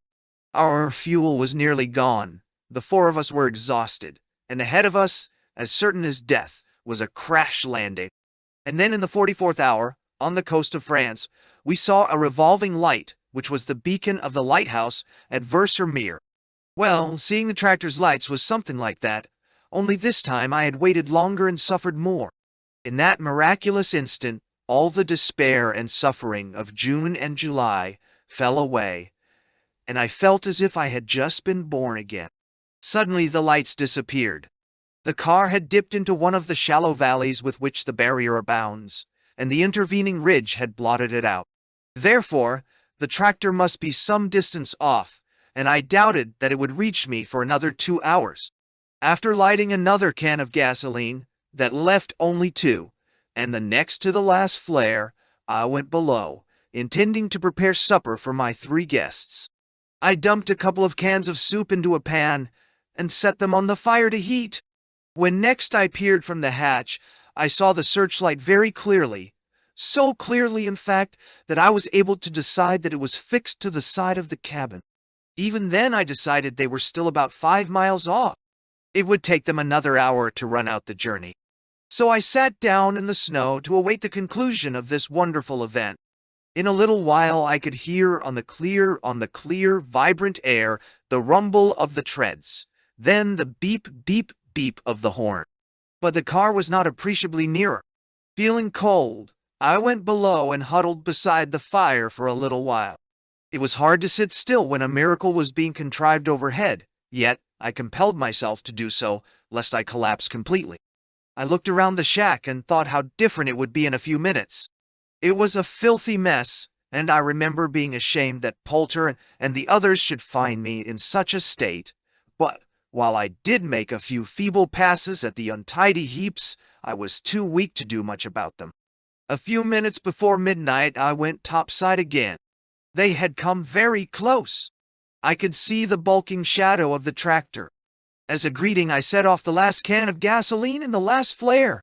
They were just dying when the car stopped about 100 yards away. 3 men jumped out, with Poulter in the center, looming doubly big in furs. I stood up, but I did not dare to walk forward. I remember shaking hands all around, and Waite insists that I said, "Hello, fellows. Come on below. I have a bowl of hot soup waiting for you." If that is really so, then I can only plead that no theatricalism was intended. The truth is that I could find no words to transport outward what was really in my heart. It is also said that I collapsed at the foot of the ladder. I have only a muddled impression of that, and a slightly clearer one of trying to hide my weakness. Nevertheless, I do remember sitting on the bunk, watching Poulter and Dimas and Waite gulp down the soup and the biscuits. And I do remember what their voices were like, even if I am not sure of what they said. And I do remember thinking that much of what they said was as meaningless as if it were spoken in an unfamiliar tongue, for they had been together a long time, occupied with common experiences, and in their talk they could take a deal for granted. I was the stranger. All this happened a little after midnight, August 11th, 1934. 2 months and 4 days passed before I was able to return to Little America, which was all to the good, since it enabled us to extend the meteorological recordings that much longer. This second wait was also a long one, but I was in no shape to leave earlier than I did. I could not possibly have survived a trip back in the tractor, and I hesitated to risk an airplane until I had enough endurance to withstand the rigors of a forced landing, always a possibility in that part of the world. It is a tribute to Poulter's self-restraint that he never once brought up the question of my returning. Neither, until toward the end, did Charlie Murphy, who continued to act as buffer, relaying only those expedition matters which required my final decision. "We are all happy beyond words over the way things have turned out," he radioed Poulter. "Tell him that he will find an expedition ready to go when he throws the switch." The 2 months that followed the tractor's coming were as pleasant as the others had been miserable. True, with 4 of us in the shack, we couldn't move without getting in each other's way. At night, the 3 of them used to spread their sleeping bags on the deck and sleep shoulder to shoulder like 3 musketeers. Demas and Waite took turns at cooking and cleaning house. Poulter looked after the instruments and observed meteors as long as the darkness lasted. For a long time they wouldn't allow me to do anything, and, to tell the truth, I didn't insist beyond the requirements of simple courtesy. For it was wonderful not to have to do anything for a change. The darkness lifted from my heart, just as it presently did from the barrier, with a tremendous inrush of white light. I was a long time regaining my strength, but little by little it came back, and with it some of my lost weight.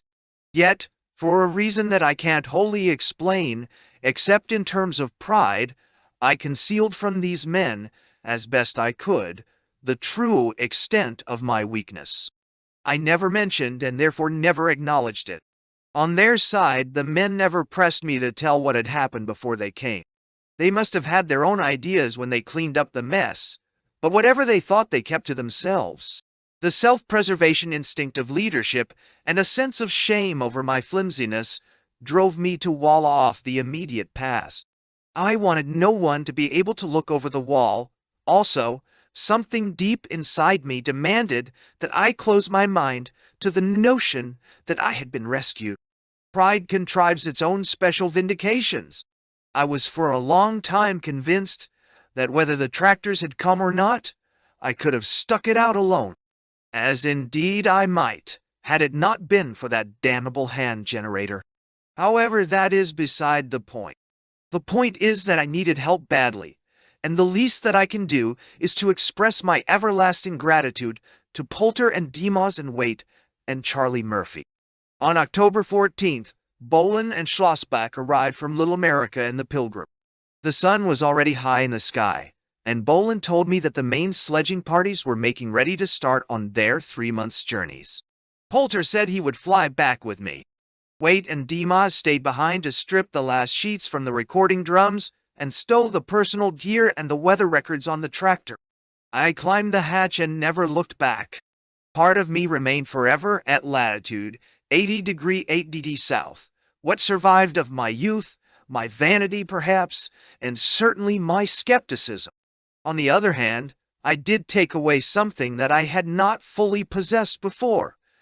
Appreciation of the sheer beauty and miracle of being alive, and a humble set of values.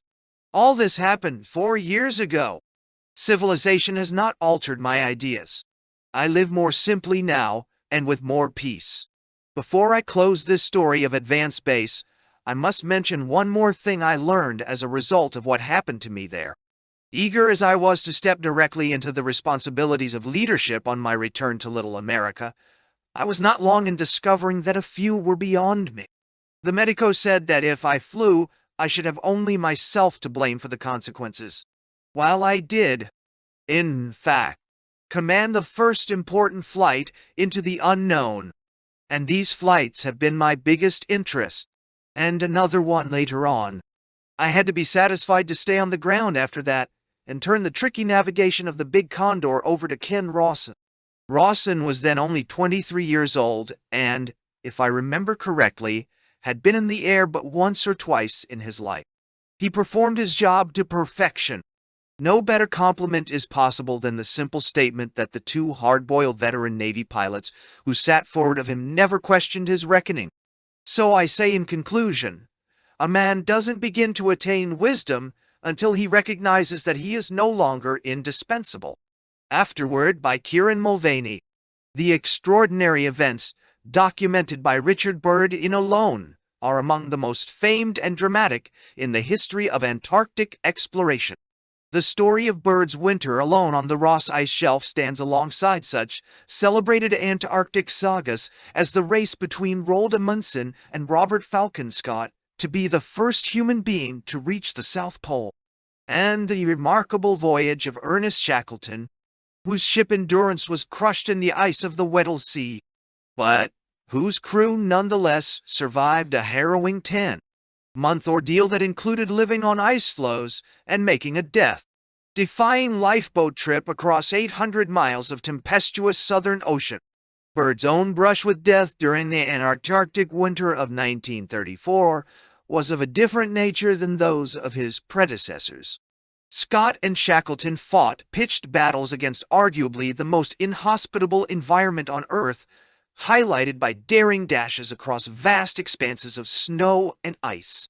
Byrd's drama, on the other hand, unfolded within the confines of a shack that protected him from the fierce elements outside, but where he was nearly slain by the very device that was meant to keep him warm during the long Antarctic night.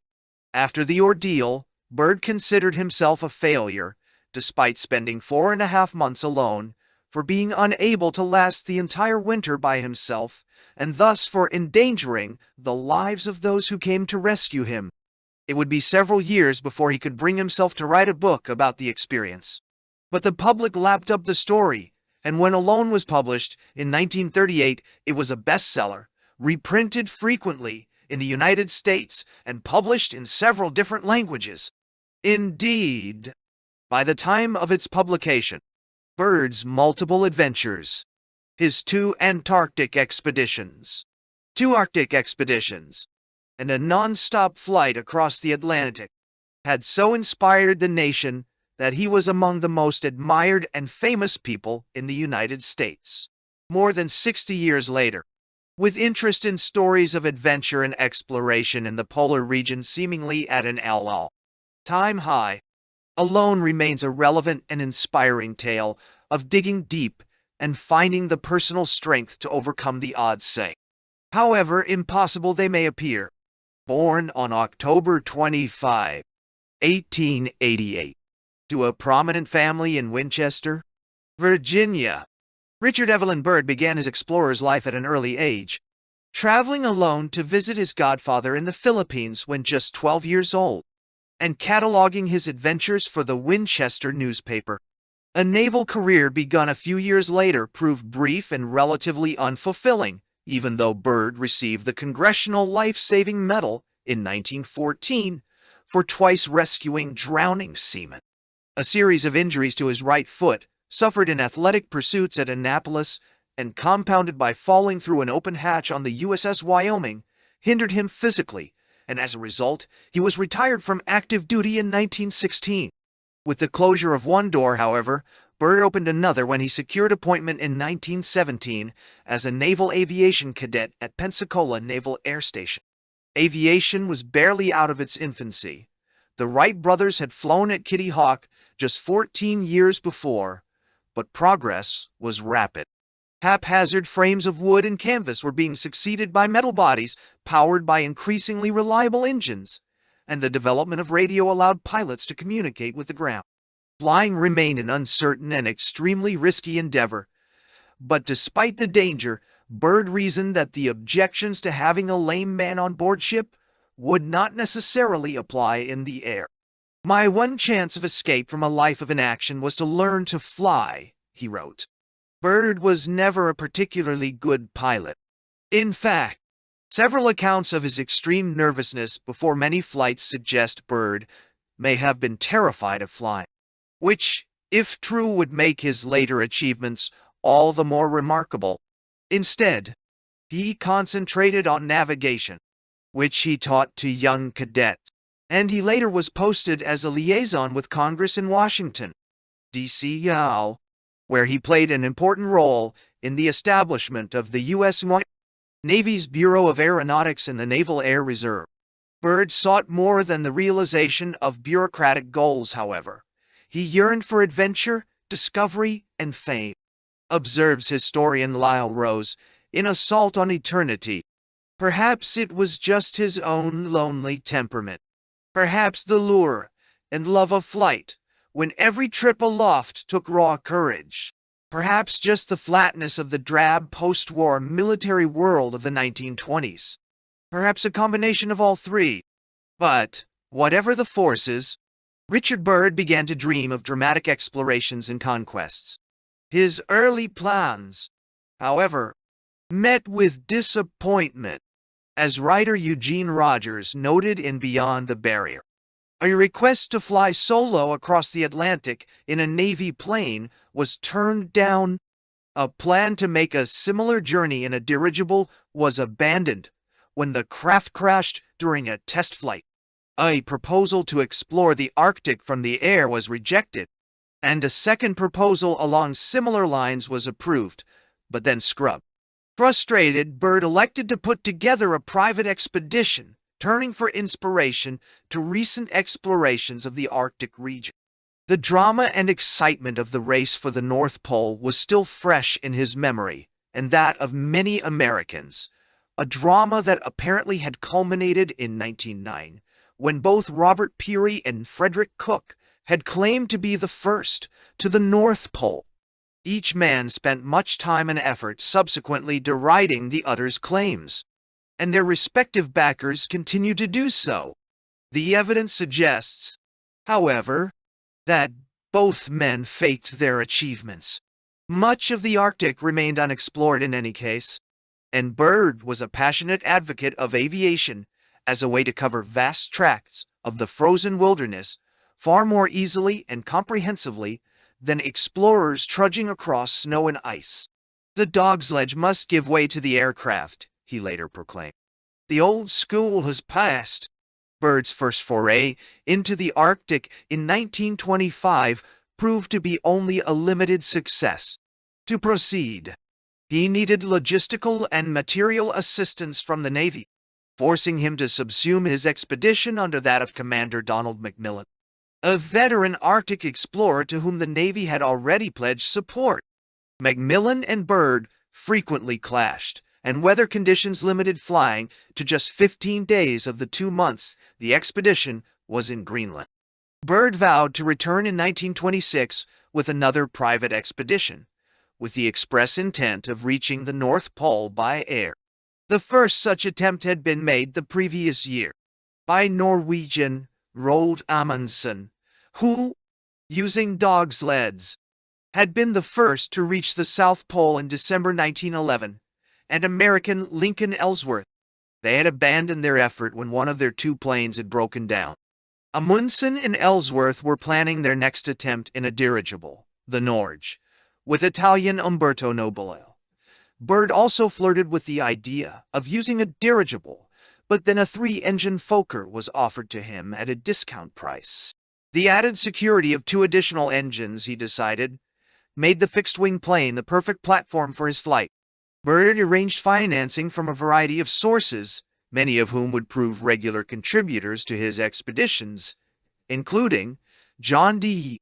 Rockefeller and Edsel Ford, after whose 3-year-old daughter, Josephine Byrd, named the airplane. As he would do in the Antarctic, Byrd also arranged deals with the news media, accepting financing from the likes of Pathé News and the New York Times in exchange for exclusive newsreel and print coverage rights.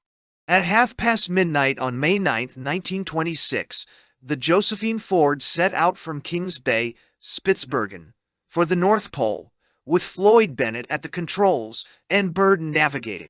The navigational instruments familiar to modern aviators lay a long way in the future.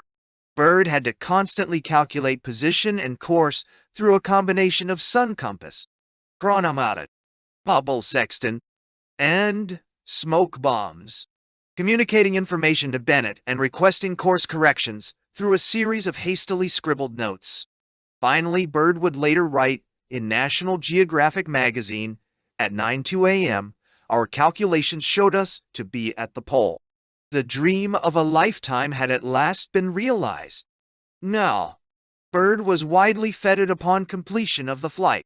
The Navy promoted him to commander. New York City threw him a ticker-tape parade. Yet, Almost immediately, whispering began, muted at first and mostly from abroad, but progressively louder over the years and almost deafening in the decades after Byrd's death. Some questioned whether the Josephine Ford had the speed to make the journey so quickly. Much later, in 1960, a Swedish meteorologist added to that line of argument, claiming the aircraft would have needed strong supporting winds to achieve the feat, and concluding from examination of meteorological records that no such winds had been blowing. Bennett himself is said to have conceded, on more than one occasion, that they didn't reach the pole. According to one story, he confessed that the Ford had sprung an oil leak early in the flight and that he and Byrd had flown just over the horizon and circled a few times before returning. In 1979, it was alleged that Byrd himself had once admitted that he and Bennett had never been closer than 150 miles to the pole. The discovery in 1996 of Byrd's diary and notebook from that flight did nothing to quell or confirm the rumors. The findings included Byrd's feverish scribbles as he attempted to calculate the Josephine Ford's course and distance from the pole, and the notes he passed to Bennett. Byrd's scrawls include references apparently late in the outward flight to the oil leak, and also to strong winds, seemingly countering later allegations that the leak occurred early or that winds were weak. They do not answer the question of whether the pole was achieved, although one expert examined Byrd's calculations and concluded he had been no closer than 150 miles. Two others felt that Byrd's jottings indicated he had closed to within tens of miles and had quite possibly reached the pole itself. But whatever the case, they appear to show, says Raymond Gorler, the archivist who uncovered the diary, that Byrd at least genuinely believed he had succeeded in his quest. Byrd next turned his sights to the goal denied him earlier by the Navy, the opportunity to fly nonstop across the Atlantic. The public, already buzzing over Byrd's North Pole flight, and in a confident and celebratory mood given the booming economy and the recent celebration of the country's 150th birthday, followed news of the flight's preparations with interest and enthusiasm. But Byrd's plans were dashed when his plane, a three-engine Fokker dubbed America, crashed during a test flight on April 20, 1927. Byrd's setback allowed two competing concerns to gain a head start in the race across the Atlantic. Byrd generously allowed both of them. The Spirit of St. Louis, piloted by Charles Lindbergh and Clarence Chamberlain's Columbia, to use the specially designed runway he had constructed at Roosevelt Field on Long Island. It was from there that on May 20th, Lindbergh took off for Paris, where he landed 33.5 hours later. On June 4th, Chamberlain left Roosevelt Field in the Columbia and reached Berlin. Not until June 29th, 2 months after the fateful test flight, did the America set off for France, carrying Byrd Acosta and Bernd Balchen as pilots, Byrd as navigator, and George Noville as radio operator. The weather was dreadful. Rain and fog bedeviled the flight most of the way, and conditions above Paris were too poor to execute a landing. Acosta and Balchen turned around and looked for a spot along the coast where they could land in the water and eventually touch down in the sea near what a later generation of Americans would know as Omaha Beach. They walked to the village of Vers-sur-Mer near Caen in Normandy, and by the time they arrived in Paris, huge and enthusiastic crowds had gathered to welcome. On his return to New York, Byrd became the first person in history to be rewarded with a second ticker tape parade. Byrd had achieved a great deal in his exploratory ventures, more than any aviator before him. But it was merely prelude to what was to come. Byrd was driven by the desire for discovery and above all, priority. And for all his achievements to this point, he felt unfulfilled. His first Arctic expedition had been a disappointment. The crowning glory of his second Arctic expedition had been called into question, and he would enter history books as only the third person to fly nonstop across the Atlantic. There was, however, one place where he could still indelibly stamp his name. He had flown in the Arctic and to the North Pole. Now he would soar over Antarctica and fly to the South Pole, the coldest, stormiest, and most remote area on the planet. The Antarctic can be an almost unimaginably hostile environment. The average annual temperature at the South Pole is minus 60 degrees F. The coldest temperature ever recorded on the continent is minus 129.9 degrees F. The fearsome conditions in the region had beaten back explorers for centuries, and much of the continent's geography remained a mystery. Somebody had to explore this region, Byrd said, and it is the job I have picked out for myself. His was the challenge too. As he put it, take off the maps for the school children of the ages to come, a part of that great blank white space at the bottom of the world. The Biltmore Hotel in New York donated a suite of rooms, from which, beginning in early 1928, Byrd planned his first Antarctic expedition, recruiting members and sponsors. As he had done before, he struck an exclusive deal with the New York Times and secured financial support from such friends as Edsel Ford and John D. Rockefeller, from the National Geographic Society, from heavyweight champion Gene Tunney, and from fellow aviators such as Amelia Earhart and old rival Charles Lindbergh. Companies provided everything from peanut butter and coffee to furs. The extreme danger of the venture was on everyone's mind. Herbert Ponting, the photographer on Scott's last expedition, warned that, compared to Antarctica, Spitsbergen in summer is a pleasant place with almost a temperate climate. Charles Wright, one of the team who had found the bodies of Scott and his comrade, feared that, if Byrd is forced to make a landing on the ice, I do not see how he can ever take off again. I don't. The flight to the South Pole escaped disaster, although the crew endured some nerve-wracking moments. In order to make sure the plane cleared the mountains that marked the southern edge of the Ross Ice Shelf and the beginning of the polar plateau, they were forced to jettison supplies that would have proven essential had they needed to crash land on the ice.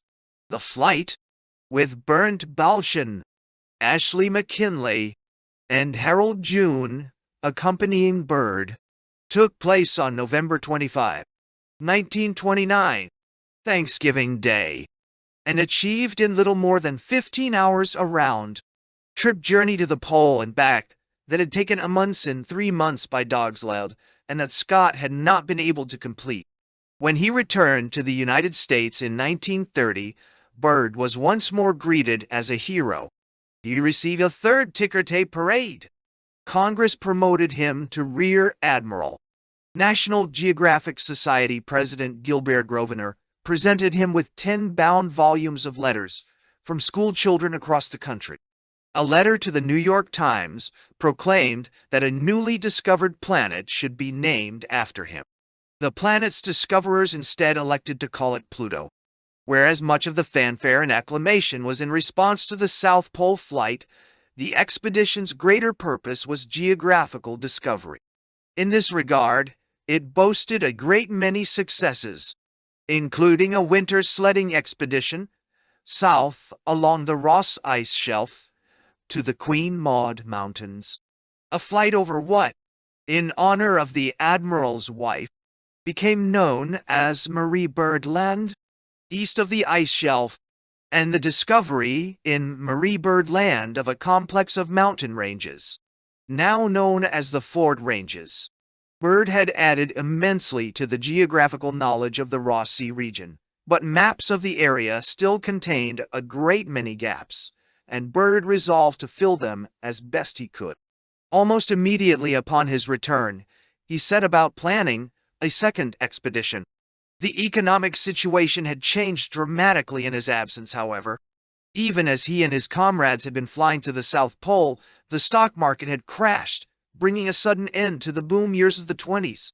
Initially, even his most faithful and consistent backer, Edsel Ford, turned him down.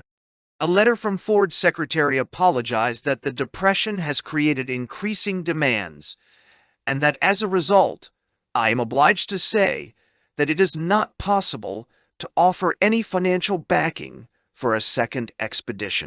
Ultimately, however, Ford either had a change of heart or overruled his protective employee, becoming one of this expedition's major sponsors, as he had been for Byrd's previous ventures. Eventually, other corporations came on board as well, but the effort required was greater than before and took longer than anticipated.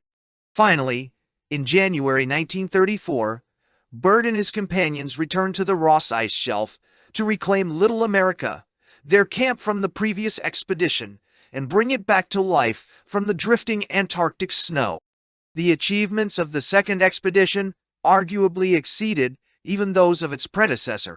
Expedition members delineated the eastern edge of the Ross Sea, mapped and christened several previously unknown mountains, discovered Roosevelt Island, covered by ice and surrounded by the Ross Ice Shelf, found the southernmost plants and fossils ever discovered, studied the region's birds and marine mammals, and made daily meteorological observations.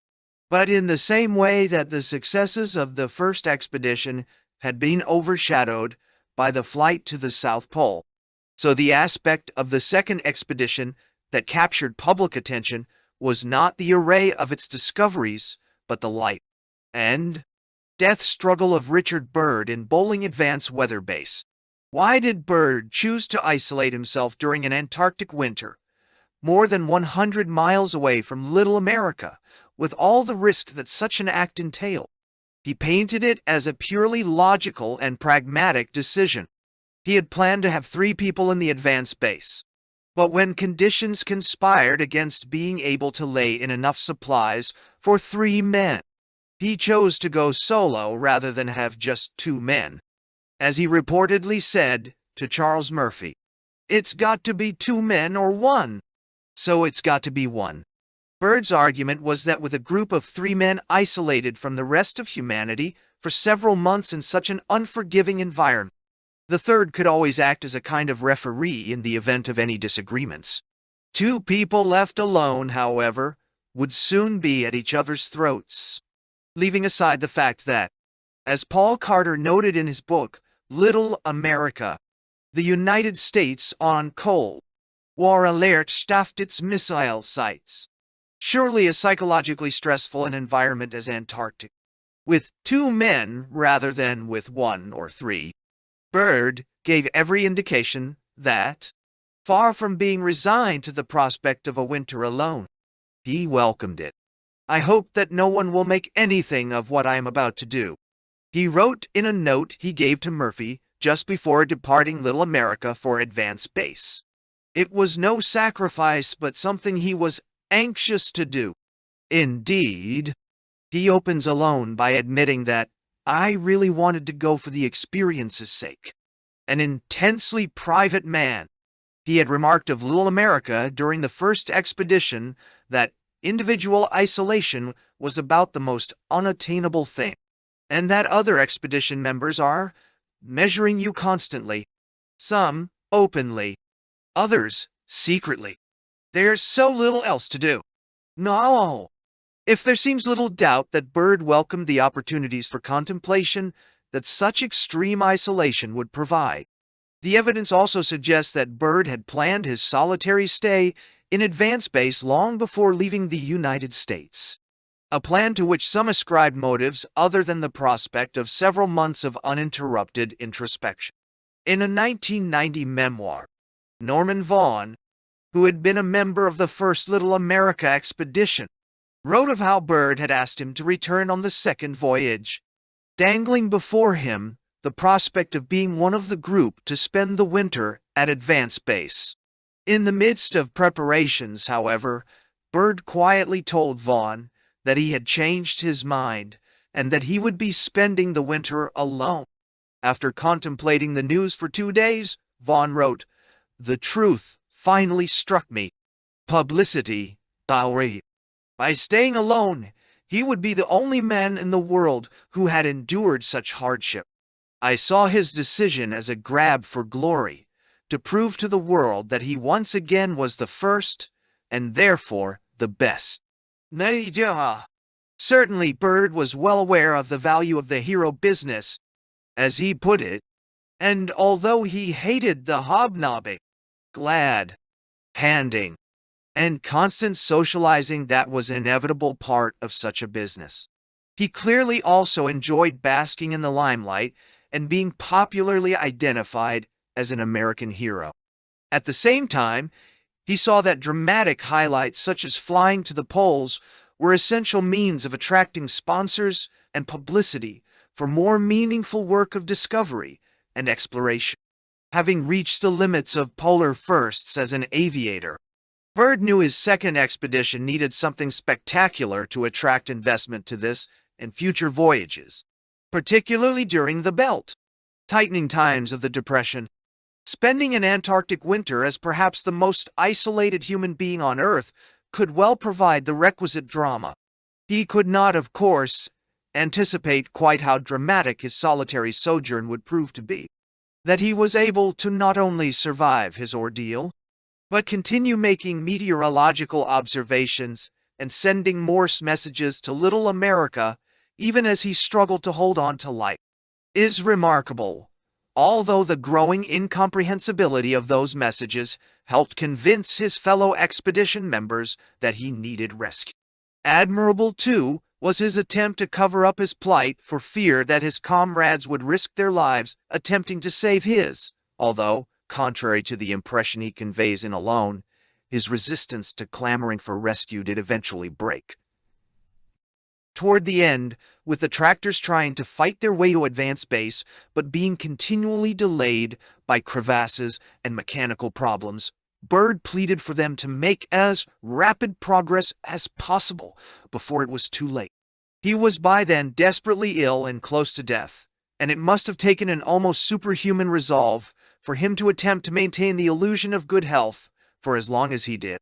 Nonetheless, the case has been made by many, including members of the expedition, that such bravery was unnecessary and avoidable, that Byrd should not have attempted to live alone in advance base in the first place, and that the inherent risks involved in doing so, both to himself and to his comrade, were so great as to make the entire undertaking profoundly irresponsible. Byrd never had another opportunity to test his mettle in the Antarctic the same way.